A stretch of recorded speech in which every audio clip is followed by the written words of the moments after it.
There, welcome back to the new exciting video where we build the editor, something like we can write the code and we can run this in, and we can style also. Here you can see that inside the browser, and we build this in the Next.js 15 and React, MongoDB, Shadcn, and styling purpose we use the Tailwind CSS, and for the form validation we can use the Jot and React hook form.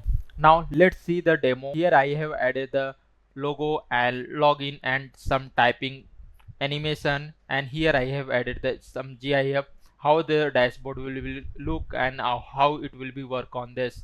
And I have added the login. This login will be Next-Auth we have used inside this, and also we have integrated the forgot password also and send the email. Here create account. Inside this we have added the validation. Here I will enter the name and I will enter my email ID. After that I will enter the password, and here I will enter my again password. And here if I will enter the submit, then here you can see that password and confirm password must be same. This is validation I have done with Jot.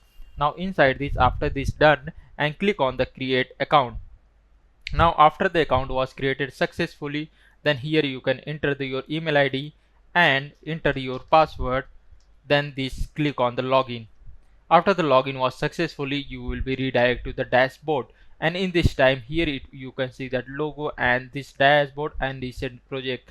Here I have say the welcome Amit, that your username, and this is your profile image. If their profile image was not there, then it will be display the something like this. And here click on the create project. After that here you can give the any project name. Here I have given the hello and click on the create project.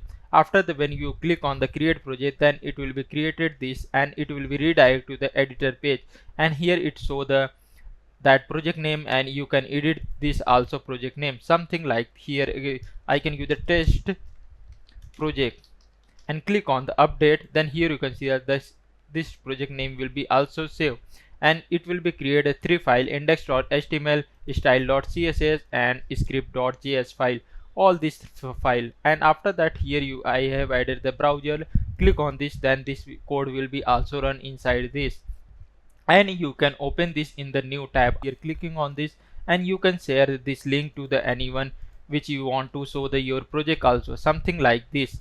And also here you can, below this I can write H1, and here I can say that dynamic coding with Amit, and I will click on this, and after that save this. Automatically it will be saved. Like here any changes was done, here I can give the subscribe channel, something like this. After that it will be automatically save will be done, and you can refresh your this editor, then it will be also reflected, and you can resize this. Here you can see that I am able to resize this anyway. You can horizontal and vertical both, it will be direct, and also you can drag and drop inside your browser container anywhere. You can leave this one and it will be still there. Like that we can build this editor, and we have, I'll click on the logout, then it will be redirect to the logout page. And here we have integrated the forgot password. You can enter your email ID, and after that click on the submit, then it will be send you the email. Here it was given check your email. Go inside this and open your email. You can check you got the one editor, and inside this here you can get the reset password. Click on this. After that you can, here this one token will be come from backend side, and here you can enter your password, new password, and confirm password, and click on this reset. After reset was successfully, then it will be redirected to the login page. Again you can enter your email ID and password. Click on the login. Something exciting we can create. Here I have added some of the project, something like this one, and click on this. Here you can see that it was displaying. Let me just, you can see that this is mobile responsive also, you can check it, something like that. Here you can see, and you can change anything, and in the styling and JavaScript both the thing it will be working. You can also build your portfolio, something like this. Click on the browser, and here you can see that I have built the one of the portfolio of my, here my name, and this will be the link of them, and this is the about me and some of the project, and here this is the contact form, and this contact form will be also inside this. I have added the JavaScript, something like here you can give the name and your email ID. After that here you can give the your message and click on the send. Then here you can see that this form will be reset and thank you for your message had been sent, something like this. I have added the logic also JavaScript. Like this we can build this project, and at the end of the video we will deploy this project inside Hostanger. Here you can see that currently this project was deployed at. Here you can see that this is a URL one editor amitprajapti.co.in, and this will be live, you can check it. This video is sponsored by the Hostanger, provide affordable hosting with a great feature like free domain, email, unlimited SSL, and one more thing, this is one new data center is added inside the Mumbai, which provide a great experience and great speed up time. Will be the up to 69% of VPS hosting, real-time snapshot, free automatic weekly backup, AI assistant, and 30-day money back guarantee. Trusted by over the 3 millions of the customer, and this is the affordable pricing. You can choose any one of them, and it will be provided AMD processor 300 Mbps per speed. Here I recommend you go with the KVM or which plan you wanted. After that go inside the choose any one of the plan, go inside this, and here you can choose the how wanted, like you how many month you wanted. Let's suppose here I will 12 month. After that you can add this inside this. This current price was the 5,508, and you can use the my coupon code, you can get the 10% discount. Here you can use the DCA, and somewhere inside the screen it was displaying the my coupon code DCA10, and click on the apply, and you can get the 10% discount. That is incredible, and this Hostanger provided 24/7 customer support. We'll back to the here again when we deploying. Now let's go to start our project. Before starting the project in our system, Node.js and VSCode editor should be installed. If you have not installed this, just install this. Go inside your Chrome browser and type Node.js, and after that open this first link, Node.js run anywhere, and click on the download Node.js latest version. And here you can see the current version is 22.14.0. After that click on this, open this Node.js and click on the next, and check on the I accept the terms in the license agreement, and click on the next. After that next and next, here you can see that one more it checkbox it was showing automatically install necessary tools like a Chocolatey. Chocolatey is like a collection of lots of packages like Python and Visual Studio Code and C++, all of them, but currently all of these are not needed. Then we can go directly click on the next and click on the install. Installation is finished. Now after that click on the finish button. Now for the checking purpose this installation Node.js is done or not, for that open the CMD, and here inside this CMD type node-v. V means version, which version you have installed. If here show the version will be the 22.14.0, means that you have all installed the Node.js successfully. After that we install the our VS Code editor. For that go inside the next tab and type VS Code, and click on the this first link Visual Studio Code. With your operating system, which operating system you can click on this. By default here you can see that it's showing window. If you have different operating system, then you can click on the download and here choose your operating system. My is window, I will click on this. After that here you can see that download is started. It will take some time, let's wait few seconds. Now download is completed, just open this first. After that click on the I accept the agreement and click on the next and next.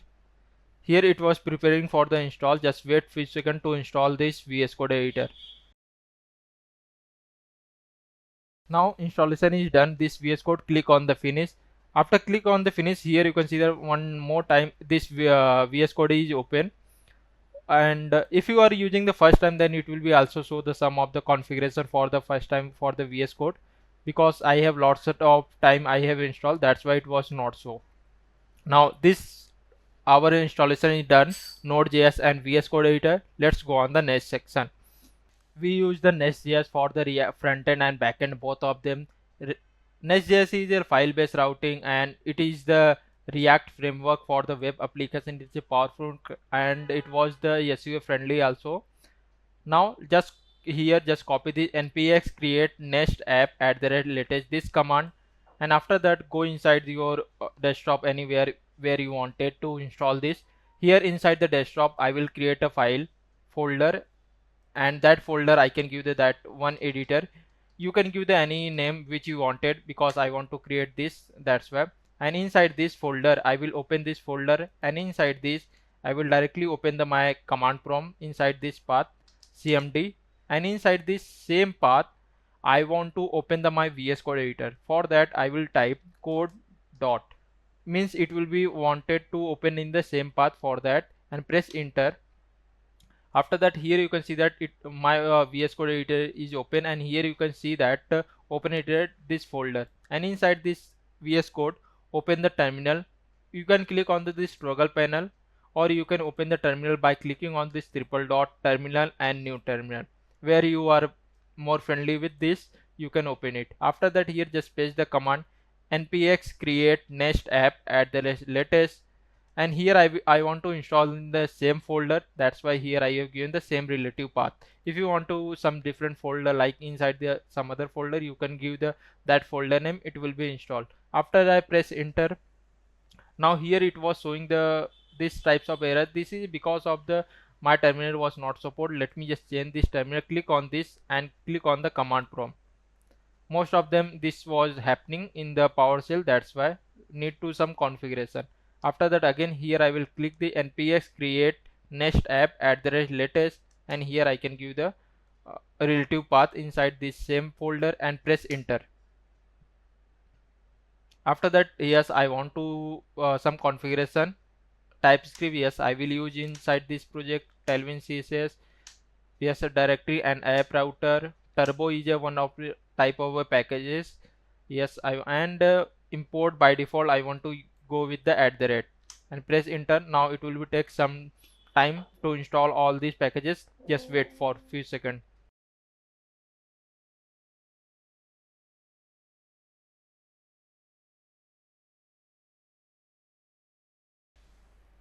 Installation is done.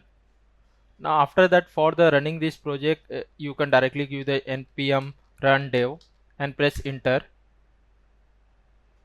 Now here you can see that running a localhost 3000. Press control and click on this, then it will be open in your browser. Here you can see that Next.js, and it worked perfectly, and all this text was by default.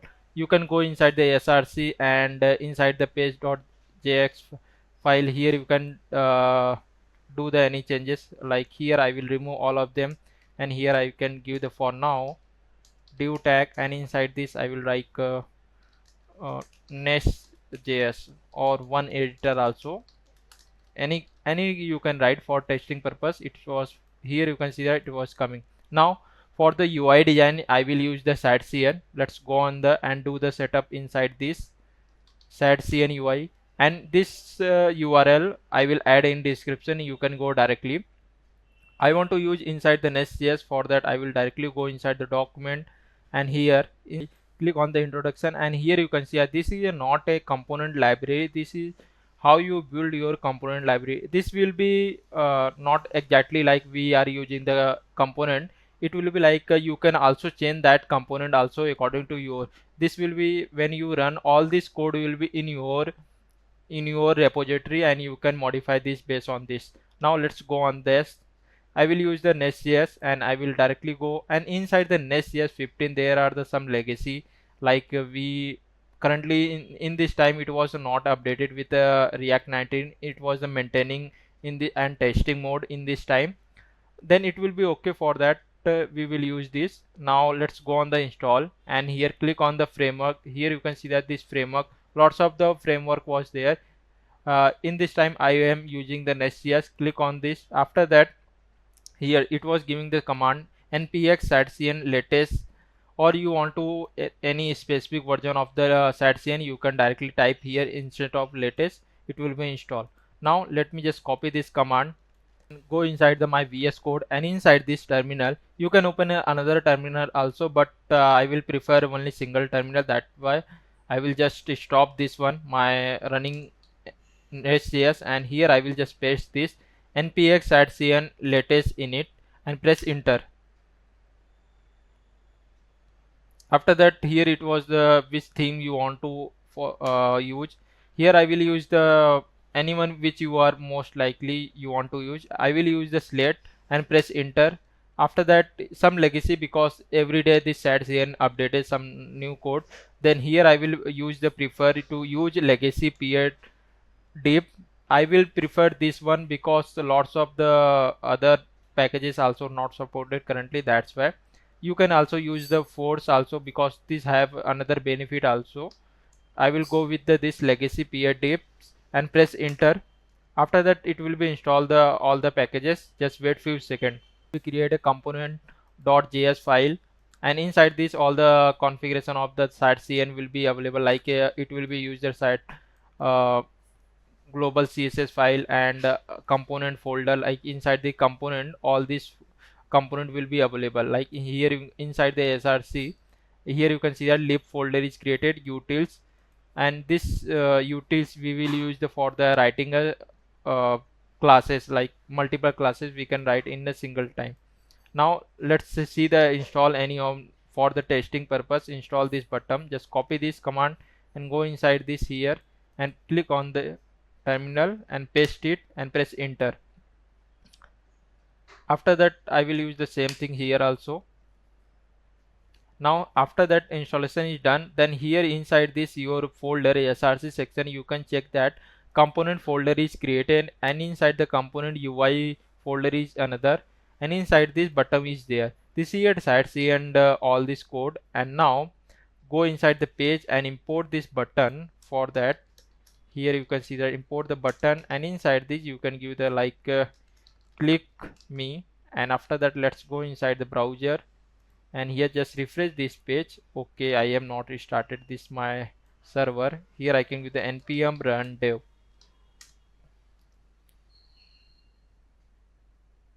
Now server is running and compiling. Let me just refresh. Now here you can see that click me, this Shadcn setup is done.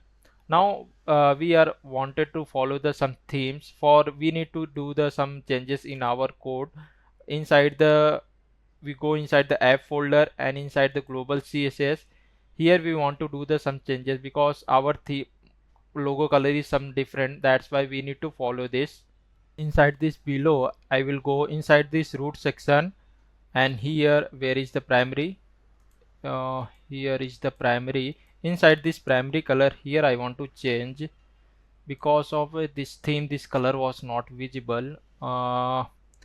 Let me just change this one color code. I will go inside the my extension, where is, and here color highlight. I will, for now I will disable this, and where is inside the global.css. Now let me reload this. Yeah, now here you can see in this time it was visible all this color code. Now here I want to, first of all I want to change the primary color code. Here I will also give the comment. In future you can refer it also. For if you see that this code here you can find this one is changed. Then here this color I will give this 0,78 space 0.155 space 161.98. You can also get this code from the GitHub. I will add in description. You can get it all of this. And after that I will change another one. That one is the secondary, where this one, and here I can also do this comment for it. And here I will give the code, that the color code will be the 0.9 0.1666 163.46. And after that, here below this there is one more color we want to do, that is the ring. Where is the ring for the input? Here, and here we want to do these changes. You can do the, because in this time I am not following the all the themes like dark mode and light mode. That's why which are required currently, that things I was changing. If you wanted to make a black and white theme for, then you can do it. Now here this color is done. After that you can see inside this, here this color, my button Sidebar, this button color was changed. Primary color will be this one. Now Sidebar setup is done. Now let's go on the next part. First of all, I will build the landing page. After that we go on the login and register and MongoDB all the configuration also. For the landing page we need the logo and all of the other images. For that, let's, here inside this I have added this assist, and inside this all these images, all of this available. Let me just copy this all of these images and which are required, and I will go inside this my folder, open this editor where I have installed all of this, go inside the public folder, and inside this public folder you can delete all of this if you don't wanted all of this. Let's I will select all and click on the delete. After that, here I will just paste it. And one more thing, inside this, here you can see that this favicon is coming. Also we want to change this one and title also. For that I will just copy this favicon and come inside the your src folder and inside the app folder, and here you can see that this favicon is already available for the Next.js. I will just paste it here and replace this one.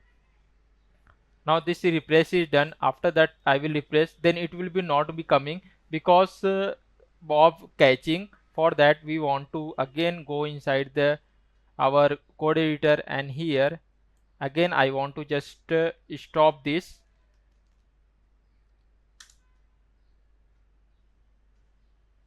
and inside the next, this next folder I will delete this. Right click, delete, and move on. After that again run npm run dev and press enter. Now server is running and it will be again create the .nest file folder. Now let me just go inside this, and here I will just refresh this page. In this time it was also not coming because of the caching. Now here you can see that press the Control Shift and R to clear your cache. Here I have cleared the cache. Now here you can see that favicon is coming. Now also I want to change this title also.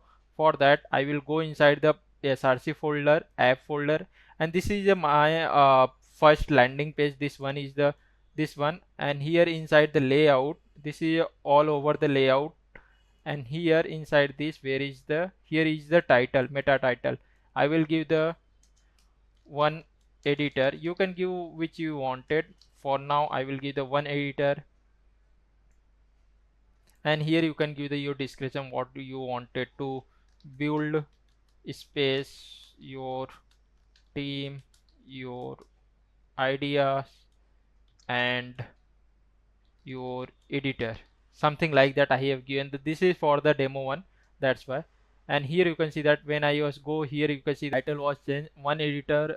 Let's put the one space inside this. I will give the one editor, and here now this title was look great, and this one is done. Now let's go on the this building this landing page. I have already added this all these images we wanted, like a logo. Where is the this logo we wanted, and we will use this here. For that, let's close all of these files and collapse all of this folder. Go inside the src folder, inside this app folder, inside the page.tsx file. Let me just remove all of them, and after that here I will create a div tag, and this div tag I will give the first of all class name, and here I will give the minimum height will be approx its screen, basically full width I want to take, and this will be the background color will be gradient. For that I will give the bg gradient, and it will be from the bottom side. For that here I will give the b. After that, via in between them, like it will be like between the color will be the white, and start from the white, and end will be also white, primary color, primary. After that I will give overflow will be hidden. Once again, why it was going. Let me just add the format, and here put the overflow hidden I want to give.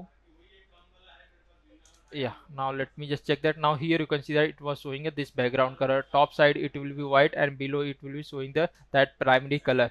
After that top section I want to display the header. For inside this div tag I will create a header tag, and inside this first of all I want to give the class name. This will be the class name will be the, like, I want to give the minimum height of the that this header will be approx when you hover now, then it will be show the your pixel and rem. This is because of the I have used inside this my VSCode extension that known as Tailwind CSS Intelligent. If you have already installed this extension, then it will be also give you the Tailwind CSS all the classes suggestion.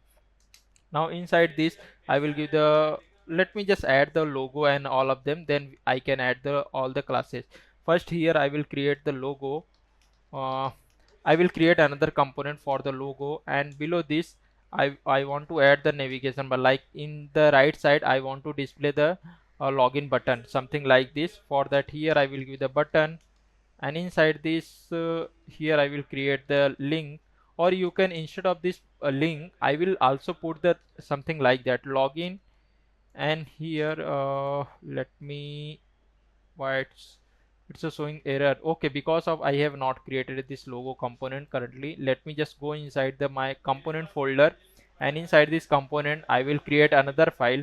That name will be the logo.tsx, and inside this I will give the rafce. It will be create as, this is because of the one I have used the extension. That name was the once again, where is that ES7 React Redux GraphQL React Native Snippet. Because of this it will be give the your all this code by default boilerplate. Like I will use the RAFCE. Lots of the function was available.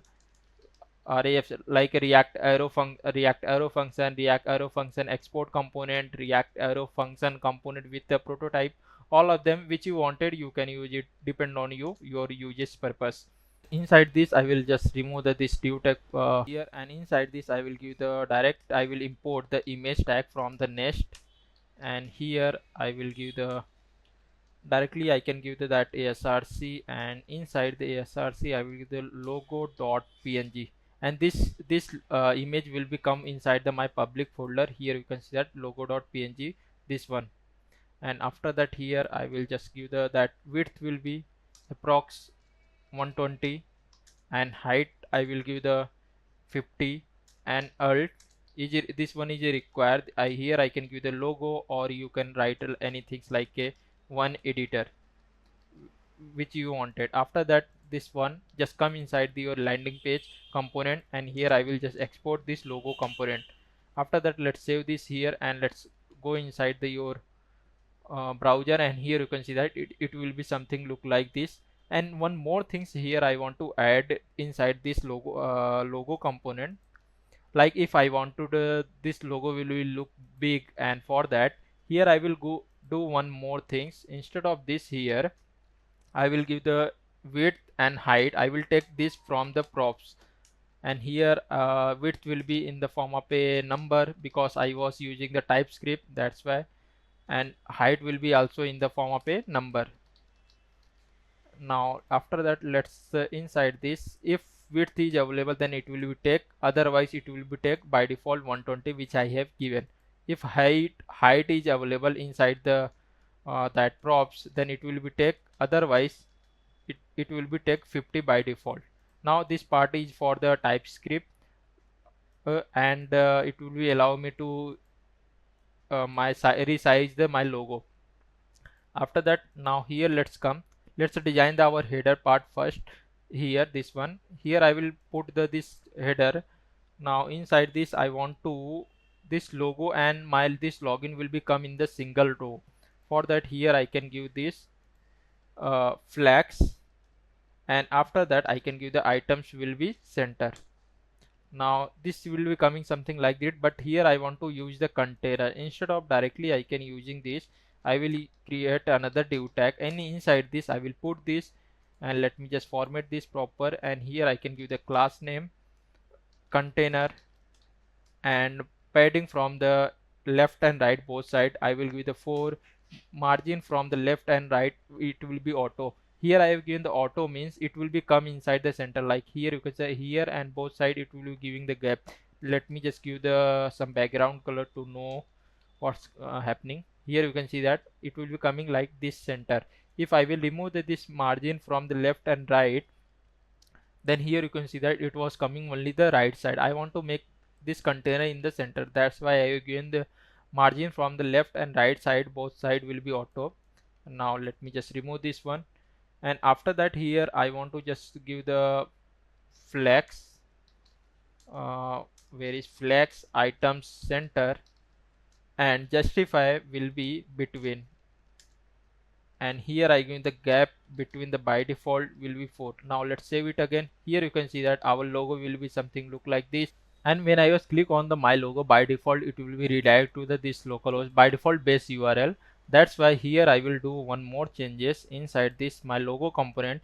Instead of directly this image, I will put the link tag which is coming from the next link. Just import this, and inside this I will just paste the this my image logo, and here I will give the that href will be by default my base URL. Let me just format this and proper. Now let me just come here. Here you can see that now it will be also giving the my mouse will be in the form of a pointer.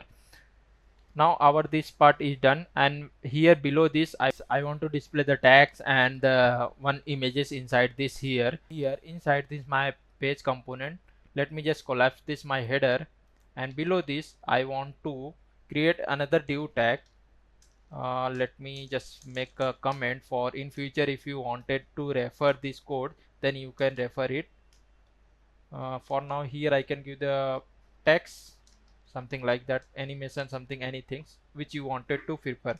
Now inside this I will create a div tag, and first of all, first section I want to display the build and space, and below this I want to display the some random sliding typing, something like your build, your learn, something like this animation type.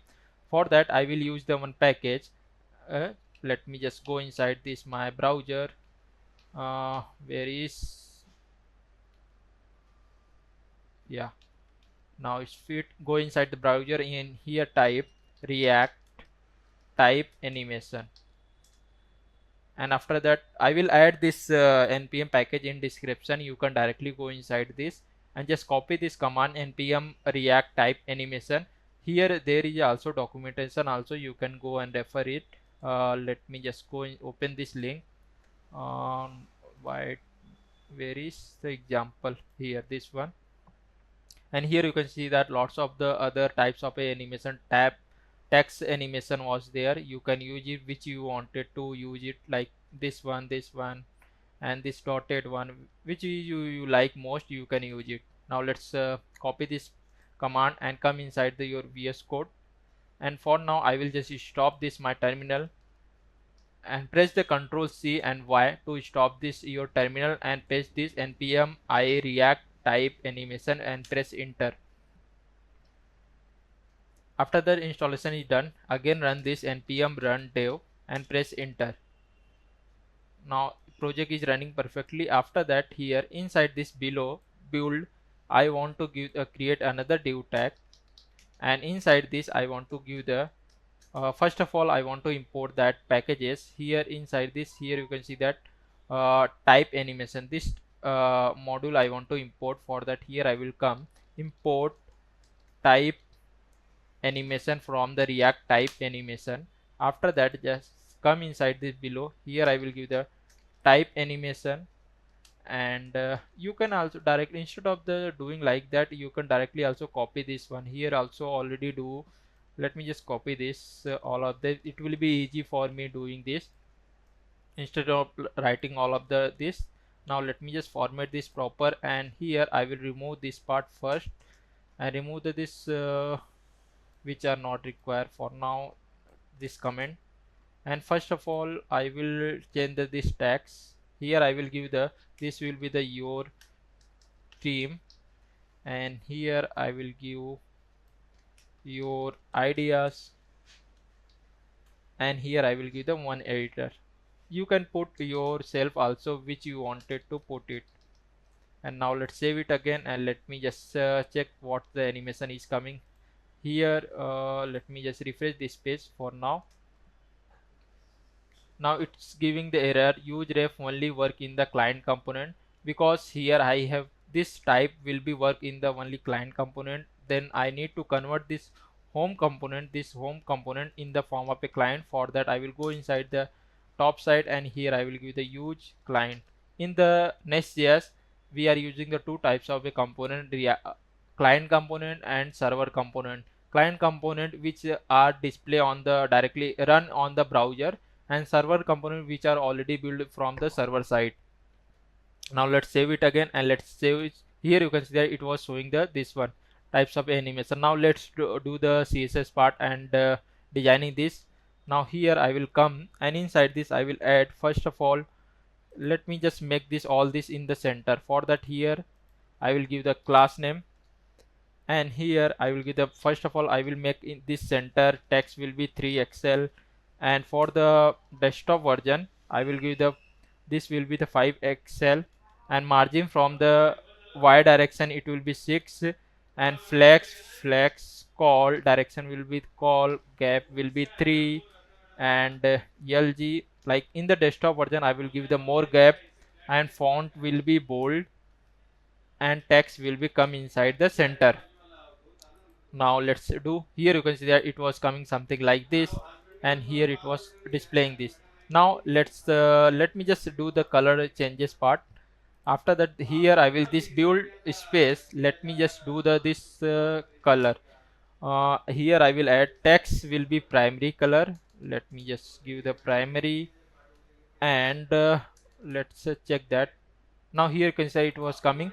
If I will below this I will add the some shadow which display the more, like drop shadow emd. Now let's save it again. Here you can see that some shadow was coming, then it will text was look very much big and great fit also. After that let's come inside the this div tag, and here I will give the class name, width will be fit, and margin from the left and right both side will be auto, and here I can give the text will be center. Now let's save it again, and here you can see that, let me just refresh this page, and yeah, now it, I think this will be text will be little bit more big it was displaying. For that here this is styling I will remove this for now, and now let me just refresh this page again. Now here you can see that now it was looking great, and below this I want to add the one images. For that let me, for now I will just collapse this here, and here I will go, here I will add uh, dashboard landing image, and after that here I will add the div tag, and inside this I will give the image src, and inside this I will give the src, and here I want to add let me just check that banner dot png, and inside this I will give the width will be, you can give the any width which you wanted, but here I will give the 1000, and height will be approx 400, and alt will be, here I can give the banner. Let's save it again, and let me just check that it was giving the fail to the construct URL. Okay, here I want miss the slash. Let me just refresh. Now it was showing something like this. I want to make this in the center. For that here I will give the class name, margin from the left right will be auto, then it will be, and width will be fit. Now it's coming inside the center, and after that here I can add the shadow OLG, and after that here you can see that a little bit more. Let me just add the margin from the top side. Here currently I am displaying the images. Further at the end of the video, our video is completed, I will change this in the form of a video, then it will be also look good, and you can also give the your which you wanted to do it. And after that, below this, let me just add the footer. Let me just collapse this, and where this one is closing, here I will add footer tag, and inside this, for now I will directly display this only simple p tag made by dynamic coding with Amit. And here I will just add the class name text semi bold, or once again text will be base and font will be semi bold, and width will be fit. Px margin from the left right will be by default 4 I have given. And let me just save this and check. Here it was coming. Let me just make this center. For that, here I will give the margin from the left right will be auto, and inside this footer tag I will add the class name bg black and padding y direction 4. And let me here margin from the top side 4. Let me just give 6. Yeah, now it's looking good. Here instead of this I will give the text will be white, or I can give the neutral 200. Now here you can say made by dynamic coding with Amit. And if I want to make this some different color, like then here I can add span tag, and inside this I will paste it. After that, here I can give the class name and text primary. Now here you can see that it was perfect. Our landing page is done. Now let's go on the next section, our login. Inside the VS Code, inside the SRC, inside the app folder, here I will create a folder that will be start from the open bracket, and inside this I will give the auth. And inside the Next.js there are the multiple folder convention. Let me just show you over through this Next.js. Go inside the Next.js and click on the get start, and here click on the project structure. Like lots of the other folder and file of them, like middle.ts. This, if you create this file, then it will be considered as a middleware and env, all of them. And routing part like a layout, page, loading, not found, global, all these are the already defined inside this Next.js. If you give the this will be the your file, then it will be considered like this. Like if you want to create the routing for the client side, this will be the page .tss .js, whatever the layout you can get. And dynamic route, like you want to catch the all this route inside this your routing part, then you can use the like square bracket dot all of this. If you wanted to make a grouping part, like your separate code will be authentication part will be separate, and login or login will be separate, something like this, or page root folder will be different, then you can use the group router like that. Now here I want to use the my login, then I will create auth group folder, and inside this first of all I want to give the my another folder that name will be the login, and inside another folder also I want to create that folder name will be the register. And inside this login folder I will create another page, that page name will be the page.tsx, and here I will create a component, and here I can give the component with the login page, and here I will give the login. And after that, inside the registration also I will create a one page.tsx. Inside this I will create a component, and this component name I can change this uh, register page, and here I can give the register. Now after that, let's come inside this. Here when I was click on this login button, then it will be redirect me the login page.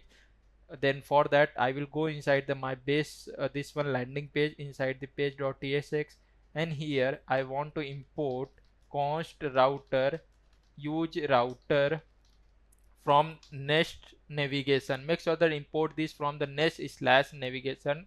Don't import this from the Nest/router. Click on this.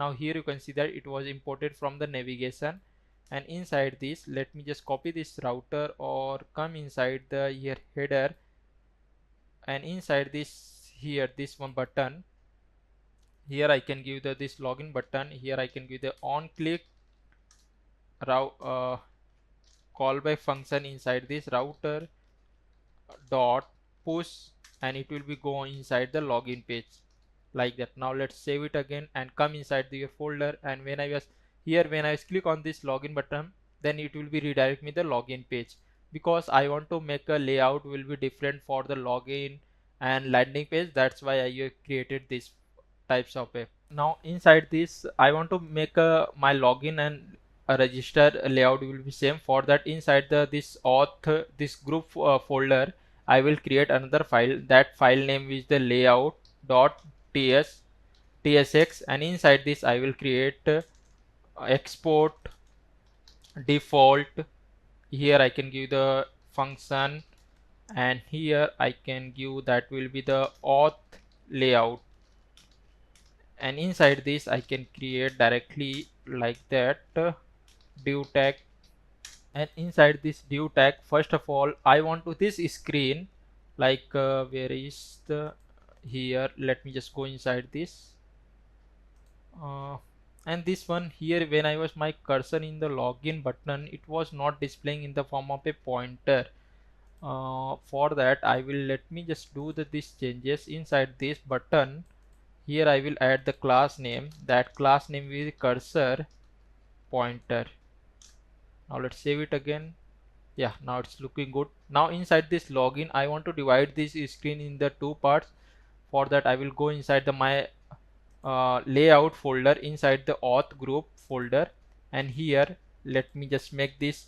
First of all I will give the class name and greet, and after that column I want to make this in desktop version 2, and minimum height will be full height I want to take it, and maximum also it will be the full, and height will be full. After that inside this let me just create a 2 div tag, and here this is for the here I want to display animation tags and logo, and second div tag I want to display the my all the forms of the register and login, all of them. Then first of all let me just from the props I want to extract this children, and here I want to give this children will be that because in this time I was using the TypeScript, then here I need to define that variable also. Then here I can give the children, it will be the react node. Now after that copy this children and it will be displayed from here, and let me just give the class name. Here I can give the that will be the height will be full, and flex call mt14 margin from the top side in the mobile version, and from the desktop version it will be 0. And let's make the all this content will be come inside the center in the desktop version. Justify I can give the center margin padding from the left and right both side will be 4, and in the desktop version it will be 6. Overflow will be auto. Now let's save it again. Let me just come here. You can see that it was not giving the color. Let me just here you can see that it was giving the login, and if I will go inside the register URL, then it was showing the register. Now let me just do the color, then it will be better to differentiate between them, both of them. Then here inside this div tag, let me first of all let me just import the my logo component. Here I can give the div tag, and inside this let import the logo, and below this here I want to let me just give the class name flex items center. It will be make in the center. Let me just see. Okay, logo is coming now. After that this div tag I will give the class name, and this left part only display in the desktop version, not in the mobile version. For that by default I will give the hidden and flex inside the desktop version, and it will be the column padding will be 10 and bg will be primary. background color I give the primary. Now let's save it again. Now here you can see that it was coming very dark, but I don't like this, lots of them. Then I can little bit I will give this like something like this. Now after that, below here I want to display the some animation tags like inside the our log. Here you can see that it was displaying here. Same things I want to display inside the login here also in the left side. For that I will go inside this my component.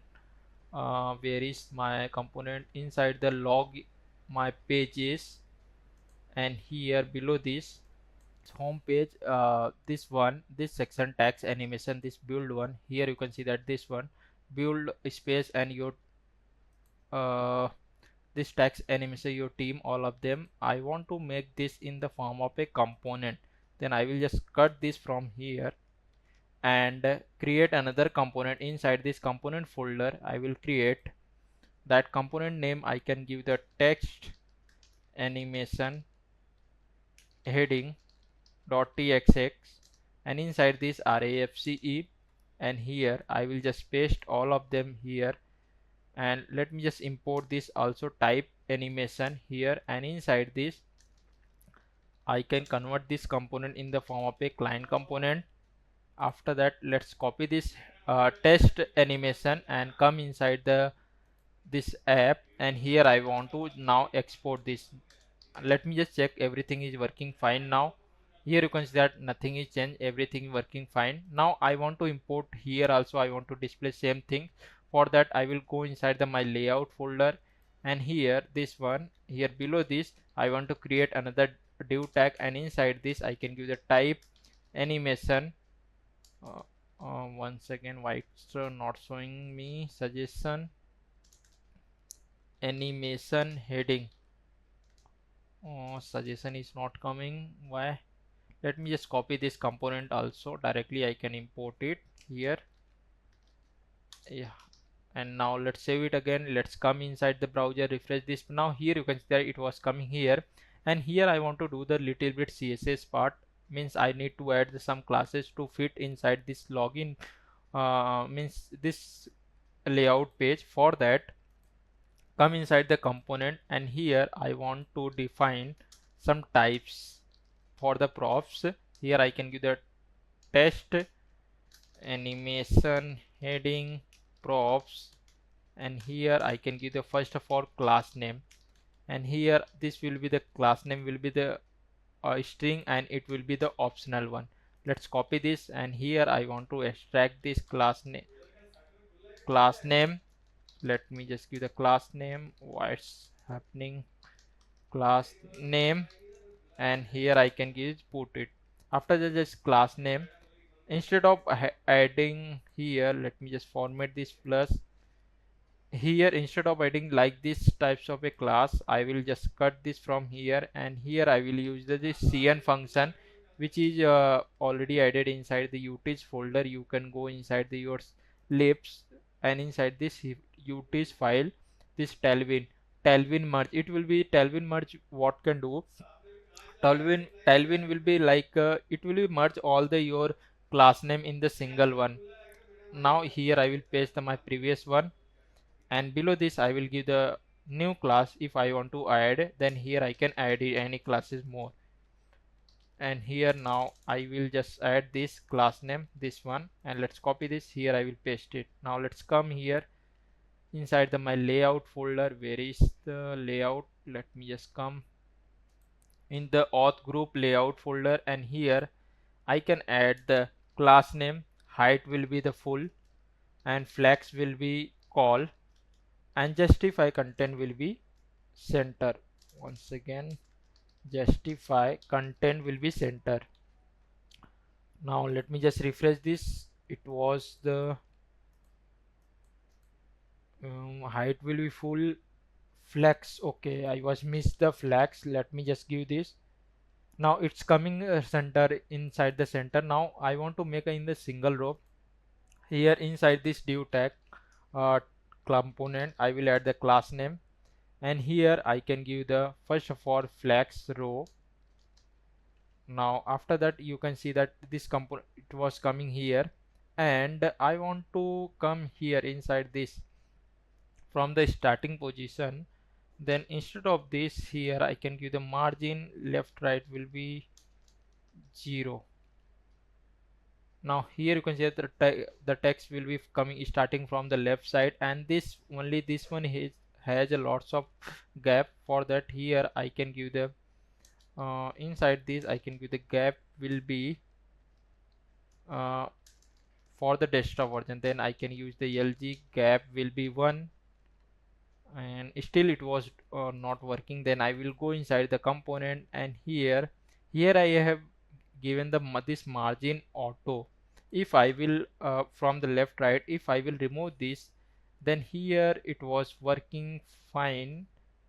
Let me just go inside the layout again, and here I will increase the gap will be 2. Now it's working fine, but it will be disturbed inside the our home page, which we have previously done that things. For that, instead of doing like that, I will go inside this, and here I will add the another class name that will be the class uh, name for the animation container, something like that. Animation container. Yeah, I know this class name is looking very big, but while reading the any variable, you can understand that what is the meaning of that variable. That is a very most important things. That's every developer is following these things. Now just copy this, and here inside this, let me just cut this class name and convert this in the form with that cn, and inside this, let me just paste this here, and below this I will add the class animation container. Just copy, and here I will paste it. Just copy this here, come inside the your that home landing page, and inside this I will add margin left right will be auto. Now here you can see it was working properly. Let me just go inside the login page. Here also it was working properly. Now here I want to display my login form and registration form. Here you can see that if I will go inside the register, then it was this page only. This right sex portion will be changed, the left portion will be still this one. And in the mobile version, here let me just go inside the mobile, and here it will be only show the registration. Otherwise, if I will go on the login page, then it will show the login. Now let's create the login and registration both the form. For that, let me just go inside the my VSCode and close all of this file, collapse this, and go inside the app and inside the registration. Now here I want to create this form with the Shadcn UI. Our UI will match with everything. For that, here you can go and inside this search for the form, because this React hook form, it will be provided lots of validation, like we can do the JOD, and inside this it will be also using internally React hook form for the validation also. And here you can see that form field component to build control the form field, form validation also with the help of a JOD. And you can use the React use ID for to generate a unique ID also, redux all these things. And here as these are the syntax. For now, let's install this. For that, let me just copy this command npx shadcn latest add form. Just copy this and come inside your terminal. After that, let me just import the close this terminal, and here I will just paste it npx shadcn @latest and add form. And this error is coming. Later we will check this error why this was coming, don't worry. npx shadcn @latest add form and press enter. Now this will be install the all the packages for the form Shadcn UI. Let's press enter. Now it will be added inside your component folder. Let's go inside this component, and here you can see that inside the UI this form section is added, and here all the component will be available. We can import this here, and one more things, label is also added. You can also import this here also. Now let's come inside the your auth folder and inside the registration page. First of all, we want to which field we want to display inside our registration page. That's we need to decide, and we want to add the all the validation which here. For that, first of all, I want to import this, import jot. This jot is coming from the let me just import the j from jot. When you add the this react this Shadcn add form now, by default inside the packages it will be included the like jot, where is jot dependency and react hook form inside this this add form component Shadcn. Now let's come here, and inside this, first of all, I want to define the that which field and what was the that validation also. For that, here let's give the const, and here I can give the form schema. You can give the any name which you wanted, but here I will give the form schema that I know that. And here you give the jot j which I have imported from the jot, and here I can give the object, because all this field like name, first name, last name, all this in the form of a object. If it will be array, then you can use it. Then here I want to just create this object. Inside this, first of all, I want to that username, and this will be the string format. And here you can also add a message like if user have not provided this, then here I give the name is required. Let me just give the required. This will be display the error message inside the front end side. And you can also add the like minimum number of a that user will be enter that character, or later you can say that. And here I after that I will give the email, and here I can get this email will be in the form of a also string. And here also I will tell the message email is required, and after that I will add this email validation also. By default in the jot there is a method of the email validation. If you wanted some more, you can do it and explore this from the jot that documentation, this jot. And I will add this documentation link in description. You can go and you can check it. Lots of the validation is there. Now let's come back to here, and here I want to add the like email will be also I'll minimum will be the minimum character will be the 5, and the maximum character will be 50, because I don't want to that rush my application. That's why it's running properly, that's why. And now I will give the password, and here I can give the this password will be also in the form of a string. And here I will also add if user have not provided this first time, then it will be give the password is required. And here I will add the lots of other things like let me just go on the next line, and here I can give the minimum minimum character will be 8. And here if user have not provided this, then it will be give the password must at least 8 character. Like this types of I was just adding the all this validation. And I can also add the maximum number of a password, like maximum character will be also I can add like but maximum is not an important, but if you wanted to add it will be better. But for now I will okay with this minimum. And we can go with the regex, like inside the password it will be considered as a one letter, one lower character number, and some space. Where for that you can use the regex, which validate all the your password properly. Now inside this regex, let me just add the some formula. First of all, I want to check that inside the password there is the available of the that letter or not, that A to Z. Then here I can give, if it was not available, then I can say that password at least one uppercase like inside the password there is a at least one uppercase is there. And let me just add the another And second, I want to check that it will be also at the lowercase also it will be available. For that, here A to Z, and here I can give this, and inside this password at least one lowercase, I can say that.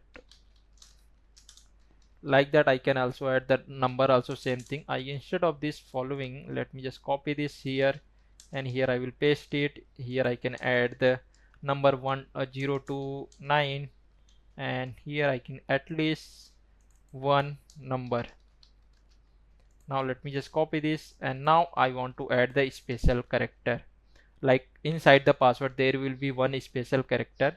For that, inside this I will give the all the special character which I want to be inside the password. Let me just give the press the shift, and here I can add all of the special character which will be include inside the password.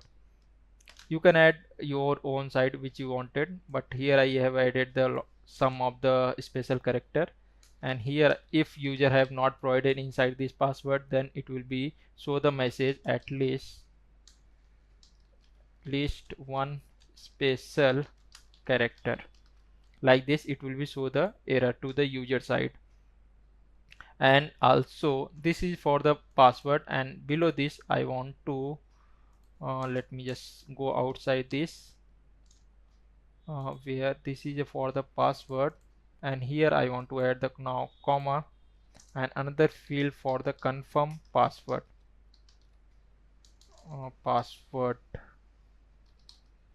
And here for now this password I can make a jot, and it will be the string.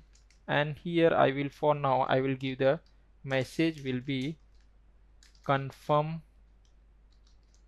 password is required. Now here I want to add the validation, like my password and confirm password both are same. Then here inside the where all this bracket was completed, after that here I want to add refine. This method is provided by the jot. Like if I want to add any validation, like this password and this confirm password will be exact similar, then I can do it. You can also read this what will be the this refine will be do method inside the jot.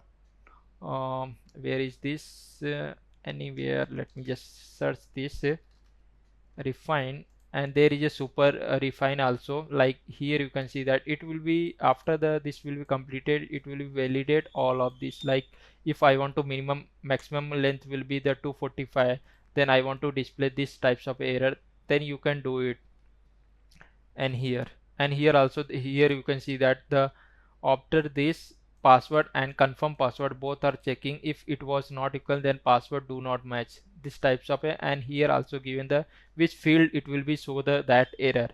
That same thing I want to do here also. And inside this I want to extract the data. After that here inside this I want to check that data dot password will be equal to the data dot confirm password. If it was not equal to the, then here I want to show the message password and confirm password must be same. This types of it will be show the error. And here this is I have given the for the message, but where I want to show the this message, I want to show to the my confirm field.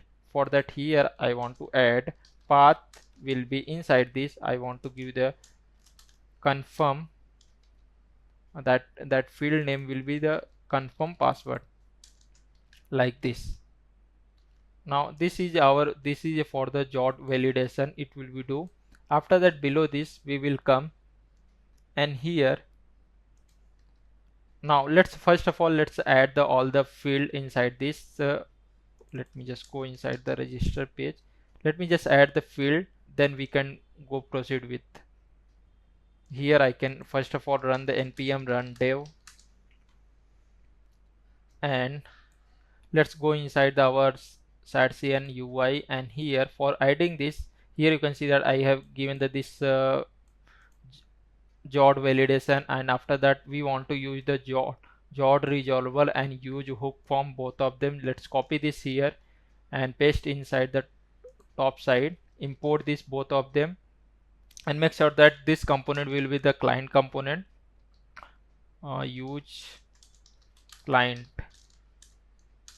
and let me just check that jod I have already defined, and I have done this form section. Now below this, let's come inside the here. Now we want to just copy this here and paste inside this here. For now I want no need of this default value, and after that this is a for the handle submit. On submit, let me just paste it also here, and this comment I will remove this for now.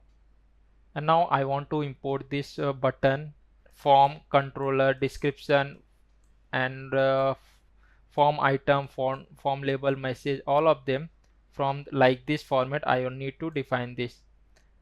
Instead of doing, let me just here first of all, let me just remove this first, and here I can give the div tag, and inside this first of all I want to display the heading at the top side. For that, here I can give the create account. At top level it will be display, and here I can give the class name, text excel, font semi bold, and text will be come inside the center. Let me just check. Here you can see that it was coming, and here this div tag, let me just add the class name. Desktop version padding will be 10, and space from margin from the every element it will be the approx 7, which I have given the from this. And below this I want to add this one. Where is this form? Let me just copy from here, and below this I will copy this, and here I want to just paste it. And now let me just import all this component from the component UI form. Let's and form field also, and form item also, and label also, and controller, form controller, input, why it's showing okay input. I think inside this it was not coming. Let me just check inside this component folder, UI, button, form, label.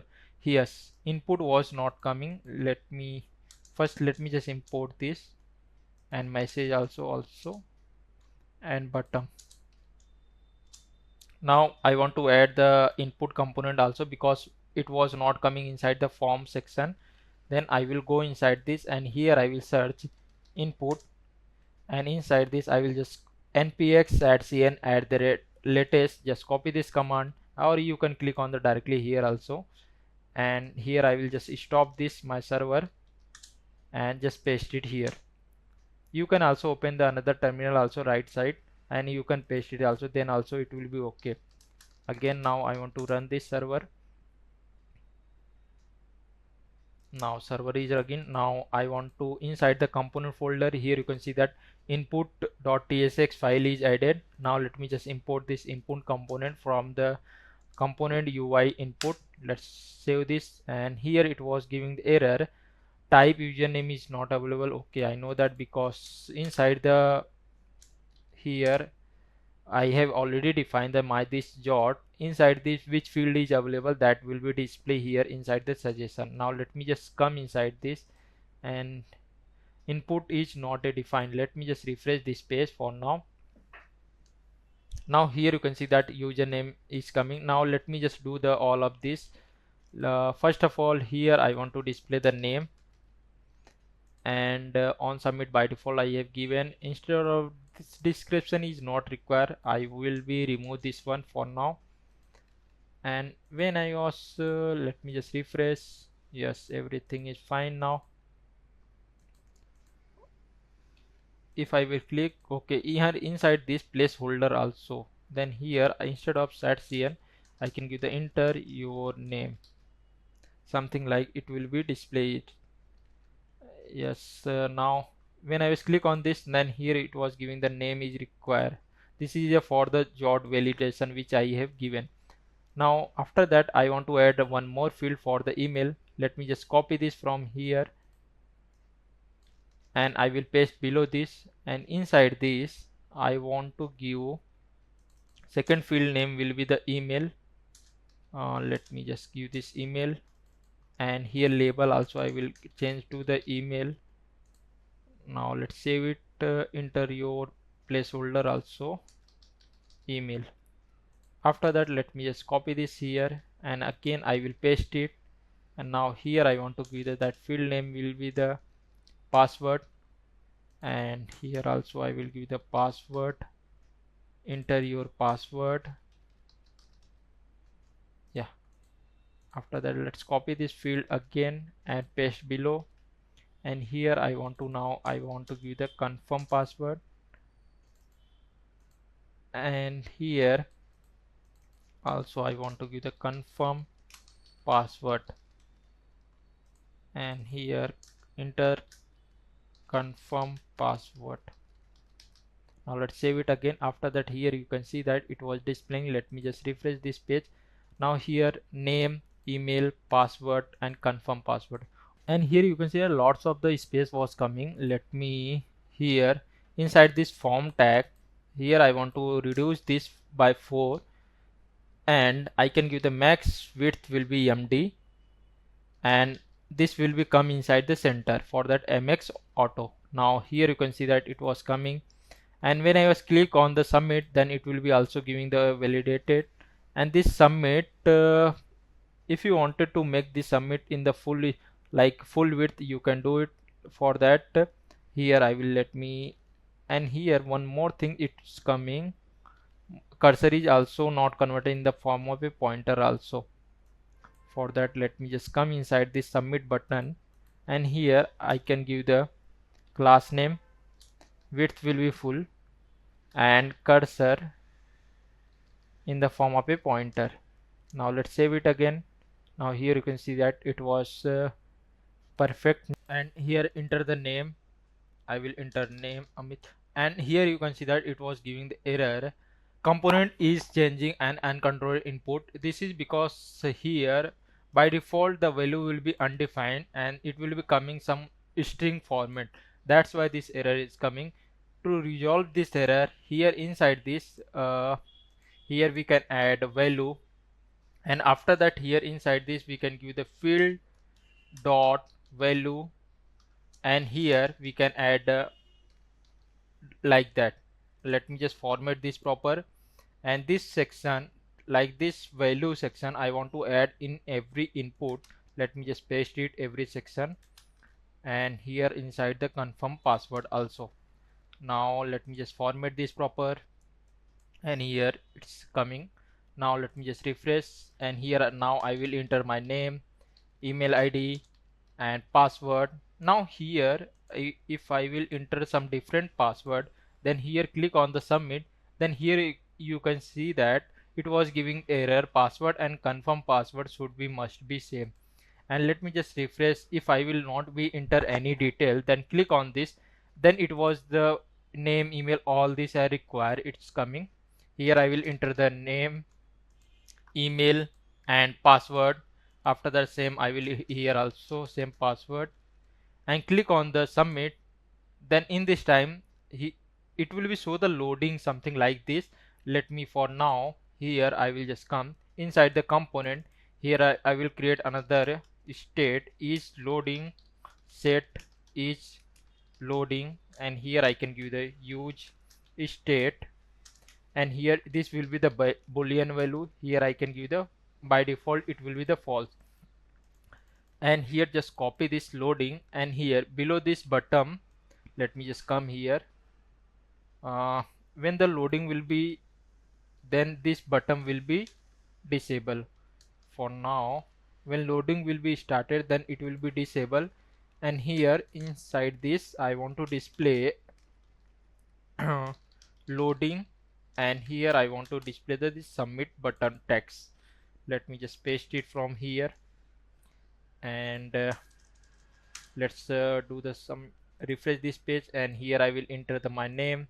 And before that, here when I was click on the submit, now let me, where is here, I can give the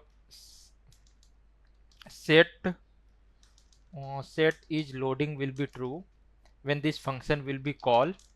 And after the, for now, for checking purpose, I will use the, currently I am not using the APIs, for that I will give the set timeout, and here I can give the set loading will be false after I can give the, let's give second, 1 second approx. Now let's save it again. Let me just enter my name. Let me refresh, everything is fine, Amit, and here I will enter the email. Here I will enter my password, and here also confirm password, and click on the submit.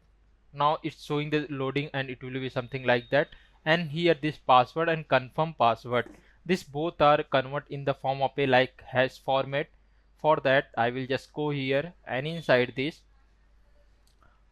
this confirm password I will convert, type will be in the form of a password. Let me just copy this also, and here also I want to change it from here, enter password. Now it will be convert in the form by hash forward. And here all this data I was getting inside this function. Here you can see inside this value. Let me just show you inside the console. Let me just clear this, and when I was click on the submit, then here you can see that all this data was coming, confirm, email and password, and all of them. And when the loading was started, that time all this input, like here when I click on this, then I am able to edit this, all this input. When the loading will be started, then all this input will be disabled. For that, here inside this input box, here I can add disable. Let me just give the disable, and when the loading will be true, something like this. Let me just copy this loading also here, and I want to add the inside the email section, inside the password, inside the confirm password also. Now when I was click on this, then here you can see that all these fields are showing the disable format. Now we have done this form, registration form, create form, and below this I want to also add the, if user have already their account, then it will be go on the login page. For that, let me just go inside this below, and where this form is completed, let me just put this, and here I want to create another div tag, and inside this I will give the class name. First of all, this max width will be also empty, and margin from the left and right both side will be auto. And here inside this I will create a p tag. Let me just give the p tag, and inside this I can write already have account, and inside this I can let me like this, little bit like, and here below this I want to add the link tag. The user will be navigate from the login page then, and inside this I can give the login, and here I can say that class name. First of all I want to add the href, it will be redirect to the login page. Let me just check that. Here it was coming, in between them little bit gap will become. For that, here I can add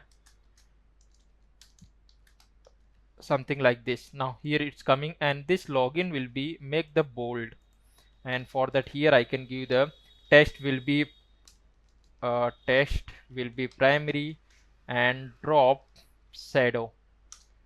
Let me just give the md not to x, it will be more. Now here you can see that it was coming, and when I was click on this, then it will be redirect to the login page. The same UI I want to, it will be the login also, only this name and confirm password will be not be there. Then I can do one more things. Here I will just copy all this component, this register component, and come inside the login page, and here I will just paste it here. After that, let me just change that component. First of, instead of this registration page, let me press the Ctrl D to select the registration page and this both the text, and here I will change this login page. Now let's save it again, and let me just check that inside the login page will be also same. Here you can see that I am inside the login URL, and this UI will be same. For now, let me just start this from the top section. Inside this job, first of all, we want to only our email and password. For that, I will remove the email validation and confirm password, these two things. And this also we no need to do the confirm password, both are the equal. Let me remove this also. After that, go inside the component, and here this name section, this form section, let me just remove this. We wanted only email and password, and let me just remove the confirm password also. Yeah, now let me just check that. Yeah, email and password. And here already I have here below this, instead of this I need to change this tags to the, if user have all don't have the account, then user can do the here create the account. For that, let me just change this. Here I can give don't have account, then it will be go on the create here, and it will be redirect to the registration page, register page. And let me just save this, and here when I click on this, then it will be redirect to the register page. And this button, instead of this submit, I will change to the create login. Inside the registration page, let me go, where is the button type. Here instead of submit, I want to give the button title will be the create account now. And go inside the login. Here instead of submit, here instead of submit, I can make a login. Now these are the our registration and login, both the UI is ready. Now let's going to start making the APIs, both of them. For the login, I will use the Next.Auth. Now let's get start making the APIs. Let me just close all of this folder and file all of this and collapse this. Now here, let me just close all this tab also, which are not required for now. And now inside this, first of all, I want to store all this data inside the MongoDB, all of them, all this configuration. For that, let's first of all go inside the new tab, and let's do the first of all MongoDB setup. Here go inside the mongodb.com, and this link I will add inside the description. You can go and click on the sign in. After that, you can do the by your email ID. If you have already account, you can log in. If you don't have account, just click on the sign up and sign up with a Google account, GitHub, or you can enter the by default manually. But I have already my account, then I need to go inside this, and I will log in with my Google account. Click on this, and here I will choose my email ID. After that, I will go inside the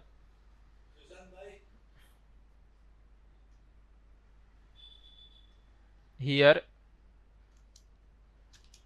and inside this I have created lots of the account. If you have login first time, then it will be display nothing in your section. I will go inside the I will change my organization YouTube, and here I want to create a new project. Click on this, and here I will give that project name will be the one editor. Let me just give the one editor, and after that, let's do the one editor. And after create this project, click on the next. And if you want to give this access, this MongoDB access, you can add that email ID and click on the create. But here I don't need of this, I will directly click on the create project.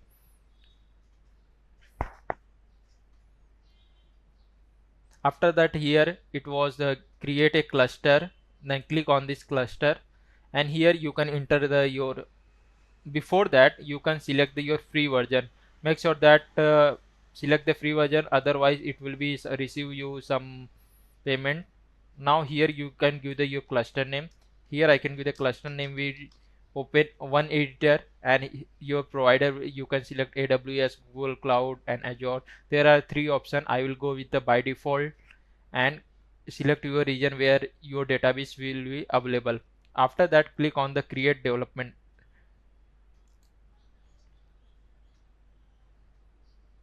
And now it's here, you can see that it was giving the connect to one editor, and here I need to first of all create the our password and username, both of them. This is a random password. You can give the your manual, but I will go with this random one, and click on the create user, and make sure that username and password you need to keep in your file, because later it will not be display. You need to change then. For now I will click on create database user. Now after this were done, and here you can see that it was displaying the my IP, that current one, because inside the MongoDB it need to be listed. That's why. And click on the choose a connection method. I will go with the driver this, and below this here you can see that it was showing the this MongoDB URI. Just copy this here and come inside your env file, inside the your project. Here I will create env.env, and inside this I will add MongoDB URI, and here I will paste this my MongoDB URI URL. And sometime what happen, this MongoDB will be give the API error, like IP errors. Then you need to go inside your network access, and inside this you need to whitelist your IP. If you wanted anyone can use your MongoDB database, then here you can give the 0,0,0. Then anywhere you can use it, otherwise it will be show the errors. For now I will go with the my current IP. Now after that I need to connect with my MongoDB Atlas. For that here I will create another folder. That folder name will be the config, and inside the config I will create another file. That file name was the connect db, and this Mongo Next.js will be run on the edge. That because of this we need to again and again reconnect the our server, check that our connection is done or not. To connect this MongoDB, our application with MongoDB Atlas, we use the package that name is the Mongoose. We need to install this.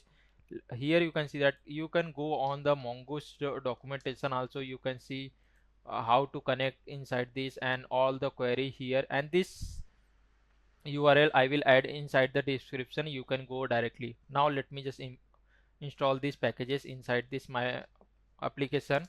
For that, npm I mongoose and press enter.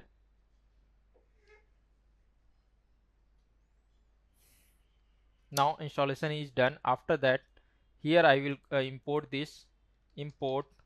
mongoose from mongoose, and here I want to first of all check that inside the my env file, this MongoDB URI is available or not. For that, here let me first extract this MongoDB URI. It will be coming from the process.env.mongo. Let me just copy this same field which I have given. Here I will just copy this, and here I will paste this. Now again I will just tell that if this MongoDB URI is not available, then we want to show this error. Then here I want to give the MongoDB. Let me just give the MongoDB. It will be throw the error. Then here I can give the throw new error. Then it will be so that please define MongoDB URI in env file. It will tell that this error. Now this Next.js will be run on the edges. Then it may be already connected with a MongoDB or not. For that, here we can do is let catch catch global.mongoose. We can store that our database is already connected or not inside this global variable mongoose. But here it was telling that mongoose implicitly has any type. Then we need to define this first. For that, inside the src folder we need to create their types first, this MongoDB types. For that, inside this src create a file, that name will be the type.d.t. If you creating any types inside the globally, make sure that their type name will be the file name will be the d.t.d types.d.ts, inside this, because inside the type config where is ts config, here you can see that all the types was included, all the extension was like a ts, tsx, and all this it will be considered as a type.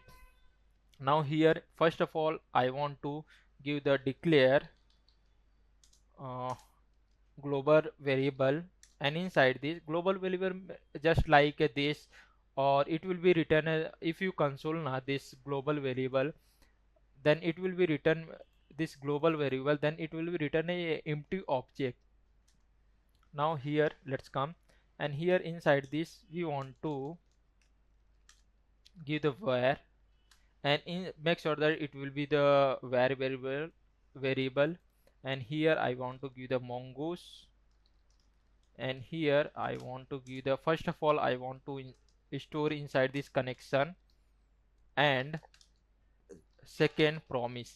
Maybe already the database already connected, our application already connected with the database, then that promise we will store, and if again it will become, then we can with the help of this promise we can reconnect it again. Now here we are using currently the TypeScript, then here we want to also define the mongoose type. For that here inside this let me just come, and here I will import connection from mongoose, and here inside this I need to define that types also. Let me just give the connection types, and here the it is the promise. Then it will be return me the that promise connection, then here I want to give the promise, and inside this I will give the connection. Now here I have declared that connection, that types. Now after that here you can come, now in this time it was not showing that this type error. After this was done, then below this I want to let's inside the catch, if mongoose is available then we can get it, if not let's first of all just handle that error. Here I can give the catch. Okay, this is spelling mistake, let me just do this here also. After that inside this, if mongoose inside the global variable mongoose is not available like this connection and promise, then catch equal to global dot mongoose equal to the inside this I can give the connection, by default it will be null, and promise also by default null from the starting.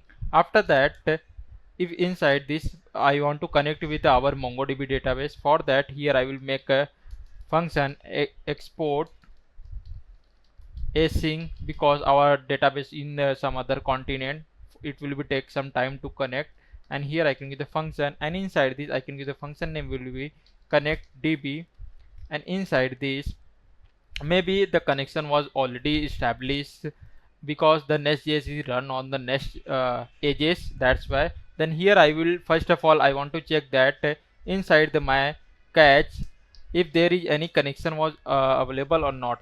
Here inside this I can say if inside this any connection was already available, then this function will be I can return catch dot connection inside this, and after that if connection was not available, then I want to maybe the connection already the connection was done and it was stored inside the promise, or maybe inside the promise this was empty. And here for that inside this first of all I can say I can give the two condition, one for the promise is not available, means inside the I can say that promise connection is not available, and second condition will be the like promise is available, like inside the already the connection was done and promise was stored inside the this promise variable. First of all let's do the if the promise like MongoDB's promise connection was not available inside this variable promise, then inside this I can give if catch dot promise is not available, then here I can give the not, and inside this I can give the first of all here I can give the mongoose, before that I can give the catch dot promise, and inside this I can give the mongoose dot connect, and inside the inside this, first of all I want to pass the URL of this, then I can copy this MongoDB URI, and second parameter I want to pass the option. Here I can give the op uh, option. You can give the any variable name which you wanted. Now let me just copy this, and here I can give the const ts option, and inside this I can give the buffer commands, and this will be the false, or you can also make the true also. This will you do like in the your MongoDB database while doing the operation, like you want to do the bulk operation or you want to do the one by ones, that's it will be help. And another is the max pool size, because this max pool size here I can give the 10. Max pool size will be like a number of a collection you want to do it. And after that here inside this I have passed here, and inside this I can give the then, and here I can what's coming, let me just give the here. Okay, because of this, wait, let me just remove this one. Inside this I can give the then the and then, and make sure that after that here I want to remove return mongoose, and inside this I can remove return the mongoose dot connection. Make sure that return this. After that after inside this catch, if the promise was available, means the promise from inside this promise was returned, and inside this variable catch dot promise it was stored.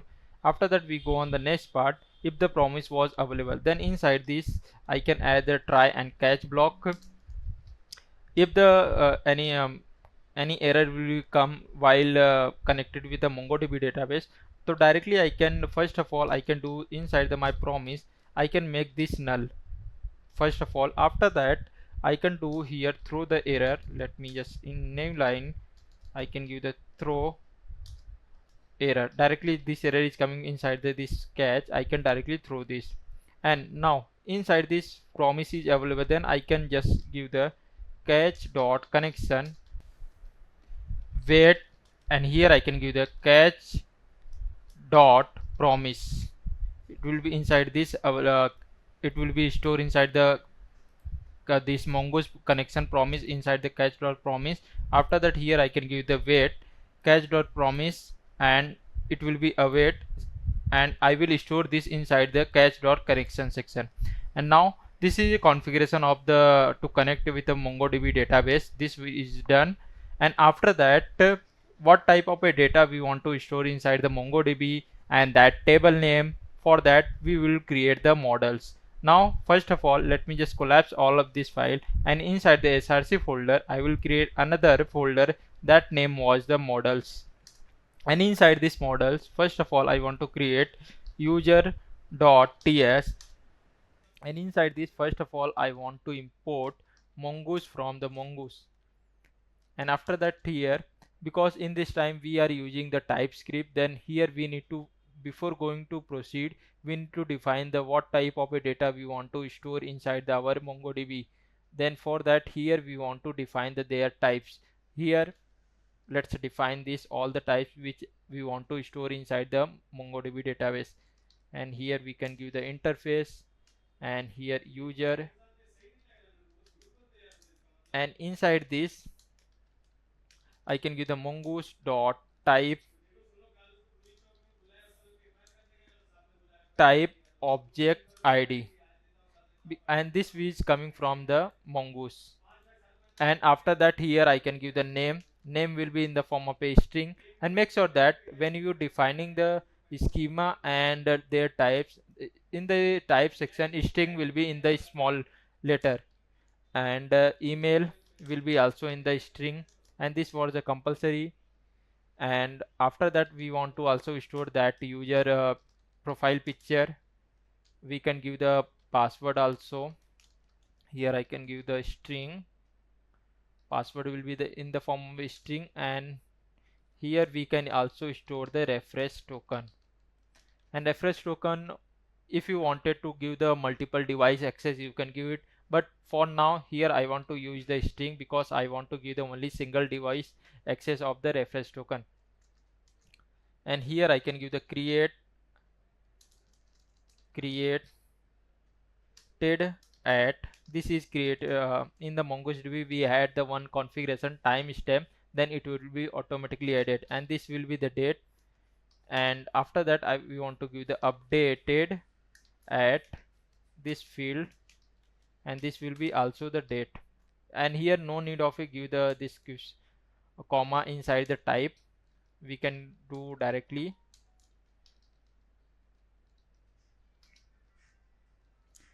This is our user types. Now let's below this, let's define the user schema. Here we can give the user schema, and after that new schema, and here we can also import this schema from the, not from the jod. We want to import this schema, or instead of this we can do the mongoose dot schema, and inside this we can also define the their type also. It will be suggestion, it will be also give the suggestion. Here I can give the user, and inside this why it's any error was coming. Okay, there's here I again the capital all this, that's why it was giving the error. Now here I can give the name, and inside this type I can give the type will be string, name type will be string, and it will be the required, and here I can give the true.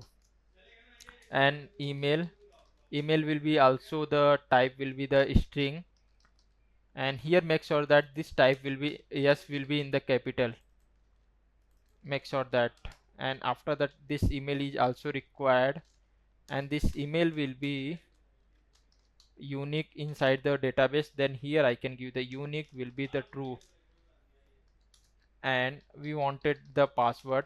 Here I can give the type will be the string, password will be, and password will be also required, and it will be the true.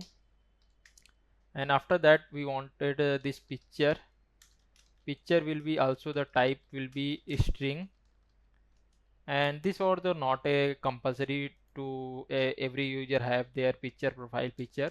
For now I will just keep it string, and default value will be, I can say that by default empty.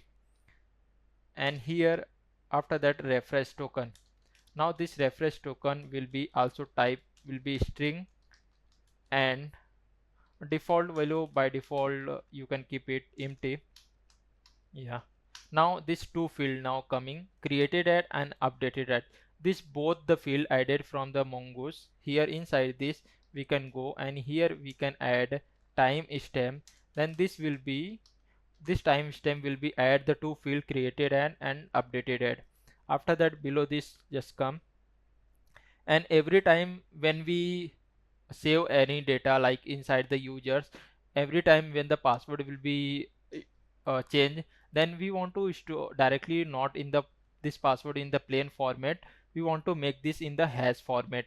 For that inside this or doing inside the component like inside the controller, we can do here also with the help of a mongoose hook. Then here I can give the user schema, and here I can use the pre-hook before saving to the MongoDB database, and this will be the save I was using. And here I can use a sync. Here make sure that don't use the arrow function, because arrow function will be here if you are trying to use the this now, then it will be not be work. For that here we want to use the that anonymous function async function, and here we want to extract next because it will go on the next middleware. And here if this dot is modify which field I want to do this password.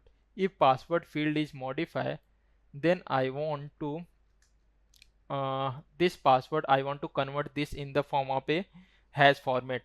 For that convert this in the form of a hash format, I will use the one package that name was the bcrypt to convert plain password in the form of a bcrypt. This browser, and here type bcrypt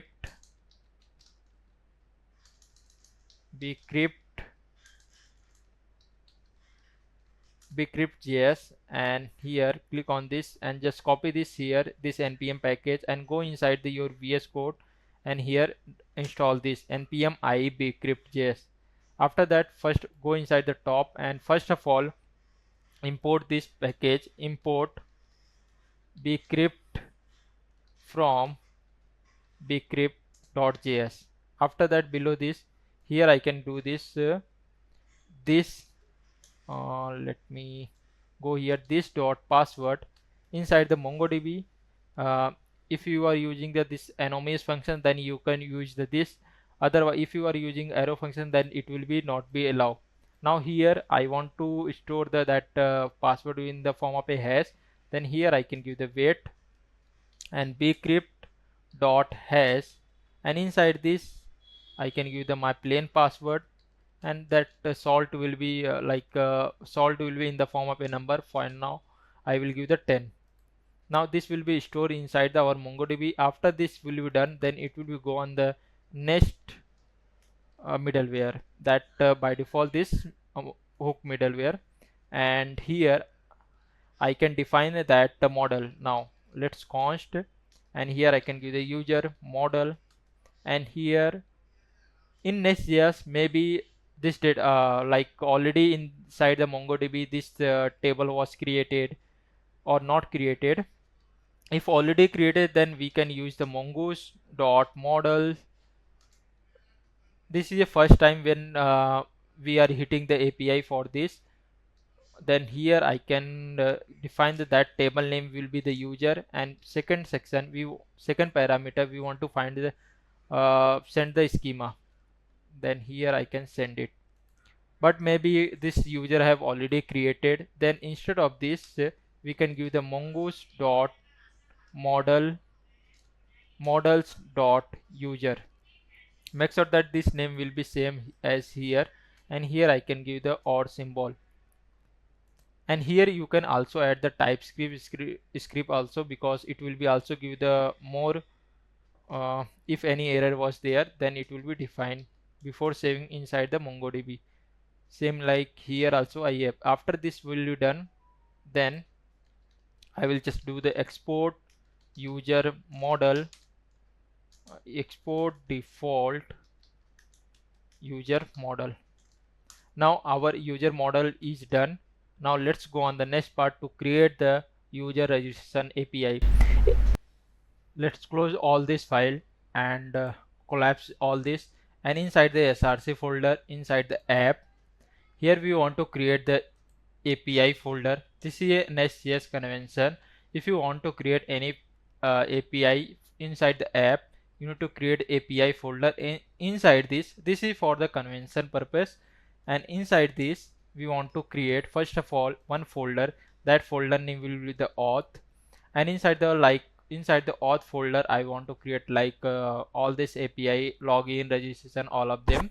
Inside the auth, first of all let's create the registration API register, and inside this register I want to create that file name will be the route.ts. If you want to create any API inside this Next.js, then their file name will be the route.ts. Inside the client side you want to make, then there will be the page.tsx. Now inside this, first of all we want to import next request and next response from the next./server. And after that, first of all I want to import a user model inside this and connect to database, connection to database. These three things we want to it. And after that, here in the Next.js we want to give the export async and function,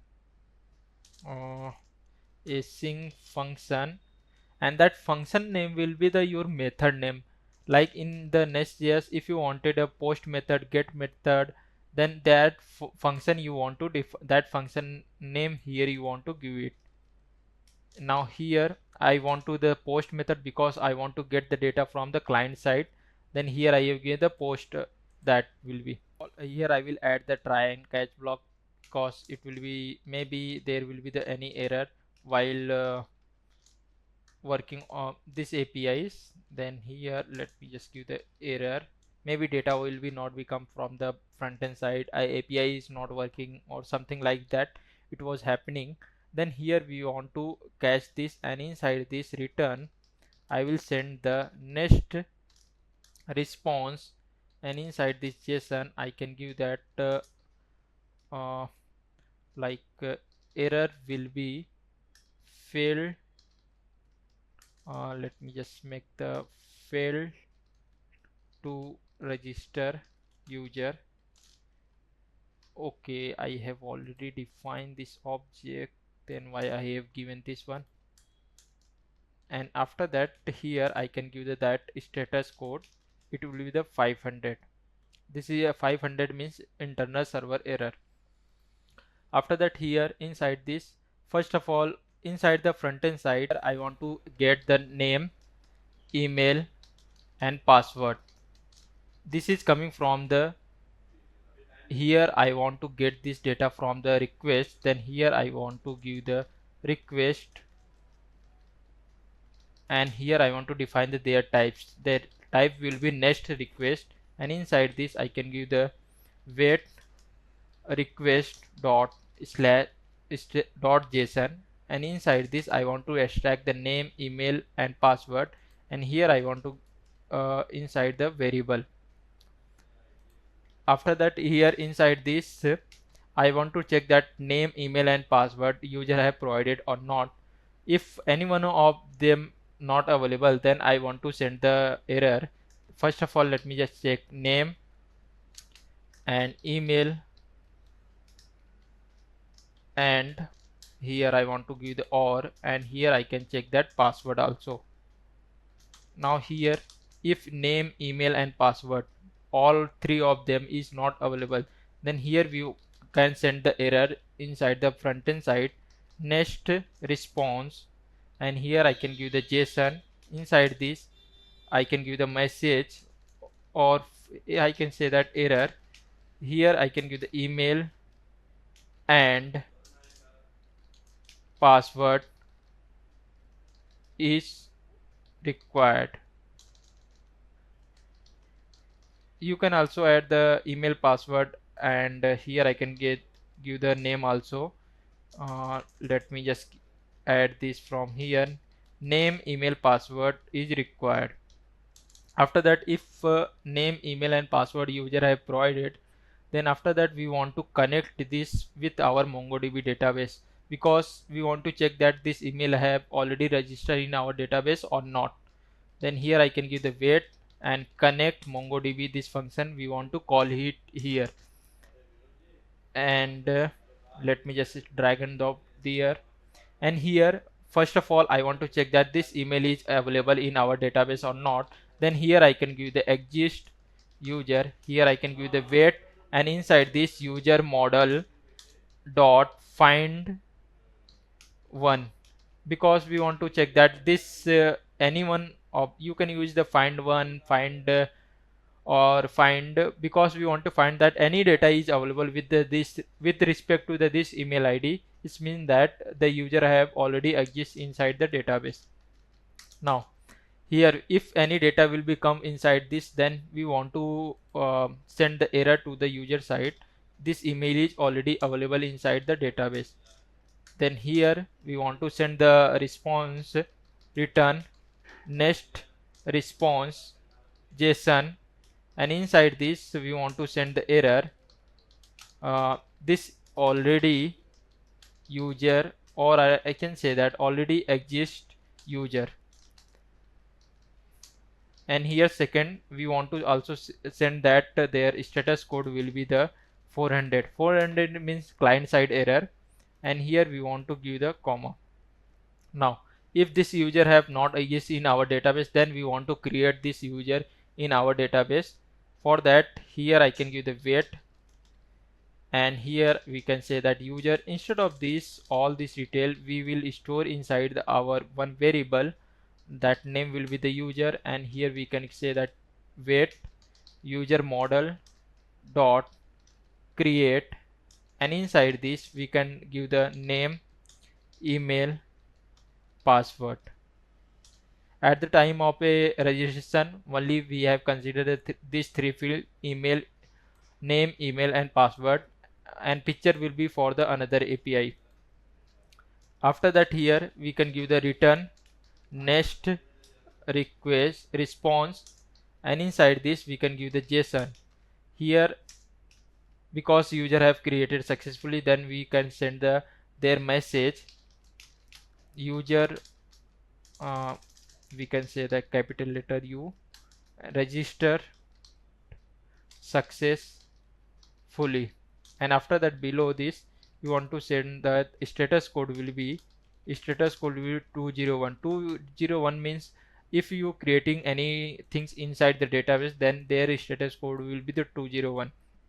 After this will be done, then now let's check this API is working or not. For that let me just open the my Postman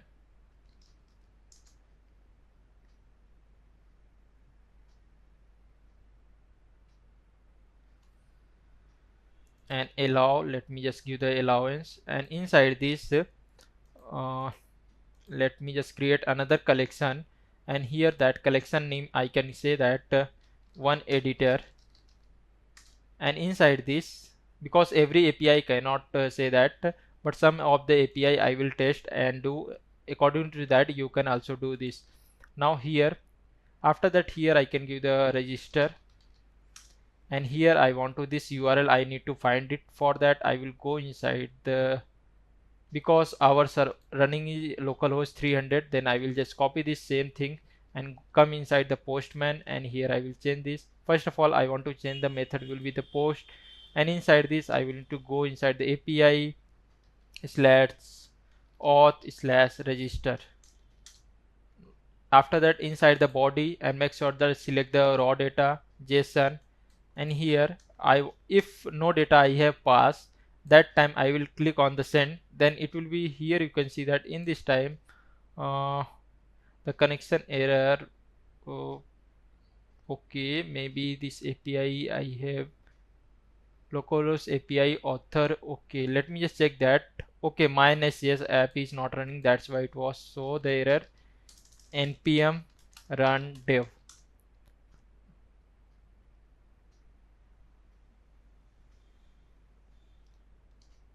Now server is running properly. Now let's go inside the Postman and click on the send the request. Then in this time here you can see that it was given the fail to register username, because no data is inside this. It have given, let me just check that any other because it will be go inside the inside this name, email and password. Why it will be going on the this cache section? For that we want to check this error. Let me just copy this, and here I can just give the console.log, and here I can just do the this console. Let me just hit this API again, and here now here it was giving the wait request.json. Wait request.json, where is this? I have defined. Let me just check that. In this Postman here I have not defined any object, that's why. Now inside this, if I will define this object, and now I will send this. Now it was asking the name, email and password is required. Now inside this let me just give the name. Here I can give the name Amit, and email I can give the email and the password. Now here I can give the Amit@123 and click on the send. Then here you can see user registered successfully. Okay, let me just correct this spelling. Inside this, instead of register, I can give the registered successfully. Now let me just click on this. Then in this time already user have registered, because I have again I have hit this API, that's why. Now if I will change this email, Like for now I will just do the anything. Let's suppose 2001 and click on this, click on the send.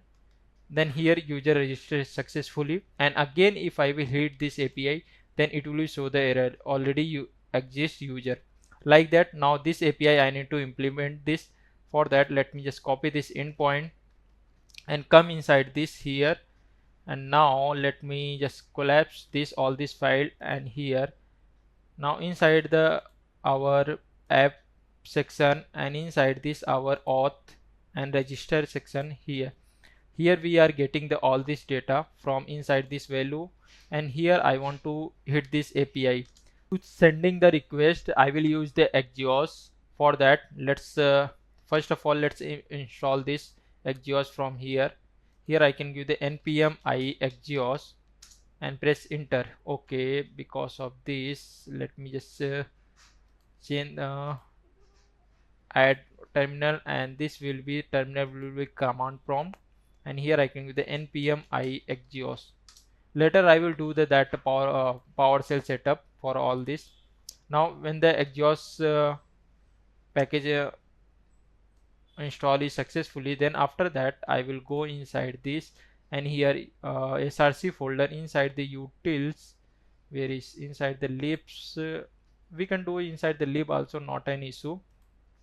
Here I can give the xgeos.ts, and inside this let me just import this xgeos from the xgeos. And here I can give the like const xgeos, and here I can give the xgeos dot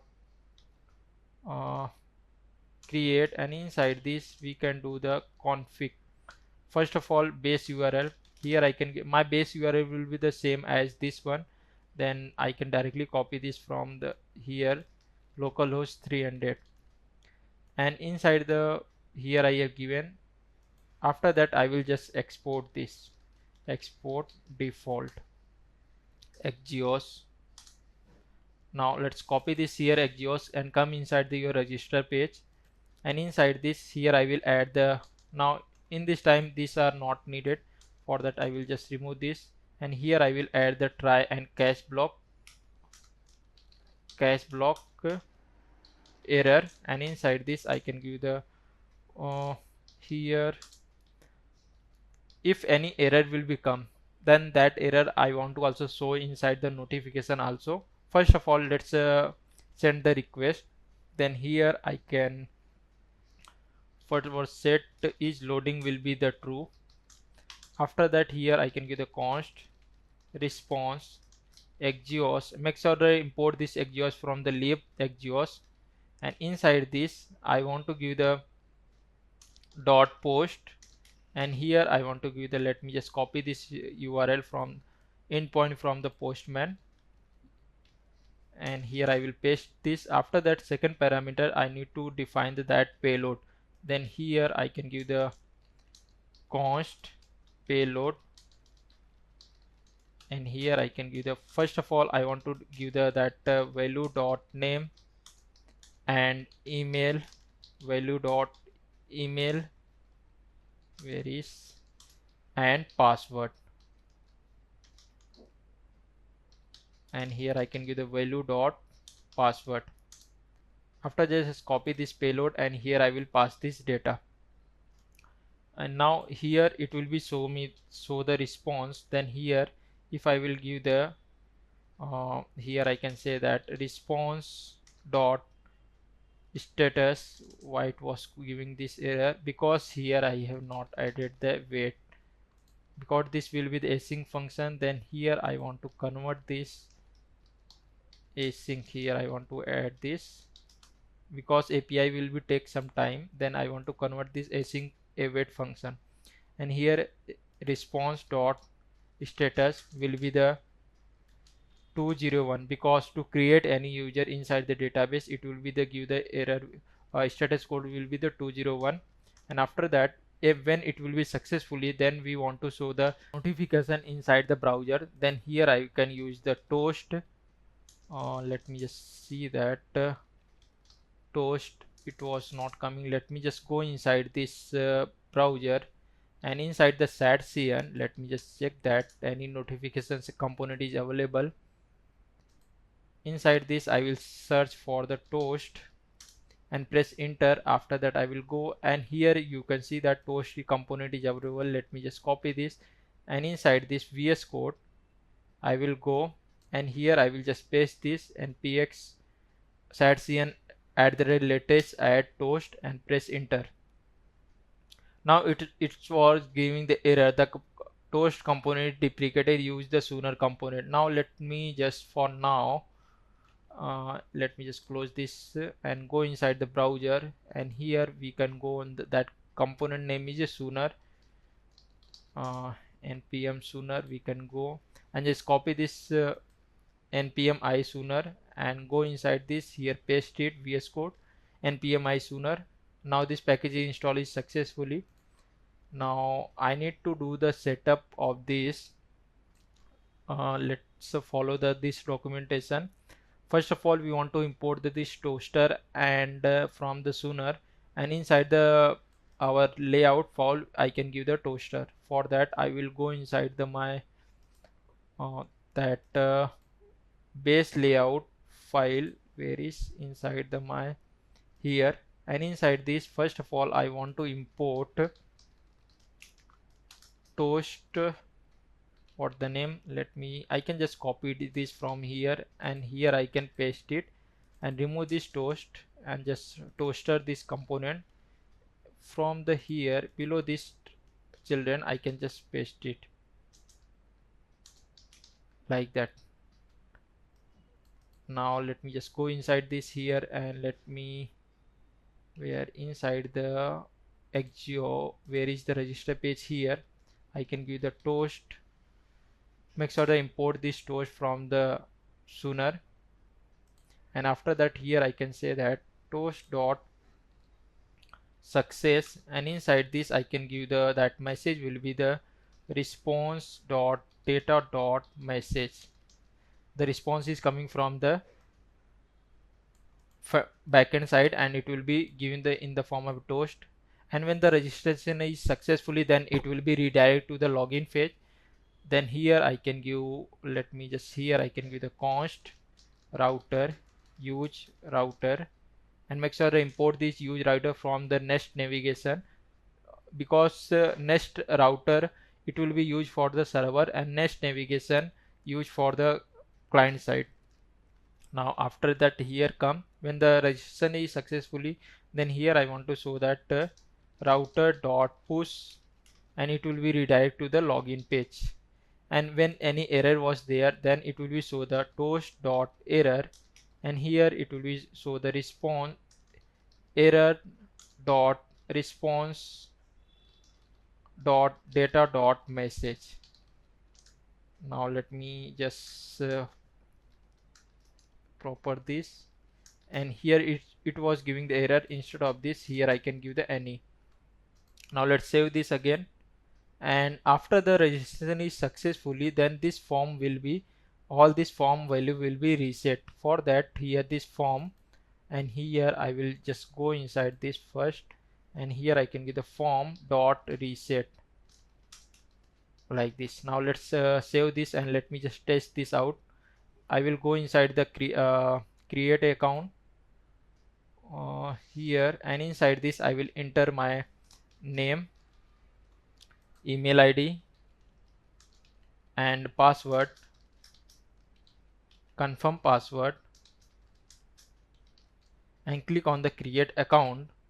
Then it will be why it was not showing any error. Let me just open this, and here I will go inside the network section and click on this. Here you can see that it was not calling any, okay, because let me just remove this and select all, click on this. In this time, let's refresh this page again and clear this, and click on enter the name, email, password, confirm password, and click on the create account. Then register. It was giving the 404 error. let me just check that email, and here inside the already email exists user. Okay, this was this error, it will be also show inside the here also. Then instead of this message here, I want to give the error. Now let me just refresh this page once more time, refresh this, and here I will enter my name and email ID, password, confirm password, and click on the create account. Then here you can see that it was show the toast notification already exists user, like that. And here it will be loading is also, when the notification is shown, then this loading will be disabled. For that, here I can say that finally, and inside this set is loading will be false. Now let me just refresh one more time, and here I will enter my name and email ID, password, confirm password, and click on the create account. Now here you can see that already exists user, and this will be disabled, loading will be also false. Now let's create another user. Here I can give that email ID. I can here, first of all, let's give the name will be dynamic coding with Amit, and that email ID I can use this, and that password, and here also I can give the password, and click on the create account. Now user registered successfully, and it will be redirected to the login page. Now here this title I need to change this inside the login page. Now let's go on inside the login section. Let's close all this file first, and here inside the src app, inside the auth login register, let's change the first of all title. Here I will just go, and inside this I can give the title will be the login. Now here it was coming login, email, and password. For the login purpose, inside the Next.js I will use the Next.Auth. Let's go inside the here. Let me just close all these tabs which are not required, and here I will go inside the Next.Auth and open this first link and click on the get start. All this step by step we can do it. Copy this command npm install Next-Auth and come inside the VSCode, and inside the terminal, let me just go inside this and stop this terminal, and here first of all install the npm install Next-Auth and press enter. After this npm install, now let's go on the another here inside the documentation, and here first of all we want to create a Next-Auth option. For that, inside this let me just go inside the Next.js, and here something like this. First of all we want to create the next option. For that, inside this I will show you what we can do it. Inside the utils folder, where is my lib folder, we can do it inside the lib also, not an issue. Here I can give the auth option. We want to define that Next-Auth option, all this here. For that, here we can give the const, export const, and here I can give the auth option, and here I can give the next. Let me just define the type also, Next-Auth options, and here it will be the in the form of a object, something like this. And why it was giving, let me just import this manually. Here I can give the import Next-Auth option from Next-Auth. Why it's not coming? Okay, it's coming now. And before that, we want to also define that this TypeScript Next-Auth. Then for that, here inside this, inside the root folder, here we want to make it Next-Auth.d.ts. Like these types of we want to define the next any types inside the Next. Here first of all I want to declare that the module Next-Auth and here I can give the interface. Inside this I can give the session, and here user. Inside this I can give the user ID. This will become, and here I can and also give the default session, and make sure that this default session will be come from the Next.Auth. Here I can give user. Okay, module spelling I have missed this. Yeah, now this is a TypeScript for the Next.Auth. Now after that, let's come here, and this was the coming because of the provider. Here I need to define this inside this, then it will be gone. Now inside this, let's define the first of all provider, because in this time I was using the email and password manually. If you are using like some other like Google provider, then that time only need API endpoint, API, that credential secret key, and that private access key, that things. Now here after that I will need to give the credential. Let me, why it's not giving the suggestion, credential provider, credentials provider, and why it was not giving suggestion. Let me just import this from here. I can give the import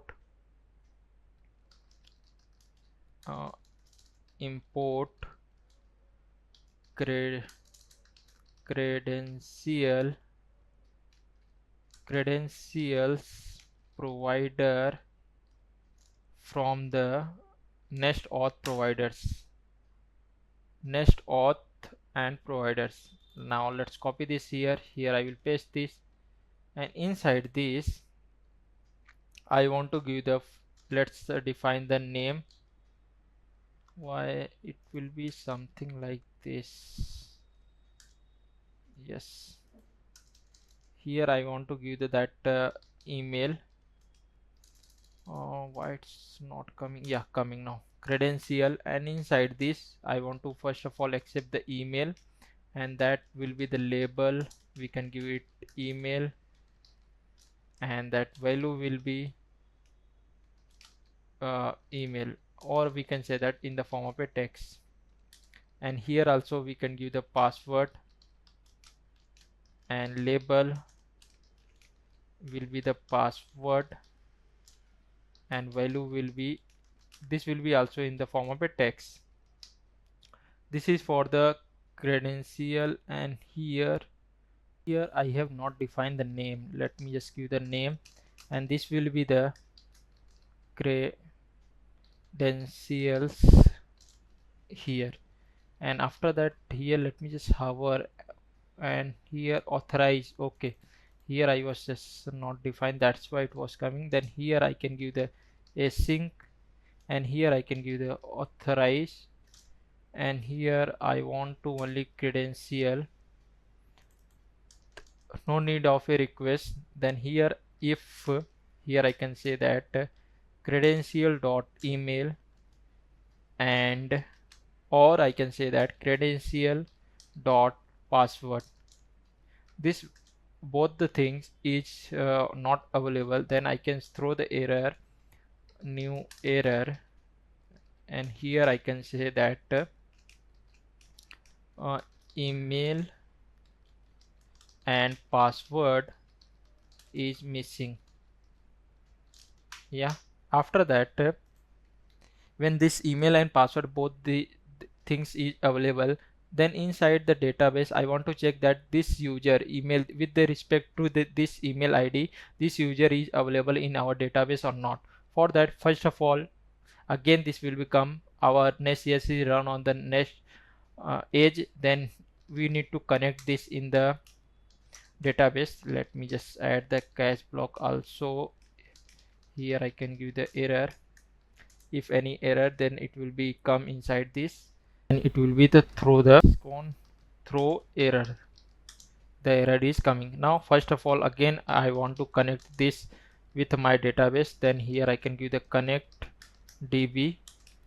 Make sure they import this function from the connect db from the config.connect db. Now here after the connection was done with our MongoDB, then inside the database I want to find this user is available or not. Then here I can give the user wait user model dot find one, and here I can say that with the email ID, and here I can say that credential dot email. After that, if the user is not available in our database, then here I can say that user, and I can throw the error, throw new error, and here I can say that no user found, something like that, no user found with this email. You can say that like this. If this user is available in our database, then we want to give this this user have access to login. To also check that this password is matched with the password which I in database is stored or not. For that, here we can do the validation of the password. Then here I can give the const each I can say that valid password. Then here I can say that wait, and here I can give the bcrypt dot compare. Here I want to first parameter, when you hover, then it will be show the once again when I was hover, then it will be showing first parameter. I want to pass this my plain password, credential dot password, and second parameter I want to pass the password which are available in my database, user dot password. Here you can see that inside the database it will be coming the data, and after this validation is successfully, it will be returned the boolean value like a true and false. If the both the password is matched, then it will be return the true, otherwise it will be return the false.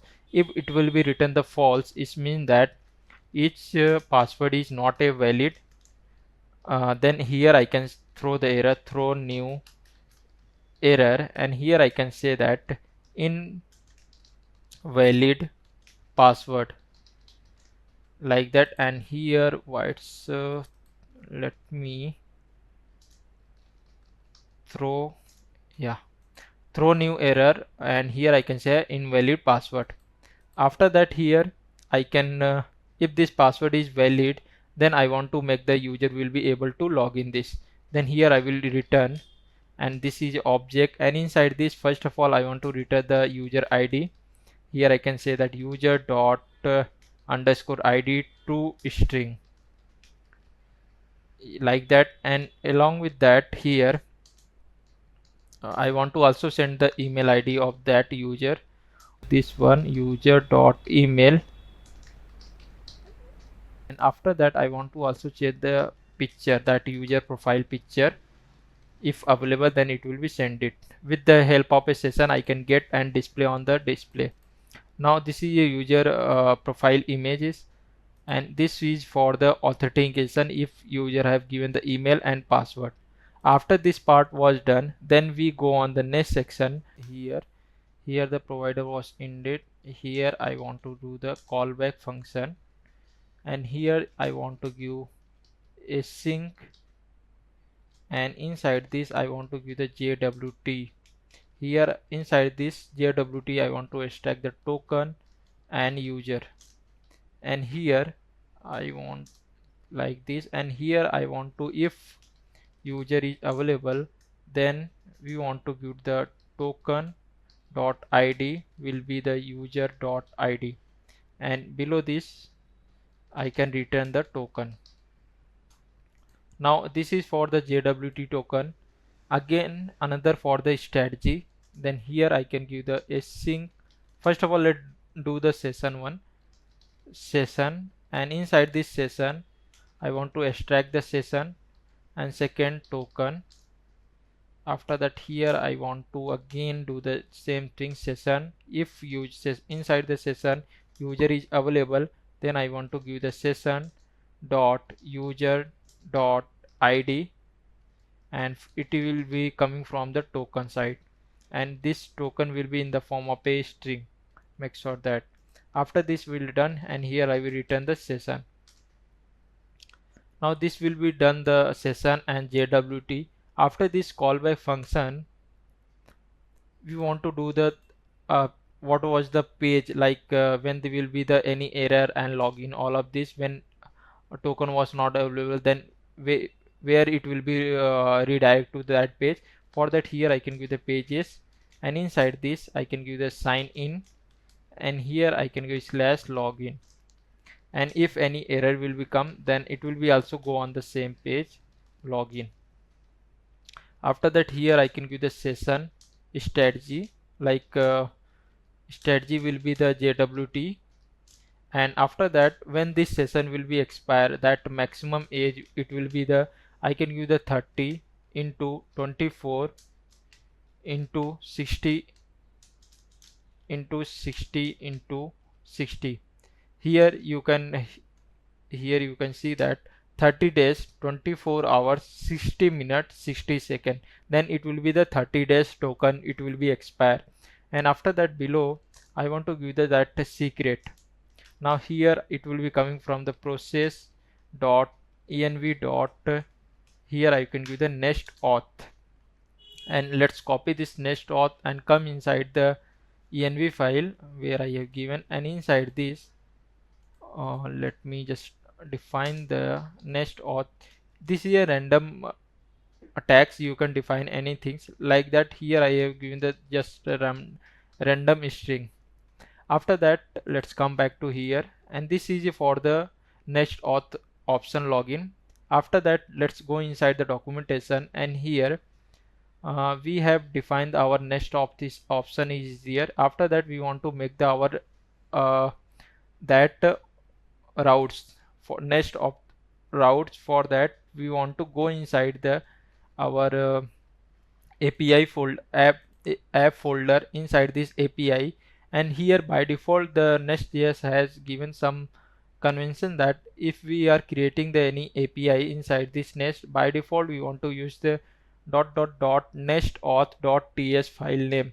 This will be the, just copy this and come inside this API auth, and inside this I can give the another folder I will create, .auth. Here I can give the Next.Auth. This is a folder name. After inside this folder name, we want to create a file route.ts, and inside this we want to first of all import auth option from the that we have created this.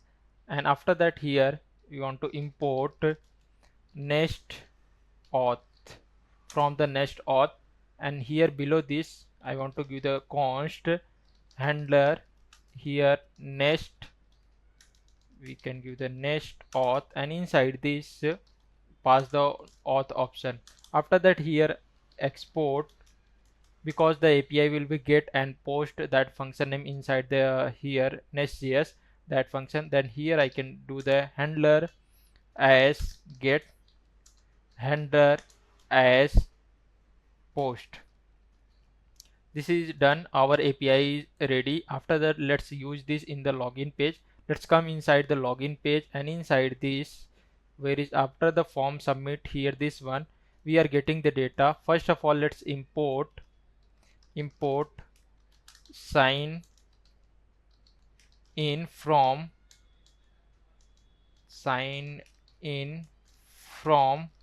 Next.Auth/React.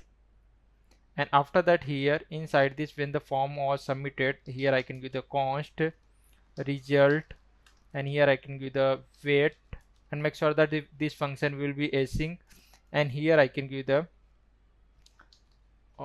sign in, and here I can give the credential. And second parameter, I want to pass the all the field like email, and here I can give the value dot email. And second, I want to pass the password, value dot password, and here I can give the redirect will be the false. Like this I have given this. After that, in below this, here if result dot error is there, then it will show the error. here I can give the toast. Make sure that import this toast from the sooner. Here you can see that from the sooner, and after that here I can give the dot error. Inside this I can give the result dot error. If there is no result, then no error, then it will be give directly. Here I can say that it will be toast dot success, and here it will be show the login successfully. Like that it will be show the toast error, and it will be redirect to the dashboard page.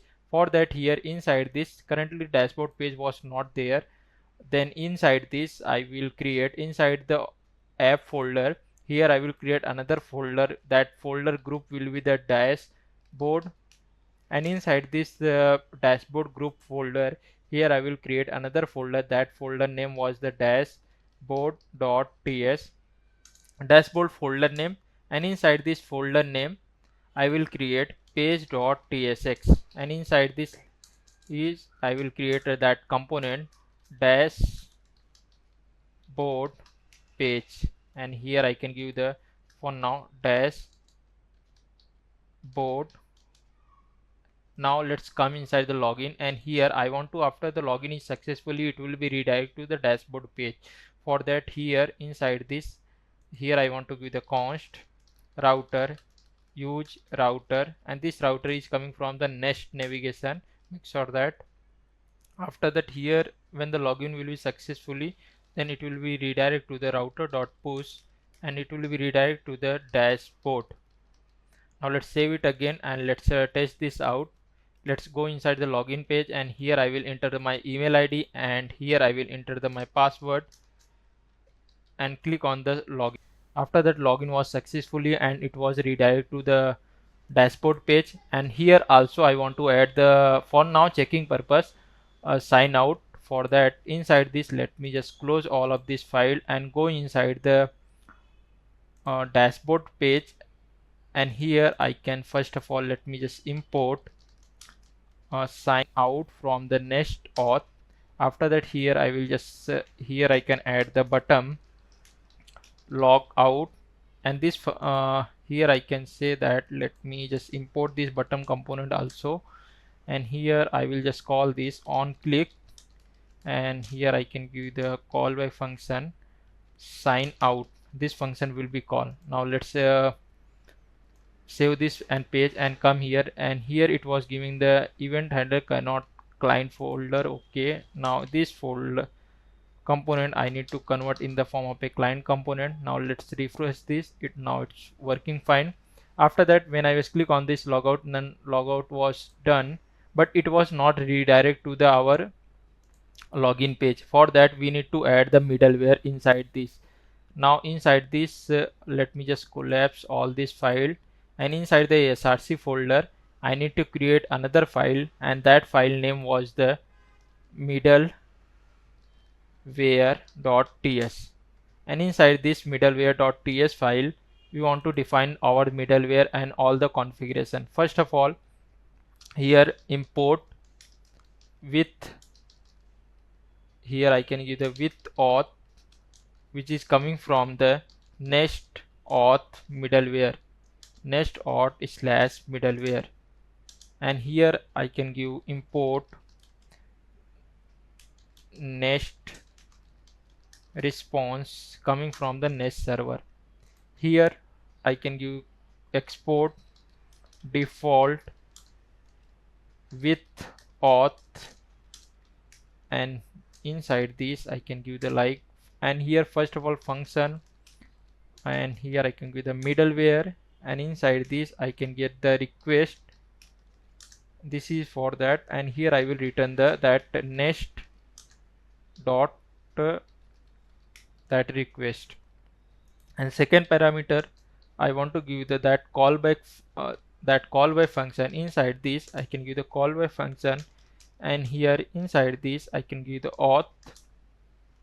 Inside this I want to extract the token and request. This two section is coming from here, and inside this, first of all, here I can extract the path name, that current path name, and here I can give the request.nest URL. and here I want to check that if path name is equal to the login, or it will be equal to the path name. I can say that it will be equal to the register. When the user have not login, then user will be able to use uh, this one, login and register, both these pages, and here it will be return me the true. And after that, if token is available, then here I want to token is available, then return, and this will be written in the form of boolean value. Then here I will give the 2. If token is available, then it will be come, and this second exclamatory mark, it will be convert this in the form of a boolean value. After that, here again inside the middleware, I can add, first of all, if the token, like inside the request, token is available, then I can first of all, let's extract this from the request dot Next.Auth dot token. Inside this, if available, and here I can let me just write this, if the user is log, if and tries to access the login page, and the register page also, like user if have already login, then he has tried to access the login and register page, then it will be redirected to the again that page dashboard. Like this condition, here I want to give the if token is available, and inside this I can give the like request dot next URL dot path name will be equal to the, I can say that login, and request dot next URL dot path name is equal to the register. Then this user will be returned to the next response dot redirect to the new URL, and this will be the, I can give the dashboard. It will be again redirect to the dashboard if user have already login and able to access the login and registration page. And here I can just give the request.url, and now here this is for the callback function. If user have not login, then it will be able to use the login and registration page. After that, below this I will come, and here inside this I will add export const config, and here inside this we can add the matcher where you want to this middleware will be performed. All this file you can edit that route. Here I can give the dashboard, and I can add this in the login page slash login, and here I can also add this at register. Where you want to, you can add it. Now after that, let's come inside the page, and let me just refresh this again. I will do the login, and here I will enter my password and click on the login. Now login is successfully, and when I was try to access the login page, then here you can see that it was redirect me the dashboard page, and when I was click on the logout, then it will be redirect me the login page. Like that, our this Next.Auth is completed. And here inside this login we want to add one more things. When I was login now, here you can see that when I click on the button, then here not showing the loading state. For that, let's come inside the app and auth login page, and here before start this, here I can set is login will be true, and after the login was successfully, then it will be, this will be the false. Now let's save it again. After that, let me let's come here when the response was completed. Now let's go log out this again, and here enter the email ID, and also this button also. For that, let me just do the below also, then I will test this. Here I have already done. Now let's refresh. Here I will enter this email ID, password, and click on the, here you can see that when I was click on the login, then loading state it will display and it will be redirect me the dashboard page. And when I was click on the logout, then it will be logout will be successfully and it will be redirect me the login page.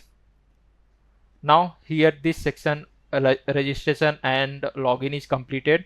Now forget password. Let's fix this error which is coming inside the terminal. Here you can see that it was giving the conflict public file and the page file was found Favicon, because inside the src here you can see that where is the app, inside this also this Favicon icon is available, and inside the public folder also this is available. That's why it was giving the error. For that, here inside the public folder I can, for now I can give the just rename this. And now let me just refresh everything, and now here you can see that now it was getting everything perfectly. Now let's go on the forgot password. Forgot password will be displayed inside the here below the password at the right side. For that, let's go inside the VSCode and inside the src and app auth login page, and here below the password here is the password. And let me just collapse this, and here it will was ending.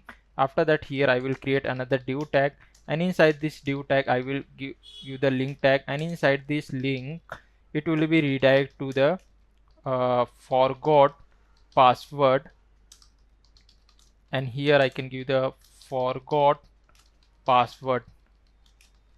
And after that, here inside this I will add the class name. First of all, margin left will be auto because I want to, this will be go on the right side, and width will be fit. After that, let's check that, and little bit gap is coming up here. I can give the empty margin from the top side 3. Here I have given the negative, it will be go on the top side. And after that, when I was how my mouse will be inside this, it will be show the that underline. Then here I can give the hover will be underline. Now let's save it again. Here you can see that when I was hovering inside this tag, it will show the underline, and when I was click on this, then it will be redirect me to this forgot password. Now let's copy this path, and here inside the auth folder, here I will create another, that name was the forgot password folder name, and inside this I will create another file, that file name was a page.tsx, and this inside the forgot password will be also only this email. Then UI will be approx similar to this. Then I can do the one more things. I will just go inside the login, I will just copy this UI and come inside the forgot password. Here I will paste it. After that, let me just change the first of all this component name. Instead of this login, I give the forgot password, and also I will export this here. And inside this, for now I will just remove this from here, and inside this here component, this forgot password and all of them are not required. For now I will just remove this, and after that this title I can change that forgot password, and here only I need the email. Then I need to remove this password. Let me just delete this from here, and this forgot password also I will delete this, and here I can give the forgot password, I can give the submit. Now let's don't have account, it will be instead of this here I can give already have, here I can say that already have account, and it will be redirect to the login page. Here I can say that it will be go on the login. Now let's save it again. Let's come and click on the forgot password. Now here you can see that it was giving the forgot password and email here, and already and where click it will be redirect to the login page. Forgot password, it will be go the forgot. Now here I will enter the my email ID and click on the submit. Then it will be send the one email to the my this email, and this will be one type of a link. For that, let's create a first of all this forgot password APIs. For that, I will go inside the app folder, inside the APIs, inside the auth section we go, and inside this auth we will create another folder, and that folder name was the forgot password. And inside this forgot password I will create route.ts, and inside this first of all I will import next request and next response and next request.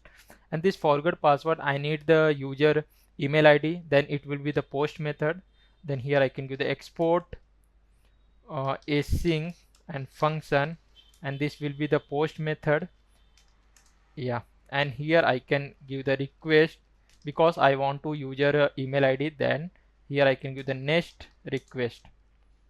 Now first of all let's try and catch inside this try and catch block to handle the error if any error was coming. And inside this let's give the next response dot json, and inside this I give the error. If error is there, then here I can give the something went wrong. It will be show that inside the front end side, and this status was the inside this I can give the status will be the 500. 500 means server error mostly considered as a. And after that here first of all I want to extract from the body. Here I can give the wait and request. Let me just give the request dot json. Inside the body I want to extract this email ID. Now after that here this email ID I want to check that this email ID is exists in our database or not. For that here I can give the if user first of all I want to check that user have provided this email ID or not, email provided or not. Then here I can give the if user have not provided this email, then I want to send the error return. Here I can give the next response dot json, and inside this I can give the error. Here I can give the error will be something like email is required, like that. And after that here I can send the status code status, and here I can say that 400 means client side error. Now if user have provided the email, then I want to go inside this, and here I want to create a one type of a session token. First of all let's check that this email ID exists in our database or not. Then here I can say that const exist user. Here I can give the wait user model find one, and inside this find by email. After that here if it was written null means inside this if no user is available, then here I can say that return next response, and here I can give the JSON. Inside this I will give the error no, or I can say user not found, something like that. And error status will be the 400, because this will be return one item. If this item is not returned means it will be true, and here I have given the false, then it will, if loop will be not be run. If no item is available, then it will be return the null value, and null value is a falsy value, and I am turn this null value into the form of a invert this means true this, then it if loop will be run. After that we have checked that user will be available in our database, then create a one type of a token which sent to the user for the expiration. For the creating a token, same I will use the same JSON web token. You can use any other npm also, there is multiple npm to create this.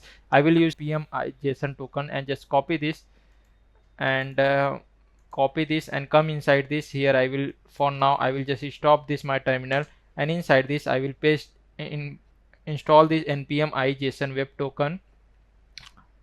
And after that here you can see that first of all only I want to create that token. Then here I will directly use this one from here to here, just copy this just copy this from here, and inside this I will just paste this token. Make sure that first of all let me just import this token. Before that I want to import this let me just do the import JWT from JSON web token, and here I have just given why it was showing this error because of the TypeScript. Okay, now let me just copy this from here and just install the TypeScript. npm i -save underscore types.json. Now let me just do, and now here I can give the JWT is on, and inside this I want to just pass that payload. Here I can just copy payload. Let me just make this separate payload, and here I can give them, here I want to send the user ID, and here I can say that user this existing user. Here I can say that just copy this existing user from underscore ID, and this will be to string format. I will convert this, yeah, and this payload I will just copy this here, and inside this I will paste it. Now second parameter I want to just pass the secret key. Then here I can give the process dot env dot I can use the secret key for the, I can say forgot password token, something like that I have given. Just and copy this forgot password token and come inside the env file. Here I will add this token, uh, not a token, I can say that it will be the secret key. Then here I can give the, instead of this secret key, something like that. Just copy this here. Inside this I will come and here paste it. Here I can give this some different random, you can give it, depend on totally you. Just copy this here, and here I can paste it, and here it was giving the error. Why? Maybe it will be not become, then then here you can do one things. Inside this you can pass exclamatory mark, then this will be the gone. After that here this algorithm, I think no need of this. Instead of this, here we can directly pass the expiration, and this will be expire in 60 into 1. 60 into 60 means 1 hour it will be expired, this token. Here I can give the 1 hour expired, and this token I have. After that, this token I want to send inside the user side, like it will be like this URL format, URL, and here I want to give that first of all it will become the domain, and after that reset password, and here I can give this token, user token, inside this. For that let me just format this proper URL. Before that I want to get that local that current host, that domain name. Then here I can give the const, and inside this I can give the host name. First of all, request dot headers, and inside this header I want to get this host name. It will be return me the domain name, and after that below this I want to const protocol, like it will be return me the which types of a protocol, like HTTP or HTTPS. Then I can say that protocol, and here I can give the host include. Inside this I can say localhost, and if it was the localhost then it will be the HTTP, otherwise it will be HTTPS. Now after that here I can just combine all of them, and here I can say that domain, it will be the here I can use the tilde symbol, and inside this I can give the dollar.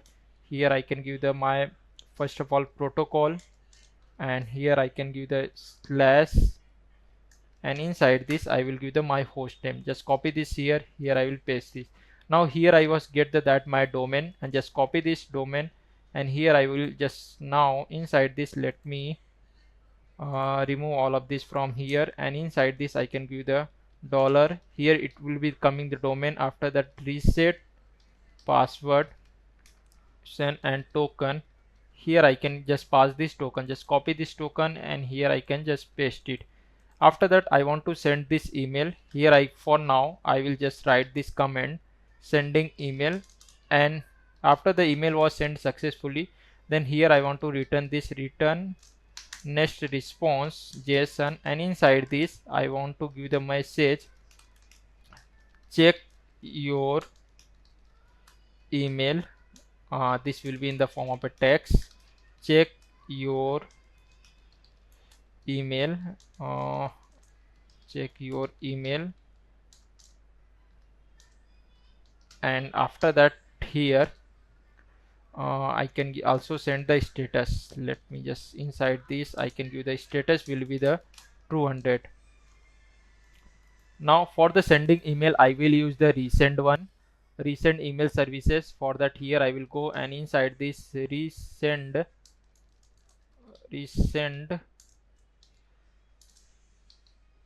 .com, and this link I will add in the description. You can do, this was the trending one and easy to integrate inside this. Like only we need to import the resend and send the, add the API key inside this, and after that call this function, and this email was sent successfully. Now just click on the sign in. If you have do not have account, just click on the where is click on the sign up and register your email password, and click on this, or you can go with the your Google account. I have already this account, then I will continue with the my Google account. I will click on the login with the Google, and after that I will click on the my email ID, and the login was successfully. After that I will go inside the, here you can add the domain which you wanted if you are using the for your own domain email send, but here I was not using any domain, then I will directly go inside this, and here I will create the APIs, and here I can give the one editor, and after that I can give them only sending the email, and click on the all domain and click on the add. After that I was get the API, just copy this here and come inside the env file here, and here I can add resend API key, and here I can just add this API key inside this. After that this done, just come inside the click on the documentation, and we want to integrate this inside the Next.js. Just click on this, and after that first of all we want to install the recent npm package. For that, let's stop npm install recent and press enter.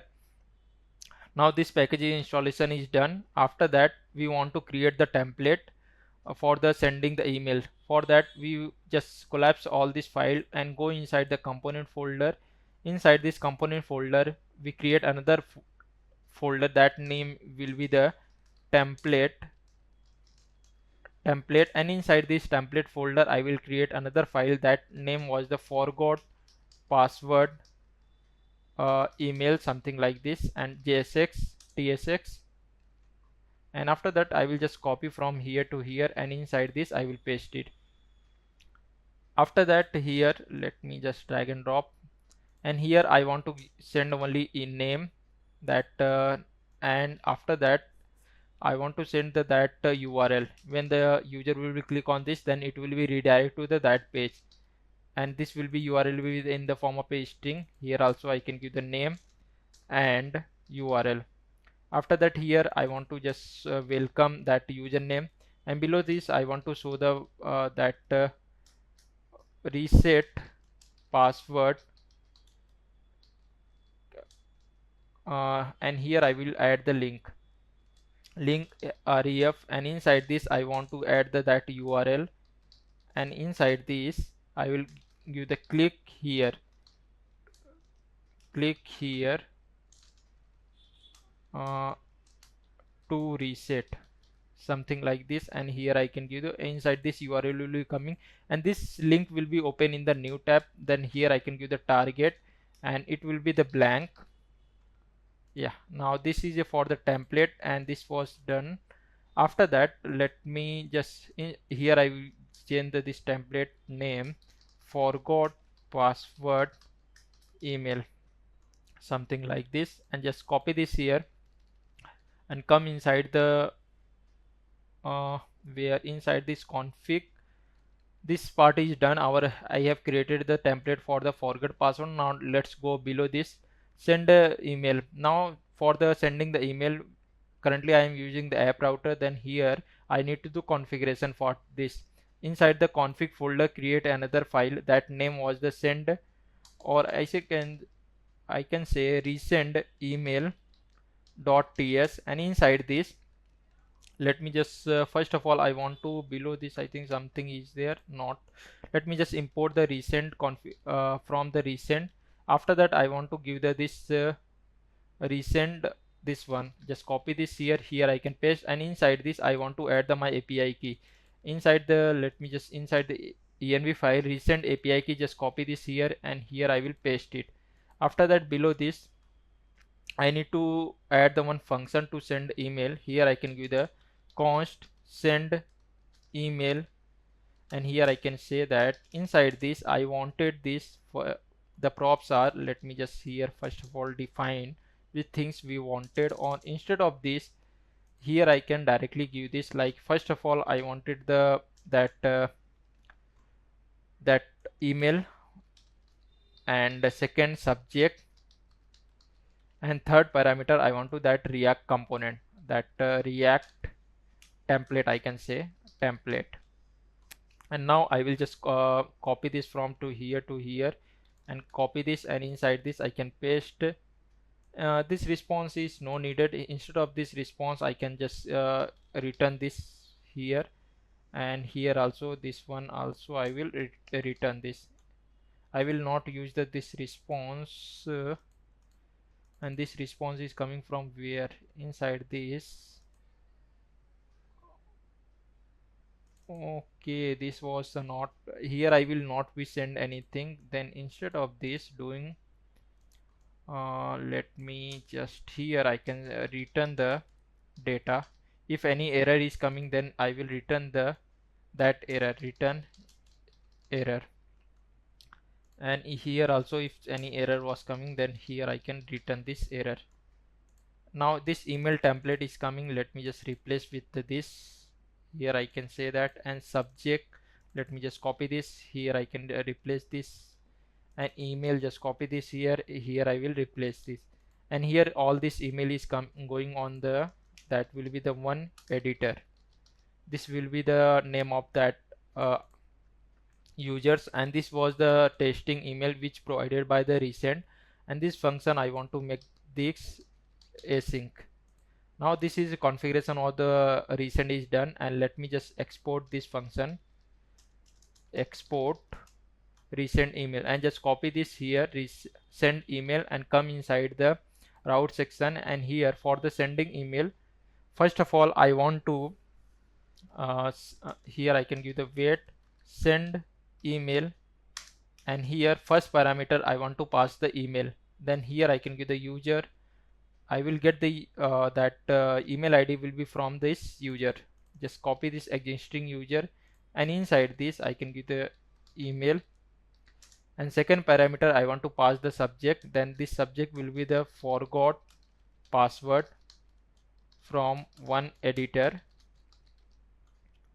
After that, third parameter I want to pass the React template, and React template I have created this forgot password email. Just copy this here I will come, and first of all let me just import this, and here first parameter, let me here first parameter I want to pass, let me check that name and URL. Now here I want to just give the name, and here I can give the existing user dot name, and second parameter I want to pass the URL. Let me just copy this one, and here I can paste it. Now let's save this, and let me just check that it was sending the email or not. And before that I want to run the this npm package, npm my app, npm run dev. Now server is started. Let's go inside the browser, and here I will go, let me just refresh this, and compiling, and successfully it was getting. Now here I will enter my email ID and click on the submit. Now it was showing the any error. Let me something went wrong. It was giving this is because of the password is maybe, let me just check that this function is working properly or not. Okay, here you can see that I am using the user model, but I have not, maybe the database was connected or not. That's why instead of this here I can, first of all I want to check that it was connected to the database or not. First of all I want to connect this with a database, connect db. Let me just import this connect db, and here I will just do this. After that, let me just do the refresh again, clear. Now I will enter my email id and click on the submit, and let's check your email. Let me just check this my email and open this, and here you can see that one email I was getting, welcome Amit. Here you can see that, and reset password. And when I was click on here, then here you can see that it was open in the new tab, and this will be the reset password. Now let me just copy this reset password, and let me just create the pages, this one inside the app, and here inside the auth section I will create a folder reset password, and inside this I can give the page.tsx, and here the forget password will be similar to the register one, because I need the password and confirm password, both the things.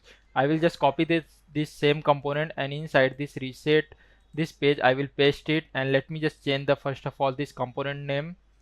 This component I can change this the reset password, and here just copy this here, and here I can paste it up in this section. Only I need the that password and confirm password. After that, let's go inside the component, and here I will remove this one. Only I need the password section, and here I will change this endpoint will be API auth reset password. And after that, here it will be the 200 status code, and toast message it will be display, and reset form, and when the password is reset it will be redirect to the login page, and here show the messages. And here I will change this title will be the reset password. And after that I will go inside this, here no require of a name field. Let me just delete this, and email also not required.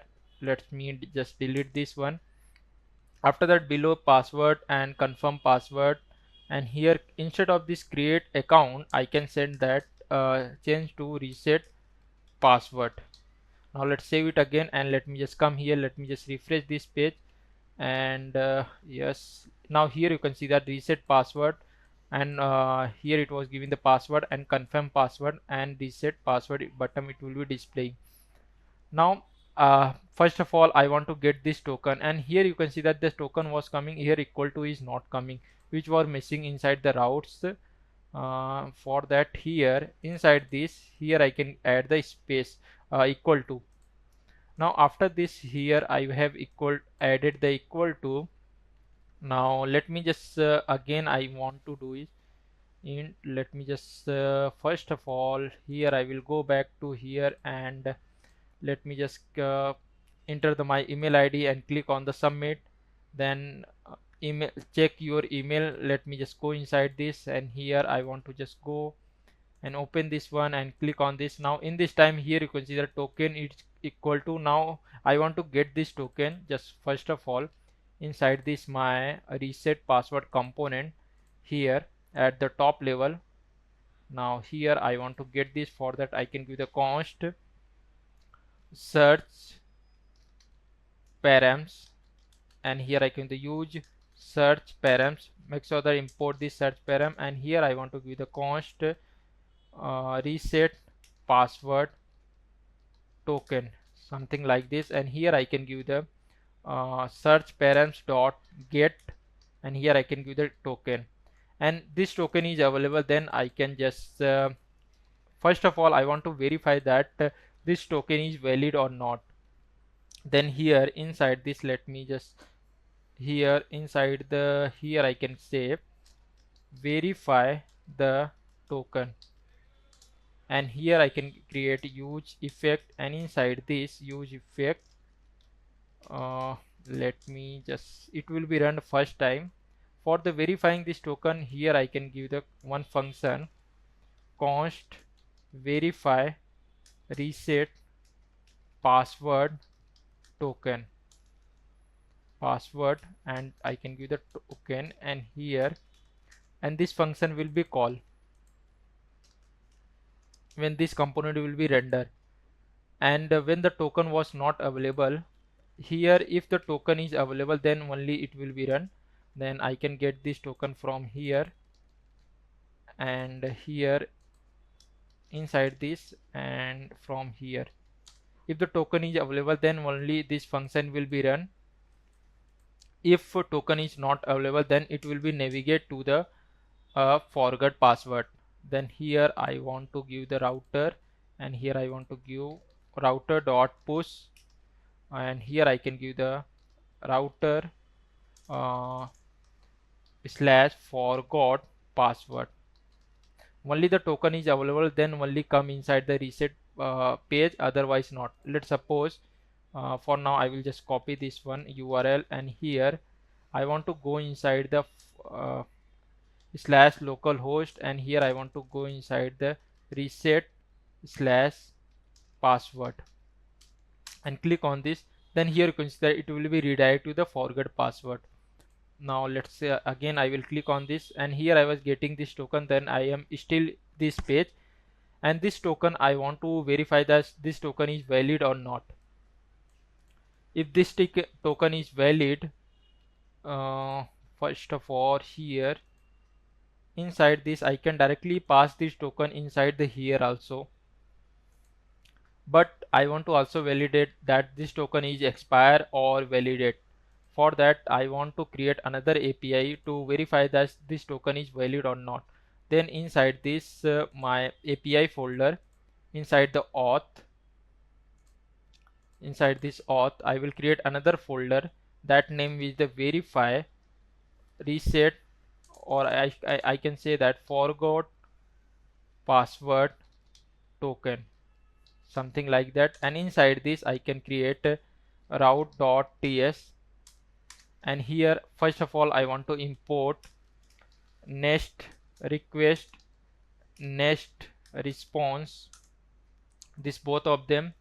After that here I want to give const, here I want to give the export async function, and here I can give the that function will be the post, or you can also get also not an issue, it totally depend on you. Post, here I can give the post method, and after that here inside this I want to give the request,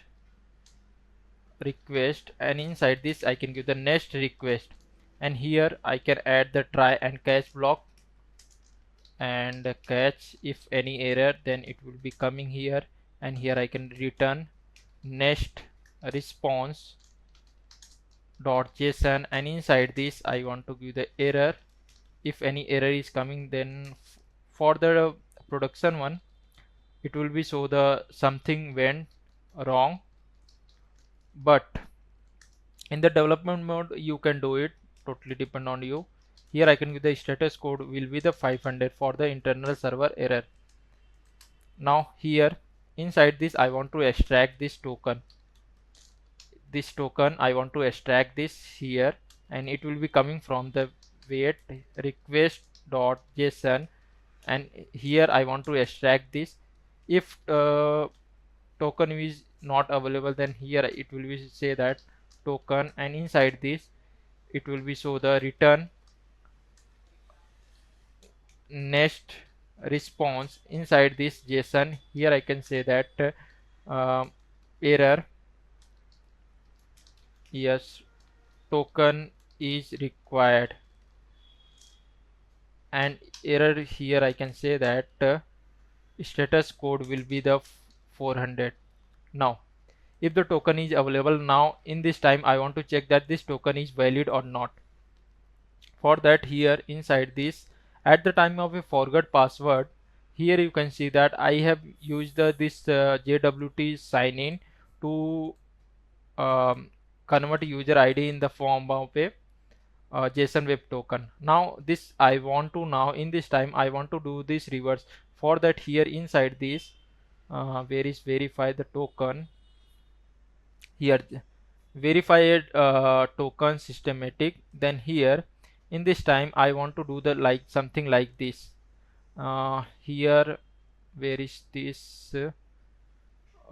Inside the here I can give you const verify token.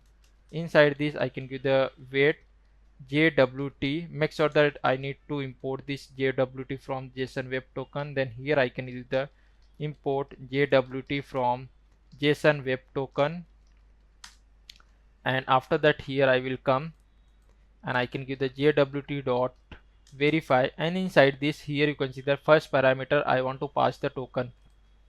Now if the token is available, then I can verify this, and second parameter I want to pass the secret for the public key. Like at the time of a forgot password, where is this? Here I have just passed this forgot password secret key. Let me just copy this one and come inside this here, and here second parameter I want to pass this, and here it was showing this was the undefined. Then here I want to add the exclamatory mark. It will be coming. Now here you can see that it will be receiving me the verified token. Now for and here it will be giving me the token. If token is not available, then here I can send the same things. Let me just copy from here. If token is not available or token will be expire, then here I can say that token is expired, and here token will be expired. Then instead of this, here I will send one more key, token, or I can give the expire is true, something like this, and here I can add this. Now if the token is not expired, then I can send this response here below this next request response. Let me just give the return next response dot JSON, and inside this I want to give the message token is valid, and here I can say that expire is false. Now let's save this one and come after that, save this and just copy this endpoint URL and come inside the reset password here inside this function. I can just copy from here to here, and inside this function I can just paste it. After that, here I can change this URL verify forgot password, and here I can say that token. Now inside this I want to send the token const payload, and here I can say that token, and this token will be coming from the here. Now just copy this payload, and here I was just passing this payload inside this, and this function I want to convert this asynchronous. Now this is verified token, and here I can say that where is this APIs reset verify token, and if the status code was the 400 means token is not valid, and here token is valid and expire is false. Then inside this I will let me just close all of this file. Lots of file was opening inside the reset password, and it will be not be redirected, not be reset anything, and not be show any messages also. Instead of this, here I can give that const each valid token, each valid token loading, something like that. Each valid token loading, and here I can give the use state. By default it will be the true, because it will be first of all it will verify that token is correct or not. Just here put the true, and after this it will be false.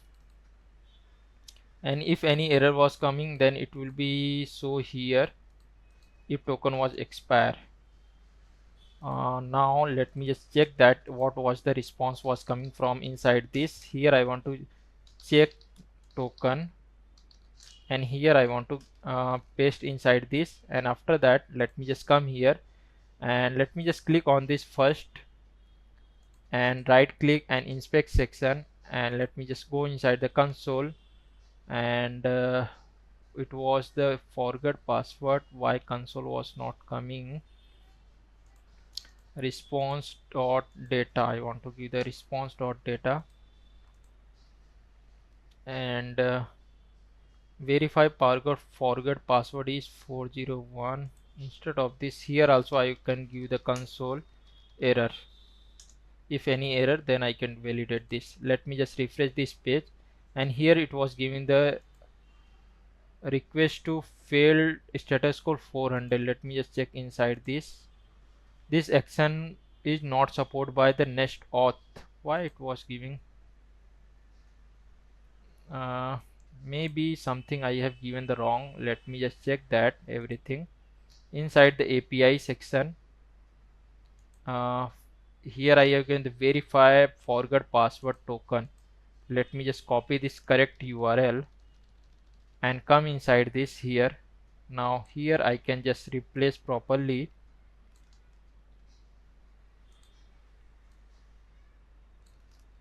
Yeah, by default spelling mistake was there, that's why it was coming. Now let me just come back and refresh this page again, and in this time here you can see that token is valid and this expire is false, it was showing.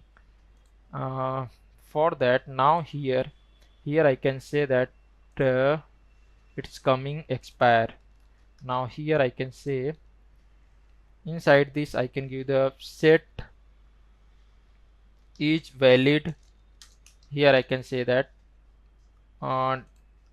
response dot data dot expired. If expired was the false, then it will be so that user will be able to do the password change. And here no need of a loading. Let me just remove this because no, this is required. I need to create another section.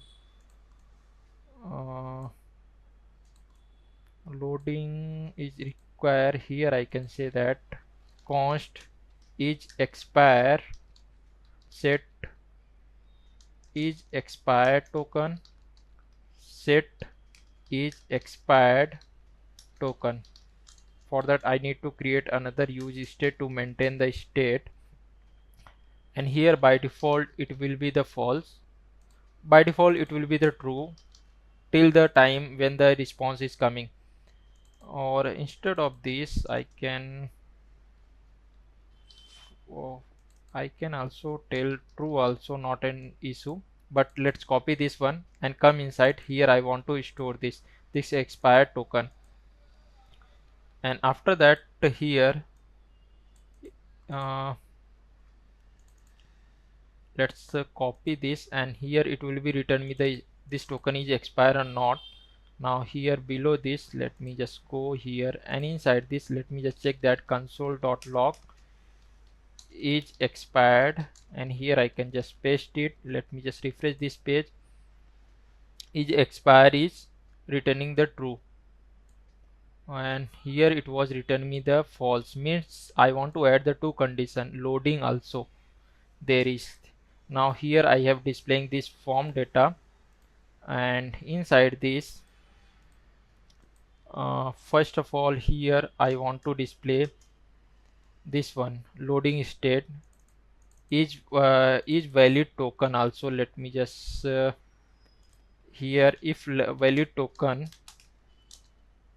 here I can say that, then here it will be displaying loading, or instead of this loading I can display the div tag, and inside this I can display the p tag loading, here this loading is coming, and when the loading will be false, here let me just, I have given the by default loading will be true. Yes, I have given an expired token, I have given the by default false. By default true means by default this token is expired, and after the loading is completed, I want to check that this token is expired or not. Then here I will come inside the expired token section, and now here I want to check that if token is expired, then here I want to show that div tag, and here I can say that p tag uh, your token is, or I can say that link is expired, and after that here below this, if link is not expired, then it will be show this form. Let me just cut this from here, and here I can paste it. Now let's format this well. After that, let me just come here and let me just refresh this page. In this time, here you can see that it was displaying the loading, and this loading here it was displaying, it will be also display in the form of a proper card format also. Let me inside this, I will go inside the Shadcn UI, and here I will use the card component, and let me just go inside this below, and let's copy this command, and here I will just stop this my Next.js server and just paste it, and px and cn latest add card. Yes, I want to install this, and installation is done. After that, let me just redesign this part. Here I want to first of all give in the card and import this card from the component folder, and inside this I want to give the loading, and this loading will become inside the giving the class name something, max will be auto, and width will be filled. It will become inside the center, something like this. And here also I can say that, let me just cut from here, and or instead of this I can just copy this card component here, and here I can paste it. Now let me just check once more time, and let me just add this class name also here, and everything is working fine. P tag and working, yes. Now let me just come here, let me just refresh this page. Where is this one? Let me just refresh this page. Okay, server is not running. Let me npm run dev and press enter. Now server is started compiling the reset password, and let me just check that. Here you can see that when I was refresh this, then here you can see that it was showing the loading state. Here you can see that it was showing the loading, and when the validating is successfully, then here you can see that password and confirm password is there. And one more things I want to set that user ID also, like here I was verifying that this user ID, but I want to also verify that which user I want to change their password, that user ID I need this. For that, here inside this here after validating this section, here I want to also send that user ID. Then inside this I can go, and here let me just console this from here, console.log this verify token.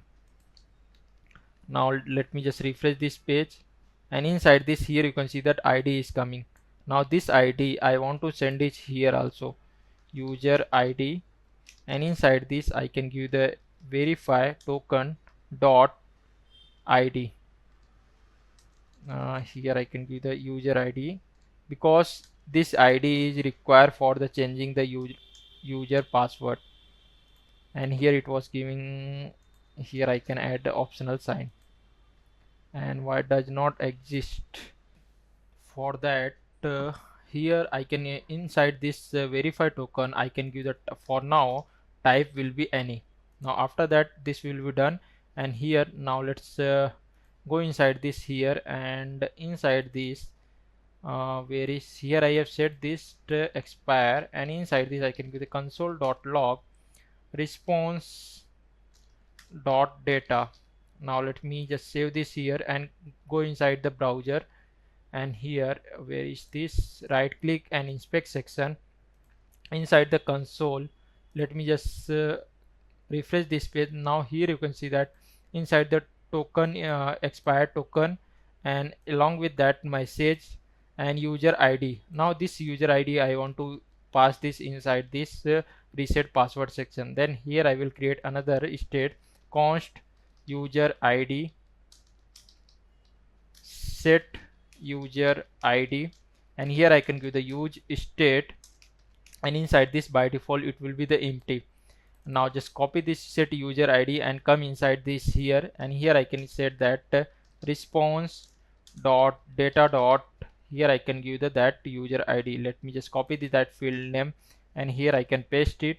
After that, when the ID was available, let me here I can give the if, and here I can add the optional side if field is not there. And now I will remove this from here, and inside this just copy this user ID and pass inside the submit here.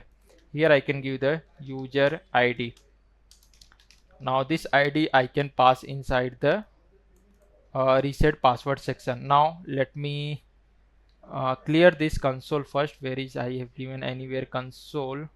Let me just remove this console first from here, and everything is perfect fine. Yes, now it's and remove this console also.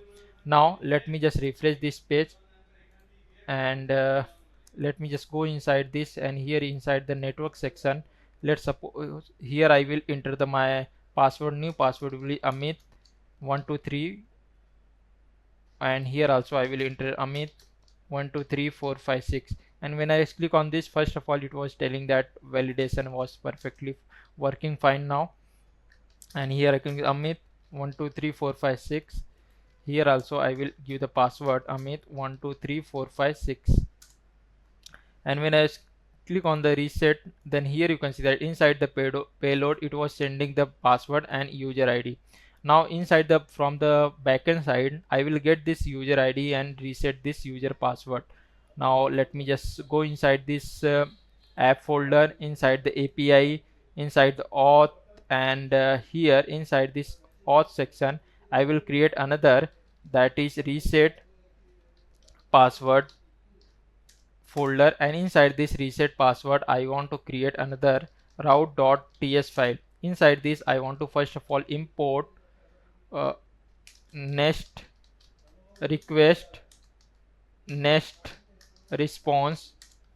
After that here I want to import connect db from the config folder, and after that here I want to give the const and async function reset. Here I want to give that function name will be the post method, and here I want to add the try and catch block. Inside this, if inside the catch if any error was coming, like database was not connected or any issue was going on, for that I can give the next, and here I can give the next response.json, and inside this I can return the error something went wrong. And after that here I can give this that status code will be the 500 internal server error. Now here inside this I can extract this both the user ID and password. Here I can give the user ID and password from use from the request. Here I want to first of all request, it will be coming, type will be the next request, and here I can give the request.json, and here I want to add this wait. After that here this is a field name is the user ID correct. Let me just check that, yeah. And here I want to add the validation user ID. If user ID is not available, or password was not available, then it will be return the response, return next response dot json, and inside this I can give the error. Here I can use provide required user ID and password. It will show the error, and from the front end side. And after that, if user have provided the username and password, both of them, then I want to update their password. For that, here I can give the const, and inside this I can give the uh, update user, and inside this I can give wait. After that I can give the user model. Before that, using this user model, I want to connect with a database. Then here I can say that wait and connect db. This function I need to call when this will be connected with a database. Maybe connected, maybe not be connected. That's why after the connection was successfully, then here inside this I want to give the user model dot, I can give the update, or I can use that find by ID and update, something like that also. And here first parameter I want to pass the user ID. I can just directly copy this from here. And second parameter I want to pass which field I want to update. Then here I want to update my password. Directly I can just copy this password and here I will paste it. After this part was done, now let's come below here. And when the update part is done, then here I can say that I will directly return the response, return next where is white's next response dot json, and inside this I can give the message password updated successfully, like this. And after that, below this I want to give the status code. Status code was the 200, means updated is successfully. Now this part is done. Now let's come back to here, and let me just refresh this page once more time, and here I will enter my password, and here also I will enter the confirm password and click on the reset password. Then here you can see the password updated successfully. When the password updated successfully, and here you can see that it will be redirected to the login page, and here I will enter my email ID and password and click on the login. Then invalid password, it was telling that. Why this invalid password is coming? Let me just go back to again and update this password. And before the update, inside this, while updating is done, let me just check that what the console was coming here inside this. Here I want to give this let me just give the Amit @12345 here. Also I can give the Amit 12345 and click on the reset. Password updated successfully and redirect to the login page. And here you can see that, let me just check that, here you can see the password was not encrypted format. For that we want to convert this in the encrypted format, like inside this my model. Where is my users model? Inside this I have done this part. Now let me just copy this and come inside the reset password, and here first of all I want to convert hash password from here, and this from, let me just copy this here, and inside this I want to paste this.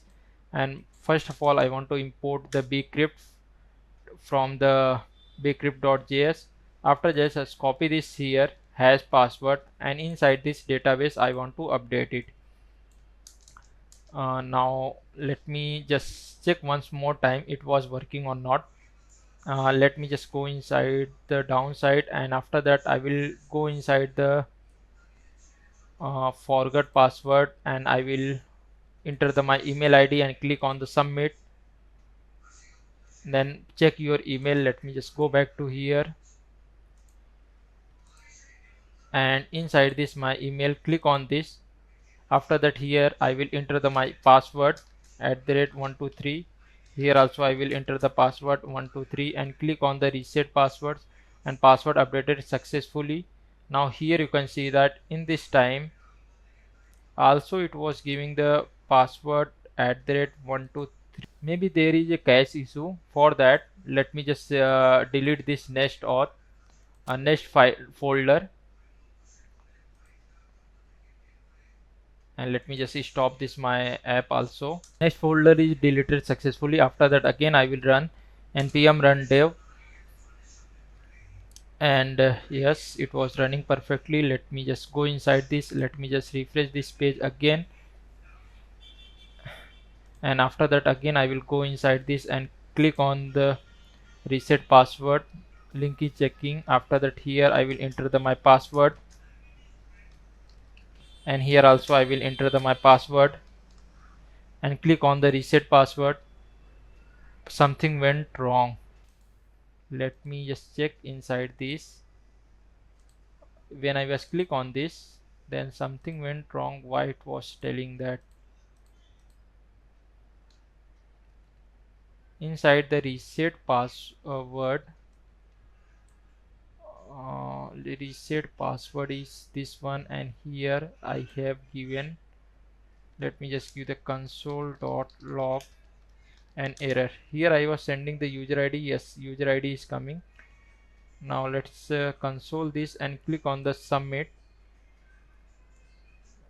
Password updated successfully, and here in now in this time, see here it was coming because of the sometime it cache issue was there. That's why this password update is not working properly. Now this password update is successfully. Now let's go back to here login page, and here I want to log in and click on the logins. Now here you can see that login is successfully, and it was redirected to the our dashboard page. Now our auth section is done.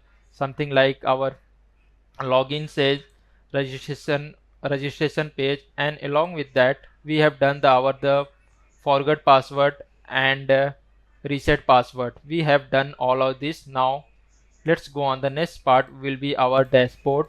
We will work on the dashboard to creating the all this side menu, right side menu, and here we will display the all this project. Let me just close all of this file and collapse this, and here I will close all this tab which are not required currently. Inside the src folder, we go inside the app folder, and here inside this dashboard we have this dashboard, and in here in the side here left side I want to display that sidebar. For that I will use the Shadcn UI component. That name was the sidebar. Sidebar, go inside this, and here you can see that it will be something look like this types of a. Now I need to add this sidebar component in my code. Let's copy this command and come inside this. After that, here stop your server, or you can open another terminal also, totally depend on you which things you wanted, and here just paste this command. Now again I will use this peer. Now this installation is done, and inside this component folder, let me just go inside the component folder, and here you can see that inside the UI section one more it will be added the file. That file name was the sidebar.tsx. Inside this all the sidebar menu and all of them item was added. Now all this I need to display inside this here left side. For that I need to go inside the my dashboard, and inside the sidebar folder, here inside the pages. Now here inside this dashboard folder, and here I want to also make a layout. Like here it will be come the our sidebar, here it will become the all the header, and here display the lots of other pages also. For that, inside this my dashboard page, this dashboard, here I will create another file. That file name was the layout.tsx, and inside this I can give the export default, and here I can give the function name. Here I can give the dashboard layout, and it will be here, and here I will return the this one. First of all, here I want to define the that type. For that, here I can directly do also inside this. I can extract children, and here I can give the children react dot react node.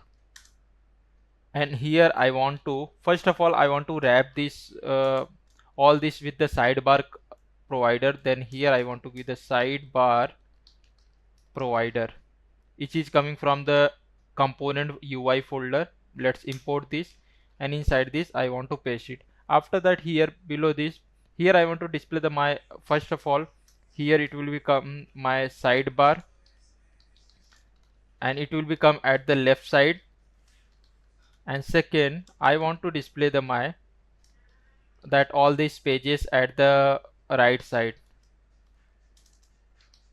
Then for the left side I want to display the my all the sidebar. Then here inside this dashboard folder, here I will create another folder. That folder I can give the name and start with the underscore component. And here why I have given underscore starting, because inside the Next.js you can go inside this documentation, and here you can see that when you do the any folder which is from the start with the underscore, then it folder should be not be considered as a routing. Like inside this folder, if you create now page.tsx also, then it will be also not considered as a routing. It will as a considered as a any of the components.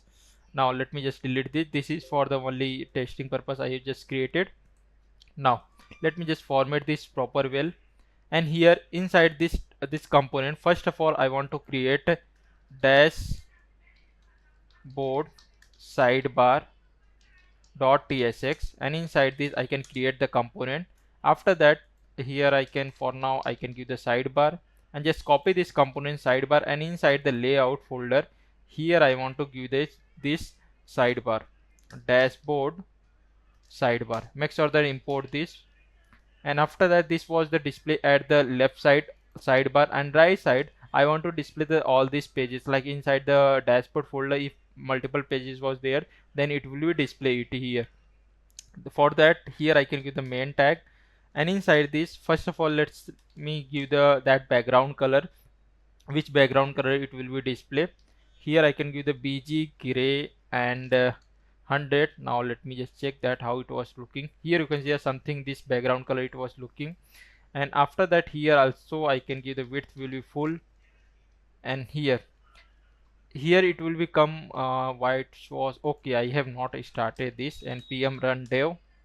Let me just run this server, and inside this page.tsx, for now let me just comment down this part,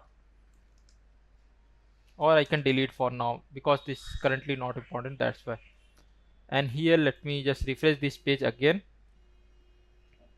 Now here you can see our sidebar is coming this side, and at top side I want to display the my header. For that, here inside this component I will create another file. That file name was the dashboard header dot tsx, and inside this I can give the rafce, and here I can give the header. And let's copy this component and come inside the layout folder.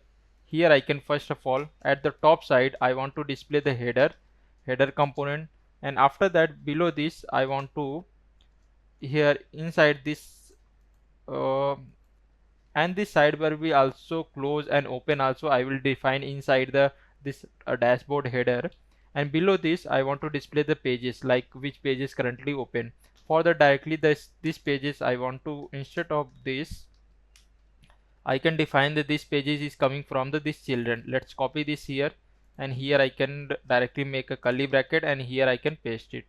Now let me just format this well. After that, let's check that everything is working. Here you can see sidebar and header. Now let's first of all design our sidebar. For that, go inside the sidebar component, and inside this, first of all I want to import the sidebar, that sidebar component. Here let me just remove this here, and here I can give the sidebar, and make sure to import this from the UI sidebar folder. Let me just, and here now let's save this. Now here you can see that its width is coming something like this. After that, here at top side, first of all I want to display the logo. For that, here I can import sidebar header, and inside this sidebar header I want to display the my logo component which I have previously created, and let's import this here. And here I can give the width will be approx, it will be 100, and here I can give the this width padding from the, like here you can see that no gap was coming inside this. From the x-axis I can give the padding. Now here you can see a little bit gap was coming. After that, below this, here below, add the separate, like from logo and all the other menu, it will be look like some separate part. For that, here I can add sidebar separate, like this. Now let's save it again, and let me just come here. Now here you can see that logo will be something look like this, and inside this, here you can see that this line is little bit going outside this. Instead of this, here I can add class name and giving the overflow hidden. Yeah, now let's save it again. Now here you can see that this line is inside this box now.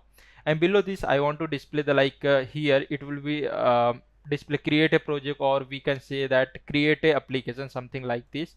Then here where this separate sidebar is completed, that below I will import sidebar content, and inside this sidebar content, first of all I want to display the button, and this button I want to do this.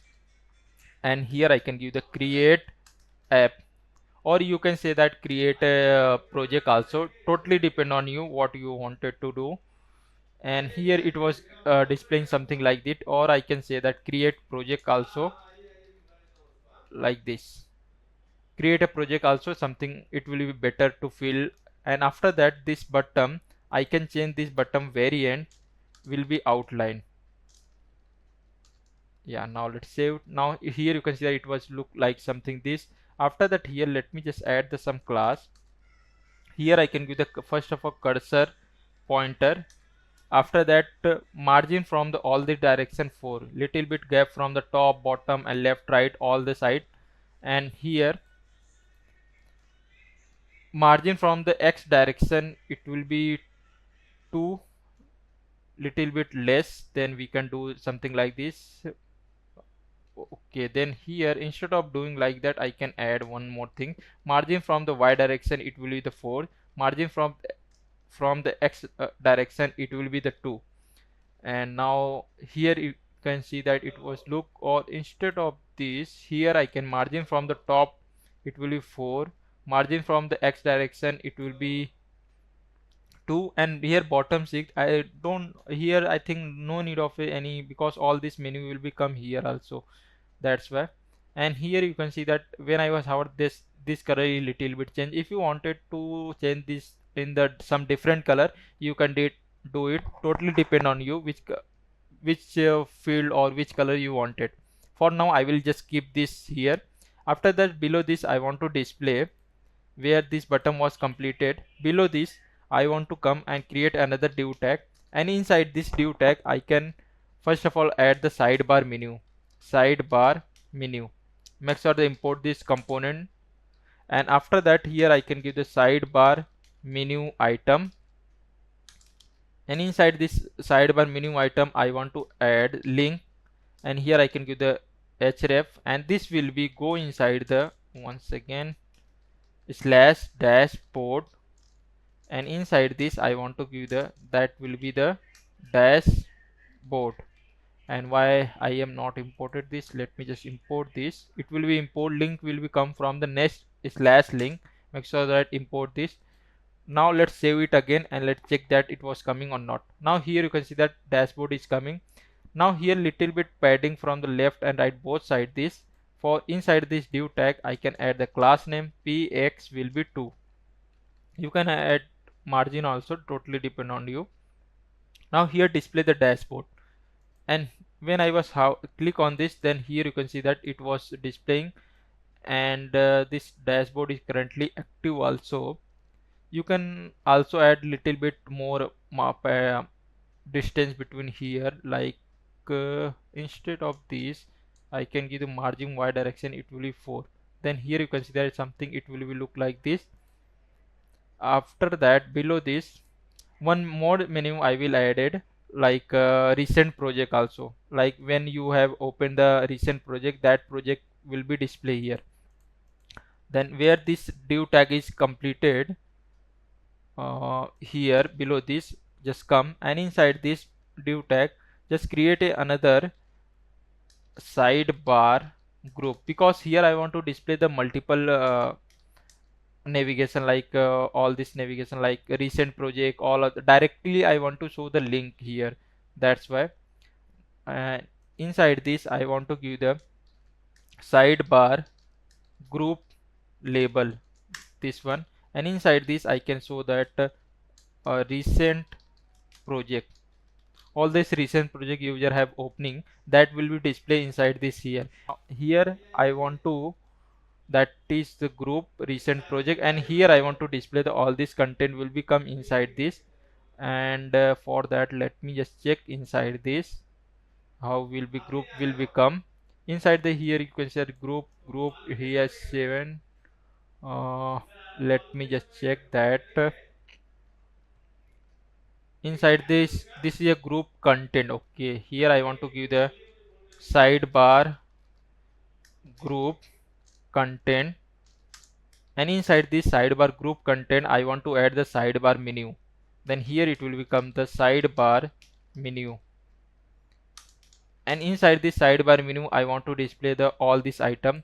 For now let's suppose I will inside this, let me just add the const, and here I can give the item, and inside this, or I can say that recent project array. Inside this array let's consider first item, like I can give the title, and here this title will be, I can give that project name. Basically here I want to give the, instead of this title I can give the name, like I can say that chat app, something like that, or website any, and after that here I want to add the link, and here it will become the link, and slash editor slash that project ID it will be, and here it will be show the which file user have opened this, something like this it will be show here.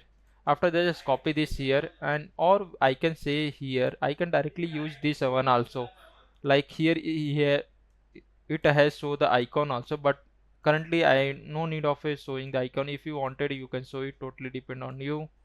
Let me just copy from here to here and come inside this, where is here, and inside this I will just paste it here, and let me just here items, instead of this item I can give the recent project, and here I can paste it. After that here it's going on, and here I want to give the, instead of title I want to give the name, and let me just import sidebar menu button, and yes, and after that here here I want to this link tag, let me use the link tag instead of this, and here I can give them href.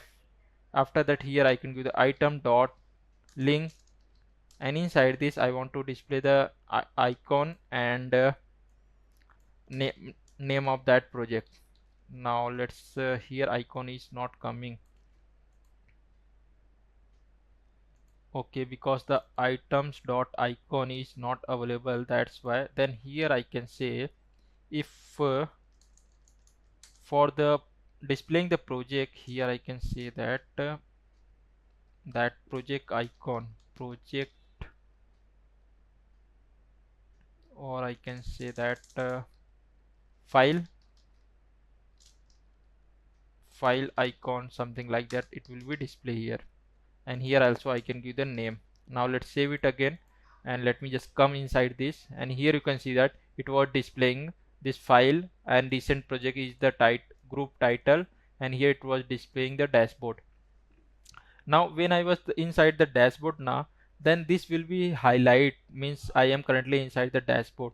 For that here inside the, first of all I want to convert this component in the form of a client component. After that here I can use const path name, use path name, and inside this path name, let me just copy this here, and this path name will be equal to here. Where is this dashboard? Here. Here I can add the class name, and inside this I can use the cn this here, and here when this dash path name will be equal to the slash dashboard, then inside this I can give the, this will be the background color will be changed to the primary, or I can say that black color also, totally depend on you. And its width will be full. First of all, here I have want to give width will be full, and here I want to give the comma. It's not taking. Here also I can give the width full. Let me just check that it was taking or not. Okay, here it was taking perfectly.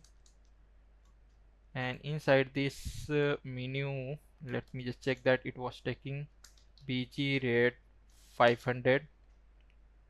Yes, it was taking perfectly this full width. And here I can give the minimum width will be full also, or I can change this in the block also, then it will be, by default it will be taken the full width. And here I can add inside this padding from the y direction, it will be the 2, or I can just say that 1, and rounded md, and text will be white. Instead of this, here I can add here text will be white, and from the x padding from the left and right it will be 4. Now here you can see that it was displaying something dashboard, because current it was active, that's why it was displaying. Yes, it was perfect and working fine, this dashboard. Or I think instead of this color is not look great, then I can remove this one, and this one also rounded one. Let me remove this, and here I can give the px will be 4, or I can say that 2. Yeah, 2 will be perfect fine. And after that, here I can, when it will be active now, then this background color will be, I can give the slate, and it will be the 100. Little bit something, it will be look like this, it will be show the activeness. And here I can also add rounded md. Yeah, now it's look great, and our this one done. And inside this recent project will be, this item will, all the menu will be displayed here. For now just keep this one, later we will develop our all this dynamically, all this, then it will become here inside this. Now here let's our make our header part. For that, let's close this file and come inside the layout, dashboard layout folder, and inside this I want to go inside the my dashboard header.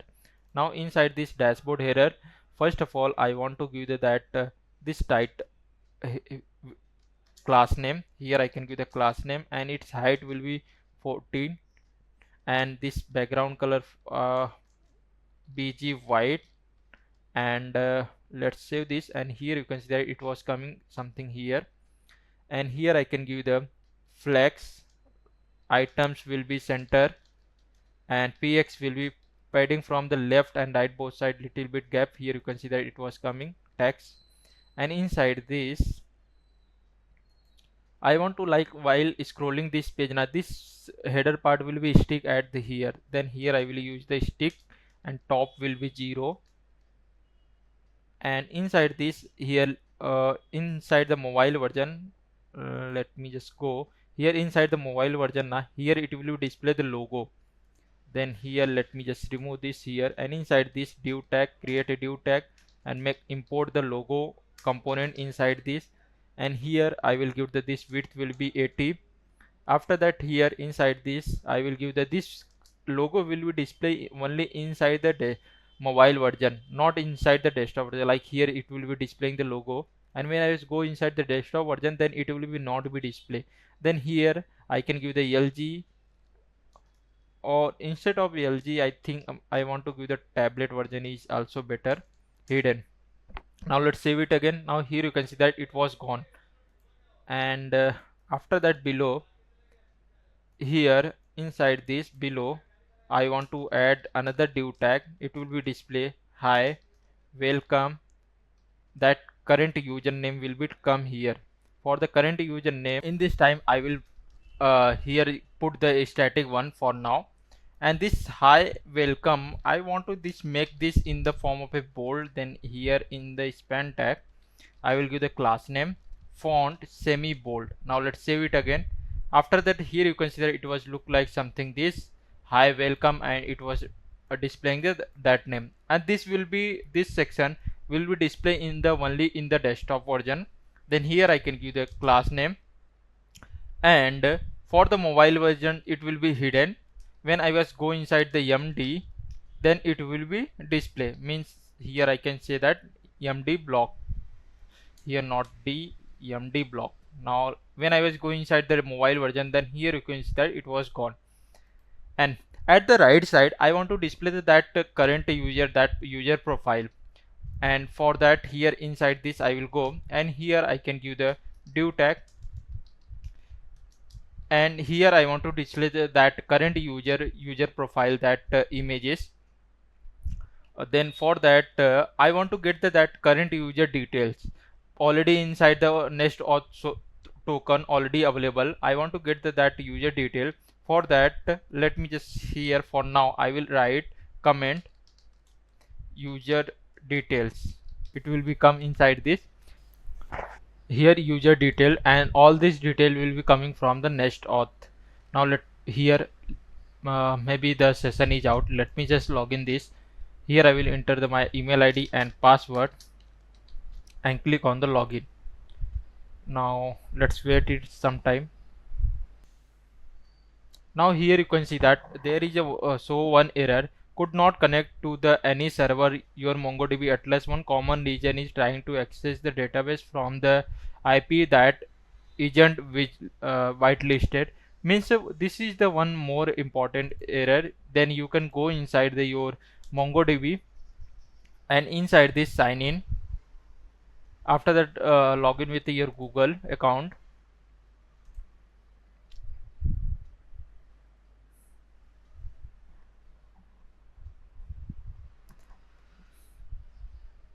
And inside this you want to go inside the network access, and here you can add your IP, or you can do one more thing. You can add one by like 0.0.0.0. It will be allowed to access anywhere your this database from the any IP. You can use it. Now let's save this, and I can check this also. Just wait few seconds. After the IP was added successfully, and now let me just refresh this page again. And after that, here I will enter my email ID, and here I can enter my password and click on the login. Yeah, login is successfully, and it was redirected. Now here I want to display that user details, and for that I want to get this data from the Next.Auth. Here I want to take this detail from the user from the session. For that, here I can give the const session, and here I can give the use session. Why it's not coming? Use session, and make sure that the use session is coming from the Next.Auth React. After that, let me just see, and here it was giving the React context is unavailable in server component. Then I will convert this component in the form of a client, and now let's save it again. And here it was given use session must be wrapped in the session provider. For that, I will go inside this let me just collapse all this file and go inside this my app folder, and here inside the layout file, and here I want to wrap this. But this session provider is not work in the server component. I want to make another file for that. Then here inside the src folder I will create another. That name was the, let me just give this provider, and inside this provider I can create another provider.ts file, and inside, or instead of ts, I can give the tsx, because inside this I can create the both the things, provider component also. Then here I can give the export default, and here I can give the function, and here function provider. Inside this I can give the return, and here I can give the session provider. Make sure that this session provider is coming from the Next.Auth, and inside this I can give wrap these children, and this children is coming from the props. Here inside this I can just type define their types also, children, and this children will be react node. Now after that, just copy this here and come inside the app folder, inside the layout section, and here I want to just wrap this. Here I click the provider, and inside this make sure that import this provider and just wrap this all the component, this children, and after that let me just refresh. Okay, then inside this provider also I want to make this provider will be client component. Now let's save it again. Now everything is running fine. Let me just check that inside the console, inside the header component, here this session I want to check this console.log, inside this user data is coming or not. Now here let me just copy this, and here I can paste it. Let me just save this, and after that here inside this session, here you can see that data is coming, and here you can see that only email and user ID is coming, but I want to that username also, and user other things also, like user picture also. Let me just see inside the Next.Auth that option section, and here I have written the I have written the user ID and email. I want to also return the name, then user dot name is available, and inside this I want to also return the picture. Let me just check inside the model that field name. That field name is picture. Let me just copy this and come back to the next this option, and here I can say that user dot picture. If user.picture is available, then it will be returned, otherwise it will be return me the empty value, like that. Now let's save it again, and let me just come back, and here now in this time let me just check that data is coming or not. In this time, here you can see that in this time data is not coming, because again I want to log out and log in, then it will become. For that, here I will let me just create a huge effect. I want to first of all, for now, here I want to do the logout. For that, here I can give the sign out. Make sure that this sign out coming from the React this Next.Auth. Where is this sign out from the Next.Auth? And let me just refresh. Now sign auto is done. Now in this time this one not required. For now I will remove this. Where is this sign out? Now let me just refresh this page, and here I will enter my email ID, and here enter my password. Okay, and click on the login. Login is successfully, and redirect to this page dashboard. And let me now in this time I will check that inside this session data, and here you can see that inside the user detail, email ID and name is coming. Now this if name is available, then here I want to display this that name avatar, and here I want to make the pop-up also, like when I was click then open the drop down also. For that, here I will use the pop over component, and let me just copy this npx Shadcn add pop over. Let me just here stop this server and paste this npx Shadcn latest @pop over. After installation is done, again I want to also add that avatar image, like user profile image. I want to display that avatar. Inside this I will go, and here I can just copy this here also, and inside this I can paste it. After this, here I will select the legacy peer, and installation is done. After that I can run npm run dev, and let me just drag and drop, and here I want to show this. For that, here let me just remove this here, and inside this I want to show the pop-up first. Let me just go inside and see the pop over code, and inside this pop over, let me just open this one, and here you can see that first of all I want to import this pop over. Inside this I want to go to the add that button when where I was click on this miss trigger, and after the inside this which content I want to display it, something like that.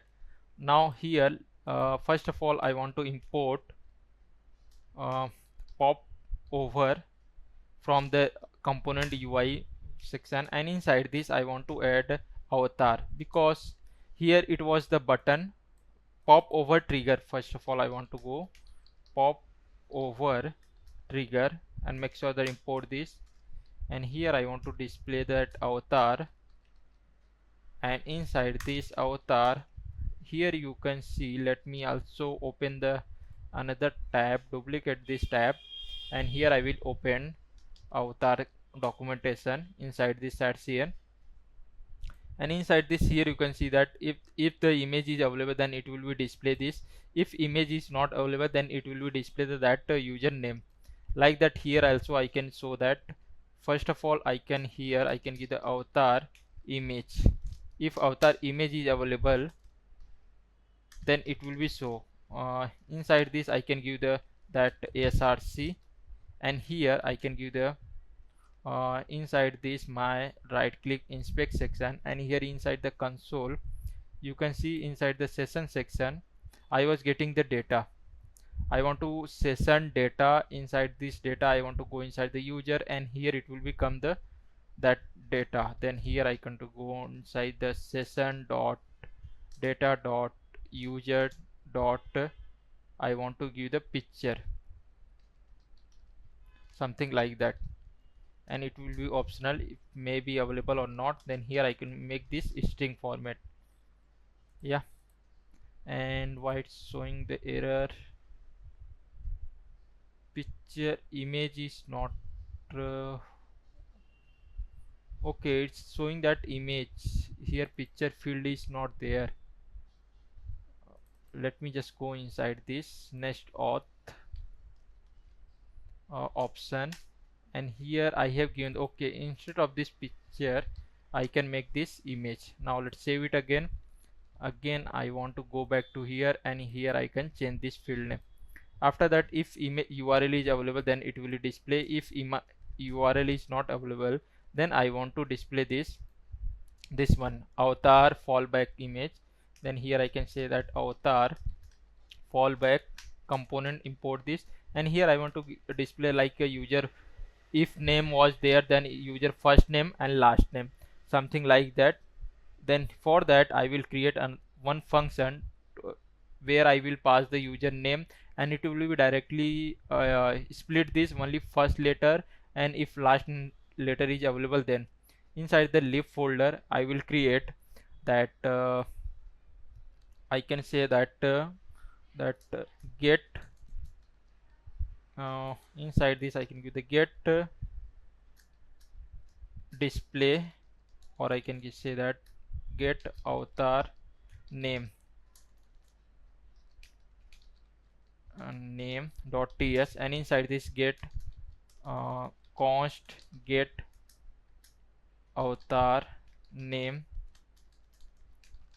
and inside this this will be the arrow function. Here inside it I will accept the name of that person, and after that inside this I will do, first of all I want to give the const, and here I want to, if inside this name space is available, means first name and last name both is available, then I want to split this first. Then here I can splitting result will become, and here I can give the name dot split, and inside this it will be split from where the space was available, like that. After that I was get that user like in it will be convert in the form of a array. Then I can here I can say that I will return this instead of this. Here I can give the result like 0 and 0, like first letter, first word, first letter, plus I want to give the result if second letter is available, second letter and first word, then here I want to give the condition. If the length is greater than the 2, then only go on the second, otherwise not. Then for that here I can give the const. Here I can return, I can return this display, and here I by default it will be empty. Here I want to first of all find that result dot length is greater than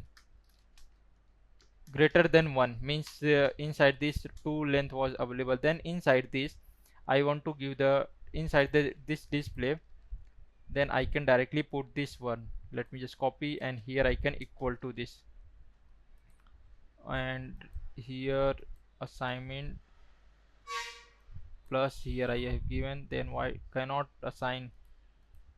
Okay, then inside this I will convert both of them in the template string, and here I can directly do this like this, and here I will remove this plus one, then not require of this, uh, like that. Also here also I can give the dollar, and here now it will be return the display. And by default uh, okay, here I want to convert this in the form of a let. After that, if this was less than the 1, then inside this display, let me just copy this one, and again I will paste it. Only it will be take the first name, then I will remove this one from, and this one, and I will remove this curly bracket. After this I will return the this variable name will be display. Just copy this here, here I will paste this. Now if any error was there, here I can add optional sign, here also I can add optional sign, here I can add optional side if it was not there, here also I can optional side. Same thing here also I can say, because in the production there will be lots of error will be come. To handle this error I can do like this types of. After that just export this function, here I can give the export. After that get avatar name, just copy this here, and inside this I want to display this. For that here, if here I can give session dot data dot user dot name. If name is available, then it will be a display like first of all I want to checking that this name is available or not, that's why. Or I can directly here I can say avatar get name, and inside this I can give the session dot data dot user dot name, and if here I can give the each string. Now let's save it again, and after that let me just check that it was coming or not, and let me just refresh this.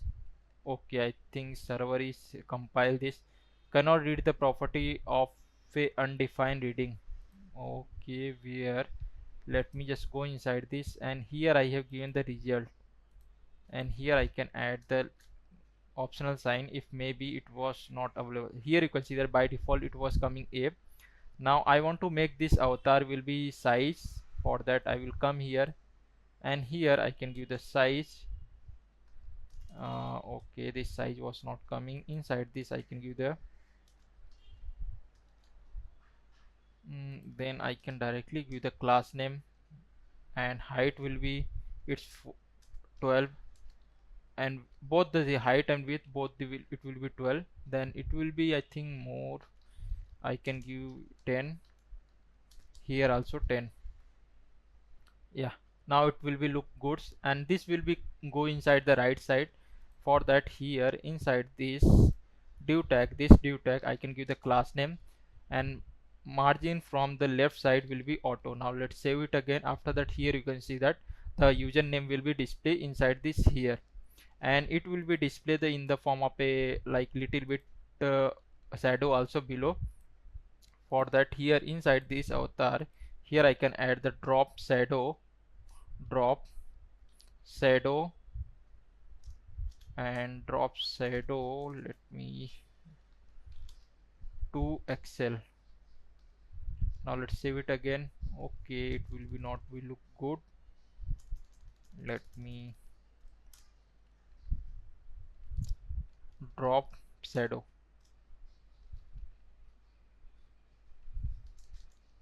Yeah, now let's now it was looking good that username was displaying here, and when the cursor was inside this, then it will be display cursor will be in the form of a pointer.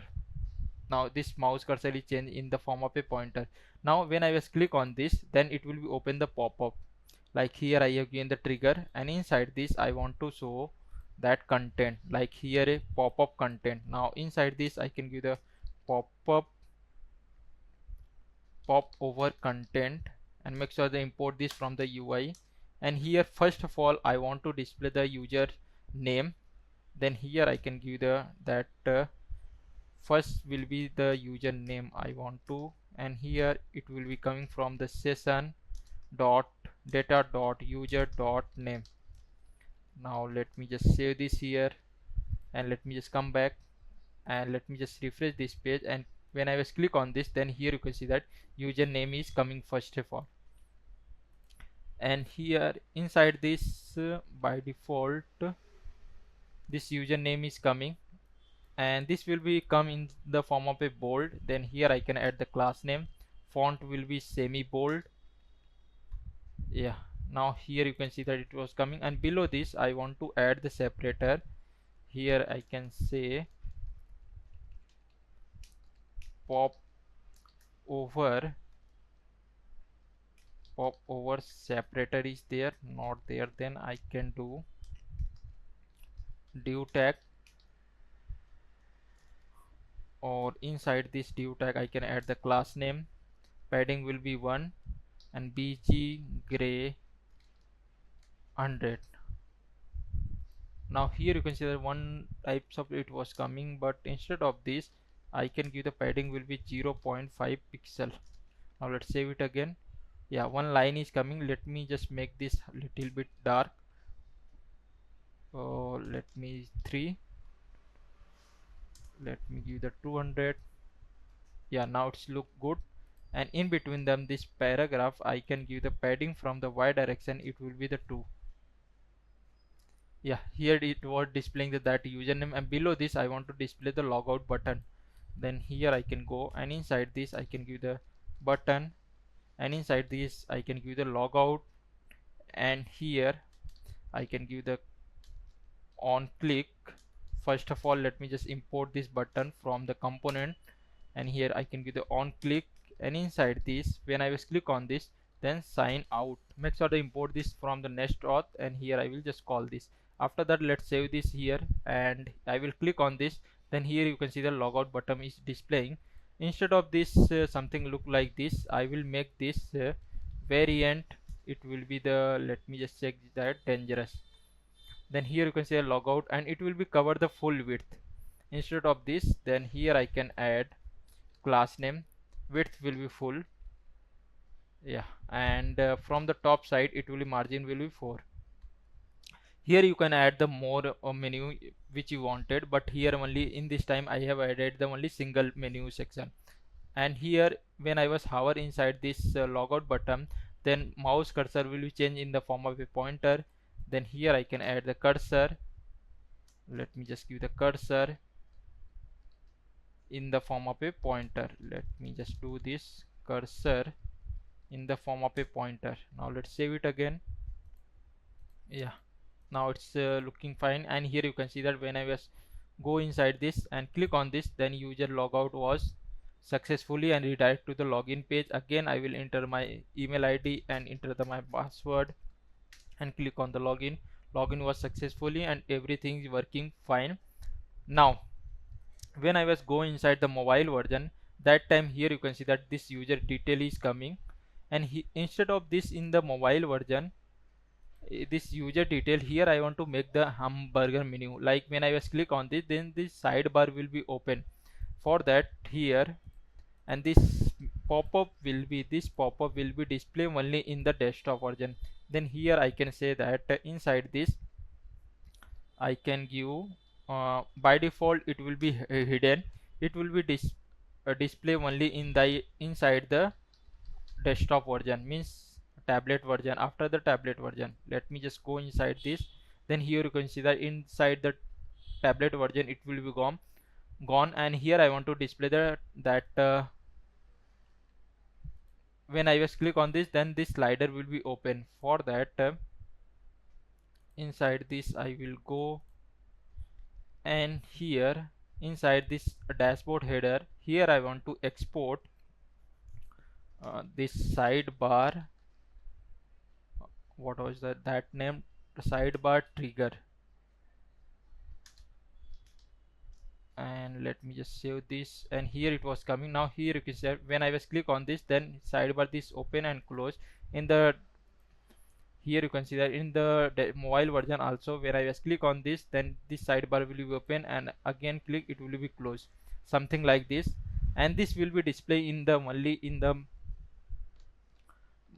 mobile version. And this icon I want to change that. Then for that I will go inside this mobile trigger component, and inside this, here you can see that by default this icon was already defined panel. I want to just make this component as copy. Just copy this here, and inside this I can paste it again. And here I can give that this sidebar trigger will be dashboard. And here inside this I will change this icon name to the menu, and make sure that import this menu icon from the Lucid icon. After that, let me just copy this one and come inside the dashboard header, and here I will import again this dashboard. Once again, let me sidebar,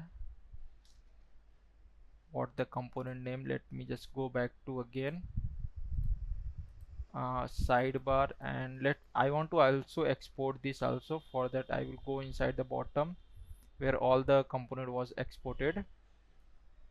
Where is here below this, I want to just paste this here. After that, just copy this here, come inside this, and here I want to import this sidebar header. Now let's save it again. After that, here I will come. Now here you can see that it was coming, and when I was click on this, it will be come, and this will be display only in the mobile version. For that, here let me just cut this, and here I can make this in the div tag, and here I can say this will be for the tablet version, it will be hidden. Now let's save it. Everything is fine, and when I was go inside the mobile version, it will be coming, and this will become at the left side.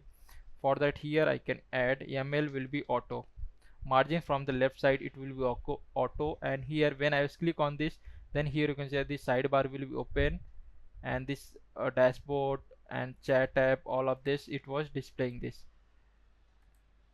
And below this I want to display that user detail, like inside the sidebar here it will be displayed that user detail, like inside the Shadcn UI. Let me go inside the sidebar, because inside the mobile version when I was go that time, here you can see that the user detail was not showing.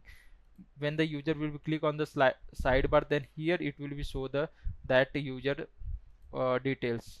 For that I want to I will display the same detail like here this pop-up also. Then I can just copy this code and come inside this one side dashboard sidebar. Inside this, where I have given the sidebar content, where this sidebar is content is closed. After that I can go sidebar footer, and inside this I can paste it. After that, here first of all I want to import this pop over and pop over trigger. Let me import this also. Avatar image also I want to import this, and this component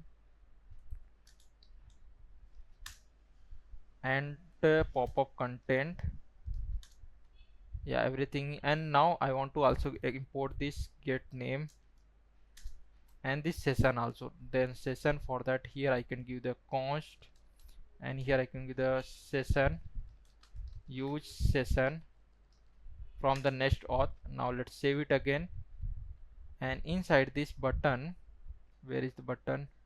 here I have given that this sign out. Let me just import this sign out also. Now let's save this again, and let me just refresh this page and go inside the, here you can see that it was coming, and I want to make this proper. Here it will be displayed properly, and here when I was click on this it will be displaying. Let me go inside this. Because of this nest icon, now it was not displaying. um, Here it was come, it will be cover the full width. Then for that I can display that username also. Instead of displaying this name from here, let me just cut this from here, and inside this I can paste it. After that let me just cut this here, and inside this let me just wrap in the single div tag and format this well. Now here you can see that username, and when I was click on this it will be coming. Now inside this I can give the class name flex items center. Now yes, and width will be full. Yes, it's coming. BG rate 500. Yeah, it was the taking, but why it was not going? Then here I want to this avatar, I want to make this block.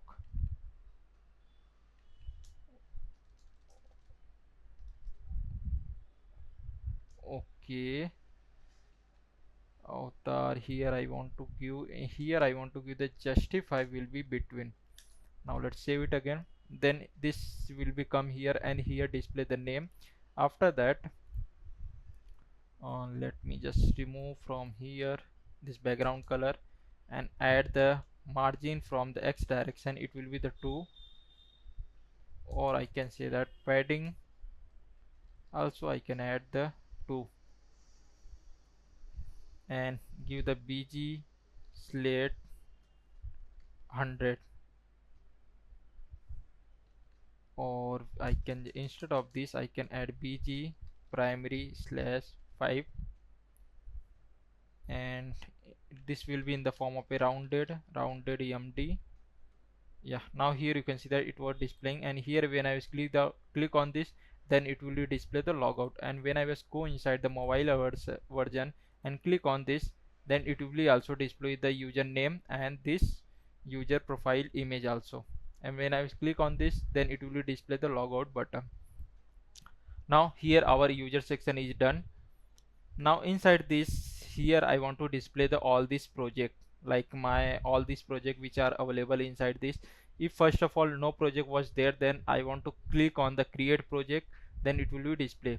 But here let's here when I was click on this create project, then it will be display the one pop-up, and that there pop-up I can create this project. I can give the project name, and it will click on the button, then it will be created successfully and redirect to the that editor page.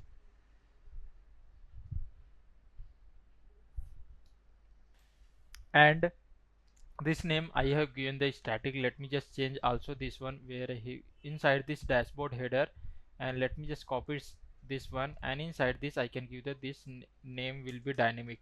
Here I can give this. Now let's save it again. Let me just refresh. Now everything is coming dynamically. Now our this section is done. Now let's go on the next part to create a project. When I was click on this create a project, then one pop-up will be open, and there I can create this project. And for that and also one more things I want to do, and here also inside this also I need to add the project. If there is no project, then here display the empty one by default. And here also I want to add the button. When I was click on this, then this same pop-up will be open both the thing.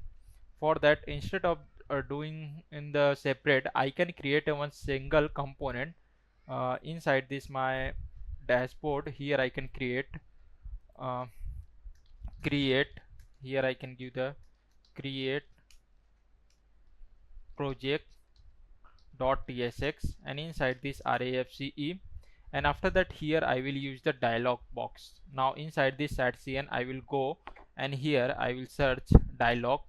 After that, here you can see the dialog will be, when I was click on this, it will be open something like this. Now let me just copy this here and go inside my terminal, and inside this I will stop my terminal first. After that I will paste this and press enter. Now here also I will legacy peer dep, and after the installation is done I will again run this my once again. I have run the twice command. Let me just do this, not an issue, npm run dev. Now let's down this one, and for the dialog box, first of all here inside this, here you can see that first of all we want to just copy first. Let's import this from the here and make sure that this component will be client component. Here I can give the client component. After that let me just copy from here to here, and inside this I can paste it. Now let's save it again. First of all let's format this well, and after that just copy this create project, and here instead of this trigger let me cut this from here, and I will convert this in the form of a button, and this button will be something like this. Here I can give the create project, and here I can give the variant will be, this will be outline. Let me just give the outline. Yes, now after that this create project I will import this inside the my this sidebar, dashboard sidebar, and where I have given this is a user detail. Inside this my content, here I have given this, and here you can see that I have given the class name. Let me just import this first, create project inside this. Now let me just check that inside this, and let me just refresh first. Server is compiling. Okay, now here you can see this coming. Let me just designing the same thing for I will copy the same class name and go inside the create project. Here I can add the class name same. Here I can paste it. After that here it was not taking the full width. There is one issue is coming. Let me just check that. Cannot be decent, right? Okay, then instead of this here I can add as children. Now let's save it again. Now in this time it was coming exact same thing. Then I can remove this one first, previous one. I can go inside the sidebar, and this one I can remove. Now let me just format this. When I was click on this, now in this time it was coming something absolute, this one. After that here it's coming very properly, and inside this create project here I again the button will be outline. Instead of this also I will convert here I will accept the one props, because if I wanted this button will be something look like different. For now let me just stop this. Let's suppose here I want to this will be the primary, or I can say that default. Then it will be something, it will become like this, create project, and it will become, but here I wanted this outline. For that here I can create their type. Here I can give the type create project, and inside this I can give the button. I can give the button variant, and it will be first of all I can give the outline. Second will be default only. Outline default only, two things for now I will just skip. Later you can change, add this more feature. Now inside this I can give the this type, and after that this button variable I will extract this.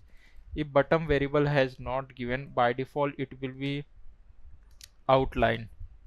Now let's save this here, and this will be optional also, I can add. If user wanted, user can change it. After that now here you can see that it was running properly. After inside this I want to accept that user name like project name, and click on the create. Then here I want to give the enter your project name, something like that. After that let me inside this enter your project name, and I will remove this description because this description is not required. and below this I can take input uh, input input tag and make sure that I import this from the UI component, and here it was coming. Now inside this, why it was closed?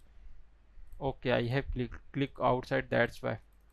Now here inside this, let me make a first of all div tag, and inside this I will put this. After that here I can add the class name, or instead of this I will create form tag, and here inside this I can give the input, and here I can add a placeholder. First of all, enter your project name, and here I can give the title will be create project. Now yes, it was looking perfectly, and in between them in this form tag, let me add the class name and give the margin from the y direction. It will be the 4. Yeah, I think 4 will be great, and inside this I can add the grid gap will be 4, and below this I can add one button, and I can give the create project. Yeah, it will be something look like this. Here enter the project name and click on this, and let me just add the cursor pointer, or instead of this every button, but let me just add the cursor and cursor pointer. You can also do one more thing inside the button component. Now here also you can add that class name, but currently not required. That's why I was not going, because every time I want to make the button will be also look like a link. That's why. Now here this create a project, and here it's taking the name, and when I was click on this create a button,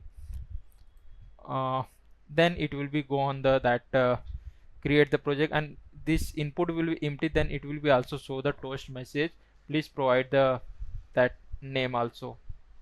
Then here I was not using the any jot any validation. Directly I can use the stored because state management, because I want to only single field. That's why I was not going with the so much complicated things. That's why. Now here I can give the uh, project name, set project name, and here I can give the use state, and this will be the in the form of a string. And let me just copy this here, set project name, and I will go inside this. First of all I can give the value, and here I can give the project name, and it will be like that because uncontrolled currently on change. And inside this I can give the value. Here I can give set project name, and here e dot let me first of all accept this parameter e, and after that I will go inside this e dot target dot value. Okay, and here if you wanted to define the type, you can define it, totally depend on you. Now this will be done, and let me just refresh this page, and when I just go okay, and after that when I was click on this button on click, here I can the handle create project. After this copy this here, come inside, and inside this I can give the const handle create project.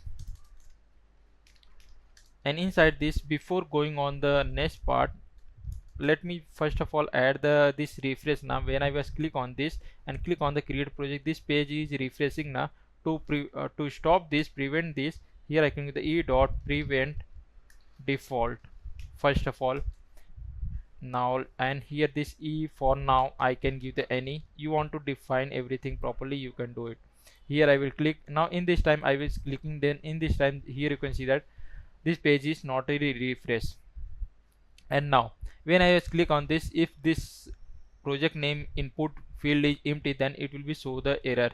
For that here I can give the if project name is not there, then here I can say that if project name was not there, then it will be show the error toast.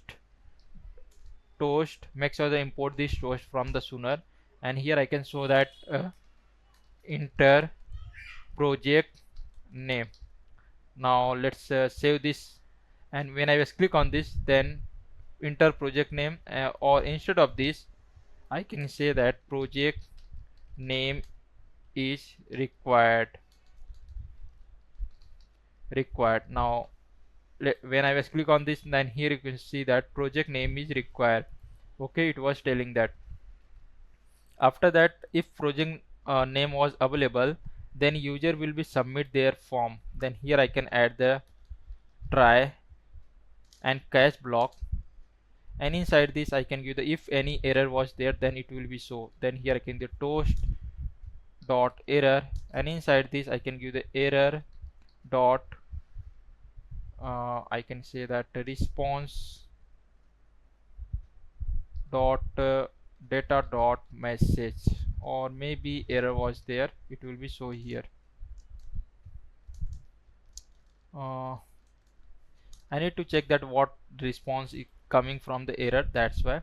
For now I can directly give the console dot log an error, and after that here I can give the const response, and here I can give the wait, because this function will be asynchronous, because it will be going on the another APIs, that's why async make this function. And after that here I can give the exhaust dot post, and inside this I can give the slash API slash project slash I can give the direct I can give the post method, because post is for the create. And second parameter I want to give this that project name, and here I can give the directly name, and inside this I can pass this parameter project name. After this it will become, here I can get this response dot status dot will be equal to the 20120. If anything is created inside the database, then status code will be generally 201.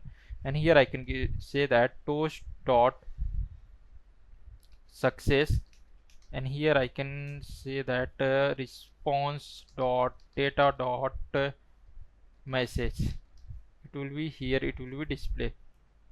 And after this will be done, then I want to this dialog box will be automatically closed when the project was created successfully, or it will be after the project will be created successfully, it will be redirect to the that editor page also. Then here instead of this not be close this, it will be redirect to the another page, automatically it will be closed. Then for now let me just create this project API, this create project API. First of all, I want to create this project API, I need to create the project model also. Now first of all go inside the model folder, and here I will create another, that name is the project model.ts, and inside this first of all I will import mongoose from the mongoose. After that here I will define export type, or I can say that interface project, I can say that I project. And here first of all it will become the, by default this MongoDB create that ID, it was not a compulsory, it will be the mongoose dot type dot object type dot object, why it's not suggesting me, mongoose dot type dot object ID. After that that project name, it will be the in the form of a string, and the username which user have created this. Then here I can give the mongoose dot type, here I can give the types will be object ID, and after that I can give the created at, and this will be the date, and here I can give this. After that I can give the updated at, and this will be the date. Now after that this is a type we have defined this for the project. After below this we will create the schema of this project, give the const project schema, and here I can give the mongoose dot. Here first of all I want to give the new keyword mongoose dot schema dot, and after that inside this first of all I can define this name of the project, and this will be type will be the string, and this string will be yes will be in the form of a capital, and this was the required. Here I can give the true, and required I can say that required, and it will be the true. After that second will be the user ID, and here there is a no suggestion is not coming, then instead of this here I can add this type. Let me just copy this here, and here I can paste it. Now it will be suggestion will be also coming now user ID. Now in this time I can give the type, and this user ID will be the object ID. For that here I can give the mongoose dot schema dot object ID, and this will be refer to the user table. Here I can give the let me that the user collection name was the users. Let me just copy this here, and here I can paste it, and this is compulsory means this will be required. This one is also required, then here I can give the true.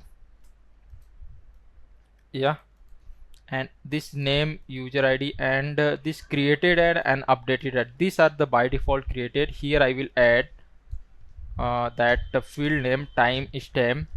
Because of this two field is added.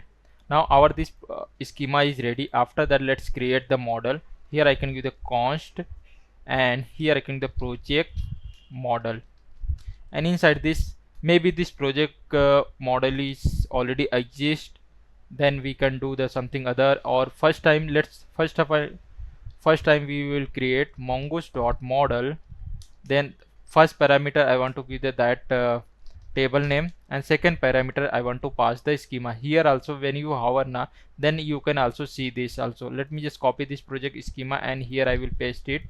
And if already this project model is already available inside the mongoose, then here I can give the mongoose dot model dot project, and here I can give the or symbol.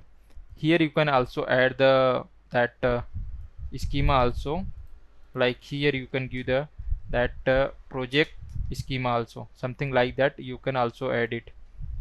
And after that this part was done, I will just export this project model. Now export default project model. This is for the project model. After the project is created, I want to also inside this, while creating the project, I want to also create the some file like index file and CSS file and a JavaScript file. 3 file I want to create this. Let's make the our file schema also. Inside this model, create a file that name is the files model.ts, and inside this first of all again I want to import mongoose, and after that below this I want to define their types, what type of a data I want to store inside this model. Now here I can give the export and interface, and after that name will be the I can say that it will be the file, and here I can define first one will be by default this mongoose will be give their id underscore id. This was created by the by default MongoDB. Then here I can the mongoose dot type uh, type types dot object id, and after that it will become the name of that files. It will be the string, and here also I want to give, and after that extension like this file extension, what is this extension, and this will be the also the string format. After that created at, and this was the date, and updated at, this is also the date. And one more things I want to store here, which user have accessed this file and which project. these two things I want to add it. For that, here I can add the project ID, and this will be the mongoose dot type. Let me just give the type dot object ID, and that user ID also, user ID. Here I can give the mongoose dot type dot mongoose dot type dot. This user ID is not required, but we are giving the for the safety purpose, because with the help of a project ID we can get the all this file. If you not give, then also it will be okay, not an issue for now in this time. If for the security purpose you can add it. Let me remove this one. Now here let's come another part to create the schema of this file. Here I can give the const, and here I can give the file schema and new mongoose dot schema, and here I can define their types, and inside this I can give the, first of all it will become the name of the file, and this will be the type will be the string, and default will be the, because this will be the required, then here I can say that this will be the required, and here I can give that this file will be required, and it will be true, and this file name will be the unique, because all the file in the, because in this time I am using the only root level, that's why this file name will be the unique. And second, by default it will be this project ID, because extension will be also there. Let me just add this first extension. Extension will be type will be the string, and it will be, by default it will be created, not an issue, because when the user will be enter the name, by default is a extension I can split and save inside this here. And let's go inside the project ID. Now this project ID will be the type will be the object ID, then I can take this from mongoose dot schema dot object ID, and here I can give the refer to the that table name was the, let me just go inside this, and it will be referred to the project, that table name will be the project. Just copy this, here I will come, and inside this I will paste it. This is for the name, extension and file for the create a file, and created and updated at this two field is added by here. Inside this I will add timestamp, and by default this mongoose will be add this two field, and below this I want to create a const model, this file model, and inside this I can give the mongoose dot model, and inside this first parameter I want to pass the name of the model. Here I can give the file, and second parameter I want to pass the that schema. Let me just copy this file schema, and here I will paste that. Maybe possible is there already this file is model is already created, then I can here add mongoose dot models, make sure that yes is there, and here I can give the file, and here I can add the or symbol, and here you can also add the more for the security type also, like here I can give the file type. Yeah, and after that I can just inside this I can go, and here I can give the export default file model.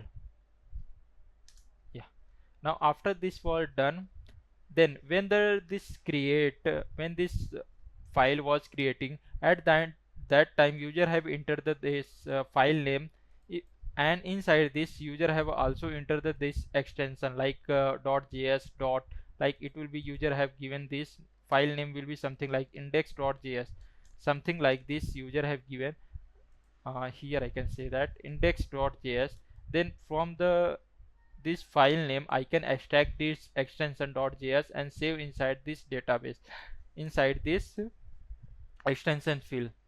For that, mongoose is provided some hook. With the help of this hook we can do it. Here I can do the, first of all, file schema dot pre hook, and here while save, and here I can give the function, anonymous function we can use it, don't use the arrow function here. And inside this, here I can give the first of all that this dot is modified, and which field will be modified? This name. If the name field is modified, then inside this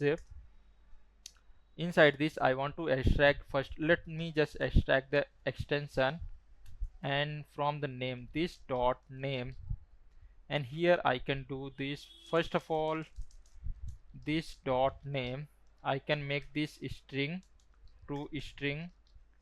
After that I want to do the, let me also add the optional side. Maybe this field was not available. Here I want to do the split, and split I want to do the where is dot is available.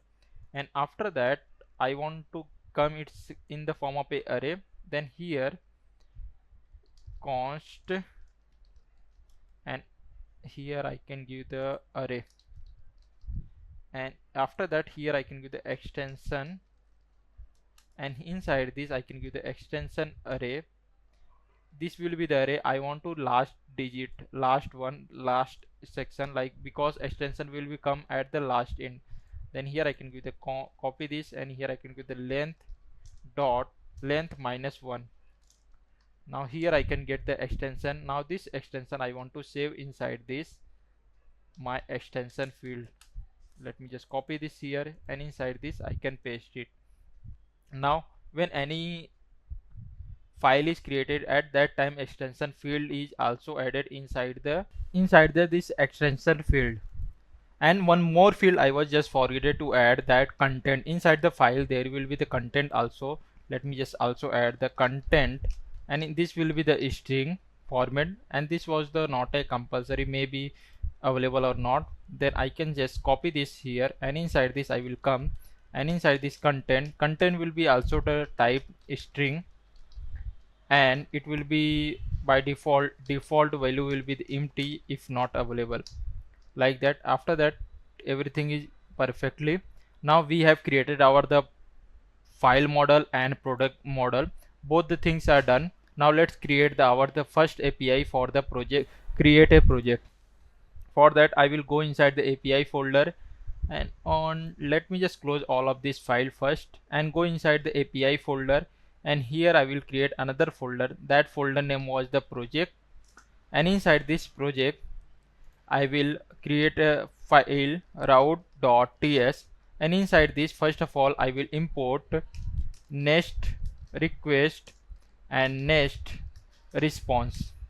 After that I will also import my import ConnectDB, and now let's import the project model.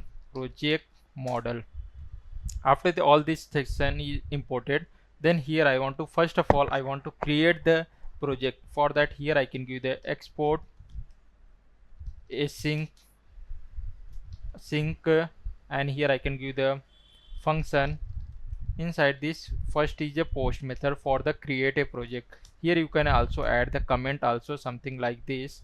Let me add the comment create project, and after inside this I can accept request, and this request will be the type will be the next request, and inside this I can add the try and catch block, and here if any error was there I can return this next response JSON, and inside this error I can say that something went wrong, and here I can also pass the status code will be the 500 internal server error. Now from the front end side I want to get that project name, like here inside this dashboard, and here inside the my where is this component I have added, inside this my component create project. Here you can see that I am just passing this where is the data. Here I was just passing name field. Inside this name the project name was available. I can extract this from here const, and inside this I can extract this name, and here I can give the use here I can give the weight request.json. Inside this I want to extract this. First of all, I want to check that with this project name already the project name was available or not. You can also add this like already this project name was available also, or you can do directly, you can allow to duplicate project also, project name.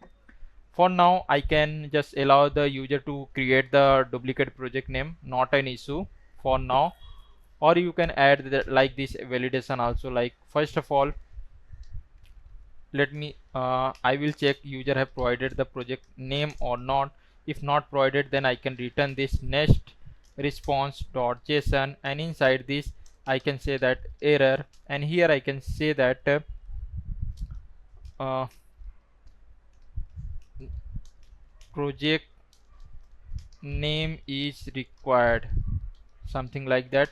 And after that here I can say that status will be the 400 means client side error. And if user have provided this, you make the both the things unique project name, or you can allow project name, both the things you can do the duplicate, both the thing you can do it, totally depend on you. But here I am allowing the user to create a duplicate project name with the name field. Then here I can directly give that const, and here I can give the project. After that here I can give the weight, and here I can give the project model dot create, and inside this I want to just pass the first of all name field, and it will be coming from the inside this here. And the user which user have already login, that user are able to create the project. For that, first of all I want to check that user have already login or not, the session was available or not. Then here I can give the session, and inside this I can give the get session, and this session is coming from the Next.Auth. Here I can give the weight, and after that inside this I will path, the path will be auth option. Now after that here I will get the session. Now here I want to check that first of all user session is available or not. If user session is not available, then I want to, here I can just copy these same things, and here I can give the error was 401 for unauthorized. Here I can give unauthorized, something like this. Now if session was available, then it will go on the next part, and here it will be create the project. And after that here also I want to give the user that another field name, that is user. Inside the database I have given, let me just check one more time. Inside the project I want to provide the name and user ID. Just copy this, and here I want to just come, and inside this I can give the user ID. User ID will be come from the session side. Now here I can give the session. Inside this I want to go inside the user. Inside this I can give the user ID. Now this project was created successfully. After that I can just return next response JSON, and inside this I can give the message project created successfully. And after that second I can give the status code will be the 201. And along with that, creating the project, after that this project was created successfully, then I want to also create a 3 file by default. Like by default 3 more file will be created, like index.html and style.css and script.js. All these 3 file will be created, and user will be redirected to the editor page. Something like this will be also. For that, when the project was created successfully, after that here I want to create const, and here I can give the, first of all I will create the file index file, create HTML file, I can say that instead of this HTML file. And here I can give the new, or instead of this new I can directly give the weight and file model. let me just import this file model, and here I can give the create, and inside this create first parameter I want to pass the file name, this name field. Here I can give the name field with the index.html, and second I want to, let me just check that inside the file model, second extension is by default, it will be added. Here I can also add the optional also. Content will be by default, it will be empty if user have not provided, and project ID is important. Let me just copy this here, and here I will just come and this will be project ID. Let me, and this project ID will be come from this one. Just copy this field. Here I can do the project dot underscore ID. Now here I have given this, and inside the HTML the content will be also come like boilerplate. I want to also add this along with that. Then I will just come inside this, and here I can add the HTML boilerplate. For that I will inside this my app, let me just collapse this inside the utils folder. Where is this libs, and here I can create one file boiler, I can say that boiler plate boiler, or I can say that sample HTML sample code, something like that. I can create this file, and inside this I can give the const, or I can see the HTML boilerplate code. Let me just see that HTML boilerplate code, something like this, and inside this I can add the boilerplate code. And let me just make this in the new line, and here I can add the HTML boilerplate code. Let me from the internet I can directly go, and here I can do the HTML boilerplate code, and inside this I will go inside this, and here let me just go, and inside this from here to here I will just copy this, and inside this from here to here from inside this I can just paste it. After here you can see that HTML doc, and content type is also coming here. It will be coming the title. Here I can give the title will be the one editor, yeah, and after that here this link and style sheet, and this ref. Here I want to give that this style sheet will be, it will become something like this @ because I want to use inside this, and here I want to give the style.css, and here this script will be also same thing. Here I can give, or here I can add a one sample also. First of all let me just add this hello world, something like this, and here script will be, file name will be also start this path will be @script.js. now this is for the boilerplate of the HTML, and only I want to do the boilerplate for the HTML, and here you can also add like inside the style.css file you want to add something, you can do it also, something like that. I can just show you style boiler plate code, and here I can say that it will be, here I can give that body, and inside this I can give the font size will be 1 rem, something like that. And inside the JavaScript let's create the all of them. Inside the script boiler plate code, and inside this I can give this, for now I can give the just directly I can give the console.log, and here I can say that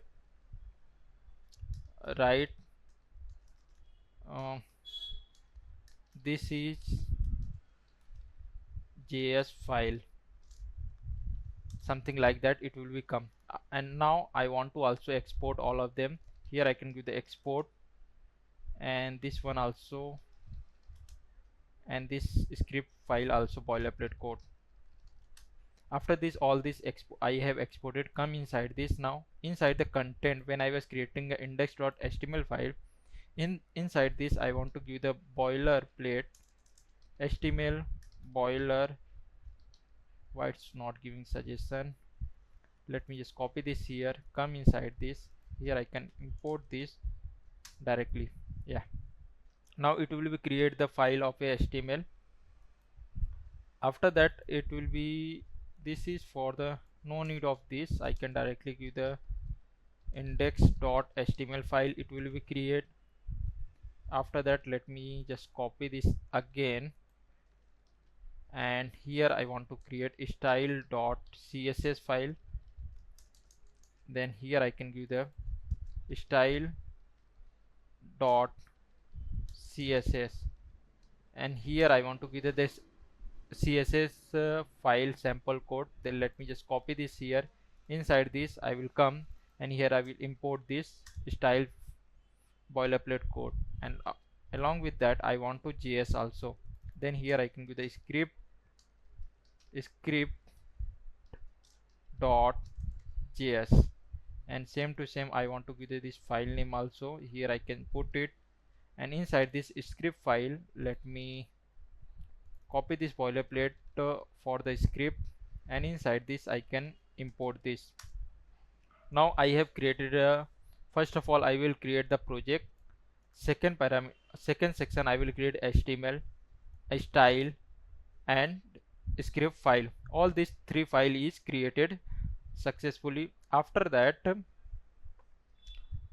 this project is done. Now let me just go inside the again inside where I was creating the project, go inside the dashboard, component, create a project, and where I was calling this API here I was sending that project name, and it will be show the suggest project was created successfully.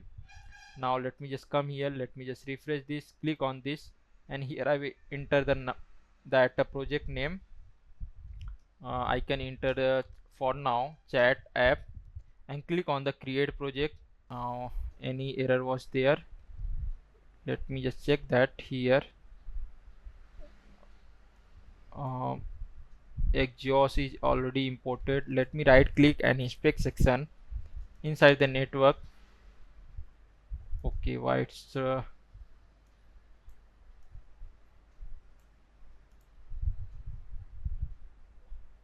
okay, here I can give that when I was go inside this, okay, it will be gone. Then inside the mobile version I will click on this, then here I will click, then project name I can give the chat app, and click on the create project. Then it was sending, and let's see what the response was coming, and here the response was coming. Let me just check that something went wrong, maybe there is any issue. For that I will go inside this route section, and here why it was coming, because here I have not connected with the database. For that let me just copy this, and here inside this, after the checking session was available and user have provided the name, then after that I can just do here, I can connect with the database, connect DB. I will just call this function now. Now let me just refresh this page, and after that click on the create project. Here I will enter that app name, chat app, and click on the create project.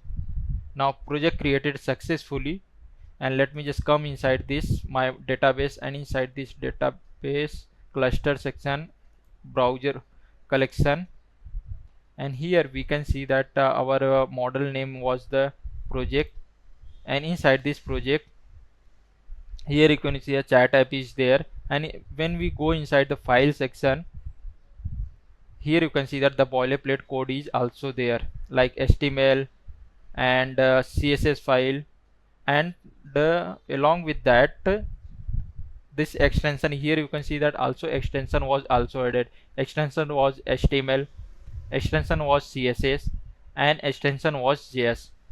All this file was created successfully. After that I want to, when it will be created successfully, then it will be redirect to that editor page. For that I will go inside this, and here I can give the once here. First of all, I can import const router and use router. Make sure that import this use router from the Nest navigation, and after that let's copy this here and come inside this. When the project was created successfully, then route dot push, and it will be redirect to the slash editor, and here I want to give that project name, that project ID. Here I want to pass this. For that instead of this I can say slash, and here I want to give the slash editor, and here I can give the project ID, and by default file will be open will be index.html, like this. Now let me just check that what data was coming inside the response. Inside this I have sent the data project created or not. Here I was not sent the project one. Here let me just also send this project ID, because with the help of this project ID the user will redirect will be the that editor page. Then here I can add comma, and inside this I can give the data, and inside this I can just pass this project. Let me just make this proper. After that I will come inside this create, and inside the response, and here inside this project ID I want to pass, I can give the dollar. Here I can give the response dot data dot I can say that underscore ID. This will be the project ID. Now let's give the optional side. If this project ID was not available, then it will be not show the any error. Now if it was perfectly fine, and here I can say that if any error was there, and here I can give the error dot I can say that response dot data dot error. Now let me just add the optional sign, and here also I can give the type will be the any. Now let's save it again, and let me just create one more time this project. Click on this create, and here I can give the now again the project 1, and click on the create project. Now something went wrong. It was telling that why it was going everything working properly, something went wrong, then it will be coming from here. Let me just check that why it was coming. Here I can give console.log, and here I can give the error. Let me just console this error, and here I want to check this from here. Click on this, then it was giving the error duplicate key, like test.file.index in the index.html. Okay, duplicate key means inside the model. Let me just go, where is the model folder? Here inside the file section I have given that this will be the unique. This will be not here. I want to make the unique, because with the project ID it will be automatically it will be unique. Then I want to remove this one, and anything more content project, and yeah, it's enter the project 1 and click on the create project. Now it was giving the something is wrong. Let me just check that why it was coming again. This is because of the duplicate key error. Maybe the schema which I have set inside this MongoDB it was set. Let me for now, let me just delete this, and also I will delete the project also. This project, let me just delete this, and here I can give the project. Let me just copy this here. Here I can paste it and click on the drop. Now let's create a new project. I will click on the create project, and here I can give the chat app, and again I will click on the create project. Now project created successfully, and it will be redirect to the, here you can see that localhost 300 editor, and this will be the project ID. After that, here you can see that this is the file, and here you can see that this is the which file I have currently open. Now let me just create one more time this for testing purpose it was working fine or not. Create project, and here I can give the project 1 and click on the create project. After that, here you can see the project was created successfully and it was redirected to the this editor page. Now let's create the first of all, let me for now I will just creating this file structure. For this 404 error is not come, that's why. Then inside this I will go, let me just collapse this, and this terminal will be here, and close all of this file. Inside this src and app, inside this dashboard group I have created where all the login user will be able to do this. This is I make the separate part, you can do also outside also, it totally depend on you.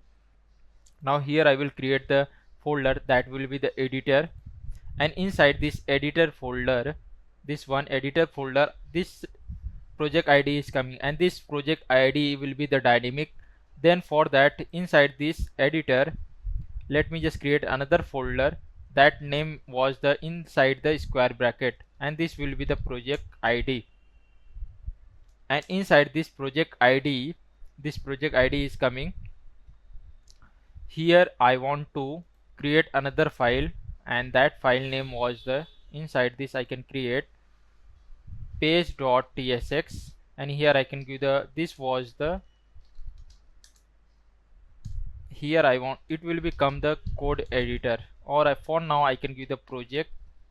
Later I will or I can give the code editor, something like. For now I have just created this one, and now in this time here you can see that no error was coming, and this is editor. For now this is for the sampling purpose, I have just created this pages for giving the not giving the 404 error. Now let's go back.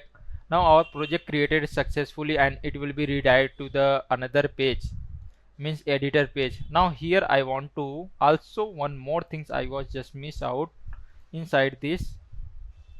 While creating the product, I was not showing the loading state. Then I will here I will create one more state const, and here I can give the each loading set each loading, and here I can give the use state, and inside this by default it will be the false. And here when the API is start calling, then it will be the true. When the API call is done, then this loading will be false. Then here I can say that finally inside this the loading will be the false, and when the loading will be true, that time the input box this will be disable format. Then here I can say that disable. When the loading will be true, then this input will be disable. Along with that, this button is also disable. Then here I can say that when the loading will be true, this button will be disable, and also this create project will be changed in the form of a text loading, something like that. If loading is true, then it will be display the loading, and if loading is false, then it will display the create project. Let me just paste it from here, and now let's save this again. Let me just test it out one more time. Refresh this, click on this, and here I can give the say that project 2, and click on the here you can see that focus on this create a project. When I was click on this, then both the input is disabled, and it was created successfully direct to the another page. And here you can see that by default the file was the index.html file. Now here I want to also display the all this project also inside this. For that, let me just close all this file, and first of all I want to create this API. I will go inside the src app, and here inside the project section I have created this is for the this route is create for the create a project. Now I want to get the project, then here I can say that get project. Here I want to get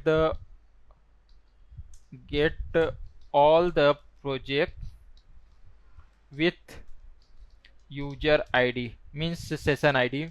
I can say that session user ID. When the current user have login, that time I want to get the current user all this project. Export async, and here I can give the function, and this function will be the get method. Then here I can accept request, and inside this I can get the this request will be the next request, and inside this I can add the try and catch block, and if any error is there then I want to send this next response dot json, and inside this I can say that error, and here I can give the something went wrong, and here if there is error then I can send the status code will be the 500, which show that the internal server error. And after that here I want to inside the get the all the project with the current user. First of all I want to check that user have session is available or not. Then inside this I can give the give session, and here I can give the get server session. Make sure that import this from the Next.Auth. Where is this? Here Next.Auth, and after that here I want to pass the auth option, and here I want to give wait. And now if I want to check that if session is available, first of all if session is not available then I want to return the response next response. Here I want to give the next what's coming next response,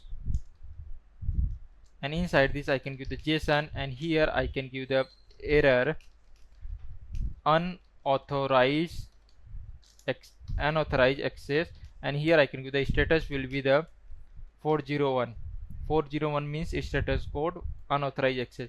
After that if the session was available then I want to add the send the data with the pagination also. Then first of all I want to get the pagination, like the URL will be something like that API slash project, and here I can give the page, and this will be page number will be like if page number 1 data will become like inside this page number 1 data, page number 2 there 30 data, more 30 data, page number 3 more 30 data or 10 data, which you will be define. For that here I can say that first of all inside this here I can give the const, and first of all I want to search params, and inside the search param I want to get the request dot next URL, and inside this I want to give the search params. Now inside the search params first of all I want to get the that if page number is available or not. Here I can give the search params dot get, and here inside this search param I want to check that page number is available or not.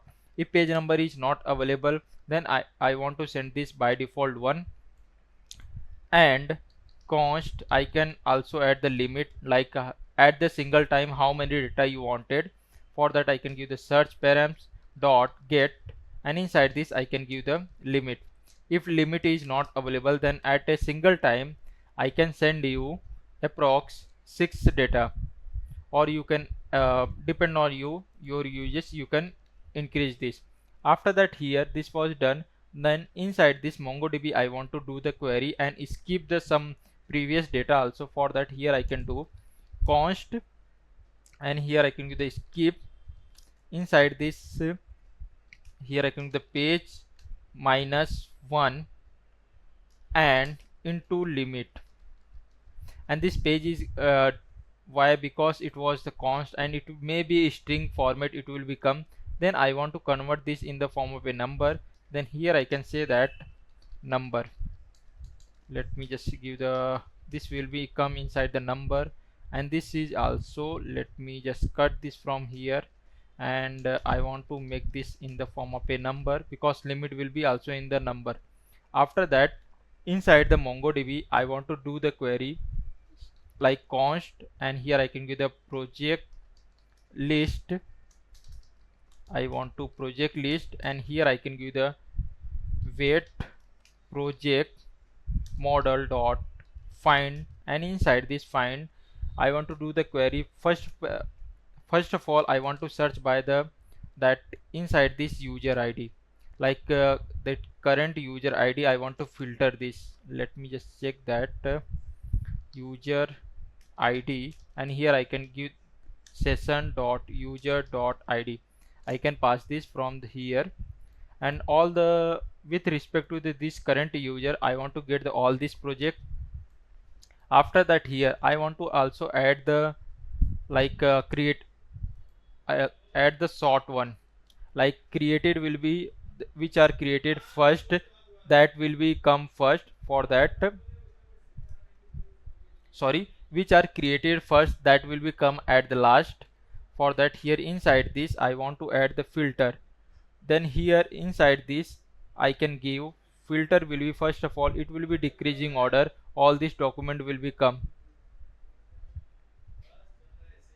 Then here I can add created at, and here I can give the -1 decreasing order because I wanted. If you wanted increasing order then you can put it 1 also, and here I want to give the -1 for the decreasing order. And after that also I want to add the pagination part.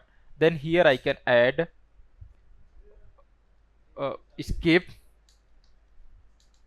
skip, why skip is not working, skip, and here I can give the how many number of a I want to skip this. Let me just copy this variable here, I can directly paste it. After that limit, at single time how many data you wanted, that limit will be come from here. Now this will be the give the list of the all the project with respect to this current user.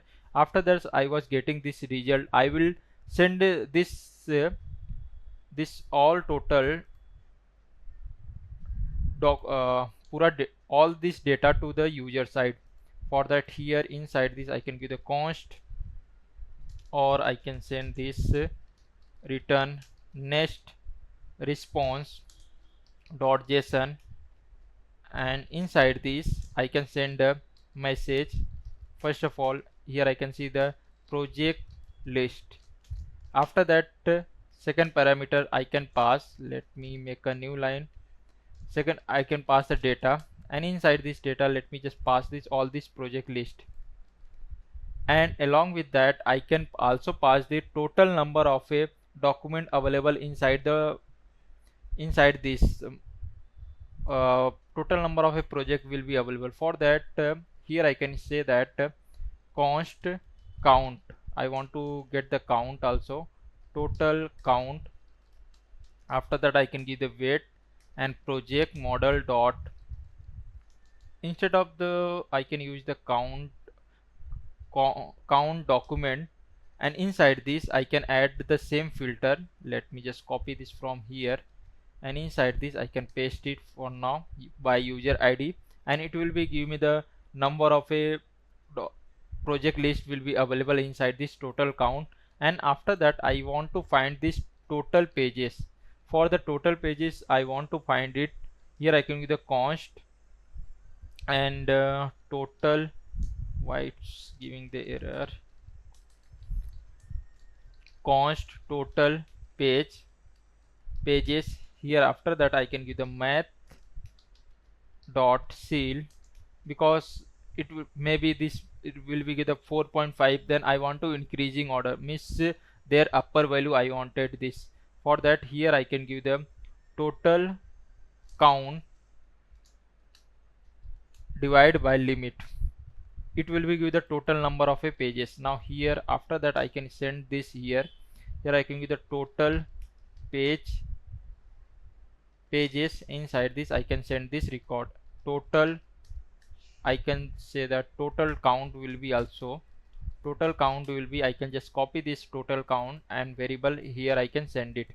After that second I can send the status will be the 200. And one more things, we can optimize this much code, we can make a single promise and we can do it, but here not a required, that's why I was not done lots of things. Currently we want to work everything properly, that's why.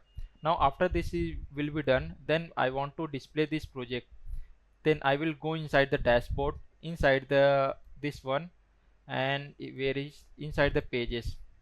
Here I want to first of all fetch the data. For that, here I want to give the const data set data, and after that here I can give the use state, and inside this I want to store the data, and it will be any, I can say that any string format.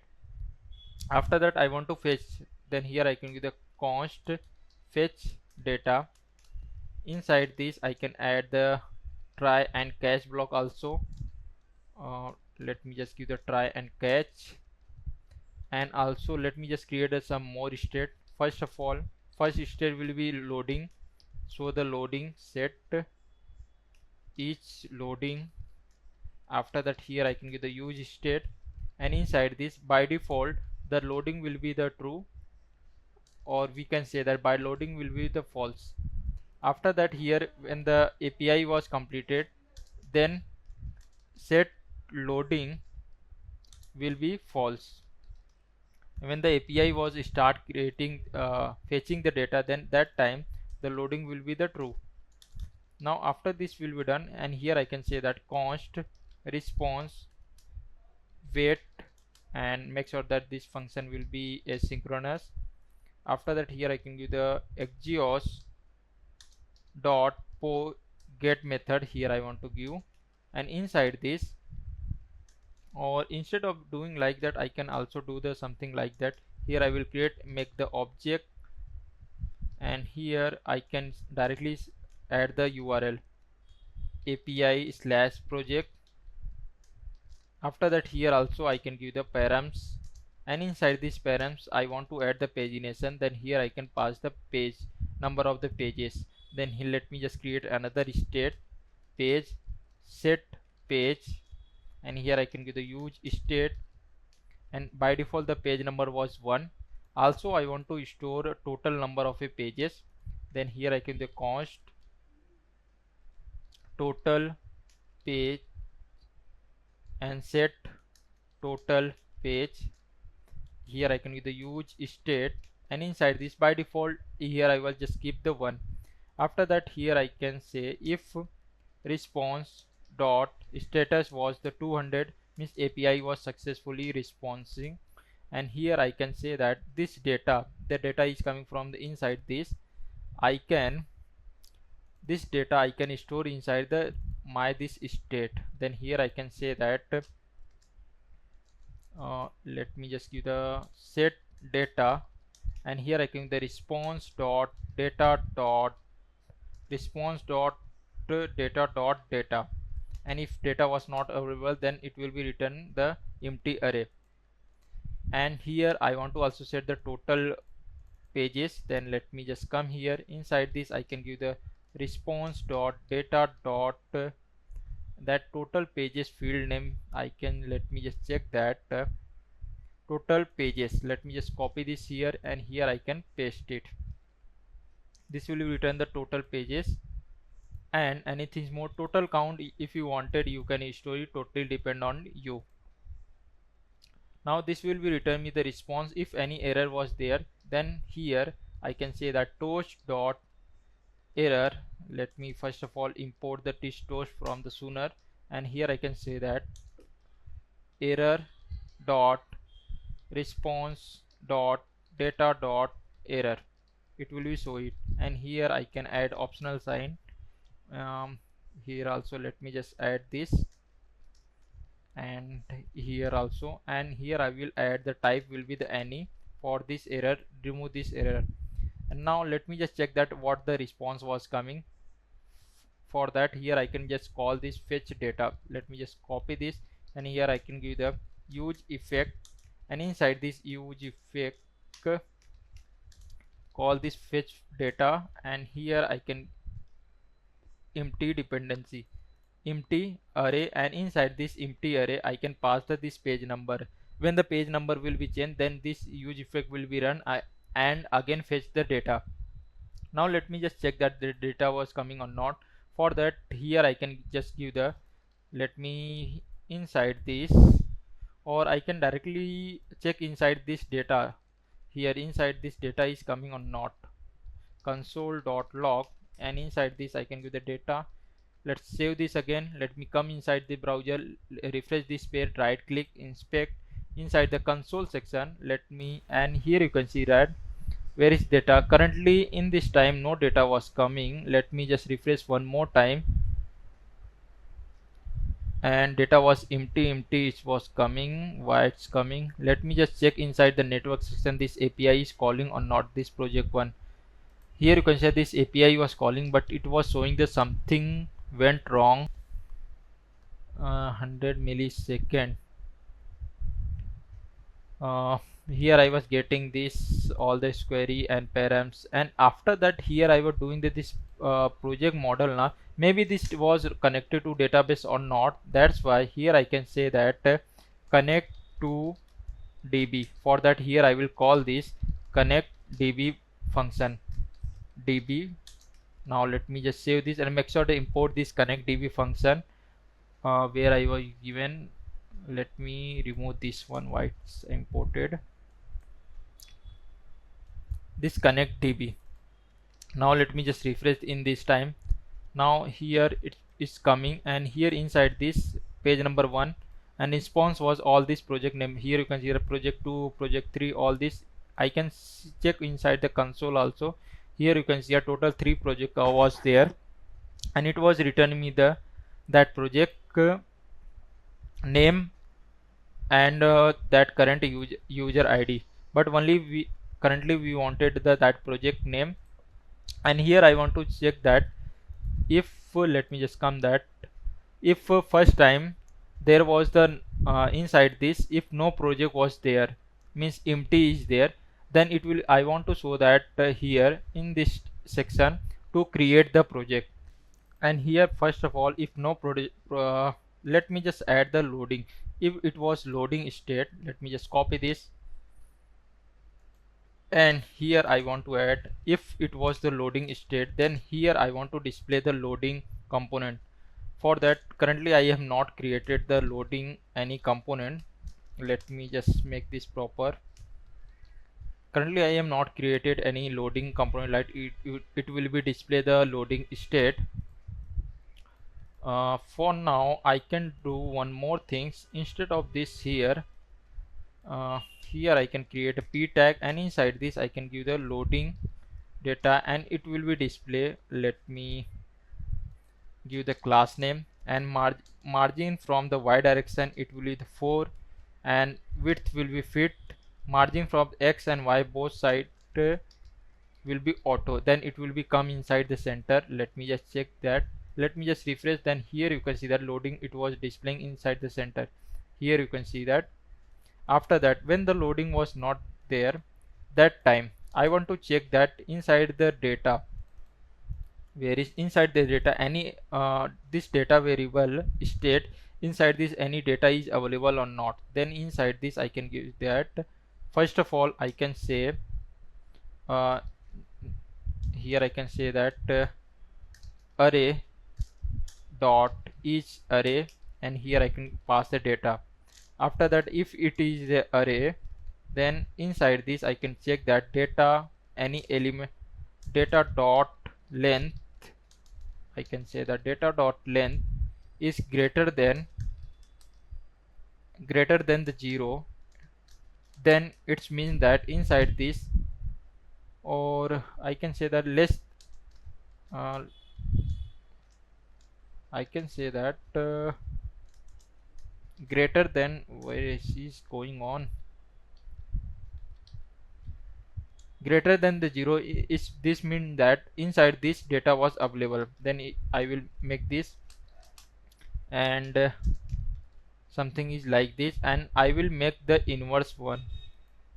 Let me just cut this from here, and I will make the in the bracket. If it was greater than 1, it means that inside this data was available. Then I can reverse this, then it will be run here if data was not available. Then inside this, if data was not available, then I want to display this. First of all, div tag, and here inside this I want to display the image. Make sure that import this image tag from the next image, and after that here I want to display the src, and inside this I want to display the images. This image I have already added inside the public folder. Here you can see that project.svg. then here I can say that directly project.svg, and after that I can give the width will be approx, it will be 400, and height will be also I can give the 400, and alt will be the create project, and below this I want to display that create project, that component. uh, Let me just import this first, create project, and inside this I can give the button variant will be the different, I can give the default. Now let's save it again, and let me just check that everything is working or not. Currently it was the, here you can see that first time here you can see that it was displaying, but for now here I can say that loading will be from starting tag, it will be true. Now let me just refresh this page. Now loading was true, then it was not showing. For now let me, for the designing purpose, I can just, now I can remove this exclamatory mark. Let me just design this. After that I will put this will come inside the center. For that here I can give the class name, flags, justify content, center, and item will be come inside the center. Yeah, now and here I can give the flex call, and inside this here it was coming, and here inside this little bit in between them I can add the text create project, something like this. You want to add any sentence, you can totally add, totally depend on you which things you want to add it. Here I can say that create project,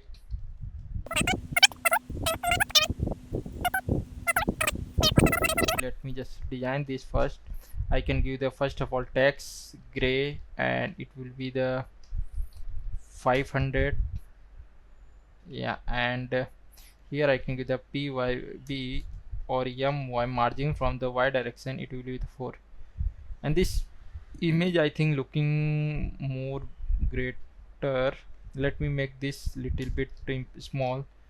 I can give the 300, and this one is also 300. Now make the square. Let me just refresh this page. Now here it will come, and this will be come inside the center. For that, this div tag I can add minimum height will be inside this I can add calc, and here I can give the 100 vh minus this 14 height will be approx, let me just check that, 14 will be approx 3.5. then I can minus this 3.5 rem. This 3.5 I have minus because of this top section. Now it will be come inside the center, and here you can see that when I click on this, then here you can see that this same thing will be happening here. When I click on the here and here, this same thing will be happening. Now let me just here add the comment, because in this time the data was available inside this. Here you can see that lots of project was available by default. Now if project was available, then I want to display all these project. For that here I want to go, and inside this I can give the data, I can give the map, and inside this I can give the item and index. After that here I can return, first of all here I can give the card. Instead of this before, let me just, for now I want to also make all this element will be come inside here like in the grid format. For that here I can give the cut this, and here I can make a div tag, and this div tag inside this I make curly bracket, and here I will paste it. After that this div tag I can give the class name grid, and gap by default I can give the 6 gap for the, yes, 6 is perfect. And for the desktop version I can give the grid call 2 column will be for the desktop version. And after that here I will add the padding from the padding from all the direction, it will be the 4. or 4 for the mobile version and P6 for the desktop version. Now in this time, let me just display all this card here. Inside this I can give the card, make sure to import this card component, and here inside this card component I can give the first of all key item dot underscore id, and after this I want to display that title. Here I can give the that card title is there. Inside this I want to display that name of that project, item dot name. And now let's see, here you can see that this project name was coming here, and in between the here you can see the left side no margin was coming. I think I have missed something. Here I can give the card header, and inside this card header then it will become the card title. Let me just format this well. Then here you can see that this project name was coming, and below this I can add card content, and inside this below card content, why it's showing the error, Next.Auth token is fetch 0. Let me just refresh this page. Yeah, everything is running properly. And below this I want to display that like index.js file that will be displayed here. For that, here inside this I can give the minimum. First of all, let me just add the class name. Minimum height will be, it will be approx 36. Let me, yes, now it will be something look like great. And below this I want to display that boilerplate code of that index.html file, that like this by default inside the MongoDB now index.html file I have created. Let me just come inside this file section, and here you can see that this index.html file, this file I want to display it by default here. Let's first of all I will make that container. After that, when I was hover, then it will be zoom out at the top and it will be displayed. For that, let me first of all, when I was my mouse will be inside this card, then cursor will be changed in the form of a pointer. For that I can add the class name cursor pointer.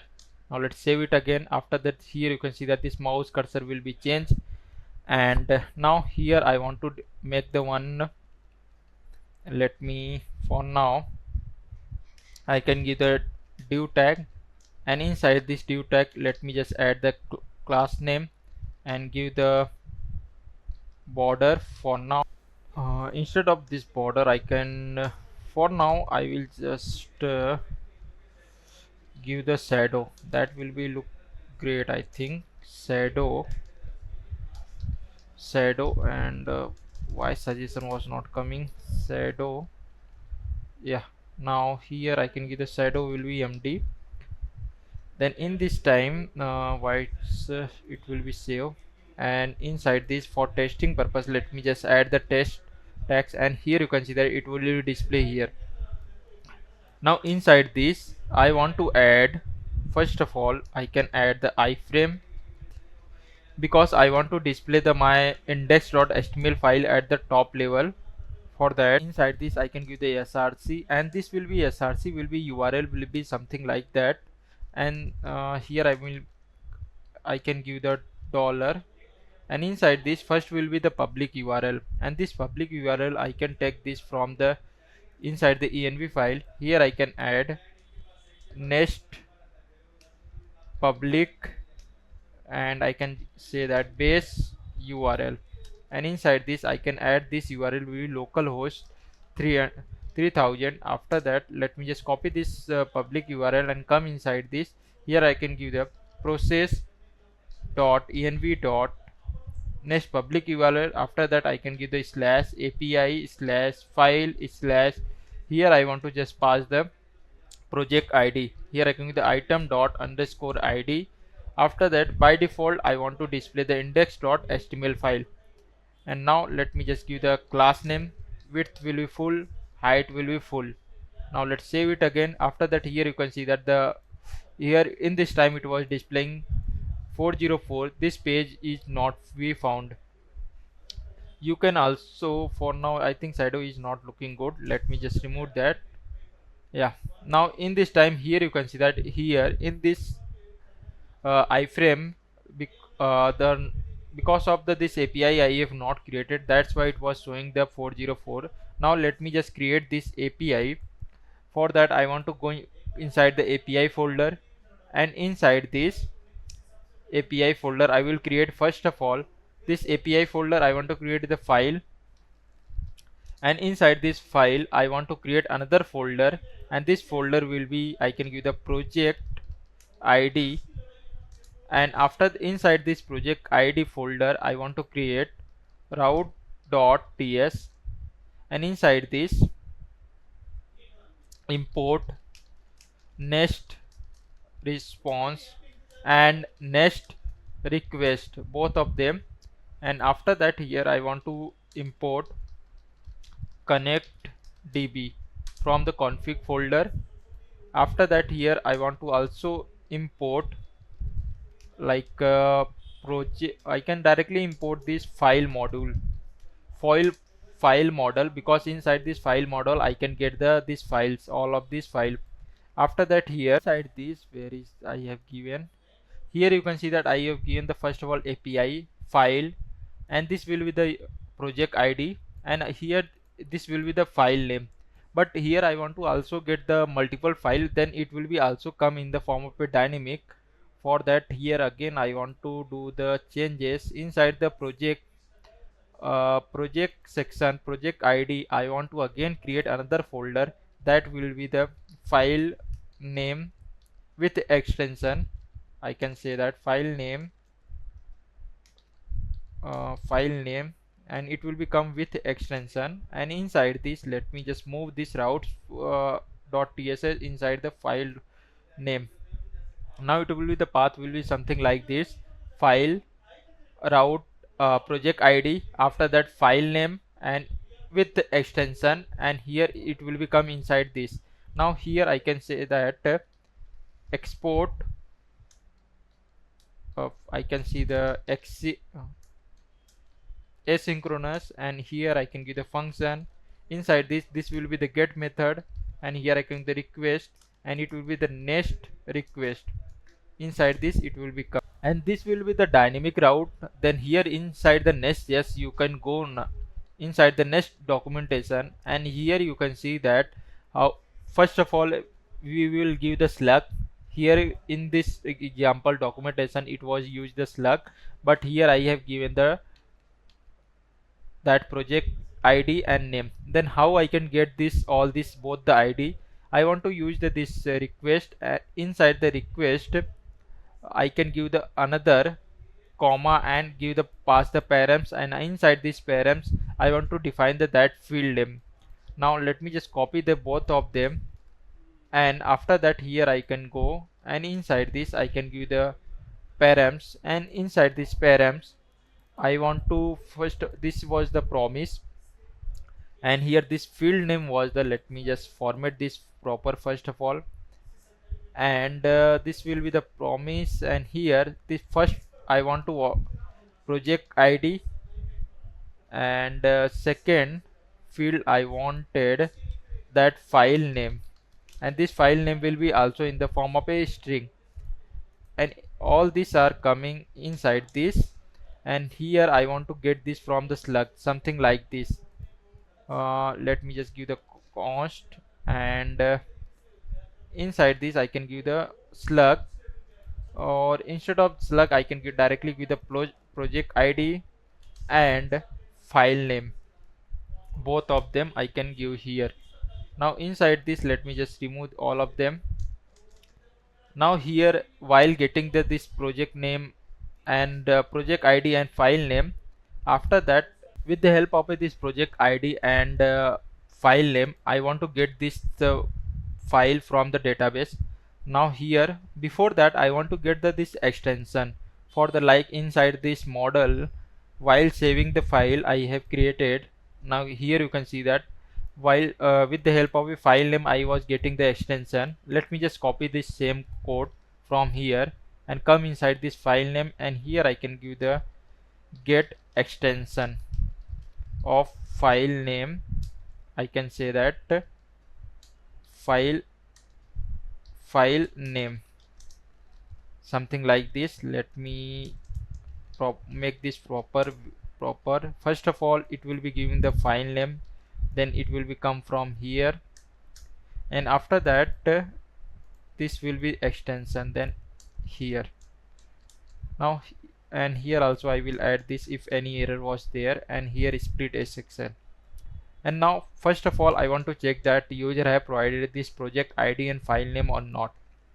Then here I can say that inside this project ID and file name is required. Then here inside this I can say that directly I can say return next response, and inside this I can say that directly inside this something like that I can say next response.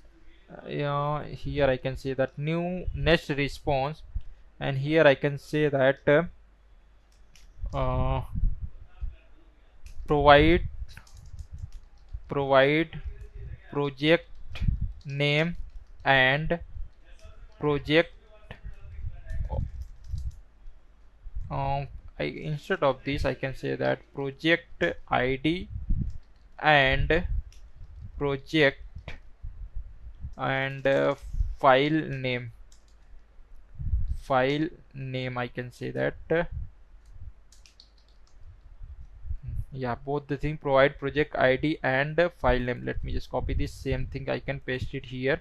These things are required, and after that here I can say that headers, and this header I can change this in the form of a content.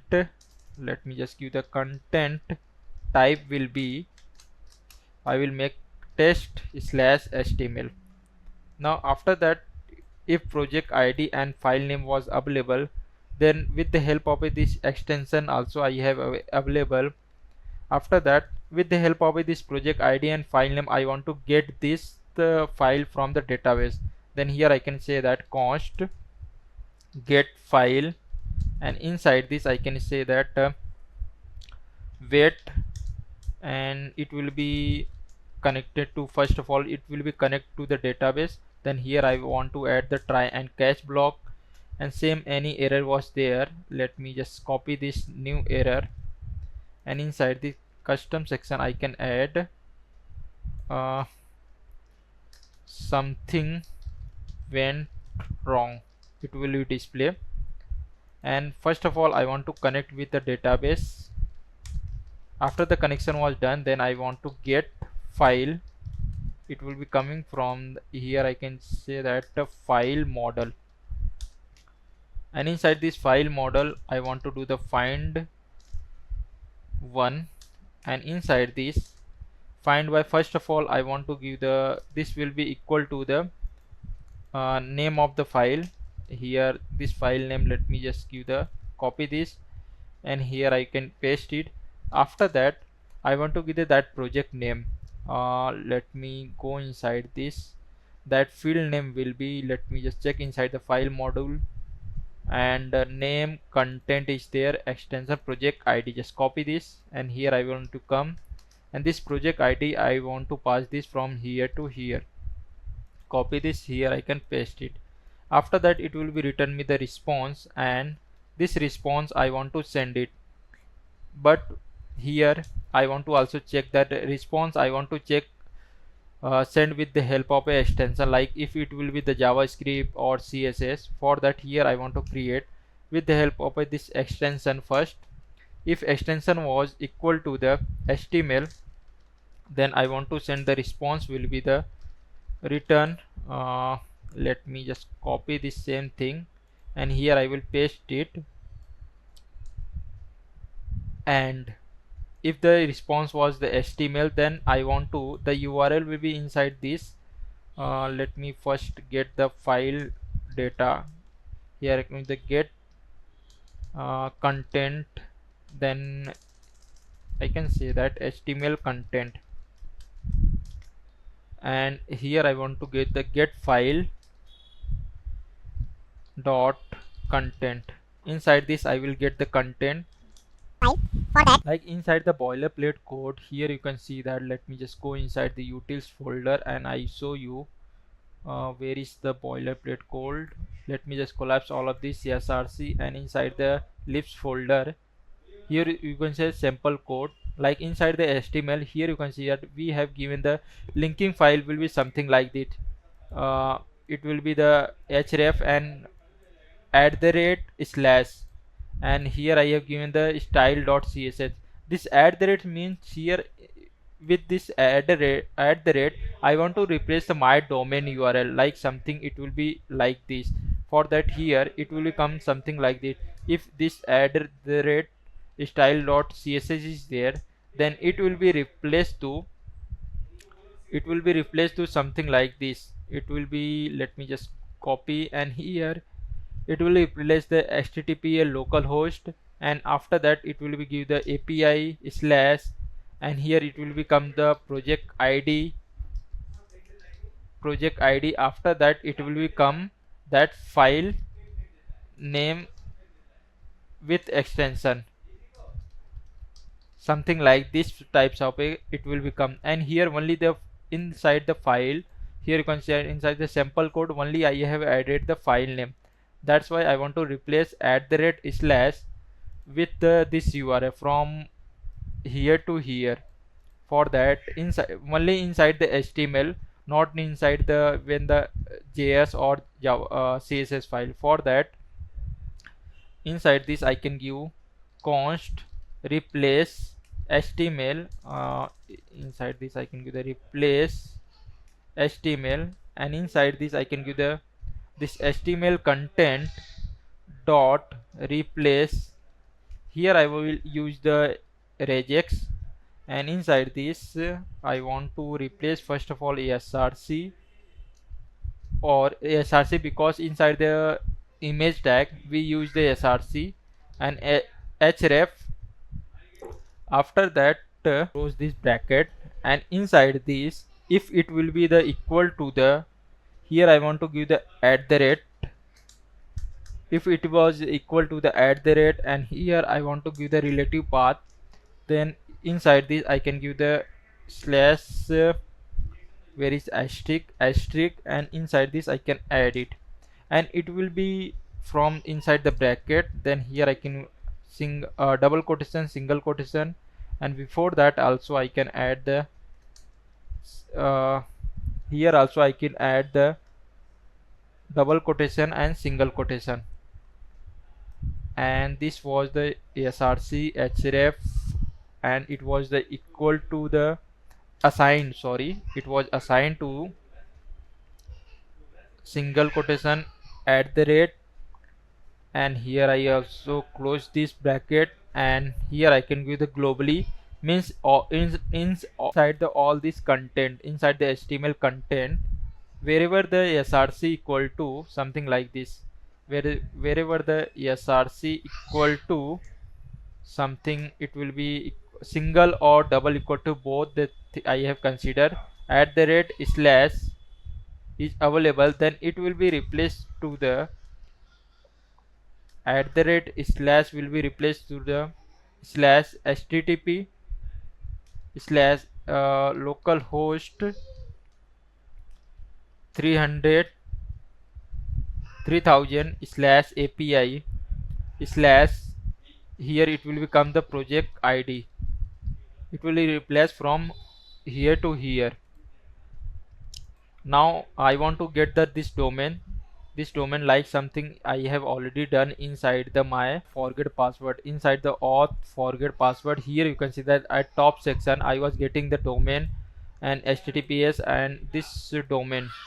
Now let's copy this from here, and I want to use this inside the file. Then I will go inside this because I want to use only in this HTML section. Then I will put this from only here. Then from here I can say that I can get the hostname domain, and it will be http or https. After that I will combine both of them and make the my URL, and the URL will be full of this here I can the const URL. Here I can say that URL, and it will be something like this. And this URL I want to replace with here. Inside this I can pass it from here. I can give the comma, and inside this I can paste it. Or instead of this making here, I can directly do this here also. Let me just format this proper and make here I will just come, and inside this I can give the comma. After that here I want to give the $1 equal to, and inside this I can give the $2. In between them I want to insert my URL. Now here I will just come and I can give the URL. It will be, first of all, let me use the till, and here I can give the domain name. Let me just copy this first. Here I can paste it. After that here I can give the API file, and sorry, here I was also forget it, file and file. After that here it will become the project ID. The project ID is already coming inside this. Let's copy this, and here I will paste it. After that I can give the slash, and here it will become the file name, and this file name will be coming from here. Where is inside this here already coming. Let me just paste it from here. Now I was getting this properly. After that, and this file name will be dynamic also, because user will be provided by default. Then no need of this file name. Directly I can give this URL, and in between them I can pass it. Here I can give the ternary operator, and inside this I can pass this URL. Let me just format this proper. It was giving the error. Okay, here instead of this giving I can add the till here and here also. Now it will be coming $1 equal to, it will be give the all this URL inside this. After that, inside this is this project ID. After that, by default it will be add the slash, and here it will become the, because by default inside the file name it will be giving the slash. Now here it will be replace the URL in the form of totally with something like this. HTTP in whole the content, if anywhere src or href is there, then it will be replace this @ with this URL. Here I can give the slash file also, something like this. Now after this will be done, then I want to send this content. Let's copy this, and here I can just send to the client side. This is for the only for the if extension was HTML. If extension this file was extension was something different, then here I can add else if extension is equal to the JS, or by default it will be equal to the any of them. Then I no need of doing something like this, but I need to do this content type. For that here I can add else if extension is equal to the CSS. Then inside this I want to only change this content type, this header I was sending. Let me just copy this, and inside this content here I can just come, and this content get file. Let me, inside this I have given the content. Instead of this, here I can do this const content, and here I can say that let's copy this. Here I can paste it, and here I will remove this from here, and after that just copy this content and I will replace here. This is for the HTML. Let's close this, and inside this CSS I want to give this here I can do the header will be the CSS. Now again I want to add, let me just copy this, and here I can paste it one more time, and in this time I want to give the extension will be the JS, then at that time this will be the text will be the JavaScript, and if it will be the by default not the one of them, then let me just copy this, and inside this I can paste it here. I can give the content type will be the by default, I can send it test. Now let's save it again, and let me just come inside the browser and let me just refresh this. In this time here you can see that world is coming, because every by default code I have inserted the hello world. And inside this let me just inspect this, and here you can see that inside this and file, here you can see that I have given that this script. Let me just format this well. Inside this header section also you can see that I am added that my href inside this boilerplate code. Let me just go inside this lips folder, where is, and sample code. Here you can see that inside this link tag I have added @style.css. Then this will be converted this in the full URL like http localhost 3000 slash API slash file slash project ID. After that it will become the that file name, and same thing will be happening in the script section also. src http slash localhost 3000 API file name, and it will begin the that project ID and that file name. This was replacement was done, and it will be displaying. After that inside this let me just come, and here I can show the shadow. For now let me just give this shadow. Why suggestion was not coming? Shadow emd. Let me just check that. Or instead of this I can add first of all border. Yeah, border is coming. After that I can give the rounded emd. Let's give the elg. Yeah, now it was coming, and after that I can add this width will be maximum, it will be go below this. Then inside the card here I can add overflow will be hidden, something like this. And after that it will be go below from the top side. I can give the top side, it will be go below this, it will be approx I can say that 5. Now also I want to add the relative path. Let's save this. Let me just give the 10. Let me just give the 15. Yeah, now 15 will be look like great. And after that here also I can add shadow little bit, it will be outward, it will be displaying, and along with that I can add the drop shadow also. Now when I was hover inside this then it will come out. For that here I can add inside this card, I can add the group. This will be group, and this group class name I can use inside this. Here I can say that when the hover inside this card I can say that group dot hover, and then top will be, it will be approx I can say that top will be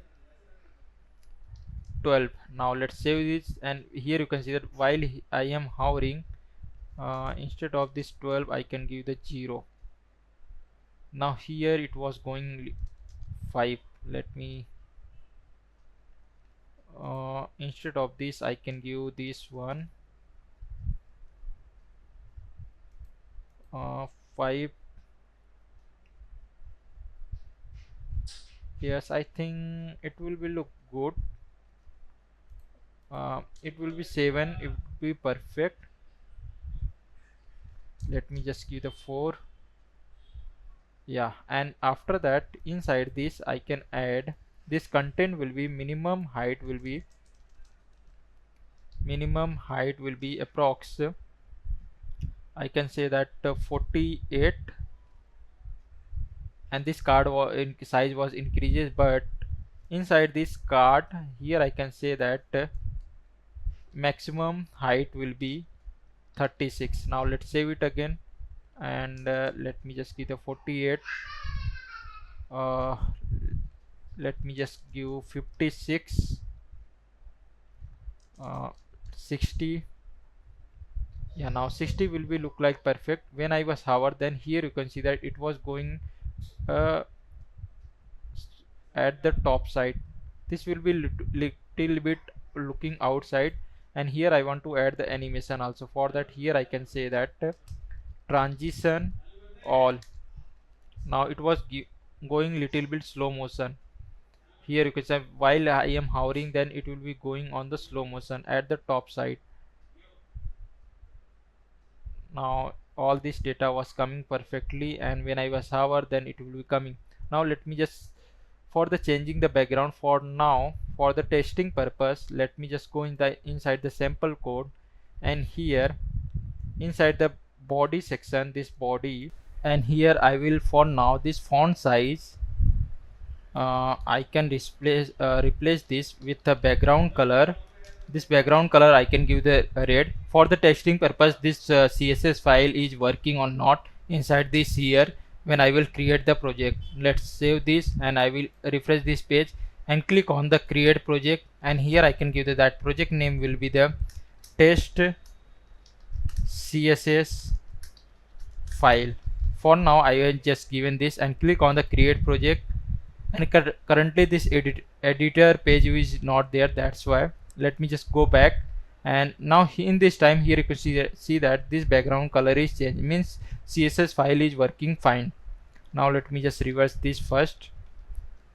Yeah, now after that this little bit this rounded I want to give. Let me just go inside this, and here I want to make this. Here already I have given the rounded. Here I can add the overflow will be hidden, and after that I was added overflow hidden. Here you can see that this will be the 48,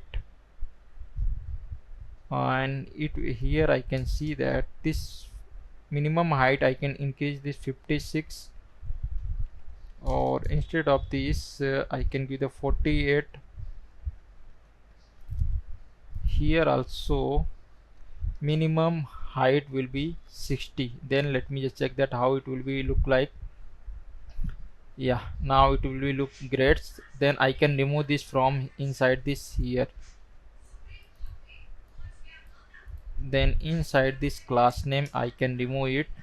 Now yes, everything is looking great. Yeah, when I was hover, then it will be this little bit going up. If you want a little bit more, then here I have given the 15. Inside the 15 it will be display here, and here I can give the, it will be go on the 3. Now when I was hover, and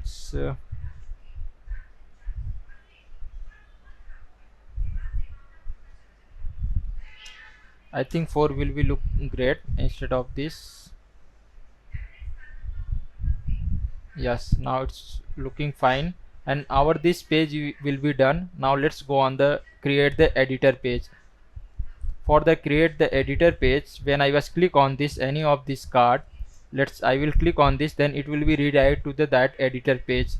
For that, inside this here, let me, here I can just come inside this, I can give the const handle redirect. I can say that redirect to editor page, I can say that. And inside this, for the redirect I want to, let me, here I want to give the curly bracket, and inside this I can give the const router use router, and make sure that import this use router from the next navigation. And inside this router, let me just come here, and here I can give the router dot push, and inside this first one I want to the domain name, same thing, something like I have already implemented inside this here. let me just copy the first of all public URL. After that inside this I can give the, let me here, and yeah, now from the Next.js public I can get the base URL. After that I can go inside the when I was click on this, it will be go on the editor slash project name. Let me just create any of this project for now, test URL, and click on the create project.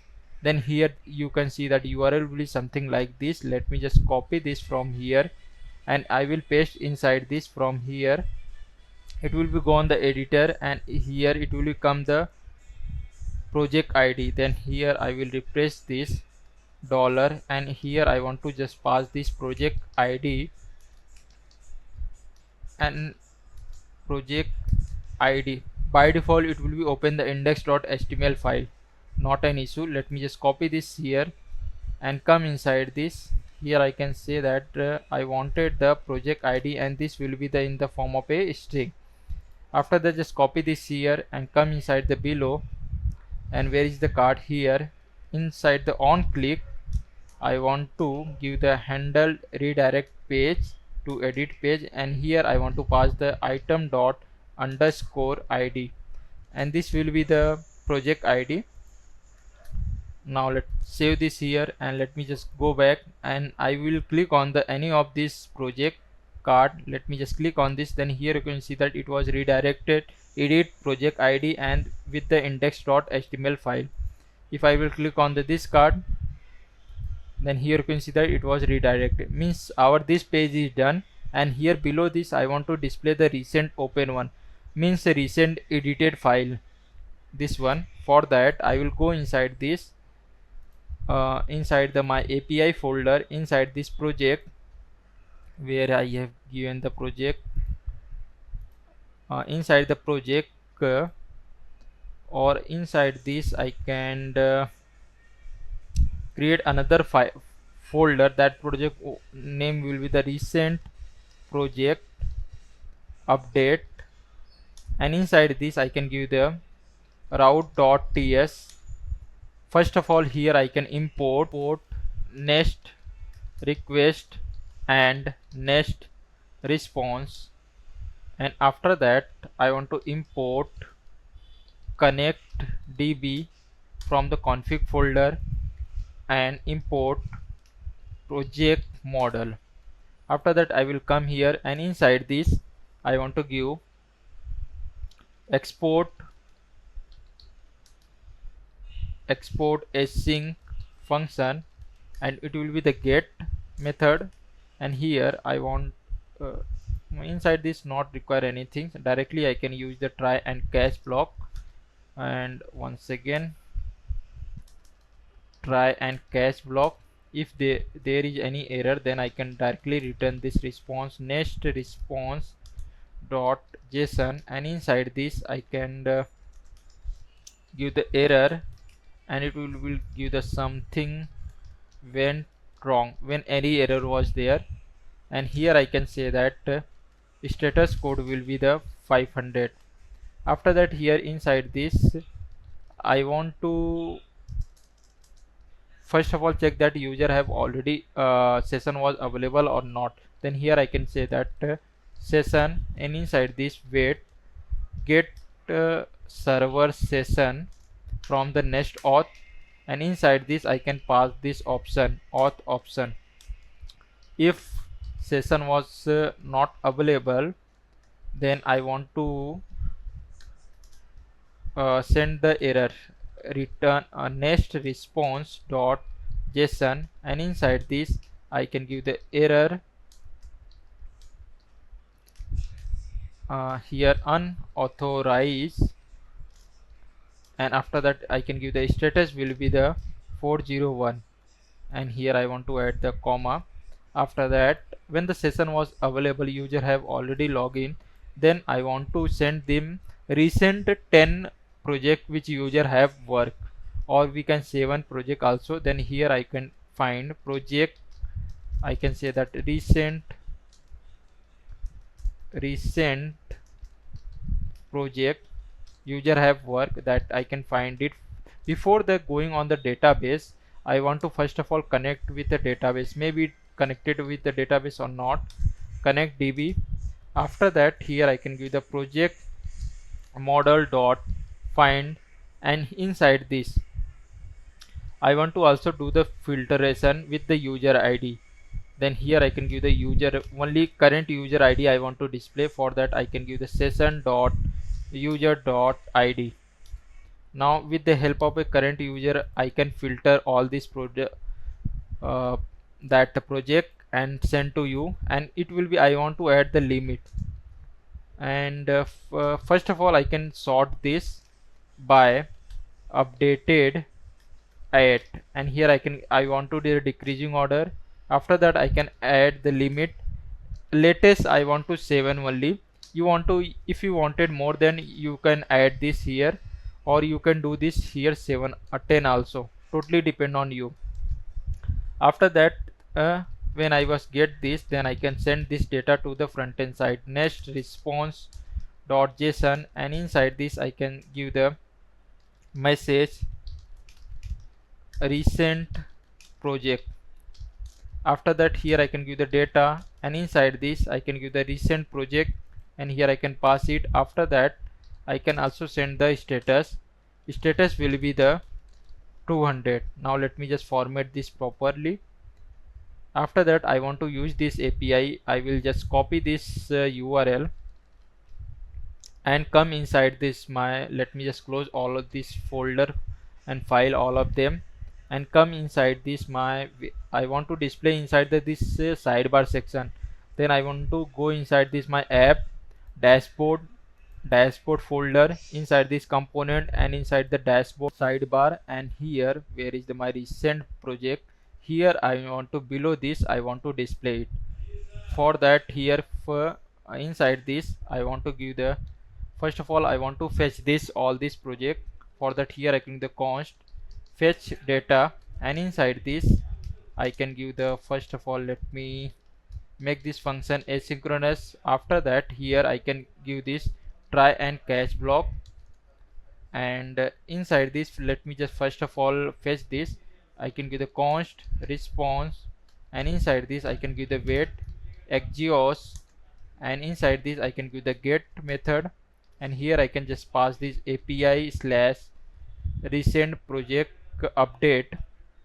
Now here you can see that inside this my API folder I have this recent uh, project update, and after that here I will get the data response dot status will be equal to the I can say that equal to the 200.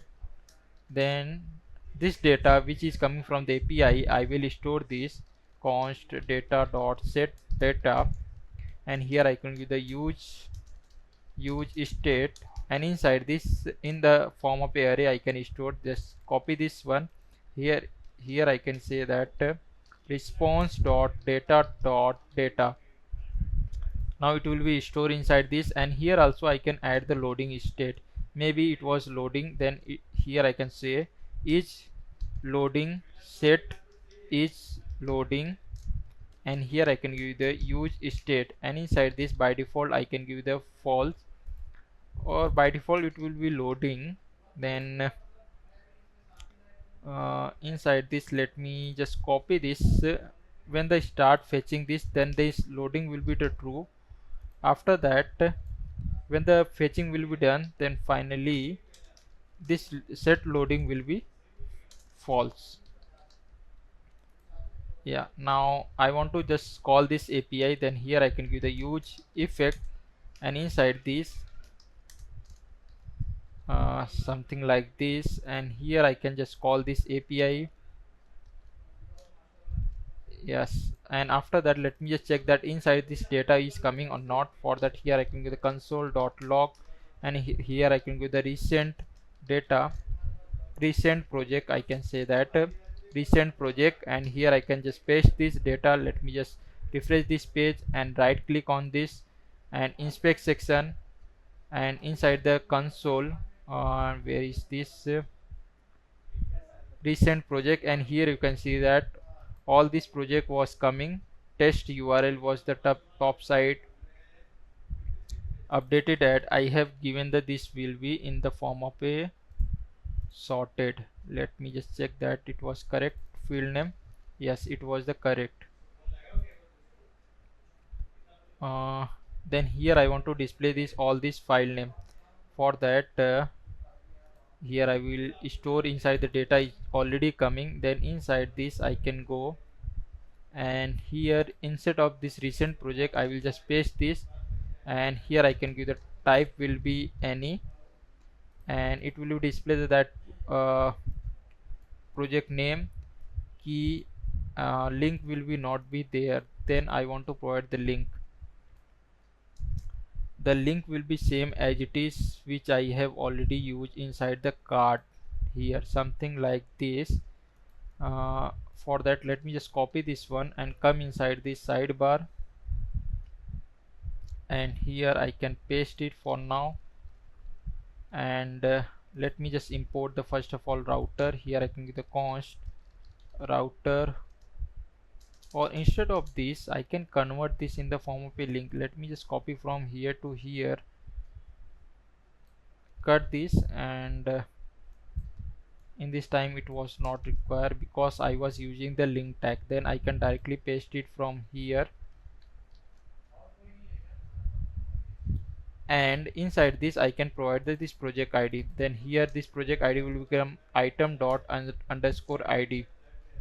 Let me just save this, and let me just come here. Now here you can see that it was all the project it will be displaying which I have currently used. When I click on this, here you can see that it was going on these pages. Things I have noticed that here you can see that while scrolling now, this text you can see that it was coming out above this header.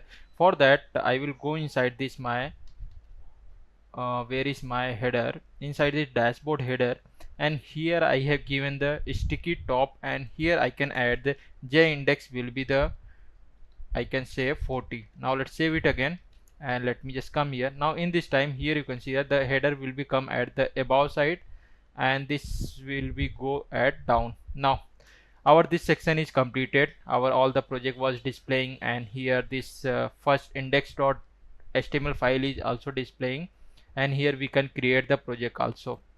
Now all these things are done. Now let's go on the next part, our editor section. Now when I was click on the any of this project, then it will be go on the editor, and here this is the project ID and this is the file name. I will close which file are not required. Let me all of them new tab, and after that here also I will close this, and here also. Now first of all in at here inside this I want to display the at the top level header.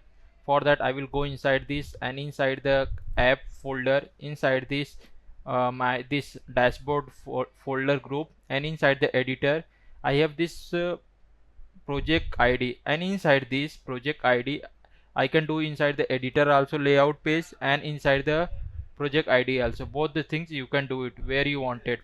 I can do inside the editor page. Inside this editor folder, first of all I will create layout.tsx file, and inside this I can give the export default, and here I can give the function, and inside this I can give the editor layout, and inside this I can give the return, and here I can directly give the div tag for now, or instead of this div tag I can also give the fragment tag, and here I can add children, and this children will be come from the inside the here props, and here I can give the children, and their type also I need to define.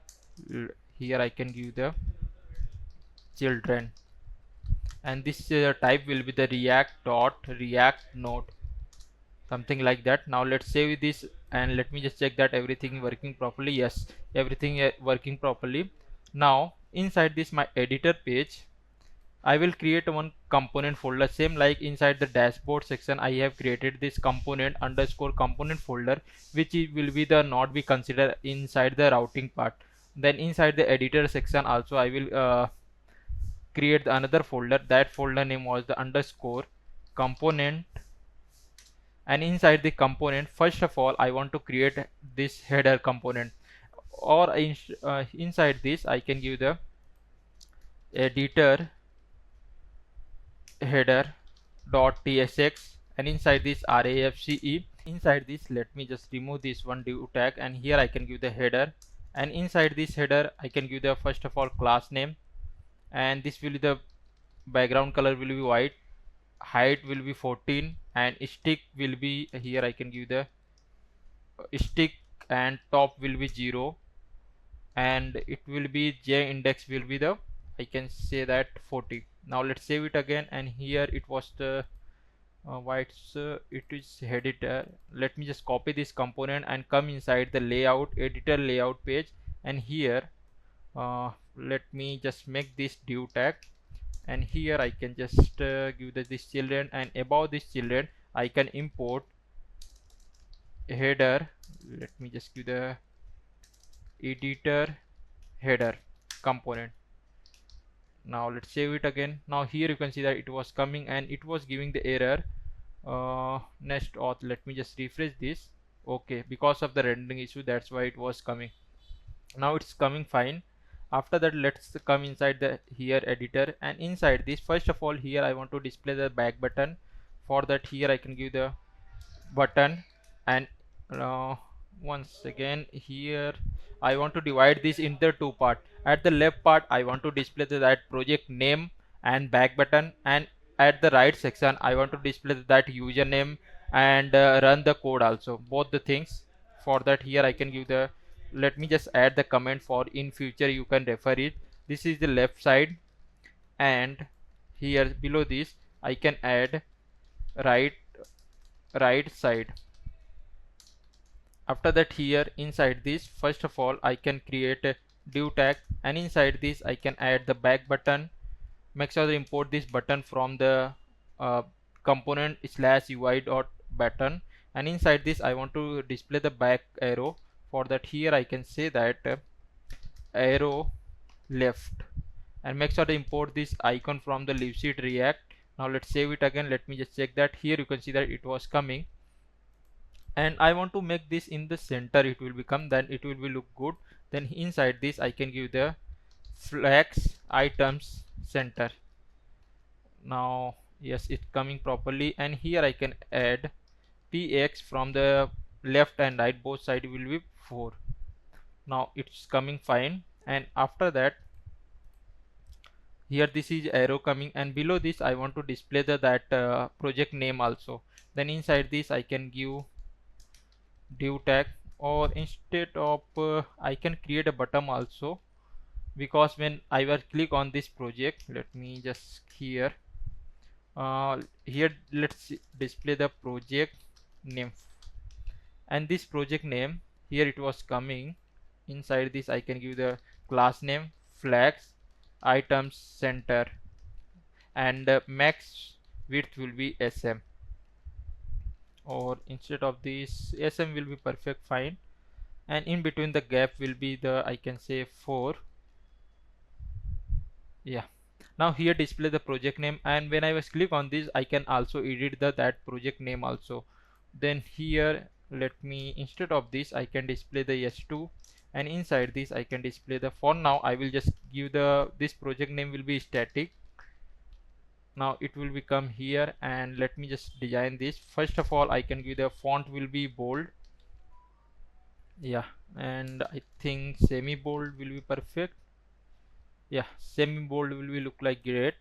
And after that, here I want to add that this current project is save or not, that I can add here that icons. Then inside this I can add let me, I can give the div tag, and inside this I can add database something, or I can say database. Let me just import this and check that. Now here you can see that it was showing database, and inside this I can add size, and here I can give the 16. Let me just check that. Yes, it's coming properly, and here it will be show the saving and something like this, saving or save something like this. It will become slash here. I want to in both of them it will become when the any user have edit the code, then it will be display here at this both this icon and this one text will become in the single line. Then inside this here I can add the class name flex items center, and in between the gap by default I can add this one. Now let's save it again, and here you can see that it was coming. And at the right side I want to first of all display the that current user detail and one play button. When I was click on this, then it will be run the code inside the all the editor which has for that inside this is for the left side. After that I will go inside the right part, and here I can add another div tag. First of all at the end of them I want to display that user icon. Same thing, something like this I have display inside the here inside the this editor part. Let me, why it's not coming. Okay, here something like this, and then I can go inside this my dashboard header, and here I have given this pop-up. I can just copy this code, or instead of this I can make this component also, because I have used a lots of other places also, like inside this I have used, and here also I have used inside this. Let me just make the component. I can, this will be the make a better. Then let me just copy this one, and inside this my, because this one will be I can use anywhere, then I can make this component inside the component folder, and here I can give the this file will be the user avatar dot tsx rafce, and inside this let me just paste it first here, and here I want to import first of all this component pop over from the UI, and pop trigger also, and avatar component, and when the image was available image, and fallback, and pop content. After that button component also, something like this, and after that I want to also get the user session also. Then here inside this let me just give the const session use session. Make sure that this use session is coming from the Next.Auth, and press enter. After that it will become, and also I want to import get avatar name, because if the image URL is not there, then with the help of a name it will be displayed. Let me just import this component also. Yes, now let me just format this proper, and after that here I want to import this sign out button. This sign out will be come from the Next.Auth. Let me just check that. Here you can see that I have imported this Next.Auth and use session and this get avatar name. After this was done, I have make this. I will change here also. For now I will just keep it for your reference purpose, and here below here I can import this user what the name user avatar. Now let's save it again, and let me just come here and let me just refresh it. Now see, nothing change, everything is working fine. Now after that let's copy this one, and I want to give inside the header component. Let me just go inside the editor section also, same thing. Then inside this I can, here I can import first this avatar user avatar. Let me just import this first here, and inside this I can give the class name. Margin from the left side will be auto, and I can give the width will be fit. Now let's save it again, and why it's showing error, context react context is unavailable in the server component. Okay, maybe inside user avatar, because I have used the use session, then this component will be the client component. Then here I can say that use client. Now let's save it again, and let's refresh this page. Now here you can see that the user profile image is coming, and inside this I want to display the one run this code. For that here inside the here inside this I can add I can add the play button, something like this. play, and I can give the something like that, play circle. Here it was coming. Let me make this flags, items center, gap in between them I can give the 2. Let me just give the 4, 6. Yeah, I think 6 will be look great. After that, here I can, let me just design this also, little bit give the this background color and color also, both the things. Then I can do here, I can create a div tag, and inside this I can first of all give the bg green, or instead of this I can give the primary color also, and here I can give padding by default 2, and text will be white, something like that, and rounded will be full.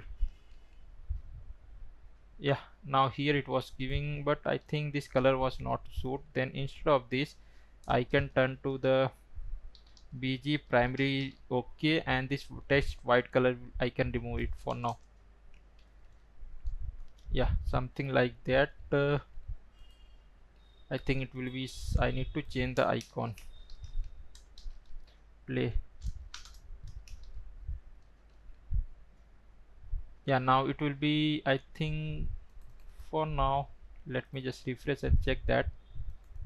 I think it will be now okay, and here I want to add the hover effect.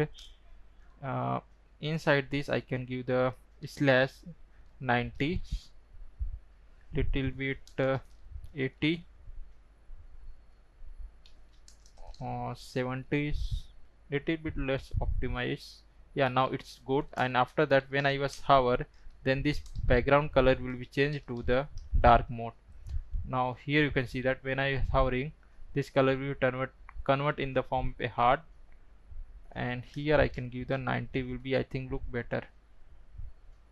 And this cursor will be changed in the form of a mouse cursor, and this padding I can give the 1, then cursor in the form of a pointer. Now let's save.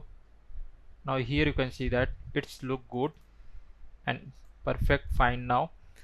And after that, here I want to this side, when I was click on the this button, then it will be go to the previous, means this page, dashboard page. For that, let me just copy this, or I can directly go inside this here, this button. First of all, I want to make this component use client, and here I can give the const router use router, and make sure that import this use router from the Next/navigation. And inside this I can give the router, just copy this, and here I will come, and here I can give the on click and router dot push, and inside this I can give, it will be redirect to the dashboard page. Now let's save it again, and here let me just refresh this page. Everything is working properly. When I was click on this, it will be go inside this editor page, and when I was click on this button, it will go to the back. And here this mouse cursor will be also changed. Then here I can add the class name cursor pointer. Now let's save. Yes, it was look like great now. And here this project name will be also come dynamic with respect to the this project ID. Now first of all, I want to accept that this project ID. For that, here I can go, and inside this I can give the const params, and here I can give use params. Make sure to import this use params of the Next/navigation, and here I can, let me just check that this ID is coming or not. Here I can give the params for now, params, and let me just console this and check it was coming or not. Just save this file, and after that right click inside this inspect, and inside the console, here you can see the params is coming. Inside this I was getting the project ID. I can do, instead of here, I can directly extract this from here also, this project ID. Just copy this here, I can paste it. Now let me just refresh this page. Now here you can see that I was getting this project ID. Now with the help of this project ID, I can first of all fetch this project name. After that, I want to also update this uh, project name also here. This option, when a user will be click on this, then it will be open one pop-up and user will be able to edit this project name. Something UI will be similar to this one. When I was click on this here, it will be given the option to create, but inside this I want to show when a user will be click update this project name. For that, first of all, I want to fetch the single project name with the ID. For that, I want to let me just create this ID API first. I will go inside the project, inside the route section, and here I have already created this get. Inside this, I want, if I want to any specific project name, then I can do here instead of this, because currently in this time it was returning the all this project list with the respect to the user, that current user session. Then here I can say that after the user session, user have checked user is available or not. Inside this I have given the page number limit. Also I will add, if I want to find any specific uh, project, then inside this I can give the, here I can add for now comment for specific project data, like a single, I can say that single project one, I can say that. For that, this is condition. Then here inside this I want to, first of all I want to get that project ID. Then here I can the const project ID. Inside this I can give the search params dot get, and here I want to get the project ID from the params,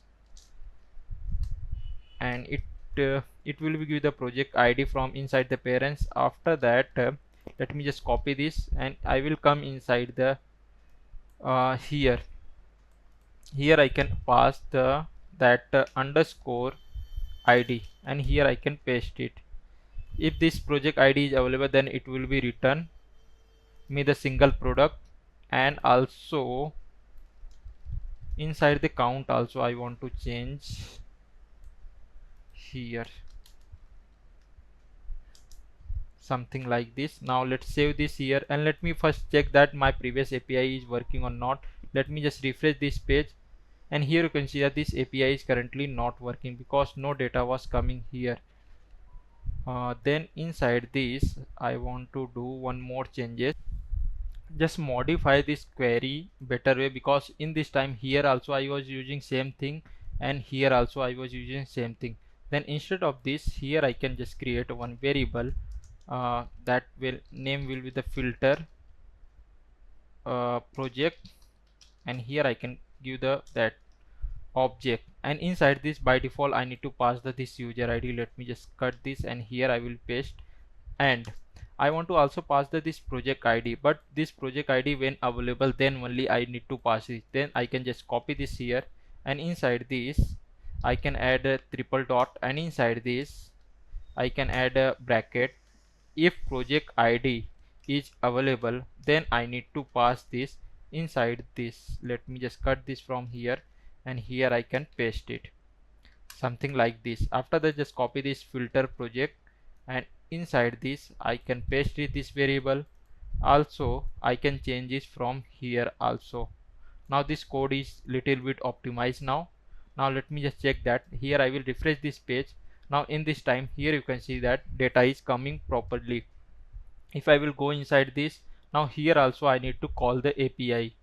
For that I want to go inside header editor, and inside this I can give the const, or instead of this I can just copy from inside the dashboard, and inside the dashboard page.tsx, here I have already called the API that fetch project. Let me just copy the same thing or from here to here, and pagination is not required. That why I will just copy this only these things and come inside the editor header, and here I can just now I will paste it. After that, first of all I will remove this page and import the use effect first. After that, let me create a one state for the loading state management. Each loading set each loading, and here I can give the use state. By default it will be the true, and let me just import the use state from the React. After that I will also import the exhaust from the lib, and this params is here, page number is not required. Here I need to pass the project ID. Let me inside the routes, here you can see that I have given that field name will be the project ID. Let me just copy this and come inside this here, and here I will pass this project ID. After that, here let me just copy this one, and here I can paste this, and this data I want to store which will be written. Then inside this I can give the const data set data, and here I can give the use state, and inside this I want to save the, first of all, it will become the name of that project. By default it will be empty. After that, here I will come, and this total page number is not required, then I can remove it for now. And inside this data is coming, then here I can, let me modify this properly. Here I can say that inside this I can give the name, and this will be the project name, response dot data dot data, and here I want to first index, and inside this I want to give the name. Or instead of this, I can save the first index only data. Then here also I can add the optional sign here and here. Then I can remove this from here, something like this. And after that I want to import this toast error notification section.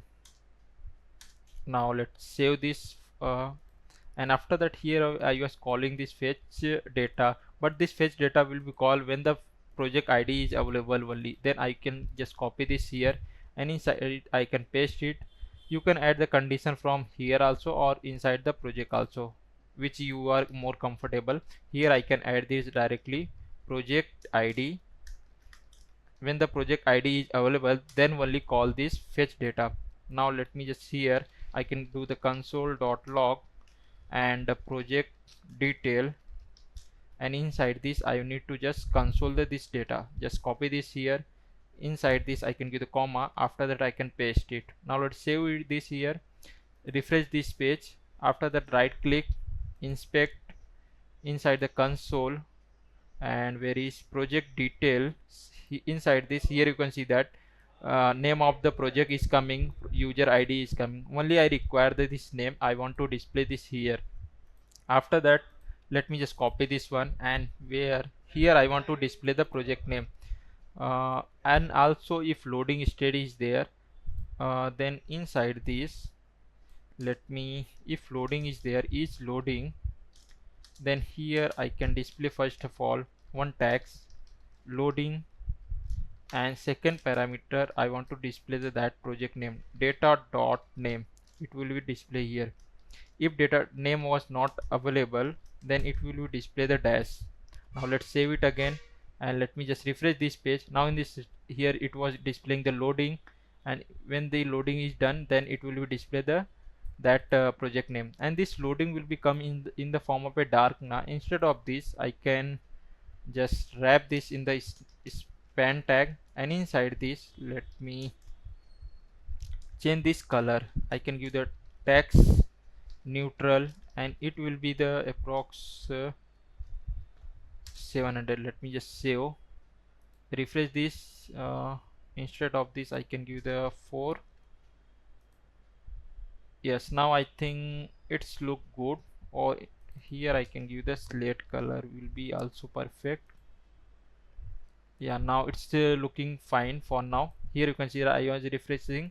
When the data was fetching, it's display the loading state. The user will be hover inside this project name. Then here I want to display the one icon for the editing purpose. When user will be click on this, then user will able to edit the this project name. For that let me inside this here I can add the position will be relative, and inside this uh, here inside this I can say here when the project name was available. Then inside this here I can create another div tag, and here I can come, let me just format this proper, and let me just check that everything is running properly. Okay, here it was not. Here I want to make this curly bracket. Now let me just check that. Yes, now everything is running properly, and inside this I want to display this for that here, and this one here I can make this in the form of a span tag. Let me just cut this. Here I can paste it. After that below I can create bottom, and here I can give the one icon, pencil icon, something like this, pencil. Let me just import this pencil icon from the Lucid React, and let me just save, and let me just check that. Here you can see that this was coming, and this bottom variant I can change this in the form of a, I can give the ghost. Yeah, ghost will be perfect, and this I think their size will be little bit small. I want to give size, I want to give the icons. Now yes, it's coming, and this will be come here in the both the line. Then inside this I can add the class name, flex, items, center. Yeah, now it's coming properly, and here in between them I can add the gap will be 4 or not, gap will be 1. Yeah, 1 will be better for now. When the user will be hide, then only this show the this user eye, this pencil icon. By default it will be invisible. For that here inside this I can add the group, and here I can give the class name visible, and when the user will be hover, then I can say that group what's coming, group hover, then it will be visible. Now let's save it again, and when user will be click on this button, then one pop-up will be open. At that user will be able to edit the their project name. For that inside this here instead of this pencil icon, let me just make a dialog. Make sure to import this dialog coming from the UI component folder. Let me, and inside this dialog I can give the dialog trigger, and make sure import this dialog trigger, and inside this dialog trigger I want to just cut this button, and inside this I can paste it. Let me format this proper, and everything is same. Let me just check that. Here you can see that everything is properly looking, and here I can as children. Now after that, where this dialog trigger is closed, here I can add dialog content. Make sure to import this also, and inside this here you can see the content was coming. Let me just refresh this page and click on this, then it's showing the error, dialog title is required. Okay, then this design will be same like this one. Let me just refresh first. When I was clicking on this project, then it will be showing the create project and input and something like this. Then instead of this I can create another where is this? Inside the component folder, where is this? Inside the dashboard I have create a project, something like this. Then I can do one more things inside this, or I will create inside this here. Where is, I will just copy this create project component same to same and come inside the editor section, and inside the component here I will create another file that will be the update project.tsx,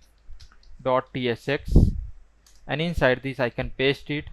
After that, first of all I will change the component name update project, and let me just copy this here I can paste it.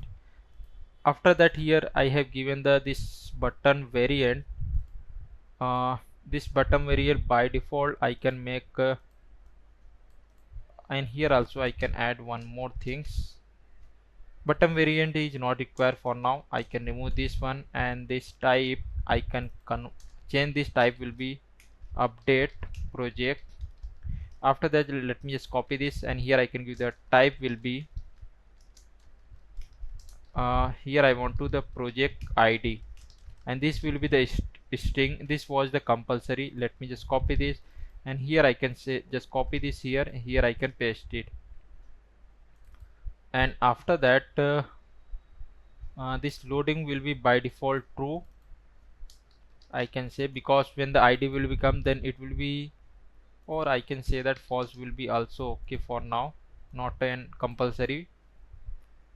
And here I have given the handle create. Instead of this I can give the handle update project, and here instead of this post method I can change to the put method. And put method, here I want to give this project name, and here also I want to accept the project name, and this will be in the form of a string. Let me just copy this, and here I can extract this and just copy this here, and inside this can pass this project name also, and this will be in the form of a string. And I can say that, let me here I can say it will be undefined also. What's showing duplicate identity project name. Okay, then instead of this project name I can directly give them only name. That will be better. Just copy this here I can paste it, and inside this I can paste it. After that, let me just remove. Now it's perfect working. And this routing, I think this routing is not an require, because I don't want to redirect to any pages, that's why. And after that I can just given this one, and this method is I have changed that. After that, this route I can remove this one, and it will show the message. If any error was there, then it will be also show, and this loading state. After that, this bottom, here I will give the same design which I have inside the header, this one. Let me just cut this from here, and I will paste inside the update project here. Let me just format this proper, and here I can just give this pencil icon from the leaf sheet, and here I can say update, or I can say the edit also, you can say it, totally depend on you, edit also. And here this project name will become by default, and it will be changed, then it will be also updated. And here I can say that handle update project, and instead of this create, here it will be display the update project. Now everything is running properly. Now after that, I will just copy this update project component and come inside the edit header, and here I can just remove this one, and inside this let me here here I can just import this update project. Let me just save this, and inside this I want to pass some field. First one, I want to pass the name of the project, and second parameter I want to pass the project ID. Name of the project I can take this from here. Let me just copy this here, and inside this I can pass it. And let me just remove this one, and here project ID, and this project ID already coming from here inside this params. Let me just copy this project ID, and here I can pass it, and this will be coming params value is assignable to string and undefined. Then I can just give the type as a string. Now let's save it again. Let me just come back and go inside the editor page, and here you can see that when I was hover, then edit will become, and when I was click on this, then here you can see that project, and here button is also coming, and by default this name is also coming. And when I was click on this, then this project will be updated. Now let's create the update project APIs. Now let's come inside this, and here I will go inside the API folder inside this project, and here I have already created this for the get. Below this I can give the update project, and inside this I can give the export async function, and this will be the put method because I want to update anything, that's why. And here I can give the request, and inside this I can give the next request, and here something like this. And here I can add the try and catch block first of all, and if any error was there, then I can just return this error next response JSON, and inside this I can give the error something went wrong. After that, here I can say inside this I can give the status code will be 500. Now let's save it again. After that, here inside this put method, first of all, something like here inside the create time, I was first of all getting the name and the session of the user I was checking, and here this thing, and this connected with the DB, and all of them I can copy first of all from here to here. These things are required, and let me just close this one, come inside this, here I can paste this. Now this name is also required, but along with the name I want to the project ID also, this project ID. Now, and let me just come inside this component, and here I was sending the name, project name. Along with that I want to also send the project ID, which is coming from inside this here props. Let me just, here I can also pass this one. After that I will come inside the routes section, this put method, and here I was checking the first of all user session was available, user have already logged in, and user have provided the name field. Name is required because if user will be provide empty name, then it will be not a valid way. Then after that I have just connected with our database. After that, here I want to just give update project, and inside this I can give the wait. After that I can use project model dot update find by ID and update. Then inside this first parameter I want to pass that ID. Then ID I have already get this from the project ID here, and second parameter I want to pass which field I want to update it. Here I want to update the name, and inside this I can pass this name field. Let's copy this here, and here I can paste it. After that, here I can give the return response. Here I can just send the response next response, and inside this I can give the JSON, and here I can give the message project updated successfully. This types of it will be show the message. After that, here below this I can show the status code will be the 200. Now after that why this error is coming. Let's save this. After that, now this said if you wanted to send the data, then you can send it, but currently not required because we will call again this API, this get one. That's why.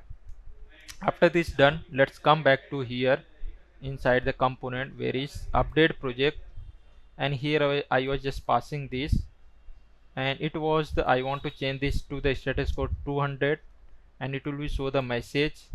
If there any error, then it will be show it, and loading will be the false, and edit project and project name, everything is fine. Now let's come back to here. Let me just refresh this page again and click on this edit, and here let's suppose instead of this test URL I can say that project, I can say project edit, and click on the update project. Project updated successfully, and here also you can see that in the here also it was not updated. Let me just refresh this, then here then it will be updated, and this one, and here when I was let's type and update project, then this this dialog box will be also closed. For that, here now inside this for the closing this, when update is done successfully, then inside this I need to manage the state. Here I can use the const, and inside this I can give the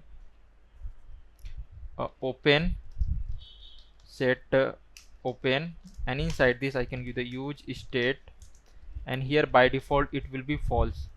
After that, let's copy this here, and inside this I can give the open, and inside this I can pass this state by the open, and here I can give the on change, and inside this I can give the on change will be set, or directly I can pass this set open also, it will be fine now. And here you can see that, let me just check everything is working fine. Here I will click on this, here you can see that I will click on this close, it will be working fine. Now when I was update this project and click on the update project button, and when update successfully, then this dialog box will be closed. For that, here inside this, when the update part is successfully, then inside this I can give the set open will be false. Now let's save it again and come here. Let me just refresh this page once more time and click on this.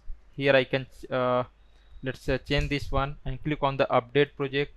Project was updated successfully, and this dialog box is closed. Now I want to also reflect here. Here I was refreshed, then this project name was coming. For that, I want to again call this API. For that, here I can say fetch data, and inside this I can give the this function will be void, not be written anything. Let me just copy this fetch data, and here I can just pass this props, and this fetch data I want to, when the product updated is successfully, then here inside this,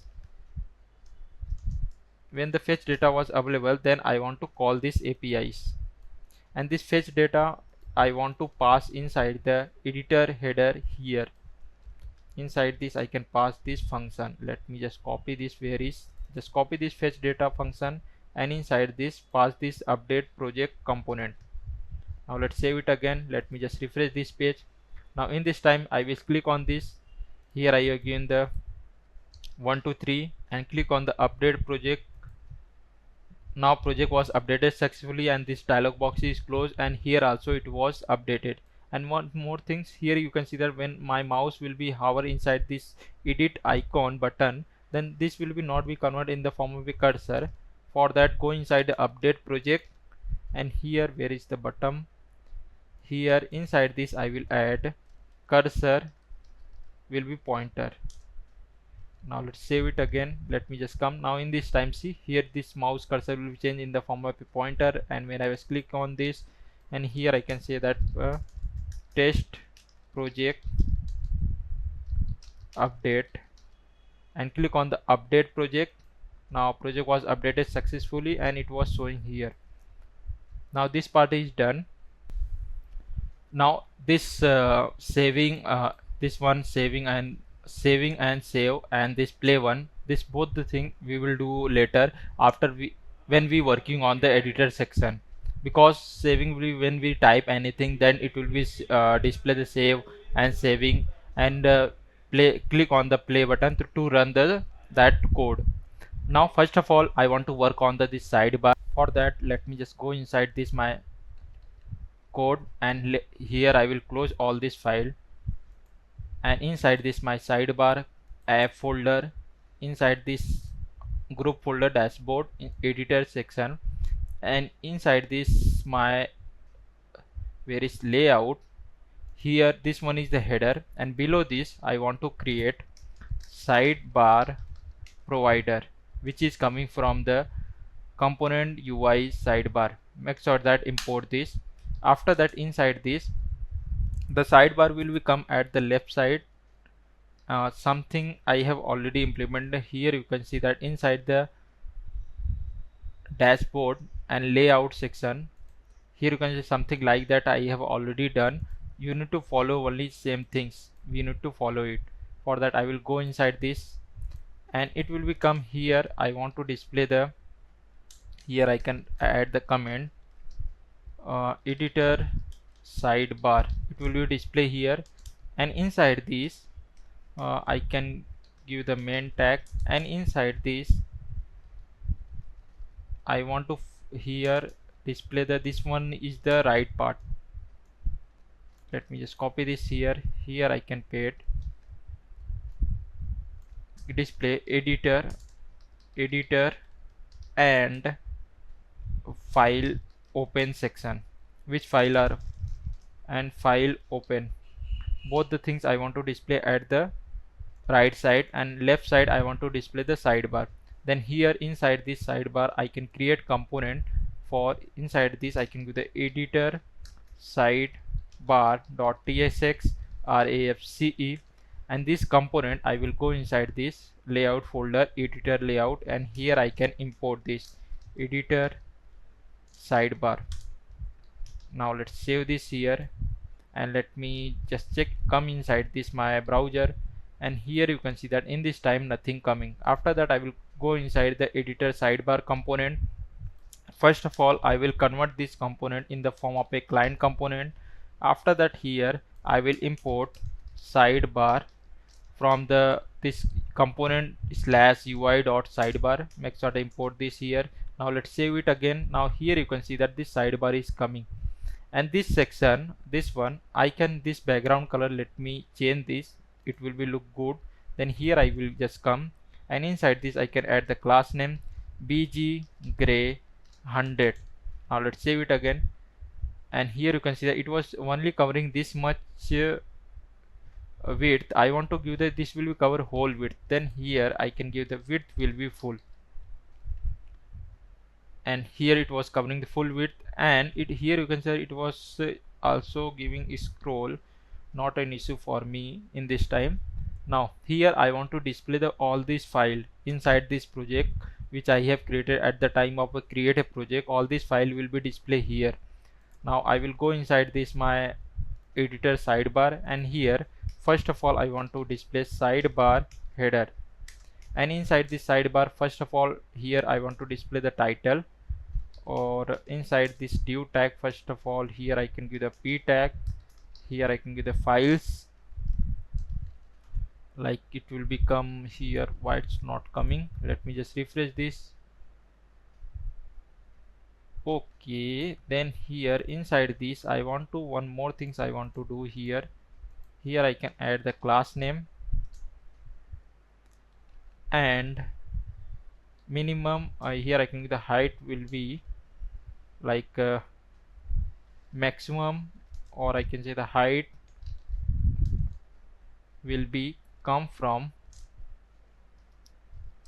calc, because I have given the by default here some header, that's why here I can the 100 vh minus 3.5 rem, and also this will be the max height also.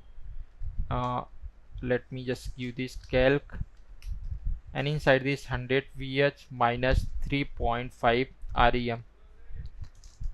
Now let's save it again. Here not still not coming the file name, and then inside this here I want to also add the top from 14, because I have given that this will be the height will be approx 3.5 rem. Here also I want to give the 3.5 from the top side down, and this here I want to display the files. All these file will be display, and here inside this let me just give the class name, and bg background color will be primary, and it will be the 10.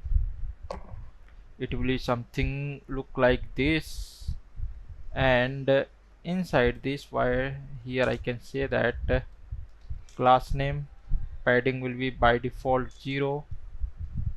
Yeah, now it's look better.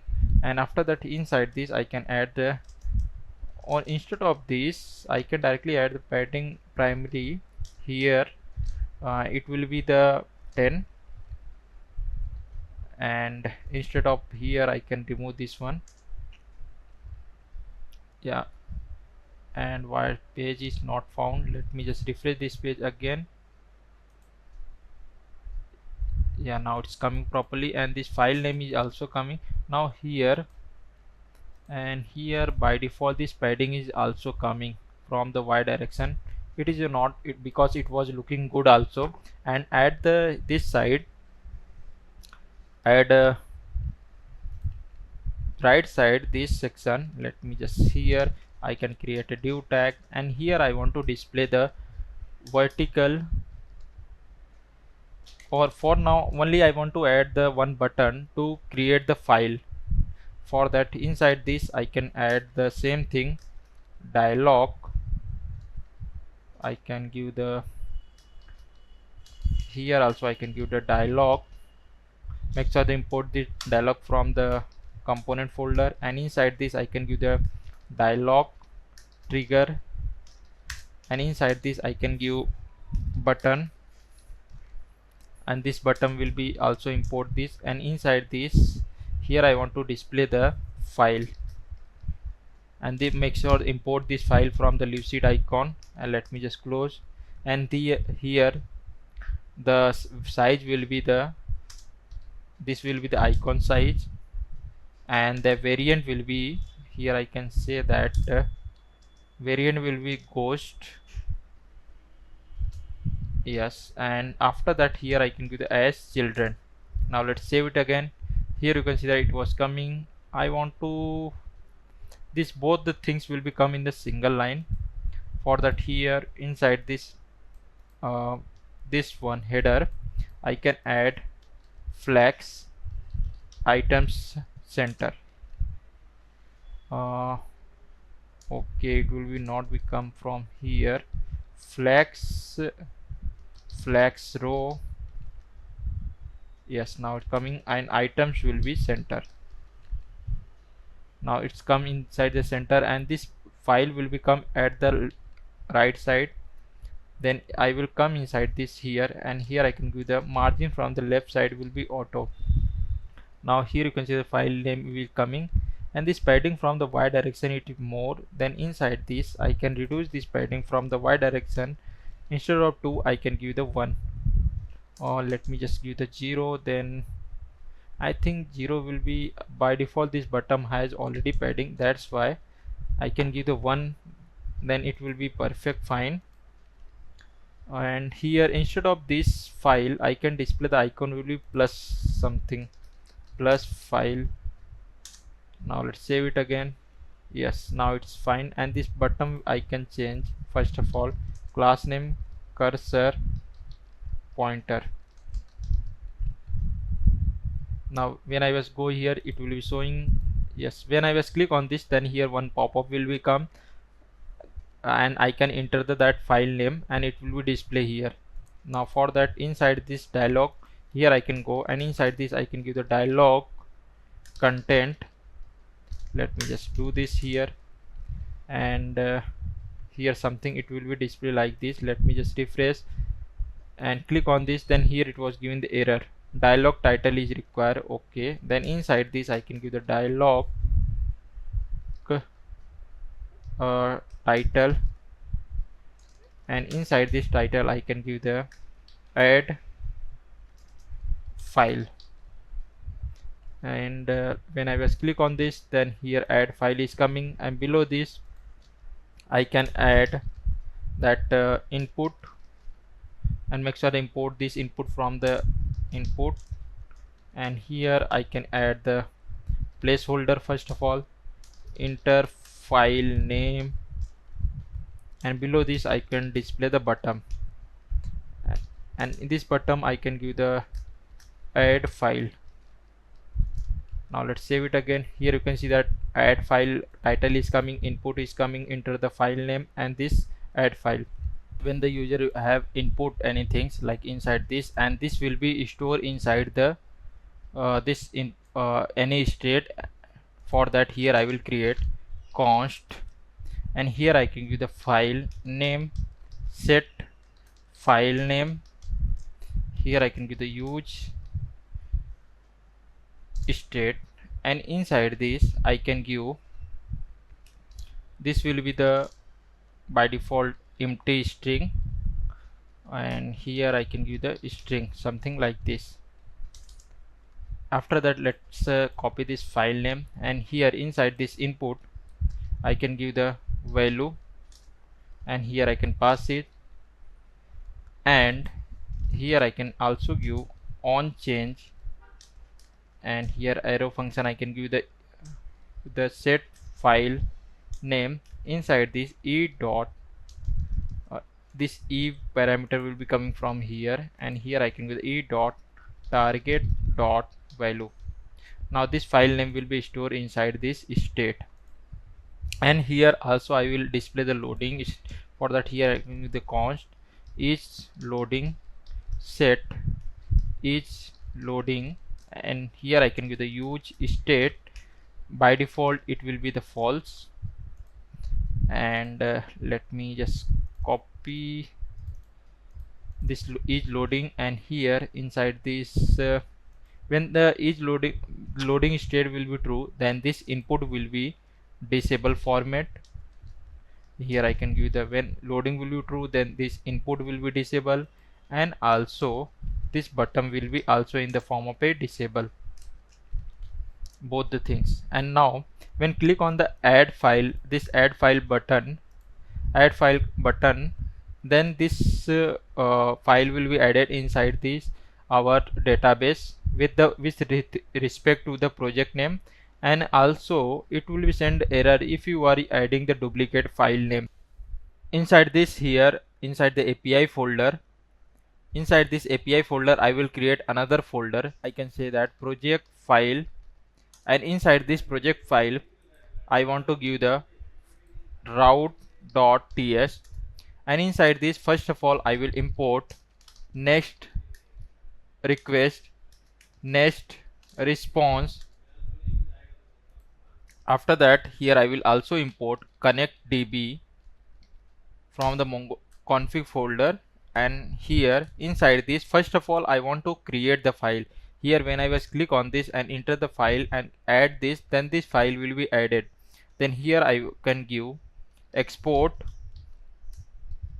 async function, and here I can give the post, and inside this I can give the request, and this will request type will be the next request, and inside this I can add the try and catch block, and if any error was there, then I can inside this I can send this return next response. Inside this I can add the JSON, and here I can give the error message will be something went wrong, and here second, here I can also pass the status code will be the 500 for the internal server error. Now after that, here from the client side I wanted first of all name of the project, second I wanted a project ID. These two things are required, and after that here all this will be coming from the request dot JSON, and here I can give, and here I want to add the weight. I want to take all this name of the file and project ID from the body. Before that I want to check that user session is available or not. Then here I can say inside this I want to first of all check that user session is available or not. Then here I can say session, and inside this I can give the get server session. From make sure they import this from the Next.Auth, and inside this just pass the Next-Auth option. After that, here I can say if session was not available, then no need to go on the next section. Here I want to stop this. For that, here I can return this function and give the next JSON, and inside this I can give the error, and here I can just pass this the unauthorized, and after that here I can give the status code will be the 401, means session was out. And after that, if user session was available, then I want to get the name and project name, and after that I want to check that user have provided the name or project name both or not. Then here I can say that inside this if user have not provided the name of the file and project name, project ID of project ID, then I want to send the return. Inside this I want to send the response to the user. Inside this the error will be the name and project ID is required, and the status code will be, here I can just pass 400. 400 means client error.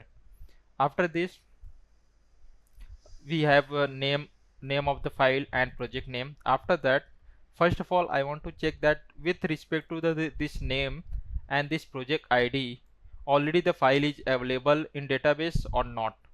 Then here I can say that const first of all I want to check file name. Here I can give the wait, and after that I will go inside the file model, and inside this I can give the find one, and here inside this I want to, first of all let me just go inside the model, file model. Here you can see that I have given inside this first of all name, and second I have also given this project ID. They both the things I want to compare inside this here. Then here I can give the name with respect to this project ID. Then let me just copy this name, and here I can paste it, and here I can just copy this project ID, and here I can give this. After that, if user have provided the same name which already available inside the database, then I can send the response to the user. Inside this I can give the check file, and here I can send the return the response, next response JSON, and inside this I can give the error file name is already exist, something like that. It will be a message will be sent already exist, and after that inside this I can also give the status code will be the 400. If file name was not available, then it need to create this inside the database. For that, here I can give the const, and I can give the file, I can give the new file, and inside this I can give the wait, and here I can give the file model dot create, and inside this I want to first of all the same thing, file name and project ID. Let me just copy this here, and here I can paste it, this name, and after this file was created successfully, then I can return the response, next response. Inside this I can give the JSON, and here I can pass the message will be the file created successfully. This message will be displayed, and after that here I can give the status code will be the 201, and here let me just format this proper. Now our API is ready. You can also send the that file is created, that name also, it totally depend on you, but here I am not sending this. Now our create a file is done. Now let's go inside the, where is inside the here when I was enter this file, and here inside this let me just create a const, and I can give the handle create file, and inside this I can add the try and catch block. And here inside this, first of all, if any error was there, then I can give the toast dot error, and inside this error dot response dot data dot error, it will be display, and this type error is coming. Then inside this I can give that this type will be the any for now. And inside this I can come here, I can give the const response and wait, and just convert this function into asynchronous. After that, here wait, and make sure that import this exhaust from the this utils folder, lib folder, and inside this I want to just, this method will be the post method, and here I want to just give the URL will be slash API slash project file. Here same here I have given the this is a file name, folder name, same folder name I was just provided, because the Next.js routing will be by file name. And after that, here second parameter I want to pass the two things. Let me just inside this I can give the const payload, and here I can pass first of all name of the file, and second parameter I want to pass the project ID. These two things I need to pass. Let me just check that inside this I have given the project ID. Here also I have given the project ID or not. Yes, I have given. Now I will come inside this, and this project ID I can pass this same field name, and this project ID I can take this from the these params. Here you can see that project ID is coming. Same thing like inside the header editor header I have given this project ID from the use params. Let me just copy this same thing, and here I can just import this here also same, and make sure that import the use params. After that, this project ID, let me just copy this here, and here I will pass this, and this data payload data I will pass from here. And after that, this name it will become from here. Let me just copy this, and here I can paste it. And inside this, after the response will become here, I want to check that the response dot status was the equal to the 201. Then it will be go here. Inside this I can show toast dot success, and inside this I can give the response dot data dot message. It will be display, and if there is any other, then it will be go on the another section. Now when the project this file was added successfully, then I need to close this also. For that, here I need to manage the state. For that, here inside this I can give the open add file set open open add file, and inside this but I can give the use state. By default it will be the false. When the file was created successfully, then I want to inside this dialog box will be closed. Here I can give the false. After that, let's copy this open file and come inside this. By default, here I can give the open will be, and after that I can give the on change set open file. Now let's save it again. After that, let me just come here, let refresh this page. I will click on this, and here I will click on the index.js. now here you can see that while typing it show the error, a component is changing uncontrollably. Then I can say here this value. Inside this I can add the this empty string. Now let me just check one more time. I will click on this, then here I will enter the file name index.html and click on the add file. Then in this time, let me just check that why this API is calling or not. I will go inside the network tab, and let me click on this. Then API is not calling currently. Why? Let me just check that. I have created this function but not added inside that button. Inside this I can give the on click, and let me paste it.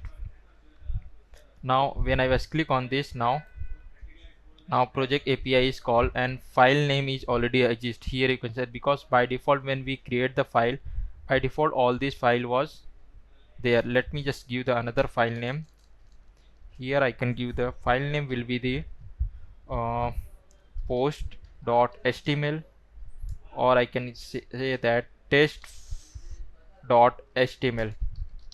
and click on the add file.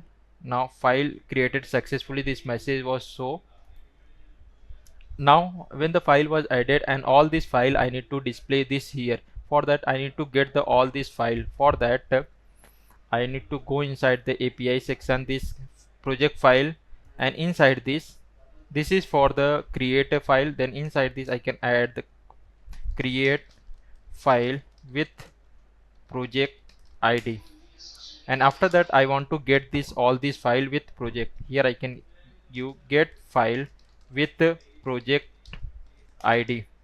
Now for the getting this, here I can the export a sing function, and this method will be the get, because I want to get the that file, and request, and inside this response.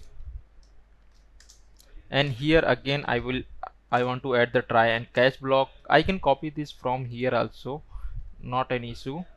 Let me just copy this here, and inside the catch block I can add it.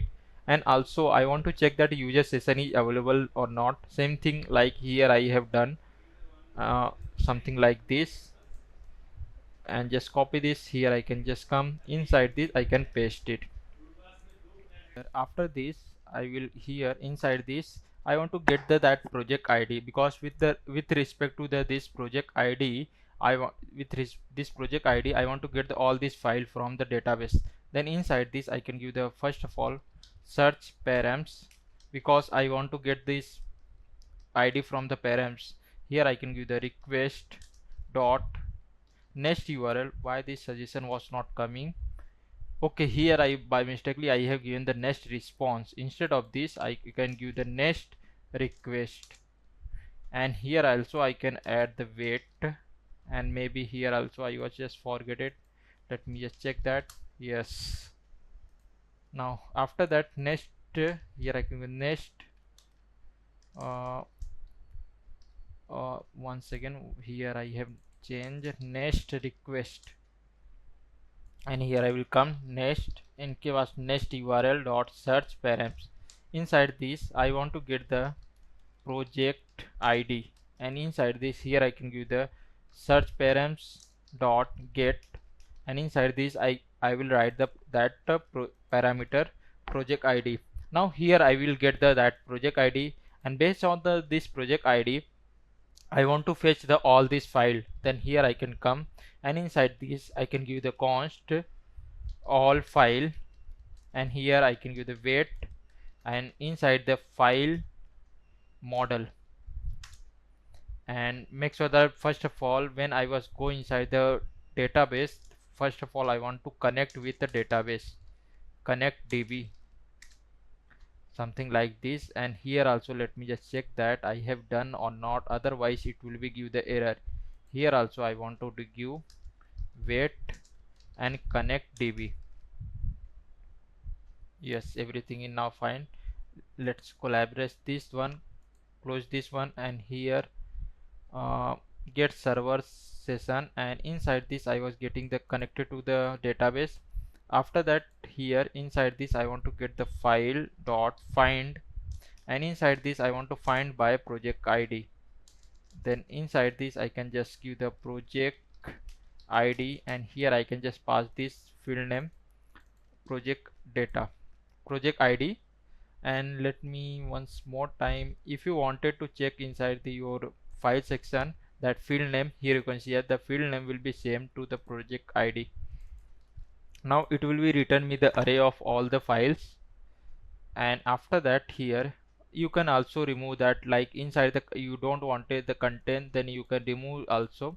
Like here inside this I can give the something like select, or I can deselect also, something like I don't want the field of the content, then I can give the minus content. then inside this content field will be not become, because inside the content lots of data was available, then it will be very time consuming for the fetching all this data and displaying inside the browser. After that, here I can just send the response next response.json, and inside this I can add the message uh, file all file with project ID, all file with respect to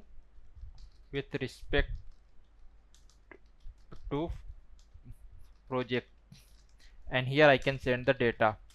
Inside this, let me just copy this all file, and here I can paste it. And if any like their status code will be the I can send, it will be the, let me, this status code will be 200. Now after this done, let me just go inside the my this here, and here I want to display this all this file from below this here inside the sidebar content. Here I want to display the all this my file. First of all, I want to fetch the my data. For that, here inside this I want to do the at the top level. First of all, I can give the const fetch all file, and inside this I can give the try and catch block.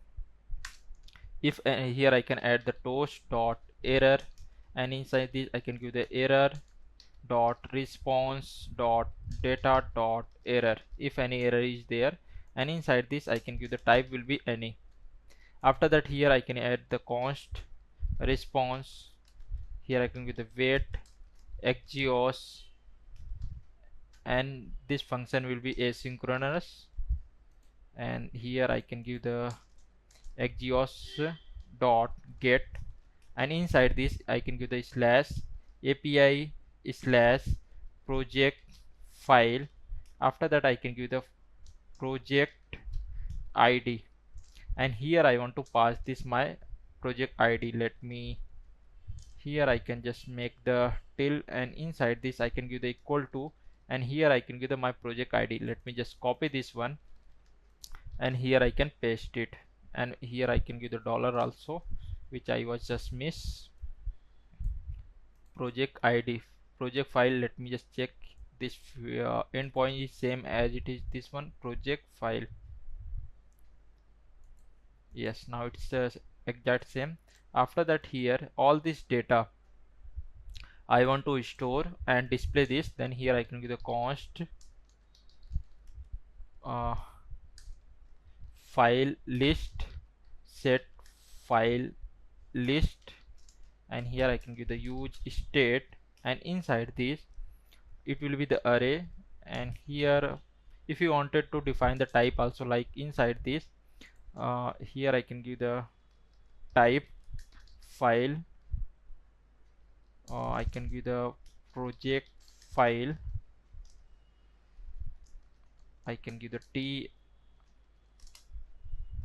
and here I can give the first of all name, it will be the string, and extension also there, extension, let me just give the extension, and inside this it will be the also the string. And I think only these things are required. Project ID is also there, but project ID we can do it also, not an issue. Project ID, here I can give the string,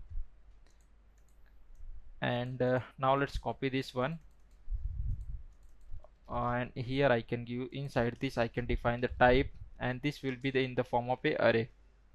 Now it will become, and after that here I want to first of all check that if response dot status will be the 200 is equal to the 200, then I want to, the data is coming from the this backend side, I want to set inside this state set file. Then here I can give set file list. Inside this I can give the response dot data dot data. If it was not there, then it will be the empty. Yes, now I think in this time this will be done, and after that let's call this function first. Here I can give the use effect, and inside this just call this function. something like this. Now let's save this. First of all, I want to check that inside the data is coming or not. Just give the fetch, and here I can give the console.log file list. Let me just save this here, come inside the browser. Let me just refresh this, right click, inspect section, inside the console. Where is the console? Here you can see that file list is coming, and here total 4 file is there inside the our database. And all this file I need to display this inside this right section here. For that let me, and one more things I want to display loading, like loading I was just miss this loading. Let's copy this set loading. When the file was loading at that time, here I can give the loading will be the true, and let's copy this one. And when the file fetch is done, then I can say that finally that time loading will be the false.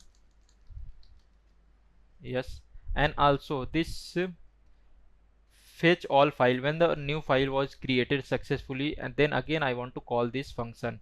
When here inside this, then I can give this will be also the call this function fetch all file.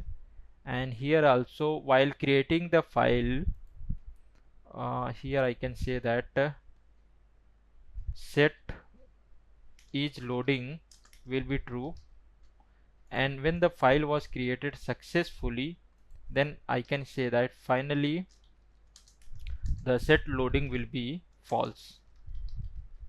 Now let's save it again, and let me just check that everything is working properly. Yes, everything is working properly. Now here I want to display the all these files. This inside this content section I want to display. Before that, here I want to display that if the all this file was loading state or like this in the loading state.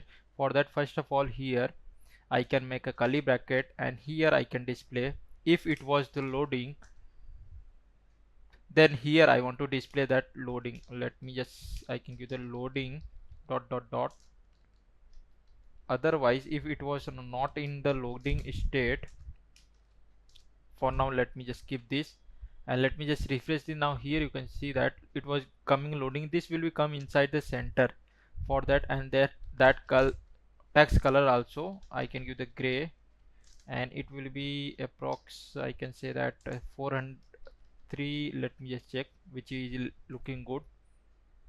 Yeah, now it will be come inside the center, then it will be perfect. I can give the padding will be 4, and margin from the left and right side both side will be auto, width will be fit. Now let's save it again, and here I will just come. Now here you can see that it was displaying the loading state. Here you can see that perfectly. Now in this time, if first of all I want to check that here inside this I want to check that if any file was available or not. Then here inside this I can give the file dot length is greater than less than the 1, means less than 1 means no file was available. Then inside this I can say that here also I can add, let me just close this div fragment tag for now. And here if no file was available, then I can display that I will just copy this same p tag, and inside this I can paste it, and here I will display no file. It will display the no files is available if no file is available. Now if any file is available, then inside this I want to display first of all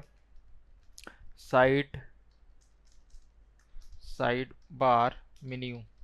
Make sure to import the sidebar menu from the UI folder, and inside this sidebar menu I want to display the sidebar menu items. Where is the menu item? And inside this sidebar menu, first of all, here I want to display the save button. Then here I can say that sidebar menu button. Where is this? Here. And inside this button, first of all, at the here also I want to display the user like file icon also.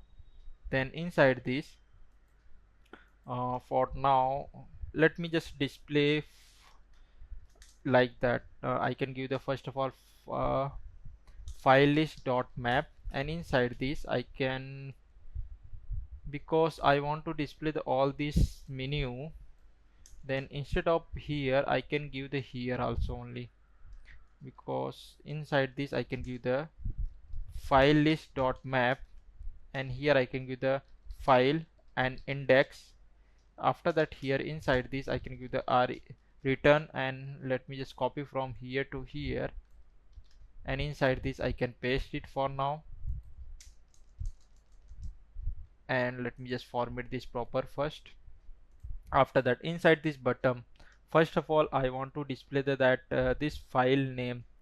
For that, here I can directly give that p tag, or instead of this, first of all I want to display the icon, then here I can give the class name, and inside this height will be 4, and width will be 4, and height will be both the 4. For checking purpose how much it was taking this 500, and after that, it here I want to display that this file name. Here I can give the this file name will be coming from file dot name, something like this.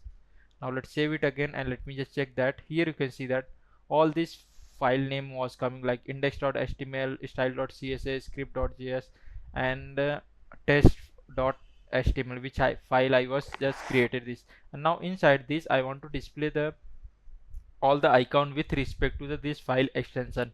For that, I need to here inside this, let me just create the image tag, and this image will be coming from the next image. And inside this, let me just give the alt, and here this alt will be file dot name, and after that I can give the width. This width will be 18, height will be also 18, and inside this src. Now this src will be with respect to the extension. Then here inside this utils folder, let me lib folder, where is this? Inside the src lib folder I will create get file icon dot ts, and inside this let me just create this const get file icon, and inside this I will also export this function. And here inside this I want to get the extension of the file extension, and it will be in the form of a string.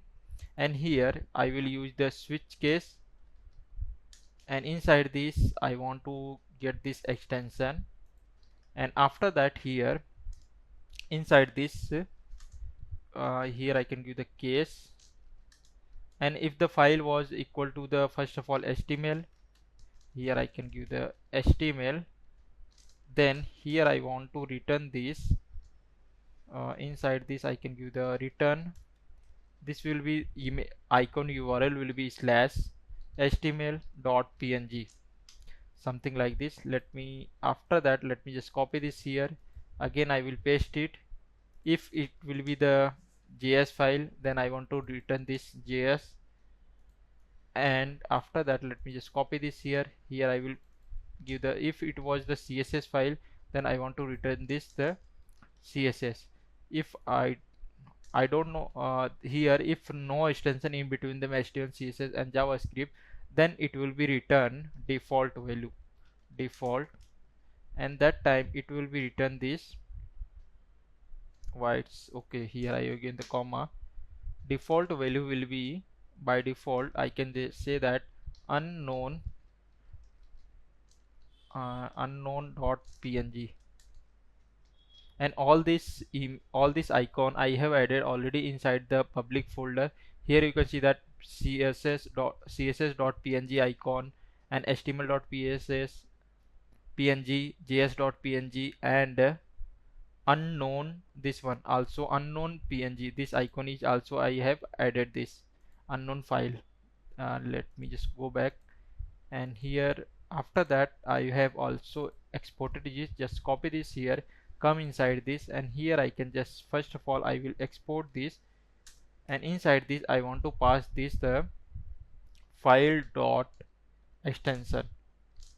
And why it's showing the error undefined, it will be not become anytime undefined. For that, here I can give the like this. Now let me just refresh this page. Now here you can see that all this icon was coming because, and why this error is coming. Okay, unique key name. For that, let me inside this I can give the key, and here I can give the file dot underscore id, and this file name underscore id is available. You can also define this from inside the props also, type also here, and this will be I can keep for now, it will be optional. And yeah, it will be displaying the file name now. And now I can remove this background color first, then it will be all the icon will be displayed properly. Now here you can see that HTML styles JS and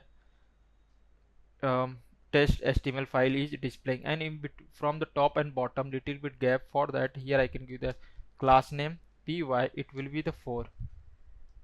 Now here you can see the HTML CSS JavaScript and script and ts.html file, test.html file is displaying. And now when I was clicking any of this file, then this file will be go on the here inside this URL, and this will be the current file open. With respect to the here also editor section, this code will be also changed, and here also I want to change this. For that, let me just come inside this, and inside the here, inside this I want to give the URL directly. I can give the inside this. Let me first of all here menu button I have given, instead of this here I can give the const router use router, and make sure this import this use router coming from the next navigation. Where is this? Here you can see that. And here inside this, where is the button? Here inside this on click, and I can give this router dot push, and inside this I can give the till and slash. After that I can give the dollar file dot name, and now let's save it again. And here before that, this URL will be starting from the here. Let me just copy this from here to here. It will be the file name. Just copy this, and here I can change this from here like editor, and here it will become the project ID. Then inside this I want to add the project ID. Now let me just copy the project ID, and inside this I will come, and here I can paste it the project ID, and this file name will be here, it will come. Now when I was click on this, here you can see that style file is open, script file is open, and test.html file will be open. Now all this which file is currently open, here I want to also display this. And here you can see that when I was hover this mouse cursor, for that here I can add class name cursor will be in the form of a pointer. Yes, now it will be here. You can see that it when I was click this URL will be changing properly. Now I want to here so the current file is open. For that, inside this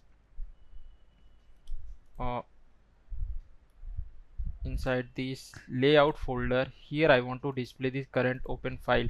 First of all, inside the here inside the editor folder, editor, inside this I will create another component. That name will be the file open dot tsx rafce, and after that just this component I will display here above this file open. Make sure to import this.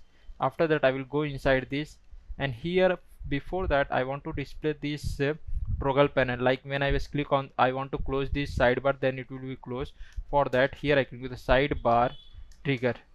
Make sure to import this one. Now let's save this, and here you can see that it was coming. When I was click on this sidebar section is closed, and click on this, then it will be open.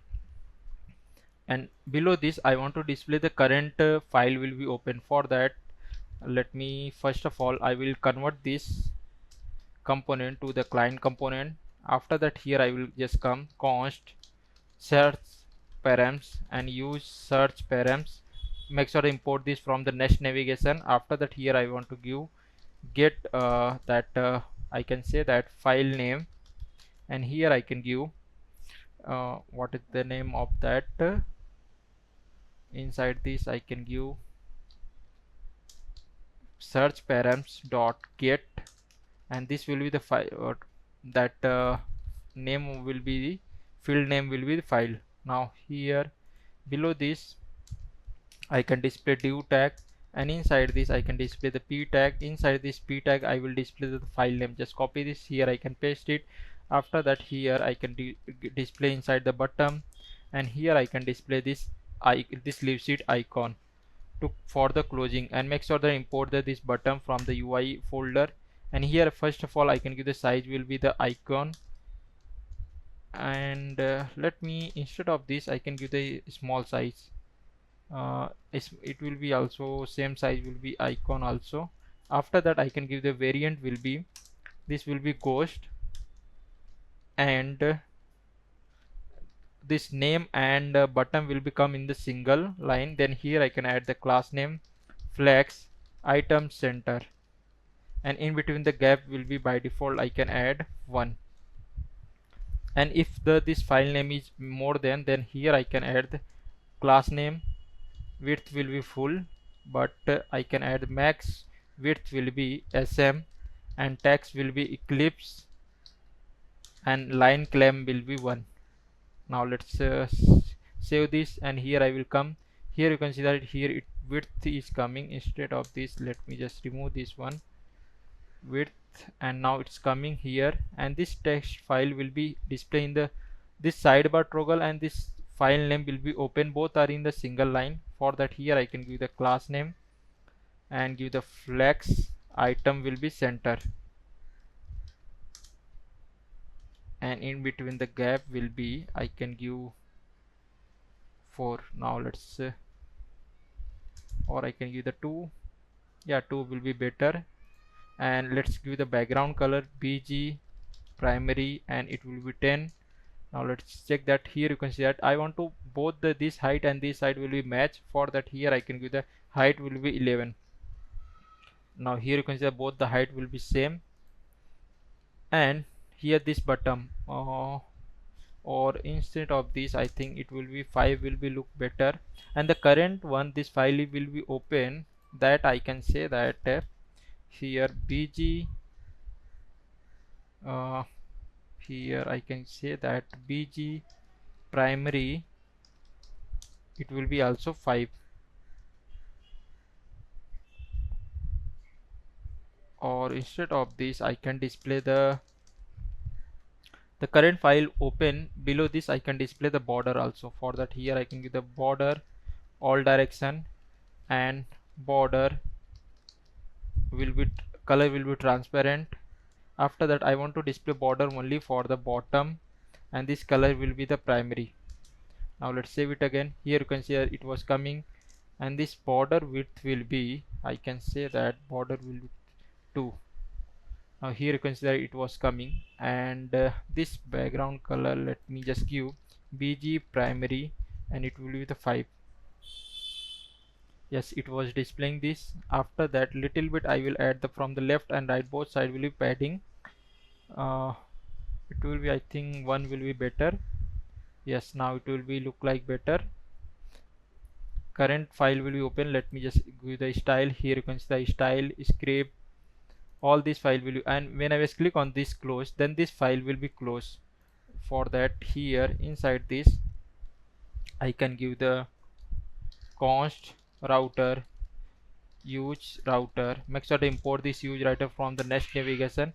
Here why I was not using the link type, because when I was on that time it will be displayed the below the link, and I don't want to display that link, that's why. And here I can just copy this, and inside this I will go inside this button. Here I can give the on click, and here I can give this,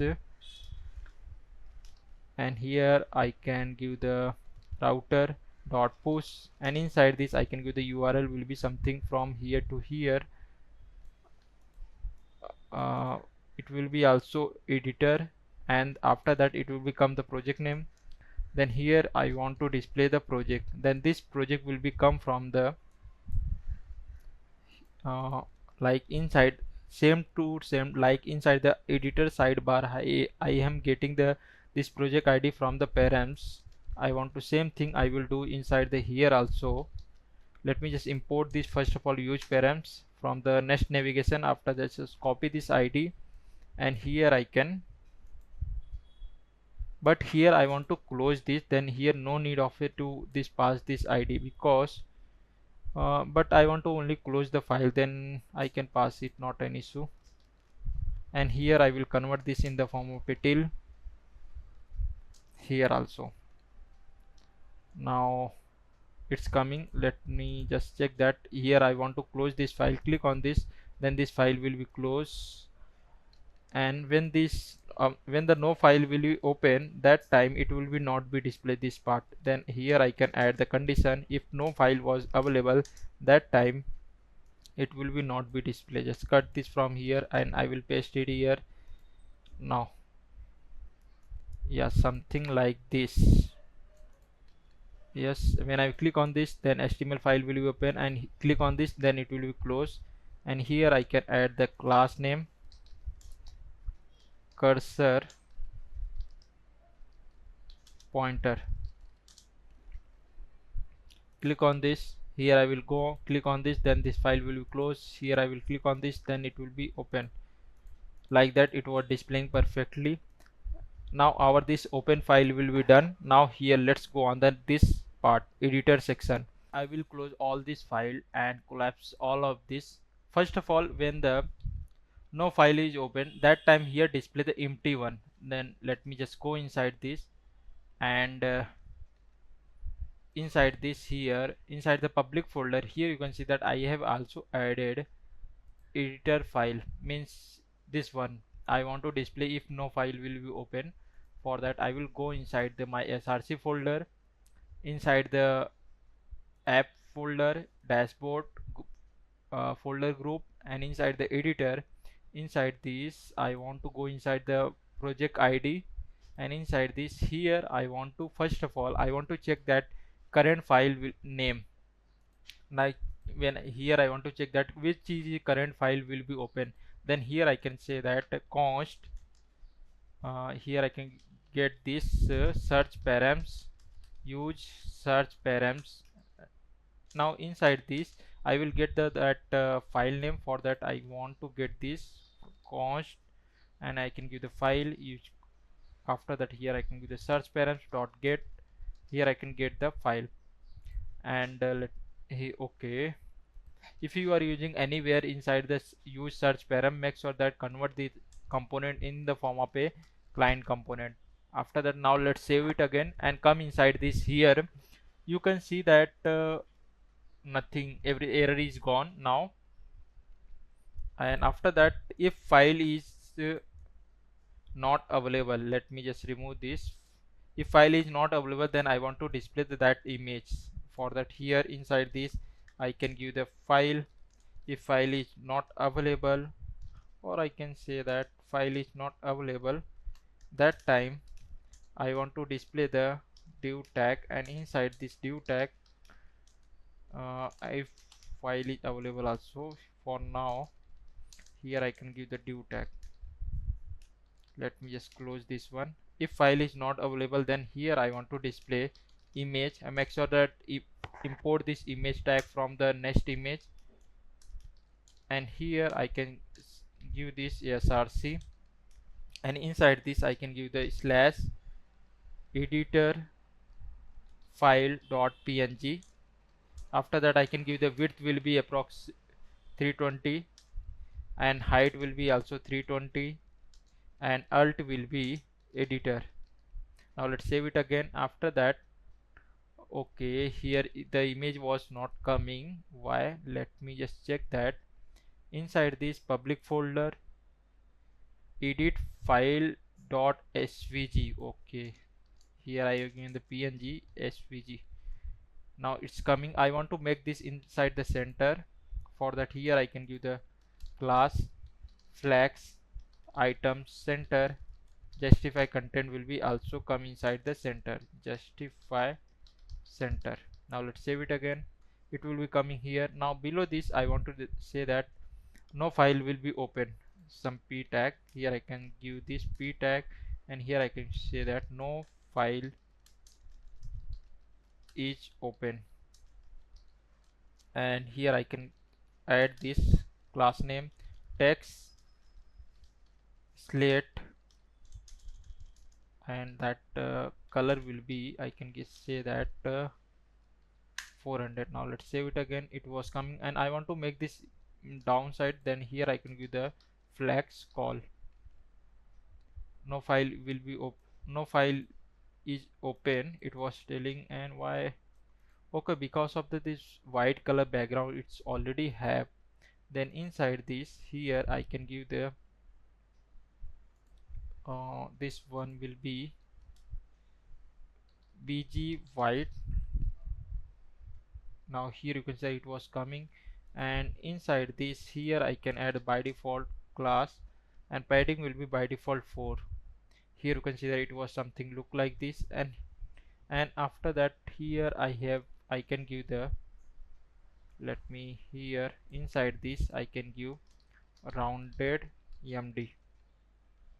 Yes, now it's look good. And here you can say while I am scrolling, this section will be scroll, this file section, but this will be sticky here. For that I will go inside this, where is the layout folder, where is the file open. Inside this I can give the, this will be sticky, and top will be, from the top side it will be the 14. Let me just save this, and it was sticky here. Now j index I can give the 40. Now let's save it, and white's let me just refresh this, and white's still coming. I can give the j index, white's j index will be 50. Now let's save it again, and let me just check that. Let me just give the background color primary. Then okay, it was coming, but the background color was little bit dark, that light, that's why it was not displaying. Something like this color will be great, I think. Yes, now this color will be perfect, and it was also matching. Let me just close this, then it will be display no file is open.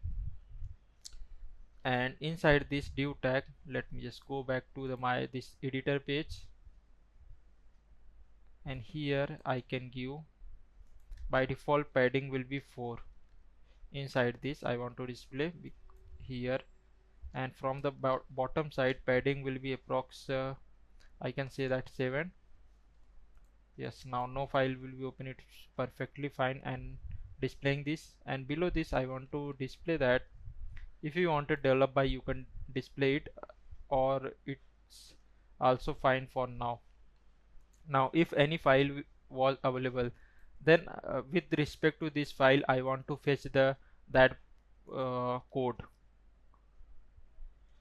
and also I want to display this inside the below and inside this code editor. For that, let me just build the first of all code editor. For the code editor I will use this code mirror. Let me just go inside this code mirror.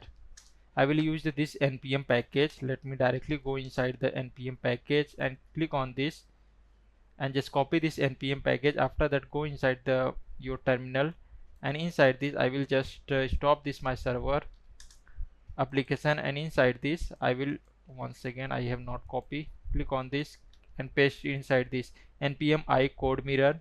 And also I want to install some of the more packages like npm I code mirror / state, and okay, spelling mistake was there, code mirror state.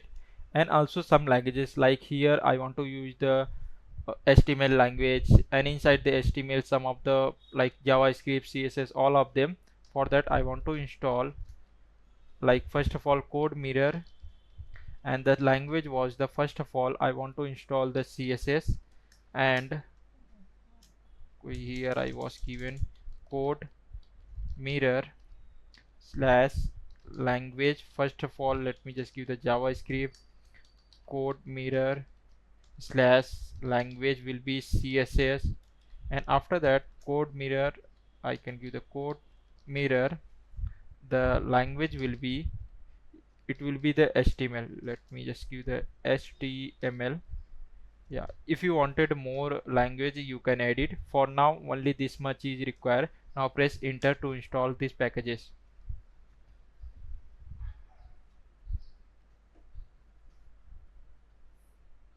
Now after the installation is done, now let's come back to here inside this here. Now first of all I want to set up the I want to know that div tag editor from here. For let me just first of all import from this. I want to import the some of the pack method from the code mirror, and first will be I want to import some of the like basic setup, and I want to also import editor viewer from this code mirror.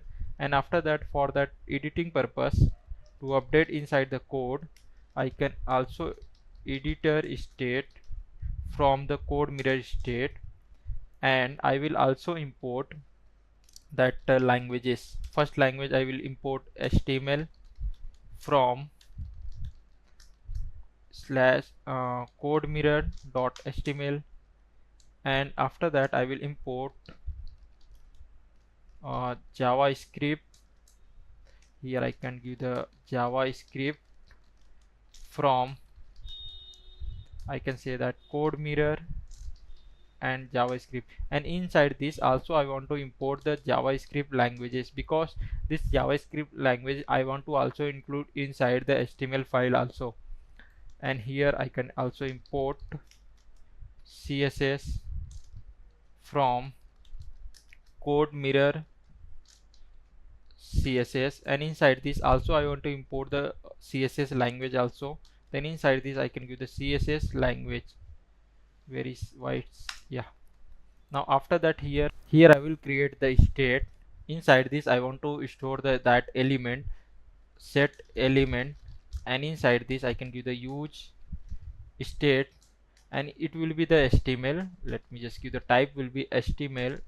Here I cannot give, by default it will be null. Here I can give the type will be HTML element, or it will be null. Yeah, and after that here I can give the const ref, and here I can give the use callback function, and inside this I can give the node, and this will be the HTML also element, and here maybe it will be null also. Then here I can give this, and this will be arrow function, and here I want to add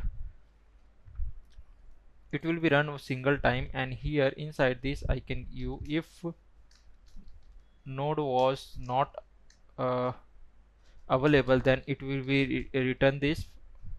If node was available, then it will be set element. Inside this I can set this. After that this was done, then here I want to render this inside this here. Here first of all I can give the class name, and here I can give the relative flex 1, and height will be I can give the full, and here I can give the ref, and inside this I can give the ref. After that, here inside this I will create use effect, and inside this use effect, and here I can give the empty dependency, and inside this first of all if element was available, means inside this div tag is available, then instead of this like this, if not available inside this element, then this function will be returned, means this use effect after this it will be not be run. Now if element was means this will be, if element was not available, then this use effect after that it will be not be run. If element is available, then after that I want to create that code mirror state. Then here I can say that state and here I can give the editor state. Where is this? Here.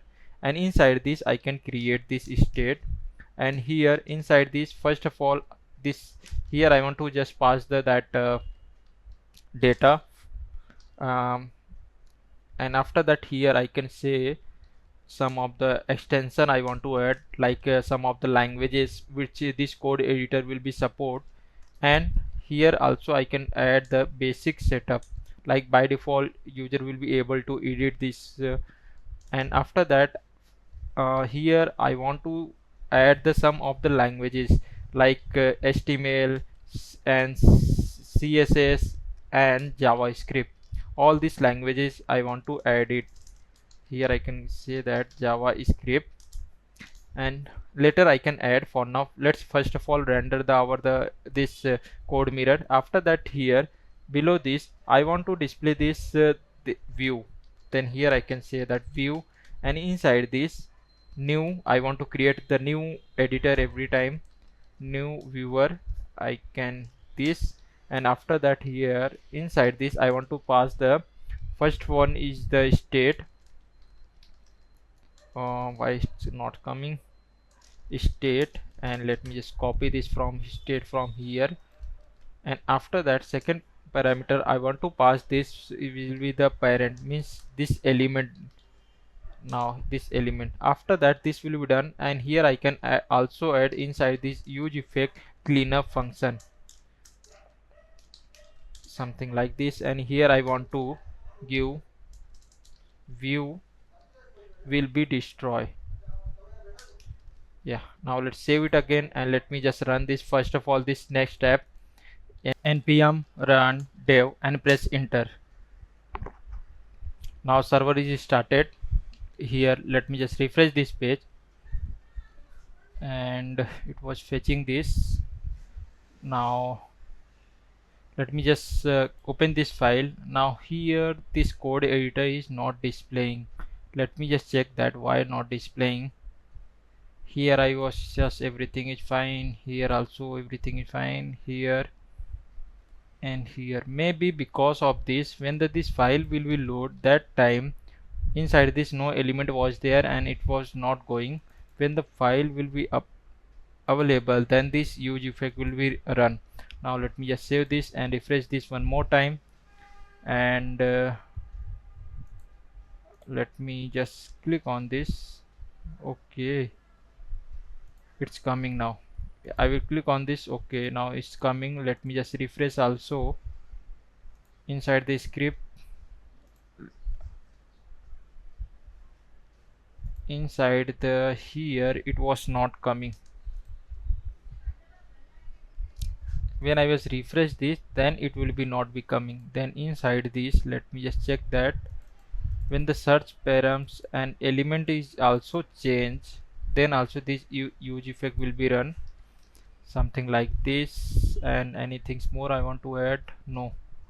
Let me just refresh this page. Now here you can see that in this time that it when I was refreshed it, then this code editor is coming, and by default I have added 1 2 3. Let me just remove this one, and after that refresh this. Now here you can see that because in this time I have not added any code editor, like any theme of this language, that's why it was coming.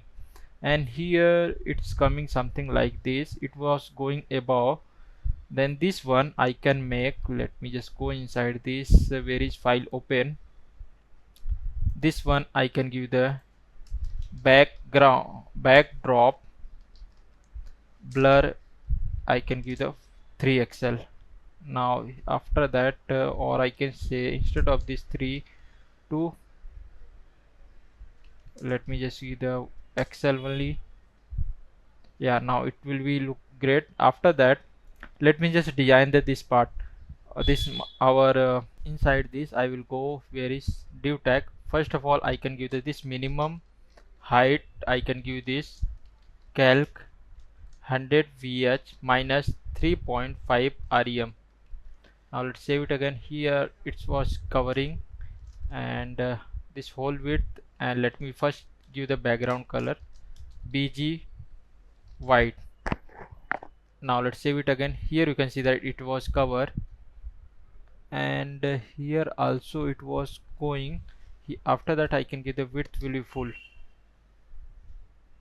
Okay, it was cover this much, and I think this is padding is more. Instead of this, here I have given the 4. I can make this 2, then it will be perfect. And inside this will be also, I want to make this one, this dotted border is coming. I want to also remove this one, and this sidebar, this is in the form of a blue color, and this color also I will change this. For that there is some inside the editor some of the CSS which I want to change this. For that I will go inside the my global CSS file. Where is this? Inside this here, and here I can add some of the editor I can just, for now I can add this. And here first of all I want to change this background color. For that I can give this dot cm.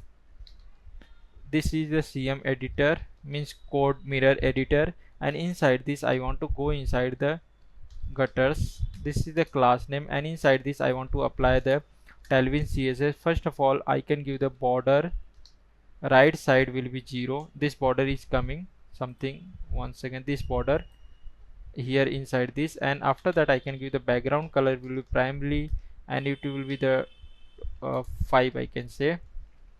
Here you can see this color will be matching with this. Instead of this I can give the 10. Yes, now it will be perfect. And after that this size will be like a text size. I can give the text will be base. This number will be font size. I will increase this. And after that let's see, here I will enter this. Now here you can see that this color was changing properly, and I think I will give the 5 will be look better. Yeah, 5 will be I think perfect. After that this dotted line also I want to remove.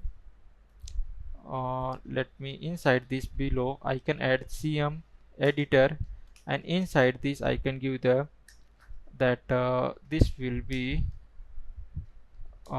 that this will be cover full width. Then here I can give the height will be full, width will be full. Now let's save it again. Let me just refresh this page. Yeah, now it was also coming. Then here inside this I can give the minimum height will be full. Okay, now again it was coming. Then inside this I can give the minimum height will be approx calc, and here I can say that 100 vh minus 3.5 rem. Yes, now it was taking the full width of this box, this dotted one. Then I want to go inside this, and here I can add this. Where is this full width? After that here I can give this overflow will be, I can say that auto. Then here inside this by default when user will be scroll, then automatically it will be added this. Yes, and from the bottom side if you wanted you can add this some of the gap will be also, but here currently not required. That's why I was not added inside this. And let me just add because it will be not be look good also. Then inside this here, inside this I can add padding from the bottom side. It will be 10. Here it will be some gap will be displaying now. Yeah, now it's looking fine now. And here you can see that everything is perfectly. Now I want to fetch the detail like inside the database which I have sample code I have when I have created the project. That time I want to fetch it, and here I want to display it. And when the loading state was there, then here also when the saving state is there, then it will be here also it will be so. For that first of and it will be, I will click on this, then it will be also play this. Here inside the code we can go, and here I want to inside this here with this file name and this project name I want to get the data from the server. For that, here inside this I need to create the another API. For that, to get the code inside this, I will go inside the app folder inside the API, and here I can create another folder. That folder name will be the code, and inside this code folder I will create route.ts file, and inside this first of all I can import next response and next request, both of them. After that, here inside this I can import connectdb from the config folder, and also I want to import that file model. Now inside this, first of all I want to display this like if I will open the HTML file, then here it will display the HTML file. All this code will be displayed here. For that, here I can say export async, and inside this I can give the function and function and post. This will be the post method, and inside this I want to give the request, and this request will be next request, and inside this I will add the try and catch block, both the things, and here return next response, and inside this I can give the JSON. Here I can say that error something went wrong, and after that here I can also add the status code. Status will be the 500 internal server error. Now after that, from the front end side I want to get the first of all this project ID and file name. Then inside this I can give the project ID from the front end and the file name. I can say that file name, and this truth section I want to get this from the client side. Here I can give the request dot inside this JSON. Before that, I want to check that user have already login or not, because without login I cannot access this code. Then I can just here inside this I will just first of all I want to check that const user session is available or not. Inside this I can give the get server session from the Next.Auth, and inside this just pass the auth option. After that, here let me just check that if session is available or not. Inside this, if session was not available, then I can return the response next response, and inside this I can give the JSON, and here I can add the error will be, let me just give the error will be unauthorized I can voice unauthorized, and after that here I can also add the status code with the 401. After that, if user session is available, then I will go inside the here, and after that I want to first of all connect with the MongoDB database. Then I can call the connectdb here, and inside this from the my file database file table I want to find the with like if I will open the index.html, then this code I want to find this. For that, here I can the content I can say that, or I can say data lets, and inside this I can give the new, and here I can file model, and inside this I want to find by first of all I want to find by the name of the file, and this file name will be coming from here. I can just give this, and after that I can give the project ID, and let me just copy this one, and here I can get. Now here I was here wait I want to add, and this function will be asynchronous already I have given, then why it's giving the error? Okay, I was just forget to add the find one. Let me just give the find one. After that, here I can, after that getting the data from the database, I want to send this data to the front end side. For that, here I can give the return, and inside this I can give the next response. Inside this I can give the JSON, and here I can first of all I can send the message success, or you can send success, I think perfect successfully, and here I can also send the data, and inside this let me just copy this data, and inside this I can paste it. After that, here I can also add the status code. Status code will be 200. Now let's save this, and save this. After that, come inside this my where is this code editor, and here I want to get this first. Here I can create a const fetch data, and inside this this function will be asynchronous. Let's make this. After that, here I can add the try and catch block. Try and catch block, if any error was there, then let me just import the toast from the sooner, and inside this I want to display the error. Inside this I can give the error dot response dot data dot error. It will be displayed inside this, and here I can also define the type. Type will be for now in this time any I can give. After that, here inside this I can give the const response. Let me just give the const response. Here I can give the weight, and inside this I can give the Axios. Make sure they import this Axios, and after that here I can give the post. Inside this API slash code, and inside this I want to pass this payload. Let me just copy this, make the variable payload, and here inside this I can just copy this payload, and here I can just give the comma, and inside this I can pass. Here first of all I want to pass the file name. Let me just copy this from here. I want to pass this project name and file name, both of them. Then here let me just paste this, and here I can get this project name from the inside this I can give the const, and here I can give the project ID from, I want to get this huge params. Make sure that this huge parent coming from the nest navigation. After that, just copy this one, and here inside this I can paste it. After that, here also file navigation. Inside this I can give that file name. File name will be coming from here. Just copy this one file, and inside this I can paste it. After this payload I pass here, and now inside this I want to check that response dot status is equal to the 200.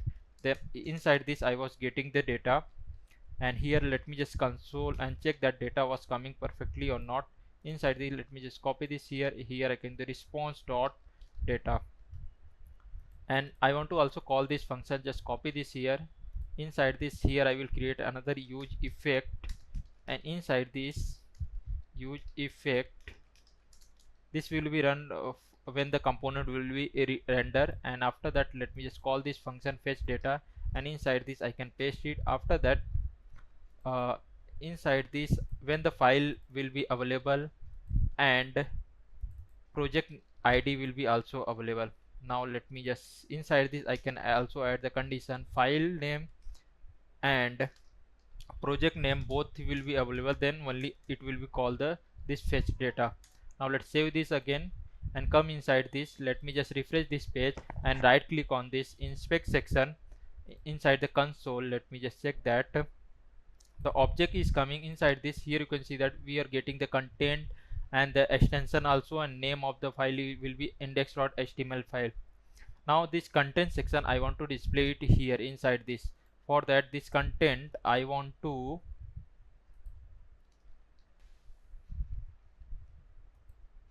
store inside the state. Here I will create another state. Here I can give the const, and inside this I can give the content set content, and inside this I can give the use state, and it will be the string. I can give this and something like this, and after that just copy this content. This content I can pass inside this here, inside this content, and after that and this content will be when changed, then this huge effect will be also render. After that just copy this content, and inside this I will go when the response will become inside this I can give the response dot data dot data. Inside this I can give the content. Now let's save it again, and here also add the optional side. If any error was there, then it will be handle it. Now let's save it again. Let me just come here and let me just refresh this page. Now in this time here you can see that all this code was coming. Let me just open the style.css file. That time here you can see that body code was coming, and if I will open the script.js, now here you can see that all this code was coming. This HTML code, body code, script code, and in test.html file no code was there, that's why. And here you can also see that how I was added the any file linking inside this HTML page. And now let's also add this language, like this will be the HTML language, and it will be also give the suggestion also. And after that also when I was typing something, then it will be also update inside the database also. For that let first of all, for the update inside the database, I will come inside this extension section. Here inside this, let me, here I can give the editor view. I can say that where is this, here, and inside this I can give the editor view dot update listener, and inside this I can give the dot off, and here inside this I can pass the callback function, and here inside this I want to get the update. After that here I want to check that first of all if update dot document has changed or not. If document has changed that, then inside this let me just console and check that data was coming or not. Update dot state dot doc, and this will be the true in the form of a string. I can just convert this. Now let's save it again, and let me just come here, right click on this inspect section inside the console. Let me just clear all of this, and here you can see that I was typing. Let me just refresh one more time, and here I was typing. Now here in this time, here you can see I was typing and all this data was saved inside this. Now it will be saved inside this. Then all this data I want to also update inside the my database also. Like if I will in this time I will refresh, then my previous data will be gone. For that saving inside this data, I will go inside this, and here I have already created this post method. Inside this I can create another method, export async function, and inside this in this time I will put this method was the put method, and inside this I can get request, and that request type will be next request. And inside this I will add the try and catch block. Inside this if any error was there, then I can give the return next response. Inside this I can give the JSON, and here I can give the error, and here I can give the something went wrong, and here also I can say that status code will be the 500. Now this will be the for the handling the error. Now here for again I want to check that user session was available or not. Then here I can say that session equal to get server session from the Next.Auth, and here I want to check that user session is available or not. If user session is not available, that time I want to here send the request next response. Inside this I can give the error, and here I can say that unauthorized, and after that here I can say status code will be the 401 for the unauthorized. After the if the session was available, then from the front end side I want to accept first of all. Again I want to same thing, like inside the here I will just accept the project name, file name, along with the both the things. Let me just come here,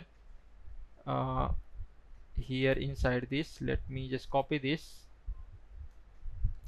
I will require project name, file name, along with this I want to also content.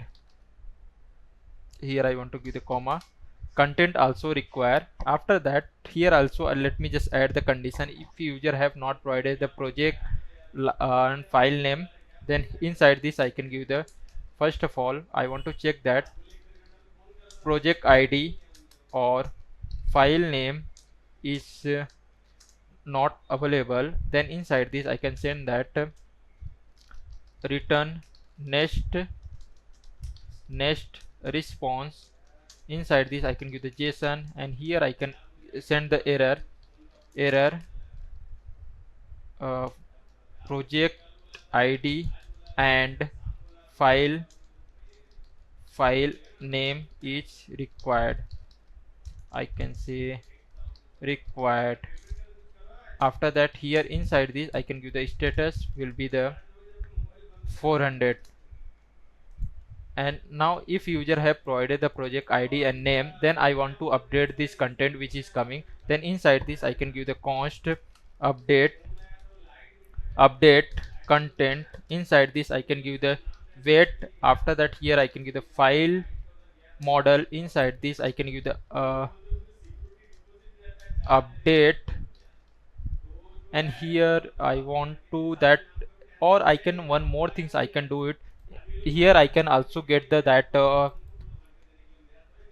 file ID also is required. Then inside this I can give the file ID, and inside this let me just copy this, and here I can the find update by ID, find by okay, find by ID and update this one.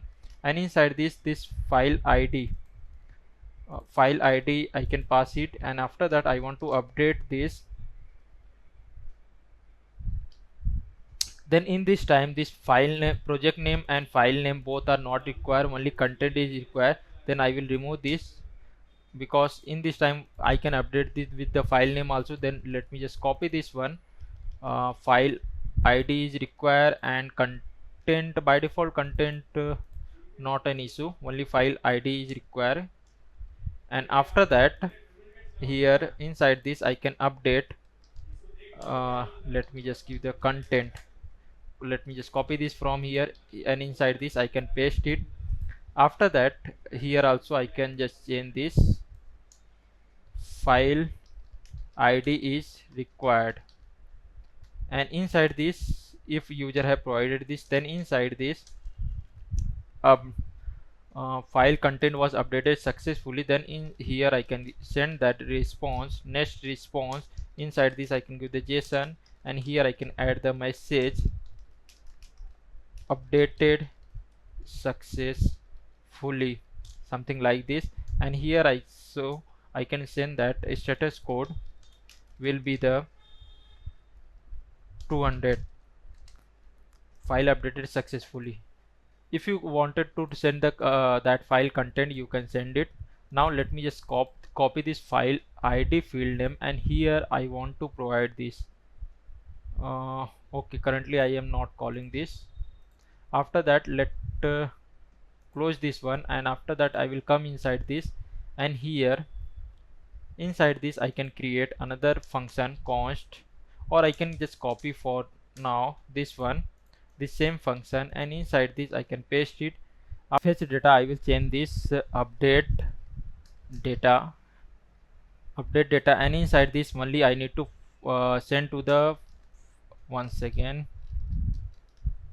Here instead of this project ID and file name, I don't want to send this, only require is the inside this I want to send the file ID. Let's copy this here, and inside this I will only send file ID and the content. Just copy this, and here I can just come, and inside this now first of all content I can get this from this state. Just copy this, and here I can paste it. And file, for the file ID, here I will create another state const, and inside this I can give the file ID set file ID. Here I can give the use state, and inside this will be the string for type, and here something like this. And this I will first of all set the file ID from here. Inside this content is coming. Along with that, here I can set response dot data. Inside this I can underscore ID also set this state. Yeah, this ID I have set inside this state. Content file ID will be set inside this. Yes, now after that, this ID I can just copy this here, and inside this I can pass this file ID inside this here. And this payload for I want to update, here I can pass, and this method I can change this to put method.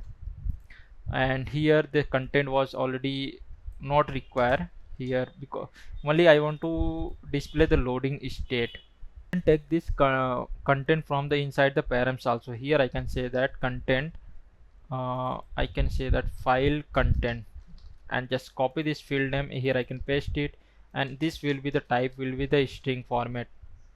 Now after that I want to call this function. Just copy this one first of all, and after that here inside this, where is this, inside this I want to give, here I can give that update data, and here I want to pass this is data, and inside this I can give, and here I will add the, like every key stock, it will be not be updated inside the database, then because it will be time for the efficient way, then here I can add set interval, or I can say that set time out, and inside this I can just pass a callback function, and here I can say that, and it will be time will, I can say that approx 1 second, it will be every one when the key stock will be done, after 1 second it will be updated inside the database.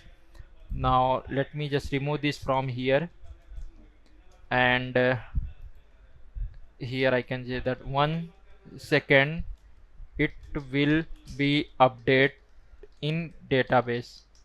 Now let's save it again. Here I will just come, let me just refresh this in this time, and here for the, here I can also add p tag, and inside this I can get test update, and let me just close this p tag, and also here it will be also show the loading history, like inside the database it was updated successfully or not, it will be reflected from here. Let me just refresh this page. Now here you can see that it was saved inside the database, and here also I want to show the loading state when the any changes were inside this file, then it will be show here loading state. For that inside this because our this header component is some other file, and this one is another, then inside this here you can see that editor section, inside the this editor I will create another folder, that folder name will be the provider, and inside this provider let me just create another file, that name will be the editor provider dot tsx, import create context from React. After that here I can give this const, and by default I want to also define the type there, then inside this I can give the type, and here I can give the this type interface. I can, instead of the type I can give the interface, and here I can say that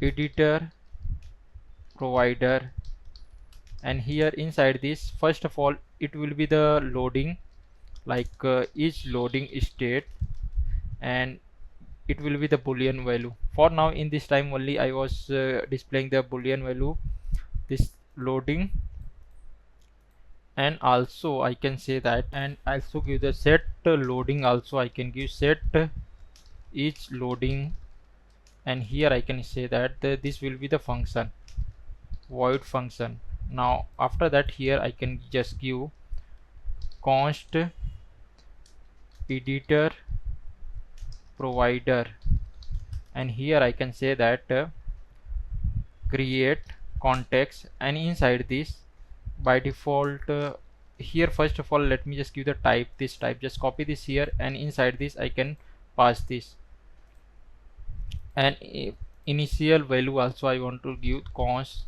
initial value, and inside this is loading, I can say that is loading it will be false, and set is loading, and this will be, I can say that arrow function and empty object, something like this, and let me just copy this initial value, and here I will pass this. After that below this I want to use this value also, for that here I can give the const use editor context, use editor context I can say, and here I can say that arrow function use context, and inside this I can just pass this value. Where is initial value? Inside this here, this editor provider, this one, and inside this I can pass this context. After that, below this I can give the inside this here I can give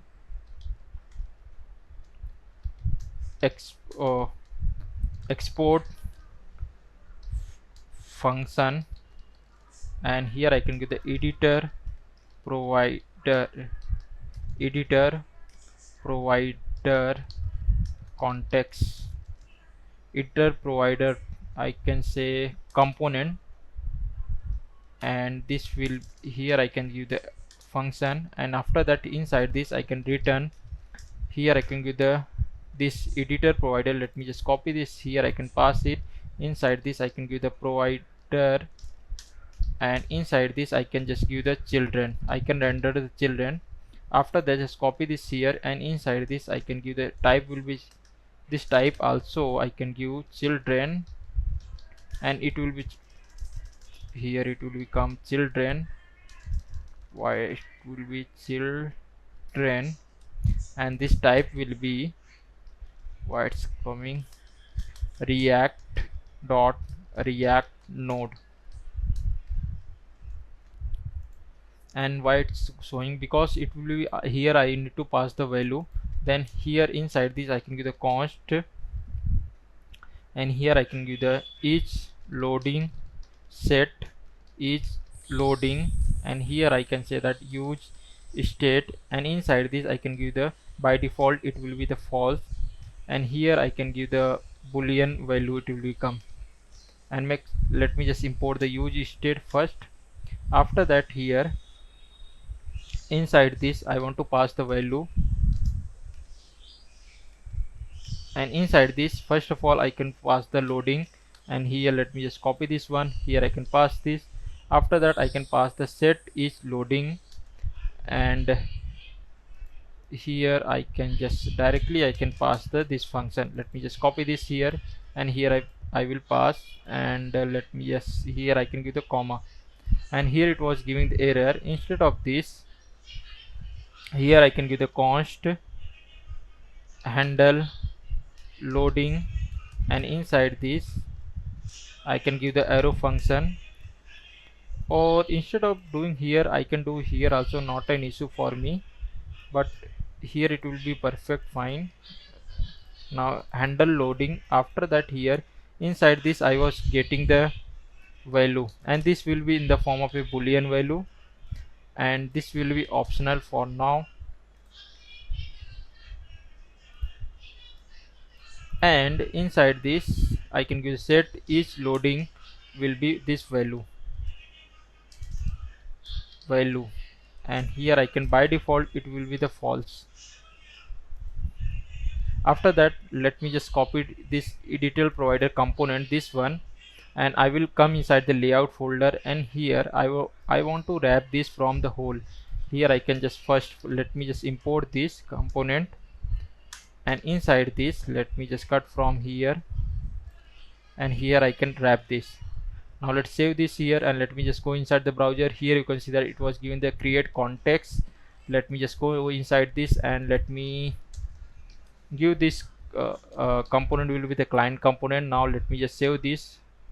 Now see, everything is running properly, and after that this use context currently I can use later. First let's come in here, I want to also export this use context. After this export, first of all, when I was typing anything and this loading state I want to update it here. For that I want go inside this, and here inside this let me just give the const, and here I can first of all I want to loading, and set each loading, it will be coming from the use editor context. And now this loading will be here inside this update. It will be true when the start updating inside the database. expected 0 argument but you got a 1.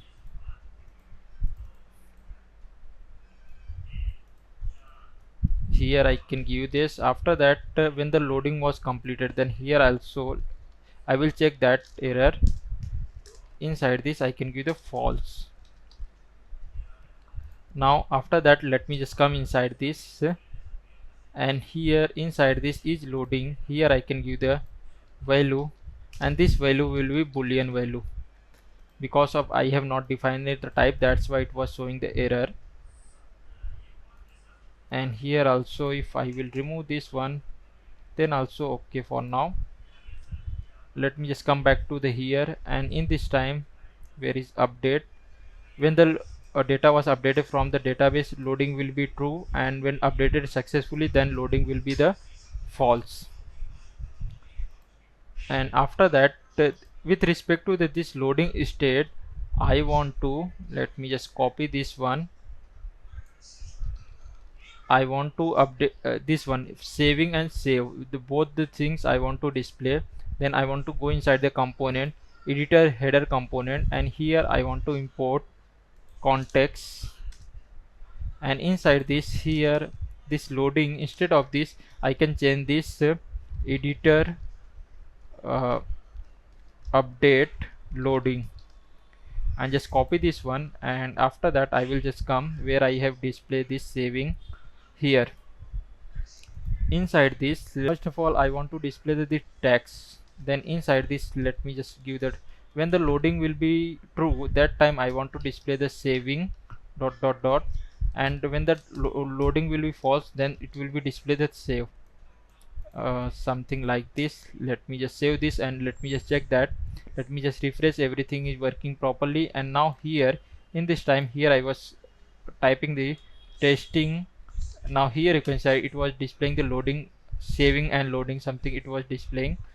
And for that here you can see that I was just typing something, and here it was giving the saving. Here you can see that, but multiple times this API was calling. Let me just increase this set timeout. Here I have given the approx 1 second. Let me just give the 5 second. Let me just give the 2 second, then it will be perfect. Here I can give the yes, now it will be perfect. And when the loading will be started, then it will be blinking type sub animation, it will be display. For that I want to go inside this here, and instead of this let me just cut this, and here I can use the cn, and I want to first of all add my previous classes. And after that I want to add when this loading will be true, that time I want to display animate pulse. Now here you can see that here you can see that it was displaying, and this opacity will be also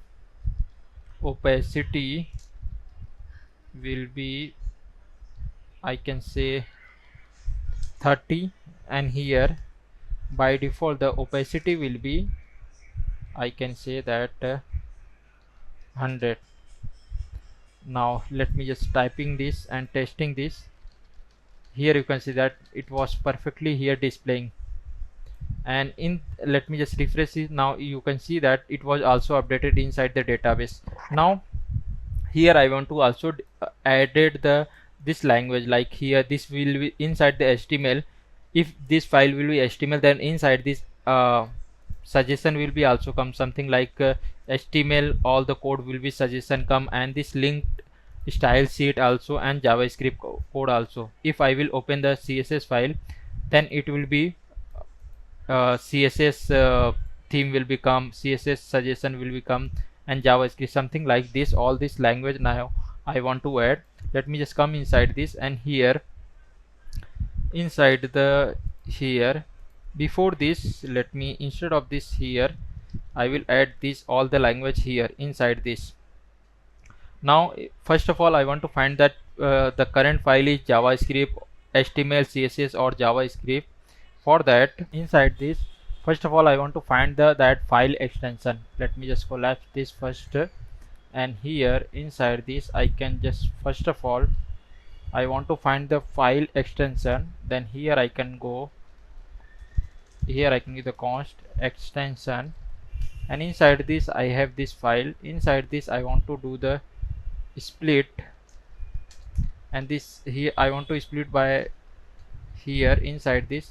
Instead of this I can give the extension length, something like this. I can give the length,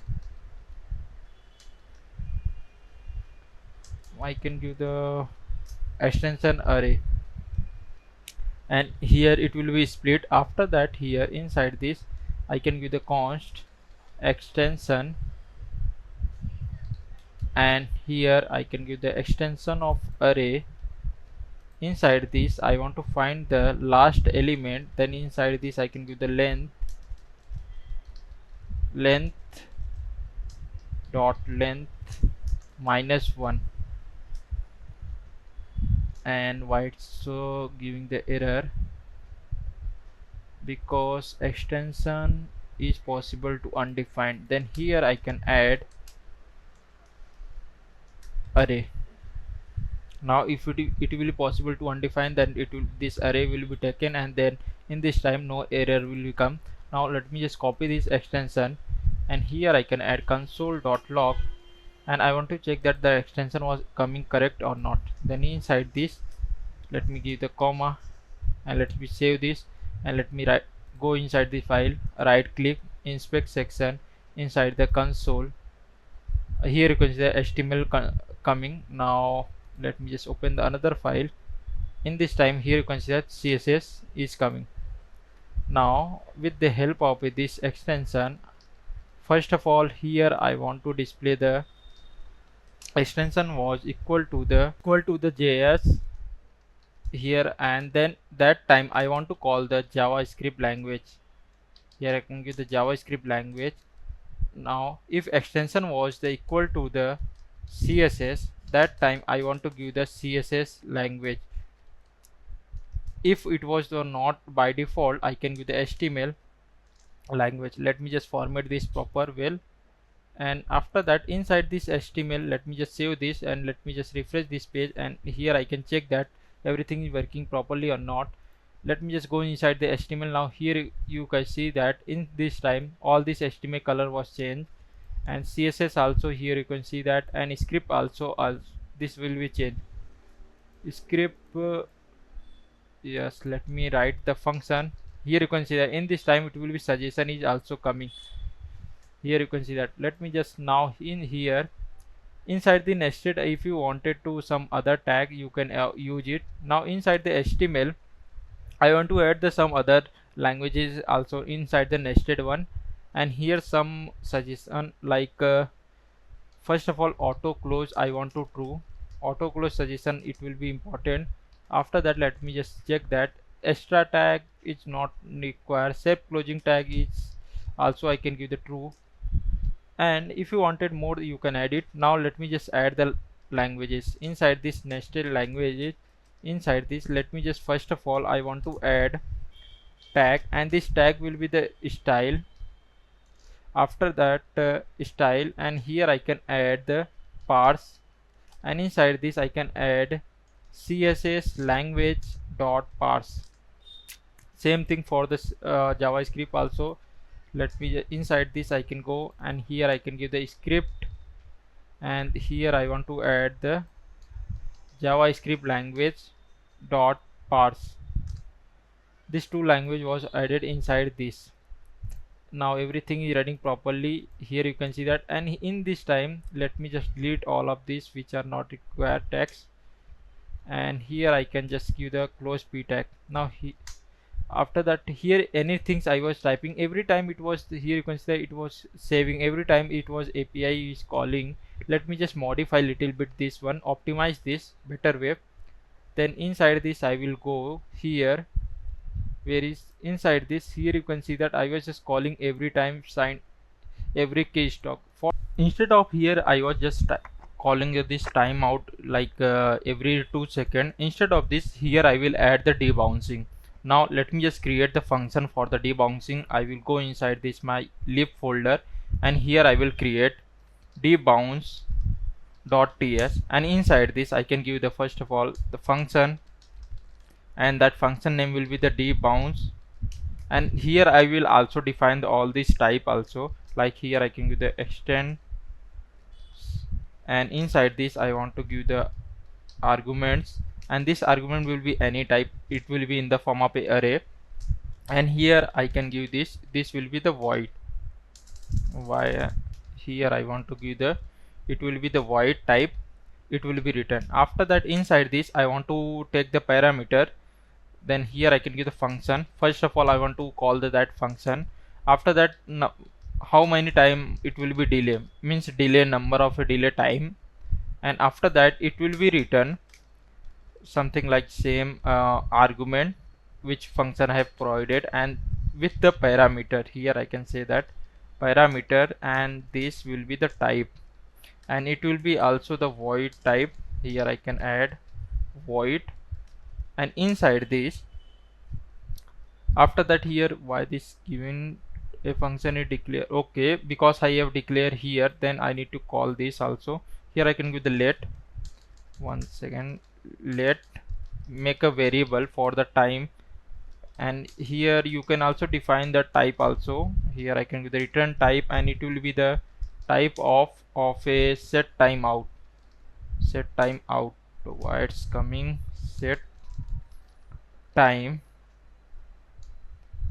set time out. This type I have defined. After that here I can return. Inside this first of all I can give the args argument, and after that here also I need to define that parameter, and it will be also the same type which I want to return, and this will be the arrow function I can create it. After that here inside this first of all, if this function was called, if in previously that timer was available, then I want to clear this, that my previous timer set time clear time out I can use, and inside this I can just copy this one clear timeout, and inside this I can paste it.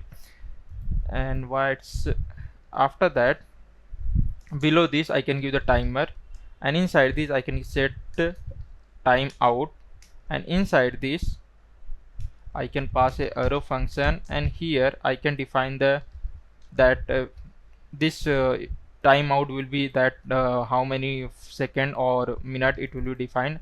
After that here I want to call this function, this one. Here I can give the function, and inside this I can give the with all this argument also it will be called. After that here I can just export this function, export default, I can say default debouncing. This function I have just exported this. Why it's not coming? Yeah, coming. And after that this function I want to import this inside the my here. Instead of this directly here calling, I can add this. Here I can give the, or first of all here at top level here I can add const. Once again here I can add const, and inside this I can give the update data debounce, and inside this I can say debounce. First of all I want to import that function name, and inside this first parameter I want to just pass this, that document will be the string type, and after that inside this okay, here I want to make a callback function inside this, something like this, and here second parameter I want to pass the number of a delay. Here I can give the 2 second, and inside this here I want to also accept the document. Like here you can see that I am just passing this data, this one. Let me just copy this function, and inside this I can paste it, and here this data will be coming from inside this. Here I can give the doc, and this will be the string type. Directly I can just copy this doc, and here I can direct paste it. After that instead of just copy this function, and instead of just calling all of this here, directly I can call like this, and inside this I can pass this string. Let me just copy this here. inside this, paste it. After that, let me, for now I will just comment down this part, later you can refer it. After that, let me just go and refresh this page. Now in this time, here you can see that, let me just typing here, I can get the p tag and testing this function. After that, here you can see that my typing was stopped, then it will be only single time it will be call the function. This is a benefit of the debouncing. It will be not calling every key you hit this API, every changes it will not call. This is a best way to implement the search and any typing something you want to save inside the database. Now our this section is done, and this one, all of them is done. Now let's go on. The next part is the run the server.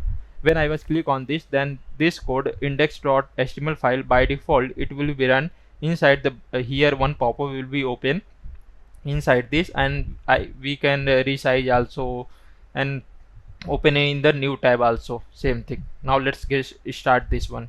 Now here let's come and close all of this file. After that, first I want to display this inside the below this header, not above this here.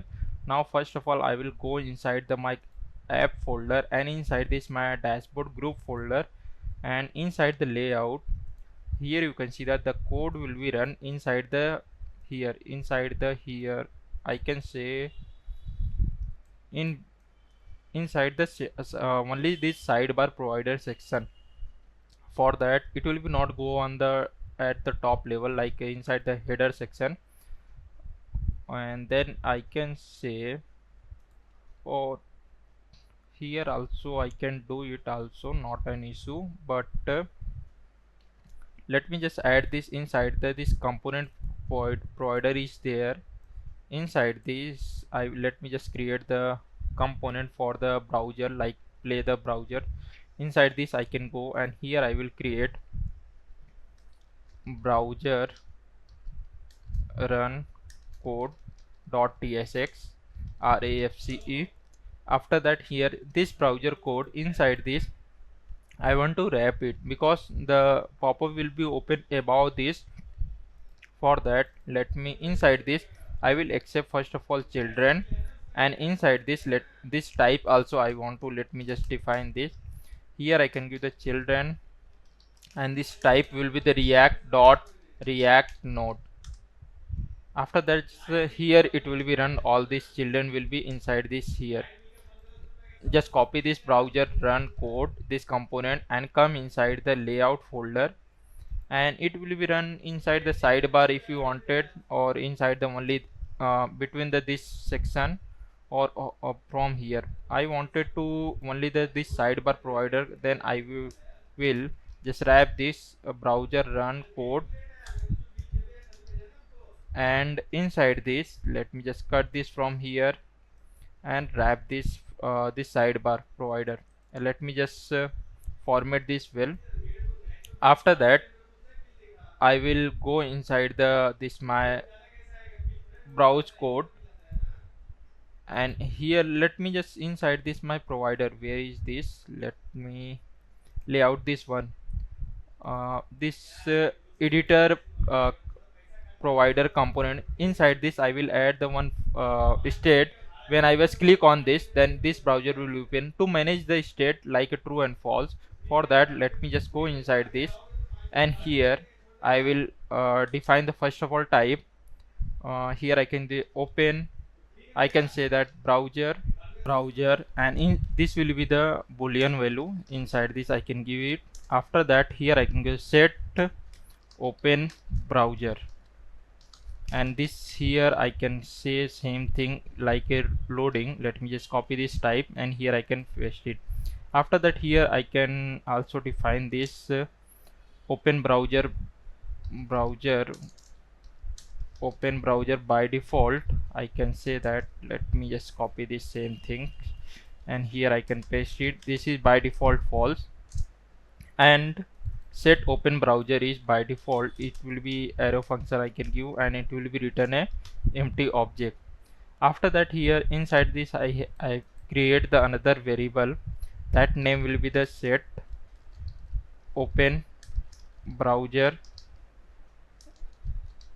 set open browser, and inside this I can give the use state, and this will be the type will be the boolean value. By default it will be the false.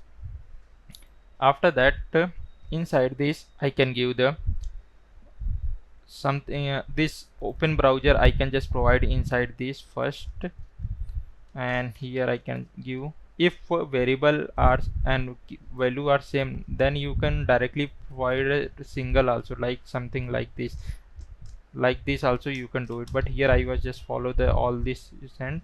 And after that here I can say that inside this I can give the const handle browser. Here I can say handle open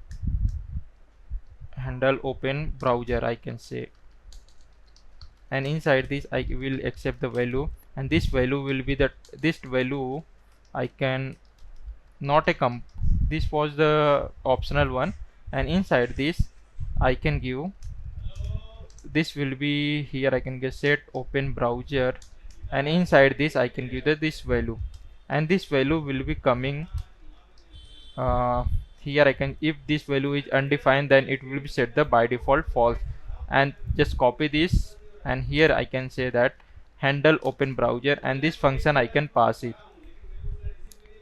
And why it's showing the error? Okay, let me just check that. Okay, set open browser, that's why it was given. Let me just inside this I can give the type.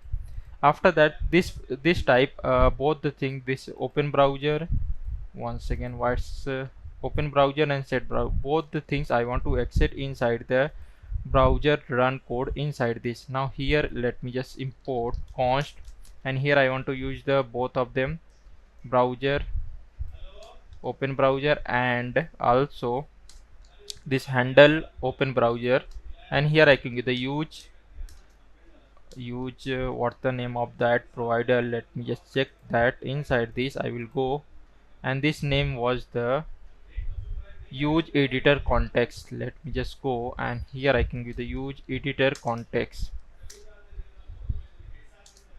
Yeah, and why it's giving the error handle, let me just check that inside this I have given set open browser. Let me just copy this, and here I can paste it. After that here now below this I want to here inside this, let me just refresh this page first. Okay, it was giving the attempt, then this component first of all I want to convert to the use client, and now let's save it again. Now yes, everything is running. Now when I was click on this button, then it will be open. For that just also let me just copy this one and go inside the header section, this editor header, and inside this let me just import this first. Okay, already I have imported. Let me just copy this one only, set open browser, and let me just remove this one, and here also I can take this set open browser. Let me just copy this, and when I was click on this, then this will be true, and again I will click on this, then it will be closed. For that here inside this where is I have given saving, and here is the play button. Inside this I can add on click, and in here I can say that the previous value will be inverse. And why it's giving the error? Okay, here I want to pass the value, then instead of this I can take the here open browser, and inside this let me just copy this here, and in here I will come, and inside this I can just pass this open browser, and I will reverse this, the previous value will be inverse. And after that let me just come inside the where is the browser, and inside this for now here I will create another, for the checking purpose in this time I will create the div tag, and here I can give the class name, and for here I can give the test. Let me just give the absolute j index 50 bg crown red 500 minimum height will be, I can say that 28 for now. Minimum width will be 20. For the testing purpose I was just doing this. Now after that, let me just check that where it was displaying. It was displaying here. I want to, this will be displayed at the top side. For that, here I can give the right will be 2, top will be 0. Now let's save it again. Now here you can say it was coming here. After that, this will be with respect to, then inside this, let me just go in here. I can add the class name. Where is this? Inside the layout folder, and here I have added this browse uh, run code editor. Instead of this, I want to with set provider, then I can do one more thing. Let me just from here to here, this browser code and this one where this was closed, inside this I will create another div tag, and inside this I can paste it. And let me just format this proper, and let me just check that everything is running properly. Yeah, everything is running properly, and inside the mobile version also it will be perfectly fine. Now after that, this div tag I can add class name relatively, and after that here you can say this this box will come here.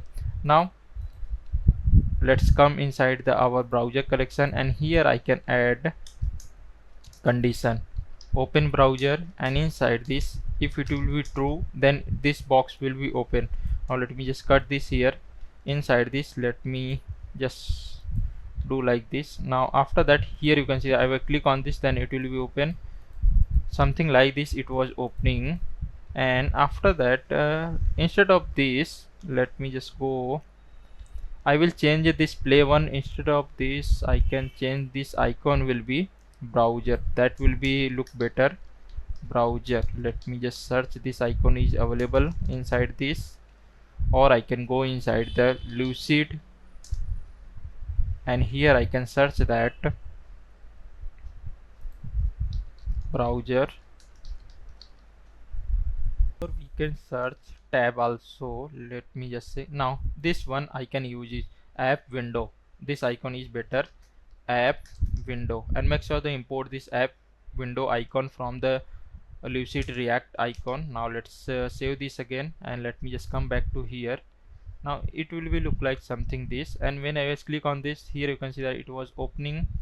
And I think this brown green color I can remove it. Where is this? Yes, and this one also, let me remove this one.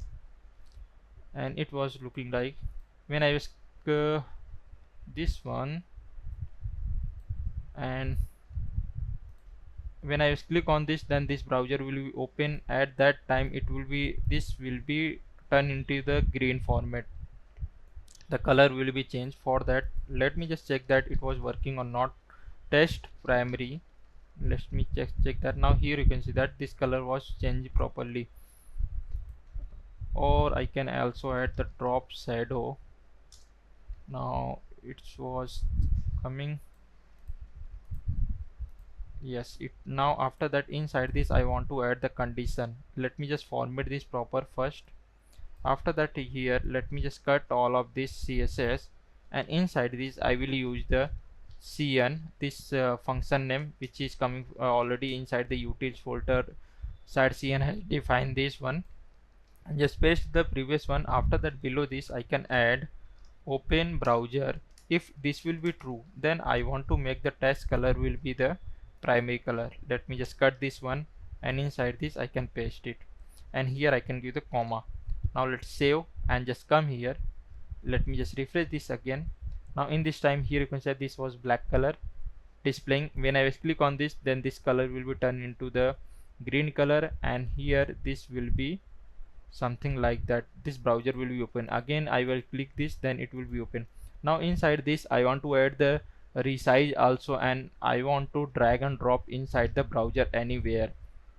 For the resize purpose, I will use the another package, that is name will be the resizable npm package. here I will go, and inside this let me just copy this one, this package, and after that let me just install this. I will go inside my terminal and I will stop this my terminal. After that let me just paste this npm I resizable and press enter. Now installation is done. After that I want to also drag and drop, like inside this I can drag and drop this inside my whole component here, from here to here. For that I will use the motion, npm I motion.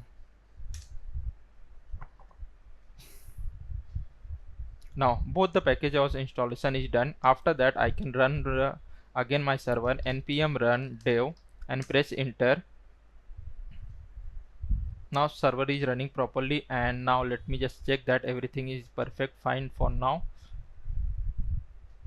Compiling, and compile successfully and loading the data. Let me just refresh one more time. Yes, everything is perfect. Now let's design this part first. When I click on this, then this browser will be open, and again click on this, then it will be gone, something like this.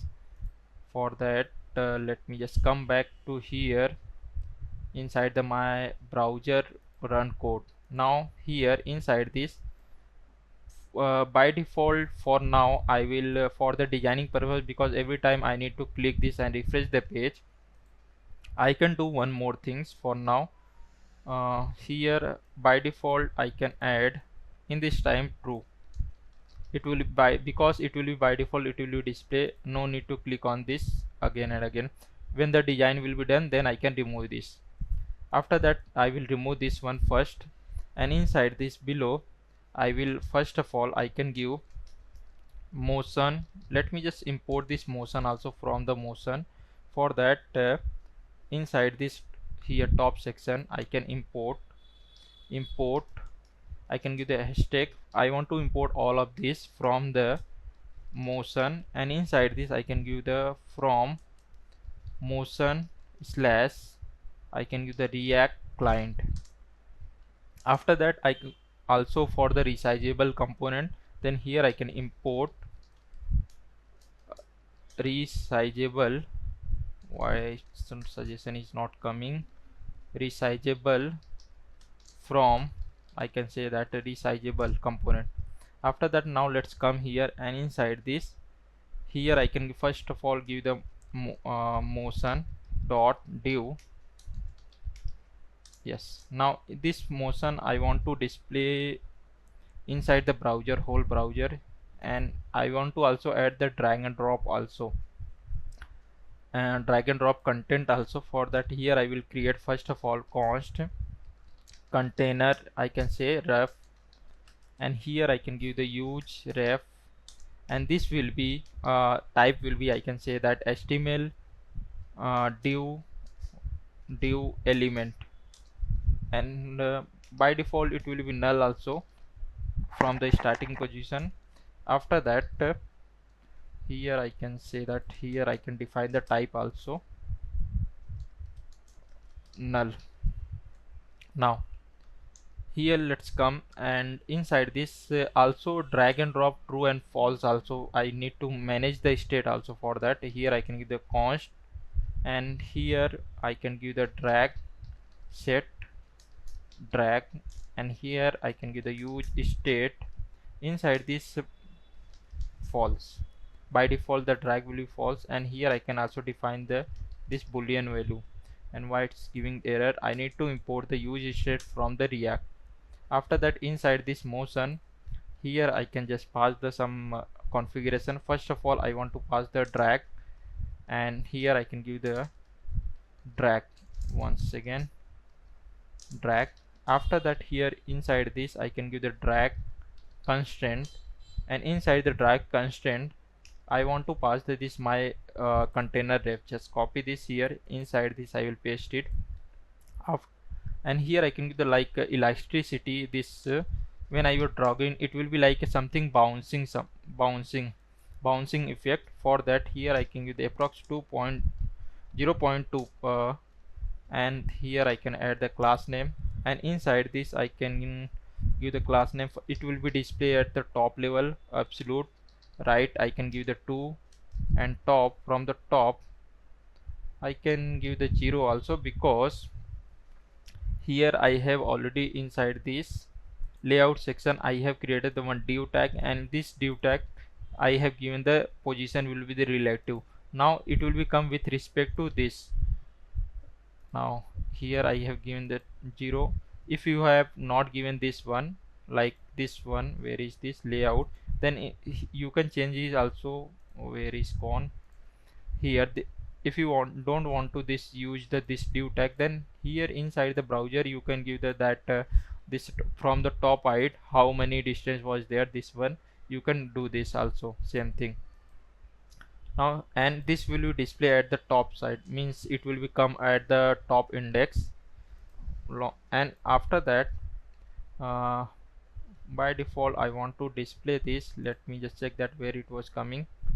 It was currently not displaying because inside this no content was there. And it will be also resizable also. For that I can also import the this resizable component. Here I can give the resizable component, and inside this at the top level, means top side, I will add that drag and drop, something like this. We take the example of this VSCode. In the top side we can click on this and we can drag and drop, we can do it something like this. Then here I can just go inside this, I will create another div tag, and inside this div tag I can add let me just first of all make this class name. Here I can give the minimum height will be, this will be 56, and minimum width will be 80. Padding from the bottom side it will be 2, and also I can add the shadow. This shadow will be LG, and overflow I can say that clip. Yes, we can do this also, not an issue. And let me just format this well. Here I can, after that I can give the rounded SM, J index 50, background color will be white. Now let's come here, you can see that now it was coming, and in this time here you can see that I am not able to drag and drop also, it was not coming. For that, now inside this div tag I can add, here I can add the first of all close icon, like inside the right side I can do this also. Here I can give X, and make sure to import this X icon from the lucid icon. And inside this div tag I can give the class name.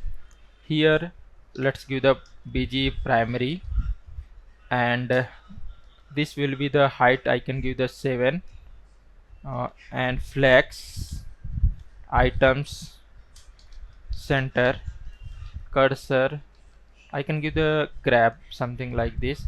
When I was hover, go inside this, let me save. Here you can see that my mouse cursor, when I was going on this, then here you can see this mouse cursor will be changing in the form of a grab, like something, and this close icon will become in the right side. Then here inside this X, here I can add the class name. Margin from the left side it will be auto, and cursor I can add pointer inside this when I was go. And inside this little bit I can also add the padding also, like px will be 2, from the px will be 2. Now let's save it again. I think 1 will be okay. Yes, 1 will be perfect. And when I was click on this close icon, then this browser will be closed. For that here I have already imported the set open browser. Let's copy this one, and inside this, where is this X, here inside this I can add on click, and here I can say that set open browser will be false. Now let's save it again, and let me just refresh this page. Everything is working properly. Now here you can see that because in this time I have by default here I have given the true. Let me just change to the in the form of a like that, and let me just refresh this page and click on this. Now here you can see it was open. I can click on this, then it will be also closed, or I can also click on here, then it will be also closed. Both the way I can close this, and here when I click this browser will be open.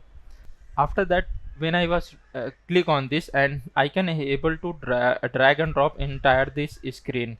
For that, inside this this div tag, let me here I will create add the two. First of all, one is the two on click, like when I was click on this mouse, and again when mouse will be down, then here I can say that on mouse down, this function when I was click on this mouse, and on mouse up, both I can use it. Now after that, here I can create handle mouse down, and let's copy this function, and here I can say that handle mouse up, both the function. Let's copy this first function, and here I can say that const handle mouse, I can say down. What's happening? And after that, here handle mouse down, I want to, when I was my mouse, I can do the down part, like when I was click on this, then this drag will be turned into the true. Let me just copy this one, and here I can say that it will be the true.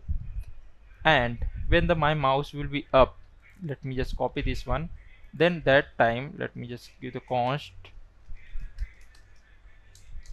and here inside this, then that time drag will be false.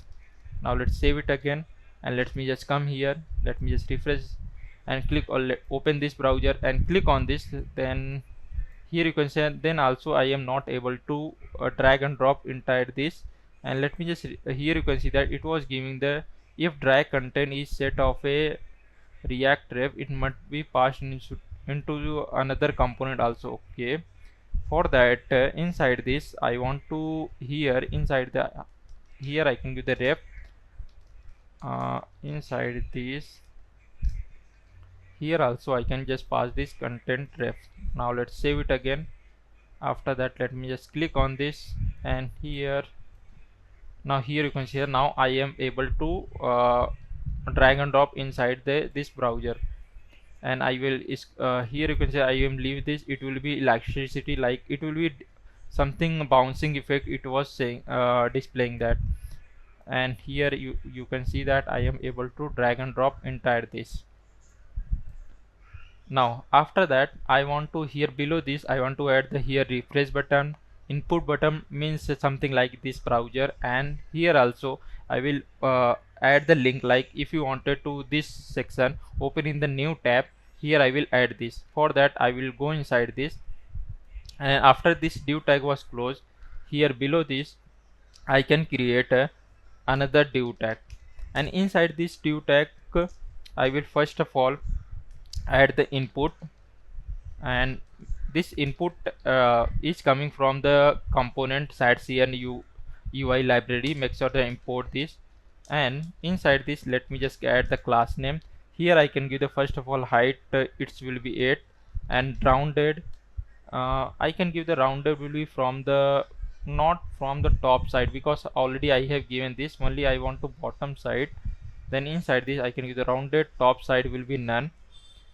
And inside this I can add the padding from the, let me just give the text slate first. After that let's text slate 600. Why it's not giving suggestion 600. Now let's save it again. Here you can see that it was coming, and inside this input box let me just add the some placeholder, like here I can give the enter file name, like that. And by default here also it will be like value will be also come, like here when I was changed that this file name, then it will be also changed from here. For that, here inside this let me just, now I can give the const, and here I can give the that input for now, and set input. Here I can give the use state, and inside this by default this, for now I will just keep this empty, and just copy this set input, and inside this input here I just come, here I can give the on change, and inside this I will get this value, and it will be stored inside this state e dot target dot value. After that, here I can give the value, and here I can give the that input value. Just copy this one, and here I will just come and inside this I will paste it. After that everything let me just check that running. Refresh this, click on this browser. Here you can see that it was running perfectly and fine. Now here inside this file name will be also come inside this box. For that I want to getting that file name. Here I can give the const search params, and here I can give the use search params. Make sure to import this use search params from the Nest navigation. After that here I can give the const file name, and inside this I can give search params dot get. Here I can give the file, and this both the things, let me just cut this here. Before this input tag I want to define, and after that here I was getting the file name, and this value I can insert free inside this state, something like this. And here I can give the this will be type will be string, something like this. Now let's save it again. Let me just refresh this page, and in this time here you can see that it was given the index.html. Also I want to add the slash also by default. Then inside this, where is this input, inside this I can add by default. Let me just add the slash. After that this file name will become. Now let's save it again, and here you can see that it was coming by default, and by default it was already there, and here it was adding more. Then instead of this I can directly add here. When this file was coming, that time I can do this. Here I can give the, instead of here I can give the till from here to here, and I will convert this in the form of a variable, and here prefix I can add slash. Now let's remove this, and here also input is perfect. Let me just refresh. Now in this time here you can say when I will click, then here you can say this file name is perfectly coming. Now here inside this I will add the button for the refresh. First of all let me just display the content inside this. Like inside this my previous one, here you can see that here it was displaying the content, like here this iframe, all this data was coming and it was displaying this here. For that same thing, I want to copy this URL, and inside this I want to display it inside this browser. For that I will go inside this my dashboard, and inside this my pages, and here I want to get that URL first, and this URL will be coming something from here. Let me just copy this first, copy this and come inside my browser. Where is the browser? Will be inside the editor, inside this, and here this input box, where is this, and below this I will to create another div tag, and inside this I can create iframe, or I can copy the iframe also inside that. Let me go inside that where is the dashboard, pages, and this iframe is coming. I can just copy this iframe also, copy this and come inside the browser, and here I can paste it. Let me just format this first. After that here you can see that inside this it was coming this one. This is the project ID. I need to pass this. For that, getting the project ID, here I can give that const, and inside this I can give the project ID. This project ID is coming from the use params. Inside this, make sure that this use params is import this from the Nest navigation. After this one I want to use this project ID. Now here I was getting the project ID, just copy this here, and inside this let me just replace this here. Inside this let me just format this well, and here I will replace it. After that I want to display that file name. Now here I can just inside this I can give that file name dollar, and inside this I can give the input value. Now let's save it again, and let me just format this well. Here you can see that data was coming like hello, And if here I was change something like that, let me just remove this one, and here I will add another h2 tag, and here I can give the dynamic coding with Amit. And now let's for that I want to, every time I want to like close this and refresh it, then it will become, instead of this, here I will add the refresh button. When I was click on this refresh button, then this page will be reload. Let's come inside this code, and here follow the reload inside this div tag. First of all, I will convert this div tag to the relative position, will be relative. Here I can give the let me relative, and after that here inside this, here I will just come, and here I can import the icon, will be the rotate CW, and let me just import this properly, and let me just check that this icon is coming or not. Now here you can see that it was coming. I want to display this inside this input box. For that, first of all, I want to here give some spaces. For that, inside this input box, here I can give the padding from the left side, I can give the 9. Now let's save. Now here you can see a little bit distance was coming. After that, here I can give this icon size. Here I can give the size will be 16, and inside this I can add the class name. Absolute top will be 2, and left side will be also, I can give the 2, and when I was hover this, then this text will be means this icon color will be changed in the primary, and the cursor will be reload is there, reload is not there, then I can change to the pointer format. Now let's save it again. Here I can, now here you can see that it was, when I was hover this, then it will become this color was changed, and when I was click on this, then it will be little bit rotate, and this refresh this page also. For the refresh page, here I will click, I will create another state, const refresh set refresh, and inside this I can give the use state, and after that here I can say, here this will be the boolean value, I can take this, and here by default it will be the true, means refresh by default it will be true, because refresh here I was just taking the concept, when the refresh user will be click on this, then it will be turned into the true false, and then it will be turned into the false. That's why I was taking this concept. Just copy this here, and inside this I will just come, and this iframe, here inside this I will make this in the curly bracket, and here I can add the condition.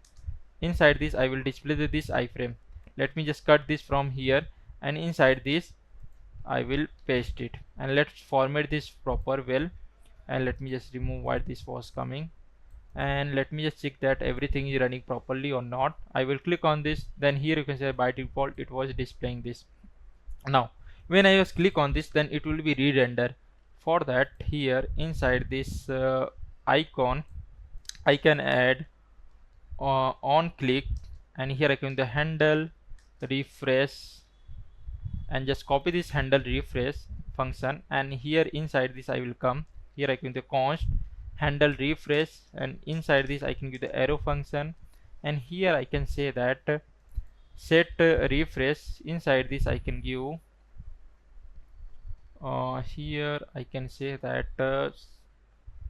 first of all I want to change this previous value, it will be inverse, and again I will run one time. Here I was first of all, because by default it will be the false, then this will be turn sorry, this by default it will be true, and when I was first time this will be run, then it will be turned into the false, then this will be again run, this will be turned into the state will be the true, then this iframe will be display this. Now let me just come here and click on this, then here I will click on the refresh,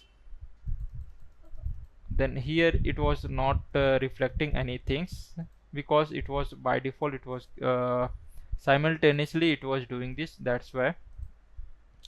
Or any better way to do the refresh, please let me know, because I want also doing the same thing.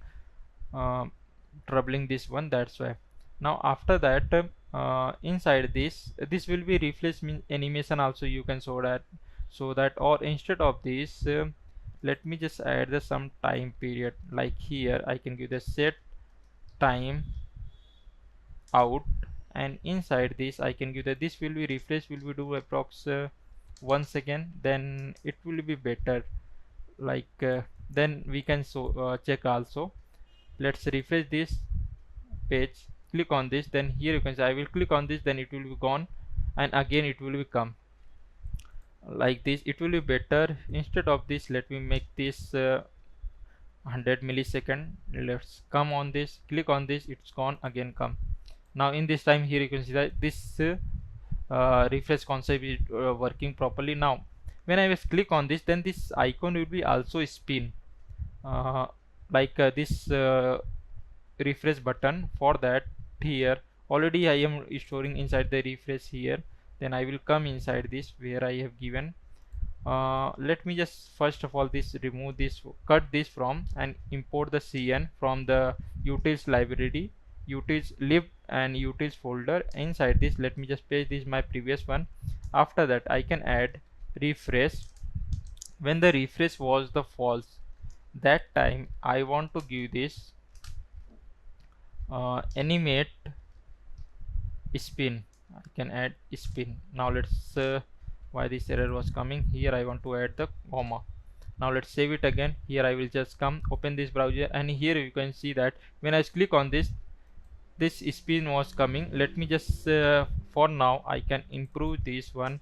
Here I can say that approx 5 second, then it will be so better, very fresh. Then for showing purpose I was just showing. Now here you can see this spin was coming. Here you can see that it was perfectly spin this one and it was working. But here I can give the approx 1 second, this will be look better also. Like when I was click on this, then it will be, yes, it was working properly. Refresh also. Now if I want to open this section in the new tab, then here at the right side I will add that icon. I will go inside this leave icon, and here I will search that icon name link. I can say that where is this, I can use external link, something like this, because I want to open this tab in the new tab, then it will be better way. Or you can do here also like something. I will go inside this, where is this my, here I have added this one. Instead of this, let me below this I can add another icon, external link, and make sure to import this from the leave icon, and here I can add the size. This size will be 16, and inside this I can add the class name, and here I can give the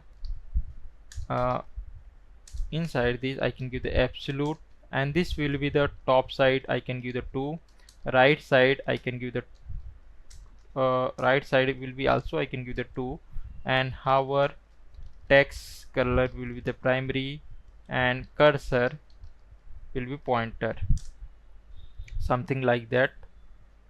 And let me just check that how it was displaying. Open this. Now here you can say it was coming, and from this input one also I want to give this. Here is the input. Here inside this I can also add padding. From the right side will be also 9. Now here when I was click on this, then this will be go on the new tab. You can also make a link also, totally depend on you. You can directly convert this in the form of a link and you can do it.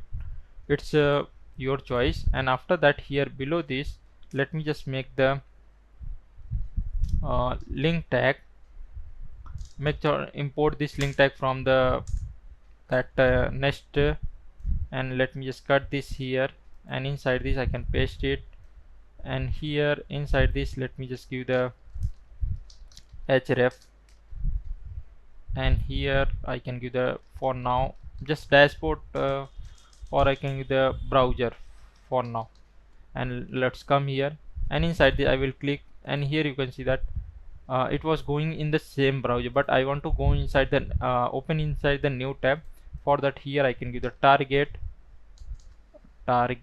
It will be the underscore blank. Let me save this.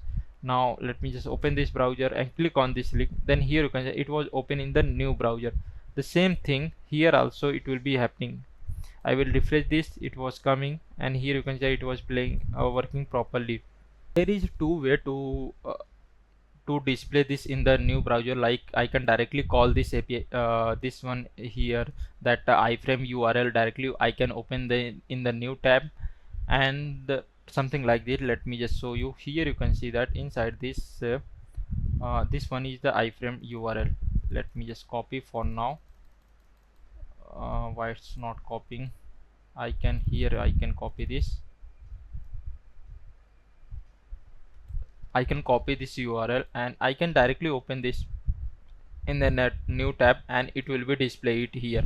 Directly I can expose this my direct API file and that project name, or and also I can give that file also. Or instead of this API URL will be not be displayed to the user browser, means user will be not be able to see. Instead of this, for that I can go inside the my here, and inside this my I will inside this my app browser, and here inside this my dashboard, here I can create a first of all a folder, and that folder name will be, I can say that browser. I can give the browser, and after that inside this browser, first of all the URL will be something like this. Let me just show you. I want to make the URL something like this. First of all I want to display the browser, and after that I want to display that current username. Like here I will display the my name was the Amit, and it will display the current username. After that it will display the same something like this. It will display project ID, and after that it will display the file. And this which things are dynamic after this? First of all it will be dynamic the username, second it will be dynamic the project, and third, three level I want to go inside this. For that, inside the browser I will make a square bracket, and inside this I want to display the username first. Like I can say that username, and this is first name, first level, and say after that I want to display the project ID. Then inside this here I will create a project ID folder, and inside this project ID I want to display the file, and this file is also dynamic. Then inside this project ID I want to create another folder, that will be the file ID. File, I can say that file name, that will be better.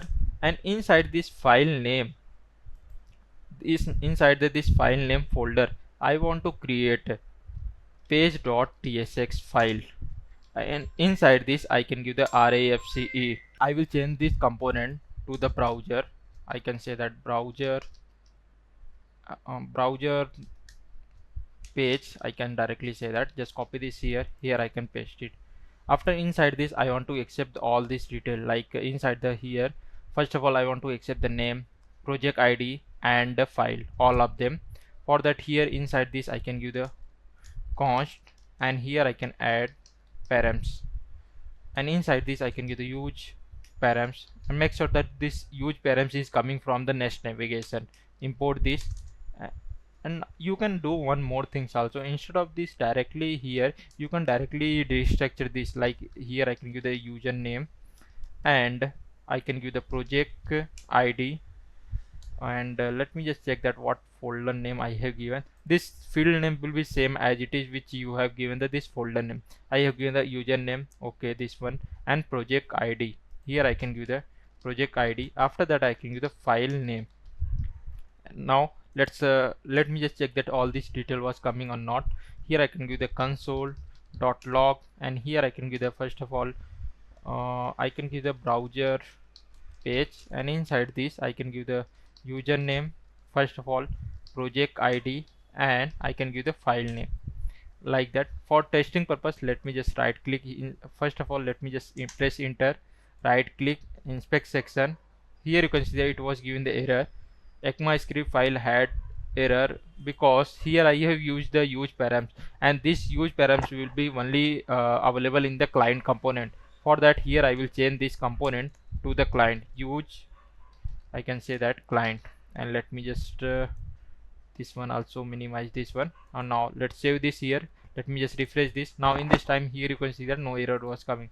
And let me just go inside the inspect, inside the console. Here you can see that first one, this was the giving the page, and this first one is coming the name, this name is coming, and project ID. Here I have given the project ID and file.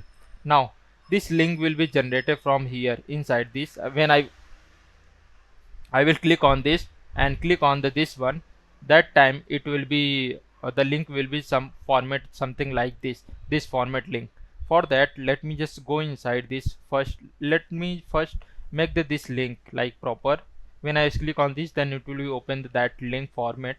For that, let me go inside the my, where is the dashboard group, here, and inside this I can go inside the my editor page, and here inside this my editor page layout folder, here you can see that this browser run code. Let me just go inside this, and here this is the input, my this is my reload, and this one is the for the linking part. Now inside this I want to give the link will be something like this, where I have inside the, here you can see that I want to first of all get the page URL. Let me here, let me just format this, let me remove this one, and inside this I want to first of all give the base URL, or it will be also okay, not an issue.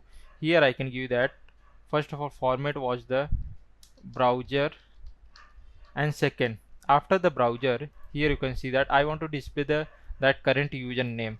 Then I can get this current username from the session. Then inside this I can import const session, and this session is coming from the use session Next.Auth. Make sure that this import this use session from the Next.Auth. Here you can see that use session from the Next.Auth / react. After, just go copy this session, and inside this, where is the link is there, here I can make session dot user, once again session, I won't go inside the data, and inside the user I will check that the username will be displayed here. Let me just add the optional, maybe this field was not there, then it will be not be show the error. After the username, I want to display the that uh, the this project ID, this one. Now here I want to pass that project ID. I will get this project ID from here. Here I have destructured this from the use params. Just copy this one and come inside this. Here I can give the dollar, and inside this I can paste. After that, I want to display the file name, and this file name will be also coming here, project name, and inside this it was coming the file name. Let me just copy this one file name, and file name also it will be coming from the inside the input also. Let me just copy this one, or I can directly here input also, this will be perfect way, and inside this I can give the here directly I can give the this input. Let me just make the format well, something like this, and here I have also added the slash.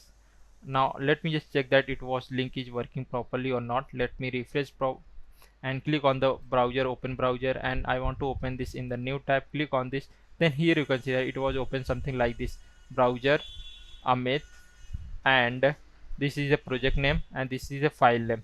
Now it was perfectly working fine. After that,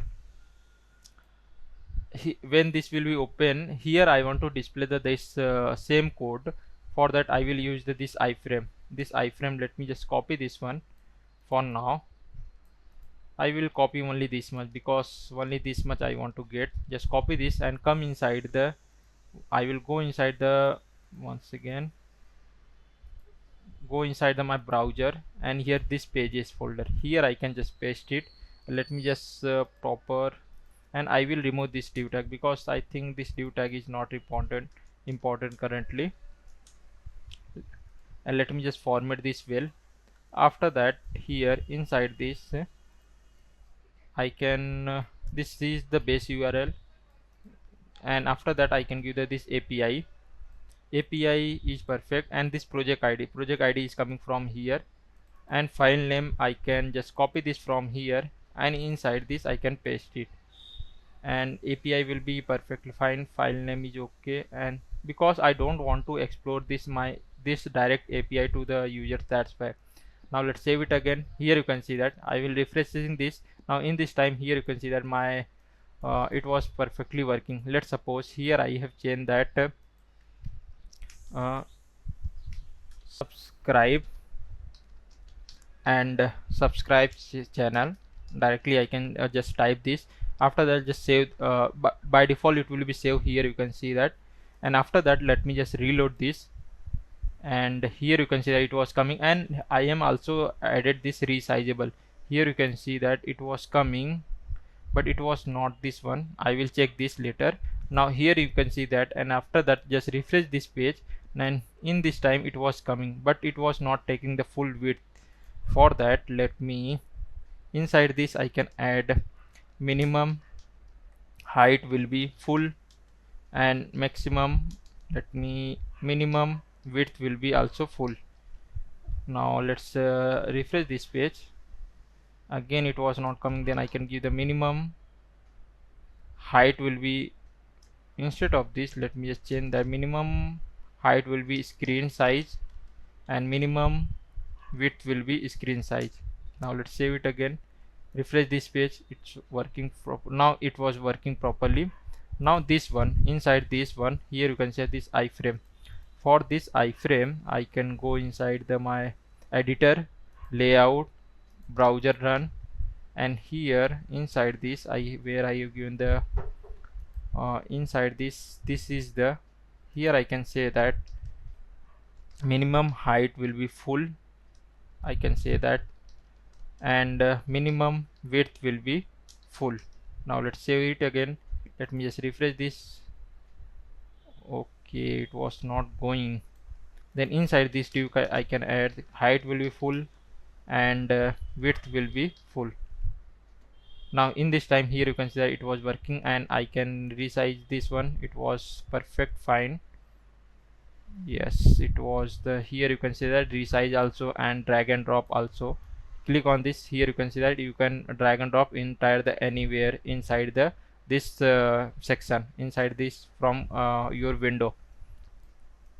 And let me just make this here. You can also close this. This was working properly, and this one is section is also done our.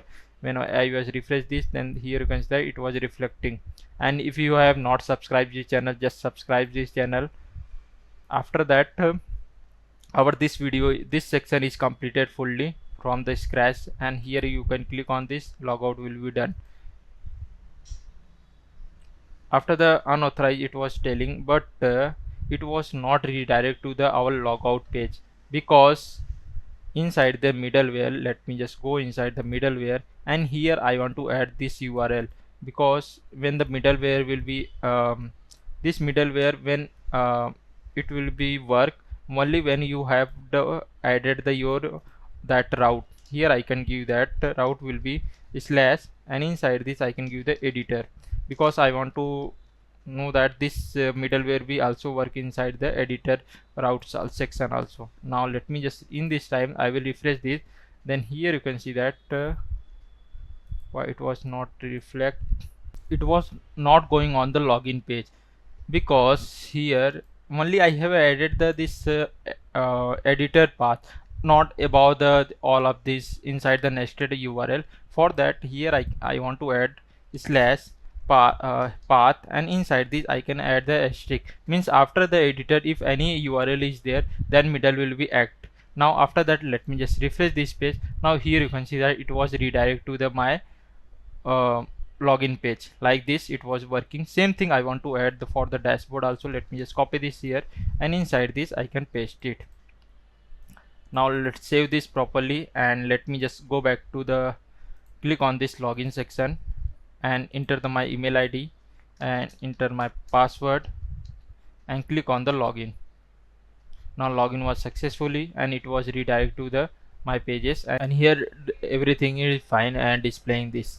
Now let's again, let me just log out, and inside the my landing page, let me just go inside this my landing page, and this image, now I will change this. Instead of this static image, here I will put the some animation type image that will be look.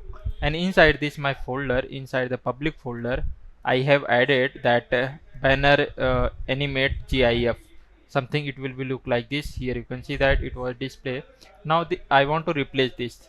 Just copy this one whole things, this url, name of banner animate .gif, and after that I will go inside this my uh, let me just close this app folder, and inside this app.tsx, and here where I have displayed that image, here is the image. Only I need to change the name of that file. Now let's save it again, and let me just come here. Now refresh this page. Now here you can see that now it was showing in the form of a animation type. Here you can see that hello world, and after that click on this program and it was running, and you can also change the background color something like this. It was just a demo purpose, that's why. Now here this project is completed. Now let's go on the deploy this. First of all, before deploying, we want to check that if there is a at the build time there is any error or not. For that let me just go inside this my code, and here let me just close this one my terminal. After that, here I can give the npm run build and press enter. Now it will be checking the if there is any error inside this, then it will be noted this here. Just wait few seconds for the build, making the build.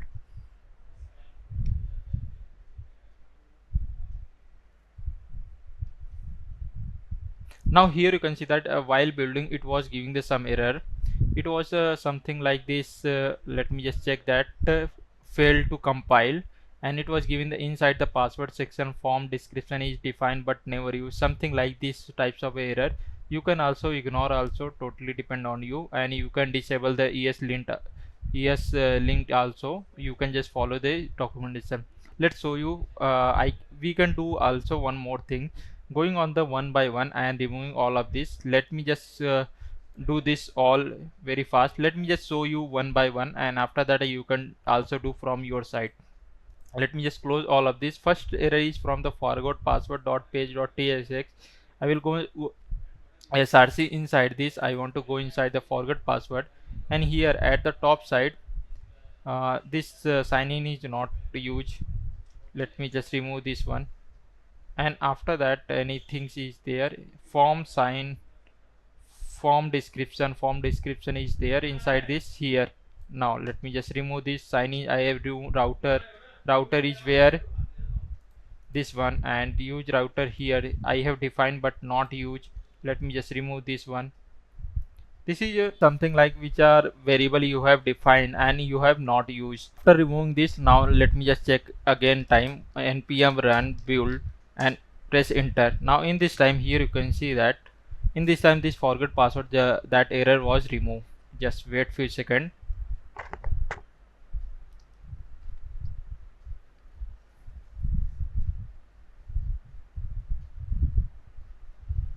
Now let's go at the top side, and here you can check that where is this. Now in this time forward part was only giving the specifier type, means somewhere I have given the any type, that's why it was coming. For that, here let me inside this forgot password, here I have given the value, and here I have given the this one. These types of error you can also ignore also. Like sometime we don't know what will be the type will become, that time we can just this one we can ignore else. For that we can go inside the that documentation. Here you can see that, and below here you can see that it was showing the that Next.js that ESLint config. Just copy this URL, go inside this, open in new tab, and here you can see that we want to give the this one and this font on both the rule. We can do this. Let me just copy from here and go inside the eslint.config folder. Where is this? Inside this I will go. Where is this? Let me inside the eslint, and inside this I can just paste it, both of them. After that let's paste, and now in this time let me just check that Now this types of error automatically remove that. Let me just run npm run build and check that everything is running properly or not.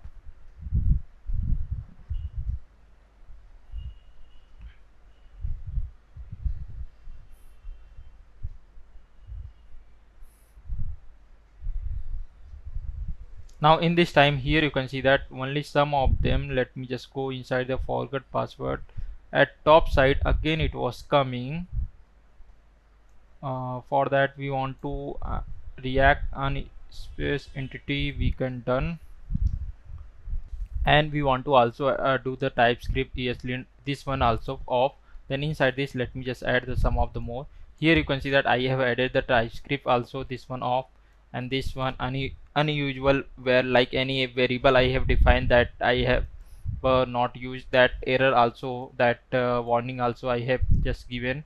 And inside this nowhere. After that now let me just in this time I have given that this is off because I don't want to check that for now, but for the production you can do this. Now here I can just give npm run build. Let's check that in this time what error will become. Now in this time see the error was the, let me just check that in this time the login form, the which like one it was giving the warning only for this, and this one, and any where is the error, this all these are warning, and anything, and error was the inside the get file icon. Inside this error was there expected. Let me just go inside this and get file icon. Inside this it was giving the, and here I was also given the spelling mistake. Let me just fix this one. Here I want to give the return which I have not given, and after that just change this get flat file icon. Let me just first of all let me just search out where this function was used. I will just directly go inside search, and here I can change this one get file icon and just copy this, come inside this here. First of all here I want to change, and second I want to where he inside this here. Now I have changed successfully. Now let's again run npm run build and let's press enter. Like this we want to remove the all this error inside this file.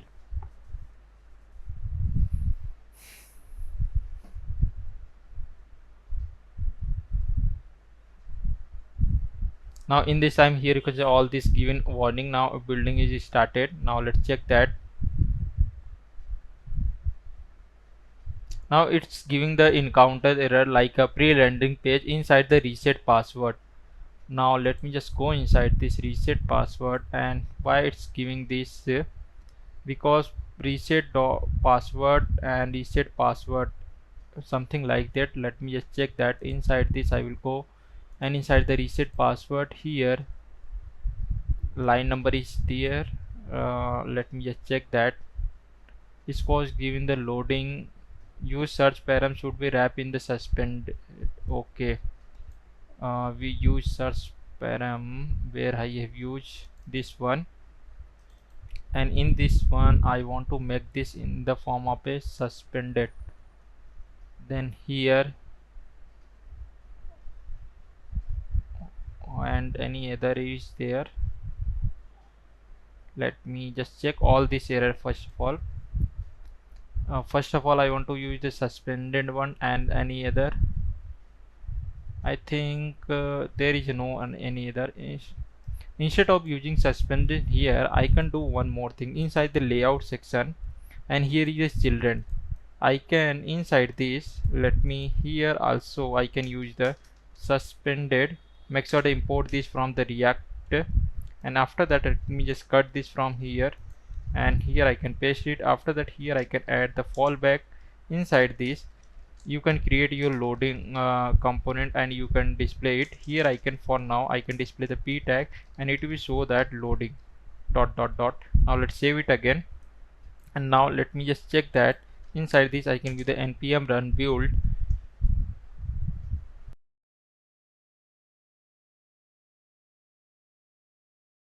Now here you can see build is successfully. Now after that let me just check that npm start, press enter.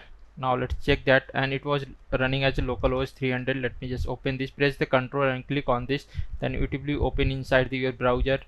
Here you can see that it was running properly. I will click on this login. Here I will enter my email ID, and inside this I will enter my password, and click on the login. Yeah, login is successfully. Now here you can see that it was running, and when I click on this, it was also perfectly running. Click on this browser, yes, it will be running. I am able to reload also and resize this component also. Here you can see that in the both thing, and drag and drop inside the container also. Everything is running properly. I can click on this back, it will be working properly. If you click on the any of this, then this project it will be directly open, like recent project will be come at the top, and here you can see that, yes, and I will click on this logout. Yes, now our project is running properly, and this project was completely and build is also successfully. Now let's go on the deploy this. For the deployment, I will use the Hostanger VPS server, and this up to provide a 69% off on the VPS hosting. This Hostanger provided, and the virtual private server, it's provided free real-time snapshot and free automatically backup, AI assistant, and 30-day money back guarantee also. And over the world, 3 million customers are currently using this, and here currently it provides a affordable pricing plan. You can choose any one of them. Here I recommend go with the small. After that your business was growing, go with the your any plan which you wanted. Here I will choose the KVM one, and its price was the 429. Inside this, 1 CPU, 4 GB RAM, and 50 GB NVMe disk space, and 4 TB bandwidth. Click on the choose plan, and here there are lots of like 1 month, 12 month, and 24 month. I recommend go with the 12 month. And inside in this time, here you can see that this price was the per month you can go 459, and this yearly it will be the 5508, this one. And here currently it will be also giving the 54% discount. You can use the my coupon code, you can get the 10% more discount. In somewhere in screen it was displaying. Here just type this coupon code inside this DCA 10 and click on the apply, then you can get the 10% discount. Here you can see that 550 we can save it, and now this price was the 4957.2, and click on the continue. Click on the continue and do the payment, and let's do the setup then. Now click on the it will be redirect to this screen. After that, click on the start now, and here you can select your location where your VPS server will be there. I will select India and click on the continue.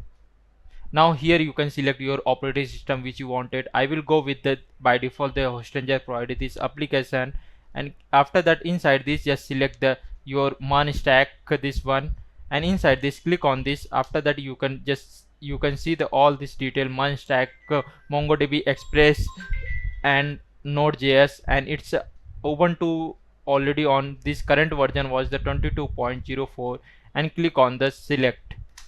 Here it's also provide the malware scanner also. This was the free, totally free, and click on the continue. Now here you can create your server password, and here you can see that I have given this password. After that click on the continue. Here also you can see the your all the detail of your server, and click on the finish. And here you can see that after that it was doing the setup. It will be take some time, just wait for the 12 minutes. It's fine, and it will be also email you when the setup was done successfully. After successfully setup is done, then here it will be redirected, and here you can see that my server name, VPS server, and my IP address and status, and click on the manage. Here you can see that my current Ubuntu versions, and that plan name is coming, and here you can see that I can directly connect with this SSH in my terminal, and here you can also change your password also. You can open the terminal by connected with your Ubuntu server by here inside the browser also. Click on this and just wait few seconds, and here in the new tab, here you can see that this my terminal is open. and here you can see the your you can access with the command all this server. Here I will use the my own terminal, and here I recommend to change your password also. Here let's click on this, and here I will enter my password and click on the confirm. After that, just wait few seconds when the password was updated successfully. Now here you can see that password was updated successfully.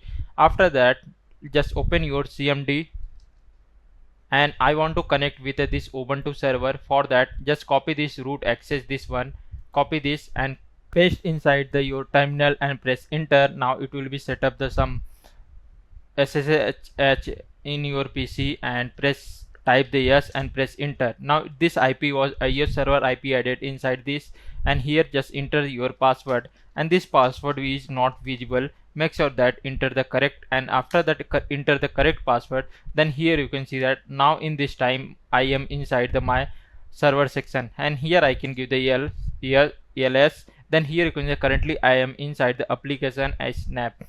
Inside this, by default, the server which we have installed, that is already inside this Node.js. Here you can see that I will type that node-v already installed. Mongoose is also, all this command I have already added inside the all this in the inside the blog. You can go inside this website amitprajapati.co.in and go inside the blog section. Here you can see that I have already prepared this blog, and you can follow this with the help of this. You can deploy this everything. Like here you can set up your server, and what is the difference between plain OS and OS with application. After all this we have already done, and create a root password, all of this. Here you can see onboarding screen. After this and done, and connect with your server and press enter. Now here you can see that here enter the password, it will be done. Now for that, here installation purpose, like already we have in our server already Node.js version is installed. For checking purpose, these are already installed or not, just node hyphen version, something like this. Here I have given this node hyphen version. Also you can do this also. All the I have prepared this document, and you can follow it. Like I want to check that in my server MongoDB is there, just copy this command and inside this just paste it. Now here you can see that already it was showing my MongoDB version was the 7.0.18, and all this it was showing. Along with that, you can also check the git. Just copy this command, and here you can check that git command is already there or not, or here I can say that git.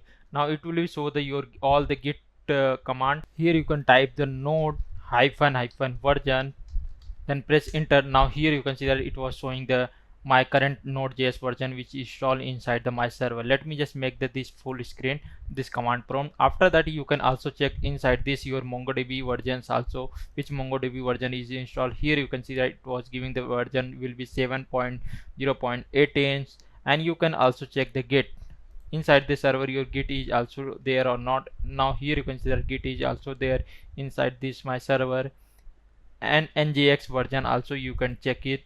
By default it will be already installed inside your server.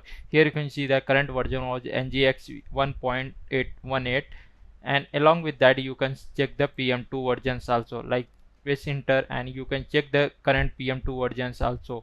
All this already this OS will be provided. And after that, now let's go on the deployment purpose. Now first of all, my all code was available inside the currently in my localhost. I want to upload all this code inside the my GitHub. Now go inside your browser, and inside this open the github.com, and this link I will add in description. You can go click on the sign in. If you have already account, you can click on this. If you don't have account, just click on the sign up, and here enter the detail all of this, and you can click on the continue.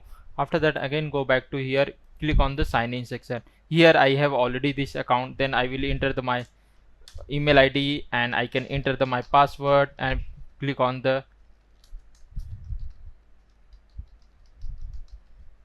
continue. After that here I have get the two-step authentication. Let me just do this one first. After the authentication successfully, it will be redirected to something here, and inside this you can click on the new, and here I will give the new repository. This repository name is one editor, and after that this one editor, just here you can add the description, something like anything you can add it, totally depend on you. It will be the Next.js, basically Next.js 15, and for now I will make this public repository because I want to, you can also use this repository, that's why. And here after that I will click on the create repository. After that this repository was created successfully. Then inside this I want to upload all this my code. Now just come inside this your VS Code, and here open the terminal, and inside this I will first of all, let me just check that this command, all this command one by one, just here you can see that everything is working fine. And inside the my GitHub, first of all I don't want to upload this .env file, then make sure that this .env file added inside the git ignore. Git ignore file means if you anything you don't want to upload inside your GitHub, then you can add that file path and it will be not be included inside this. After this was done, here you can see that just initialize the git, just copy this git command and inside this paste it. Now it will be reinitialize the existing git repository inside this. After that all this code I want to add it. For that here you can give the git add dot, and inside this it given the git add readme file, because in this time only this command will be run add only readme file, and if you give the dot then it will be add all of this file and press enter. Now all this are done. After that here we want to do the commit. Then here you can see that you can follow the same this code also, just copy this commit and you can just paste it. Then now all this your code was committed successfully. After that you want to change your brand. Here you inside the VS Code at the left side bottom section, here you can see that your by default the branch name was the master, the branch will be master. You want to change this branch name, then you can run this command npm git branch -m and name of the branch. Now just copy this here, I can paste it and press enter. Now in this time here you can see this in VS Code this branch name was changed to the main. And after that I want to upload all this code inside the which repository, then just copy this git remote add origin, and here this is the your repository URL, just copy this one and here you can paste inside this and press enter. Now this remote repository was added successfully inside this your repo, and after that you can use the command to upload all this code in your GitHub git push -u origin main. Just copy this one and here paste it and press enter. Now all this code was uploaded inside your GitHub. Now you can go inside this and just refresh this page. After that here you can see that all this code was available inside this. After that this repository I want to clone inside the this terminal, this hostanger terminal inside the hostanger server. Here something like this, and inside this I will just first of all copy this command, and after that I will go inside this. Let me make the full screen, and here I can give the git clone, and after that right click of your left mouse, right click and press enter. You can paste it also, totally depend on you, and press enter and make sure that where you want to clone this. Let's suppose you want to directly inside the root folder, then you can do it, or you want to make any separate folder like inside the application, go inside the CD and application folder. Inside this here you can see that by default all this folder were like node module, package log and application, all this folder already there, and inside this delete this all of them. Then here inside this I can give the ref and that folder name which you want to delete this. Here I want to first of all delete the node modules and press enter. For checking purpose give the ls. Now inside this here you can see that node module folder is deleted. Now let's delete the all this file. For that here I can give the ref and that file name package.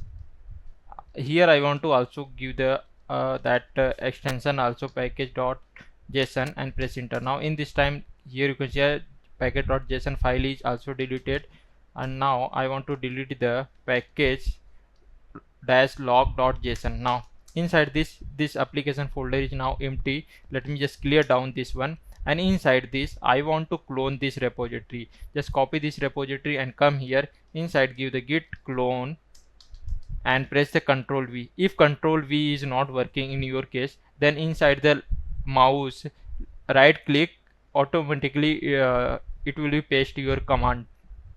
Press enter. Now git clone is done. After that, for checking purpose, here you can give the ls, and all this command like for the from the cloning to ending, like clearing, like here you can see that all this where you want to give.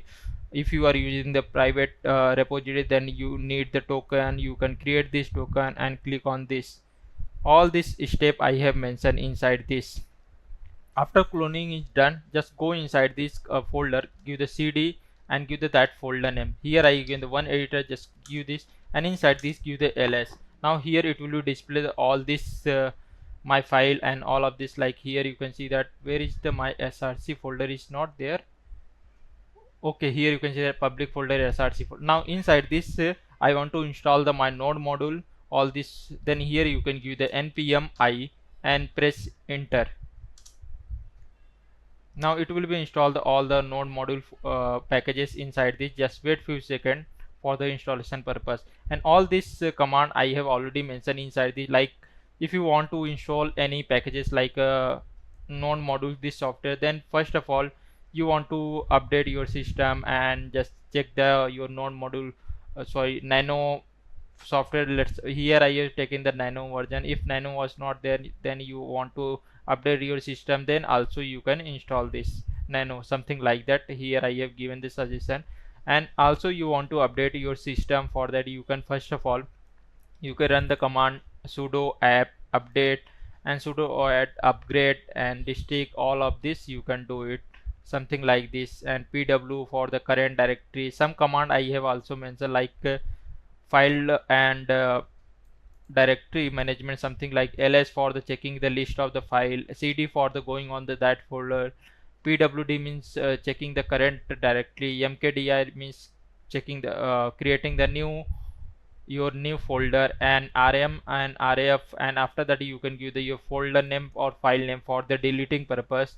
And copying, like you want to copying any directory, for that recursing name you can give the cp and dash, and that sourcing find and target file name path you can give, and it will be copy will be done.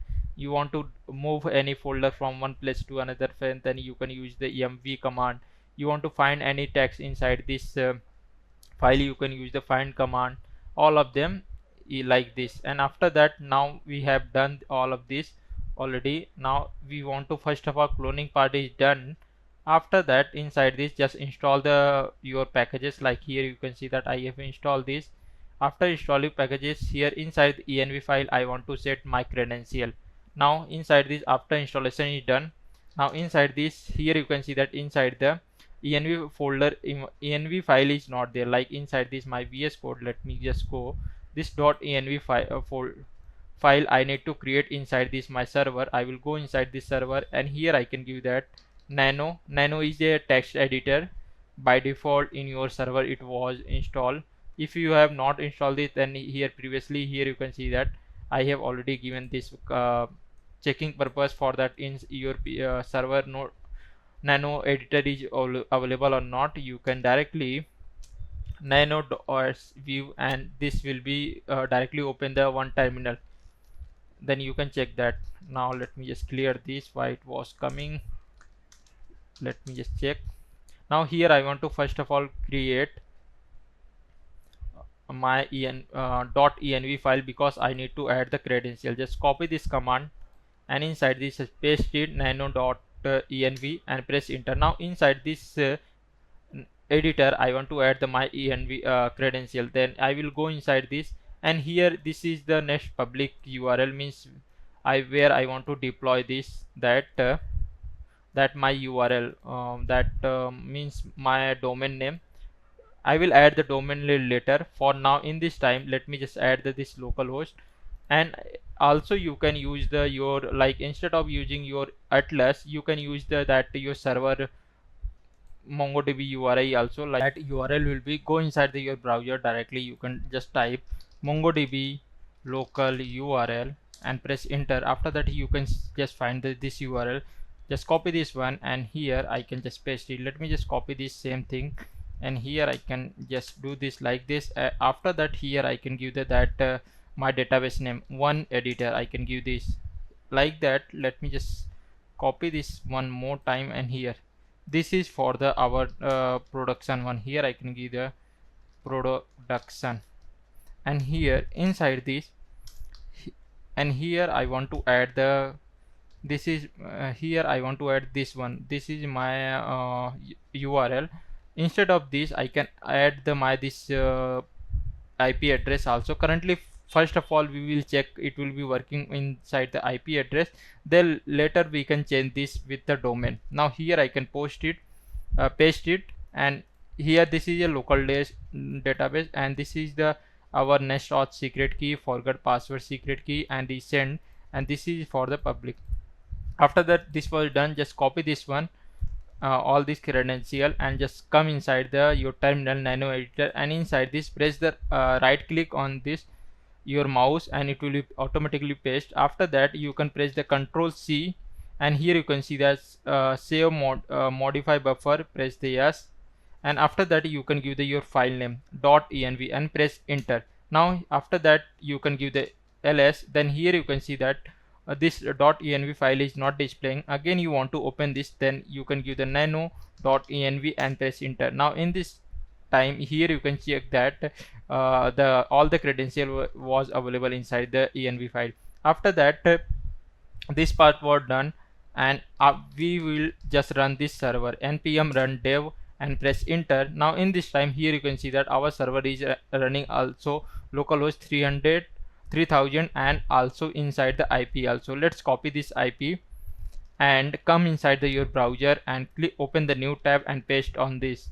After that here you can pasting, then inside your server section you can check that compiling is also going on. Let me just minimize this small screen. Then here you can see the compiling successfully, and at that time here you can see that it was also working properly. And in this time my previous user was not available when because I have changed the database value, my VPS server database MongoDB, and inside this I will go inside the create, click on the create, and inside this I will enter my name, I will enter my email ID, I will enter my password, I will enter my confirm password, and click on the create account. That time here you can see that it was giving the error. For that let me just go inside the inspect, inside the network section, and click on the create. Then in this time here you can see currently it was using the localhost 3000. This is the localhost they currently using. We need to change this in the form of our IP. Later we can do it. First of all inside our server, let me just stop this, press the Control C to stop your server. After that here I can, let me just make the our this application npm run build to ready the production, and you can follow this documentation also, this blog also. Like here I have, after adding the env file, I have done this npm run build for checking purpose if there is any error or not, and let me just check that it was build is done or not. Just wait few seconds for the ready for the production.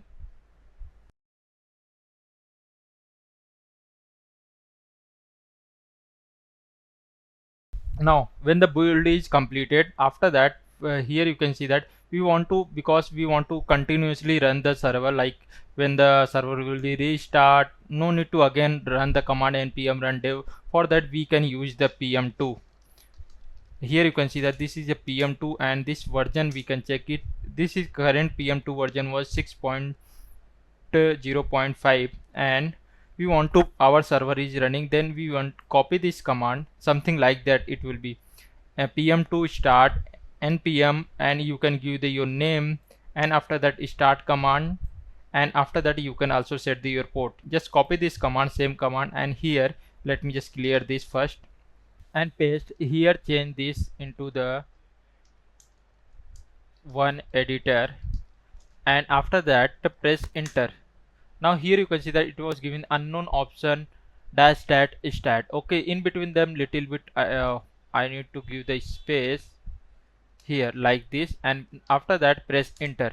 Now here you can see that it was giving the one editor default, and it was running as here. You can also check that pm2 list, it will be giving the that which application is currently running, and you can also check that pm2 status also, like it was running perfectly or not. After that you can directly go inside your browser, and in this time you can directly just type this URL. Let me just directly I can give this one. Then it is a by default welcome to NGX.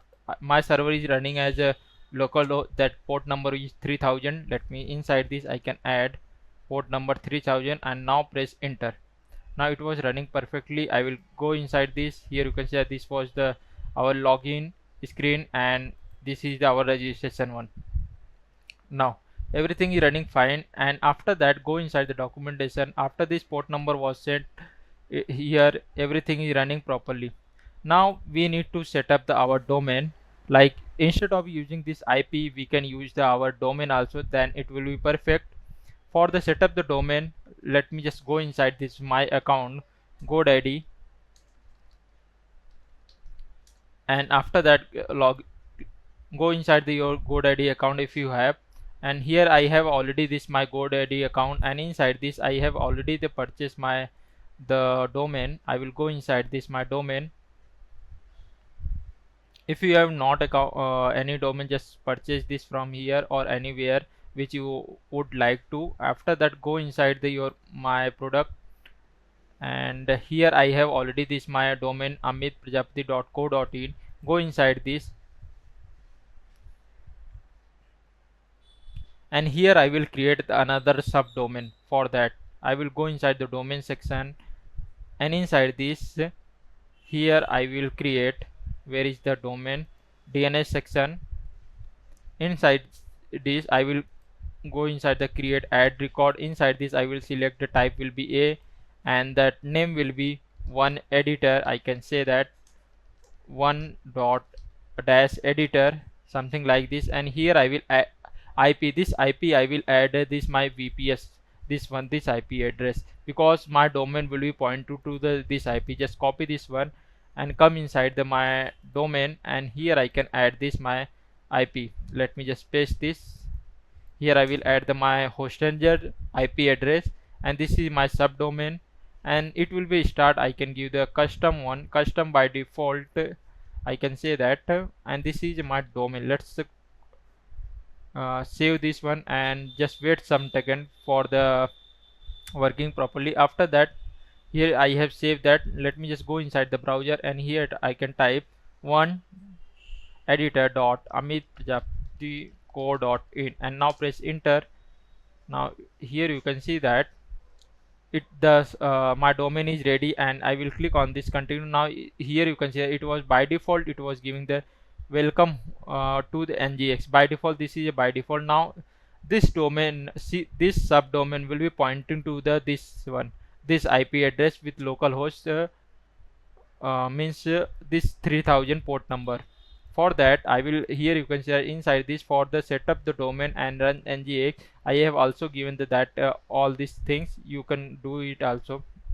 Now go inside this first of all terminal. Let me just go inside this, and here let me just go outside this root folder. Here you can see that I am currently root folder inside this, and here I want to go inside this path. First of all cd etc ngx site available, I can directly go like this. First of all I want to go inside my etc slash etc ngx, and inside this ngx why it's giving let me just check that I am currently which path, cd slash etc. okay, I have given the etc, that's why it was giving the error ngx, and press enter. Now here I can give the ls. Then here you can see that the folder name was the site enable and site available. First of all I want to go inside the site available. Here I can go cd site available here I can directly go and press enter. Now after that, inside this, by default one file is available, nano. This you can open it, nano.default, and press enter. Then here you can see this is by default server configuration. After that, let's inside this nano. After that, I will give that name of the file. For the name of the file, I can give the same thing like this one, or my domain name, direct subdomain name. This one I can directly just left right click on the my mouse, automatically it will be copy. And after that, let me just press enter. After inside this, I want to add some configuration like where is gone, this is symbolic name here, this one, this server name. Just copy this one and come inside, and here I will paste it.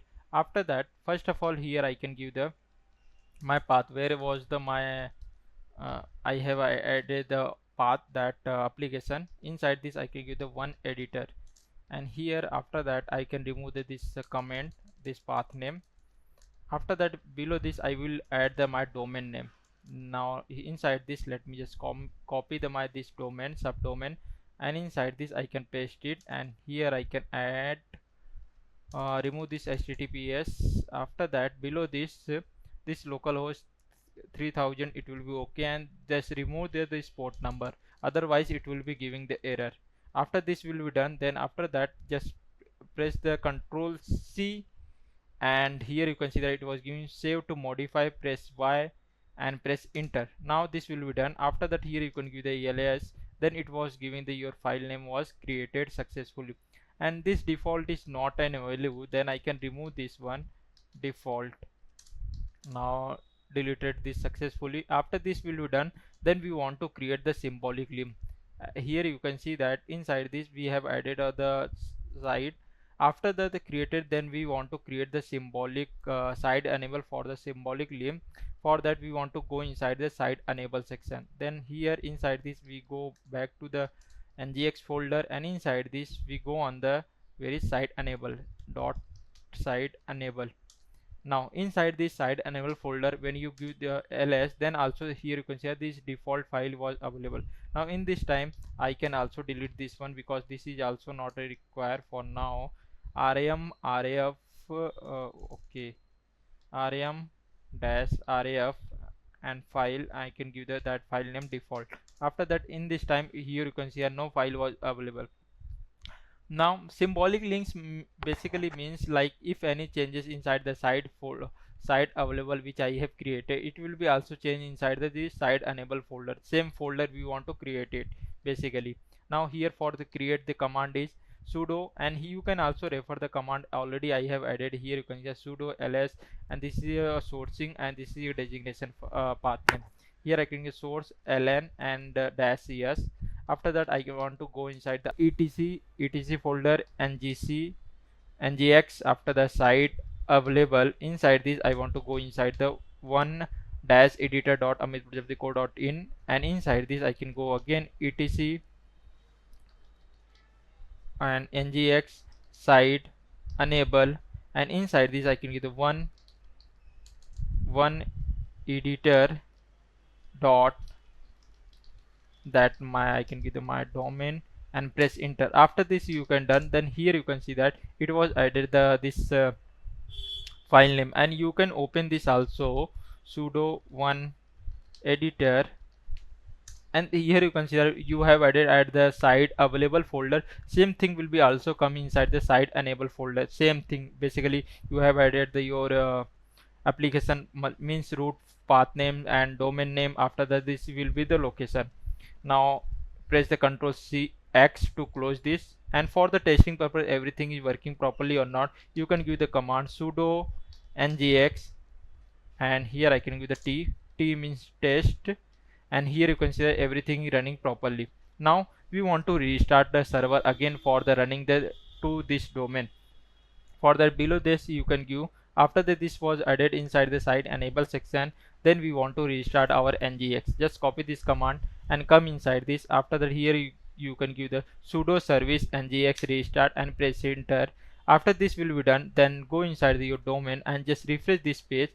Then here you can see that everything is running, our application is deployed successfully. Here you can see that our site is not a secure. It was to add this security, we can add SSL. Think page is not load. Let me refresh this page. Okay, now here you can see that it was coming. Install SSL on VPS. How we can like here to secure our website, this one. In this time here you can see that SSL was not there. For that, here inside this we want to first of all update our system. Let me just go inside this our terminal, and inside this let me go inside the base level. Then inside this I can directly go, and inside this first of all we want to update our server. Just copy this, update our system, just paste this here, and now just wait some time to update the system.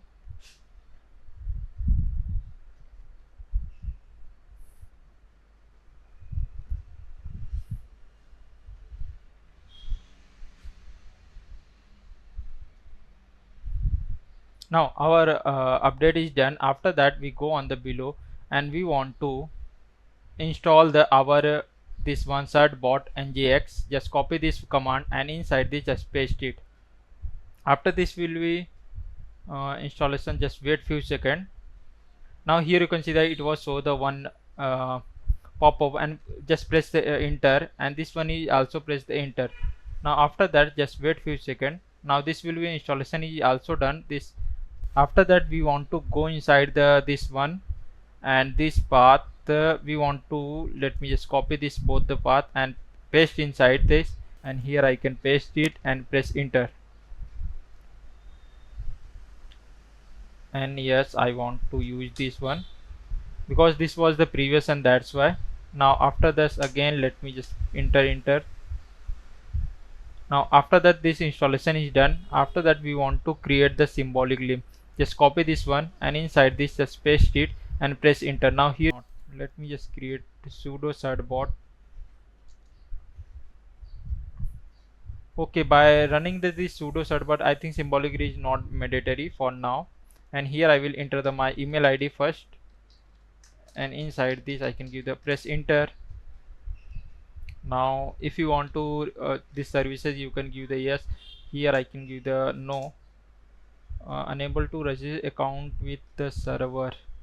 Then okay, let's give the 737gmail.com and press enter. Here I can give the y, and okay, I want to receive this, then also okay, and select the appropriate. Okay, I want to this one I want to add inside this domain SSL. Now you can by default you can press enter by default. If there is a multiple domain, then it will be also added inside this. Here you can see that requesting a certificate for the one editor.amitprajapati.co.in. It was installing SSL. Just wait some time.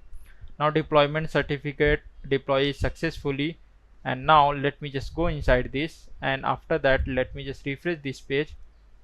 Now here you can see that SSL was added successfully, and you want to like this SSL will be active for the 90 days, and it will be automatically renew. For that, just copy this command, and inside this just paste it here and press enter. Now automatically it will remove.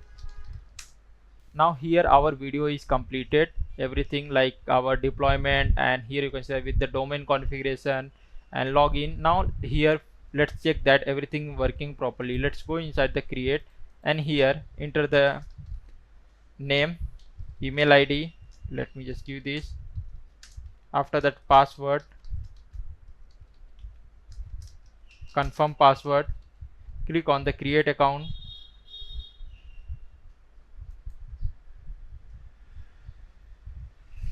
Now right click and inspect section. Let me just check that where is the problem we have done. Click on this. That time here you can see that it was giving the, because it was going on the localhost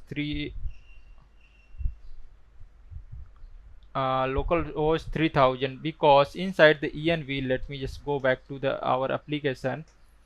I will go inside the cd application, and inside this I go inside the one editor, and here nano.env file I want to update this my Nest public base URL here inside this, and let me just go inside the VS Code also, and inside the utils folder, where is this lib folder, inside the XJS, here you can see that I have by default I have given this my this URL like something localhost 3000. Here also I want to also update, then this will be coming from the this Nest public URL. Let me just copy this here, and inside this I will go lib folder XJS, and here instead of this I can just give the process.env, something like this. After that, let me just upload this code to the my GitHub. Here I can give the git status. Let me just check that where is change inside the my XJS, and inside this I can give the git add press and git commit URL change in XJS and press enter. After that, git push origin main branch. Now after this changes was uploaded inside the GitHub, you can go inside the GitHub. Here you can say, let me just refresh this page. Now here you can say the commit was 3, and inside this URL change. After that, go inside the server, and inside this let me just stop this first, and here I can take the git pull. After that, here after taking the git pull, npm run build and press enter. Now just wait.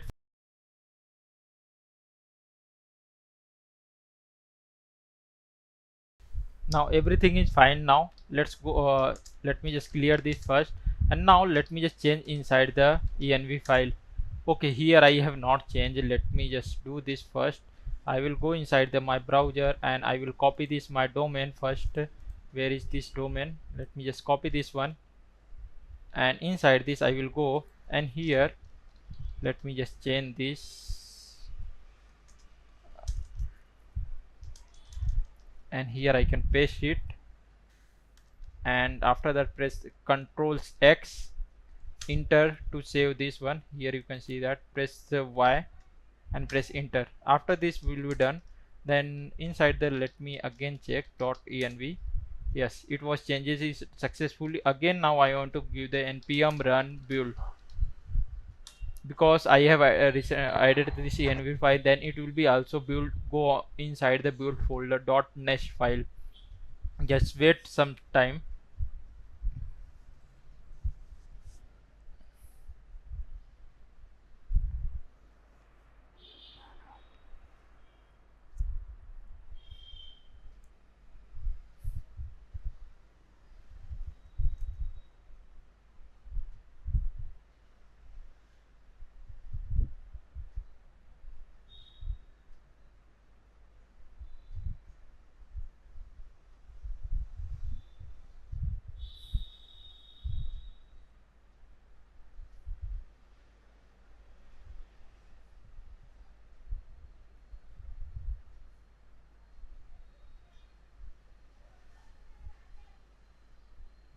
Build is completed. After that, we want to restart our PM2s. Let me just first of all clear all of this, and inside the PM2 let me just check the list. Here you can see that one editor is there, then I can say that PM2 restart, and here you want to pass the ID and press enter. Now it was restart done. After that, we want to also restart sudo our ngx sudo system ngx restart and press enter. Why it's giving, where is the error? The command system is not found. Okay, I have missed this, some of them spelling. Sudo services ngx restart, instead of system I want to give the services. Now it was run command. Now let me just refresh this page again, refresh, and after that let me just enter the my name, and here I will enter the my ID, email ID, and enter the password, enter the confirm password. Let me just check that, and click on the create account. Now account was registered successfully, and it was redirected to the login page. After that, here I will go, and inside this I can enter the my email ID, and here I will enter my password and click on the login. Now after the login is successfully done, here you can see that in this time no project was there. Now you can click on the here also or here also, both the way, and click on the create project. Here I can give the first project and click on the create project. Yes, here you can see that it was by default it was created the project, and in this time here you can say index.html, style.css and script.js. This three file is by default added. And let me click on the browser, and here you can by default hello world it was displaying this. After that, here let me just change to hello world to the with my name dynamic coding with Amit. And after that, let me just refresh this. Then here you can see that it was also updated inside this, and we can resize this also, and we can drag and drop inside the anywhere. And here I will click on this, then it will be open inside the new tab also. And now let's fix the one bug which there inside the Next.Auth. Like when I will log out, then that time here you can see that it was redirected to the localhost 3000. For that, here we want to add inside our env file for the development environment. For that, inside this we go inside the Next.Auth, and here you can see that inside this we go inside the documentation for the deployment to production. Inside the Next.Auth URL we want to add this. For that, just copy this here and we go inside our server, and inside this let me just first clear this, and I want to check that I want to open the nano.env file, and inside this I want to add here Next.Auth URL, and inside this I want to add this production URL. Let me just copy this here, and inside this I can paste it. After that, I can give the Control X and I can save this and press enter. After that, this save over done, I can again I want to, if any changes for inside the env file, then again you want to make the build, npm run build and press enter.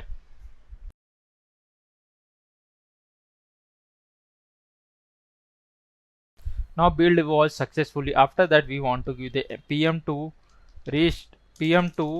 restart, or we can check that first of all pm2 list, and inside this here you can see that one editor running at id 1 0, and here I can the pm2 restart. We can pass the 0 also, or we can say all also, both it will be working. After this will be done, then we go inside this browser, and here let me just go back to here, and in this time here we can refresh this. Let me just log out this, and here you can see that it was working. Let me just log in first. I will enter my email ID, and here I can enter my password and click on the login. Then here you can see it was working properly. After that, I will click on the logout button. Then in this time it will be redirect to open editor Amit Prajapati dot means it was redirect to the base URL. Now here our video was completed, and thank you for the watching this video, and if any suggestion or for the please mention inside the comment. And thank you for the watching this video, and subscribe the channel. Thank you so much for watching till this video.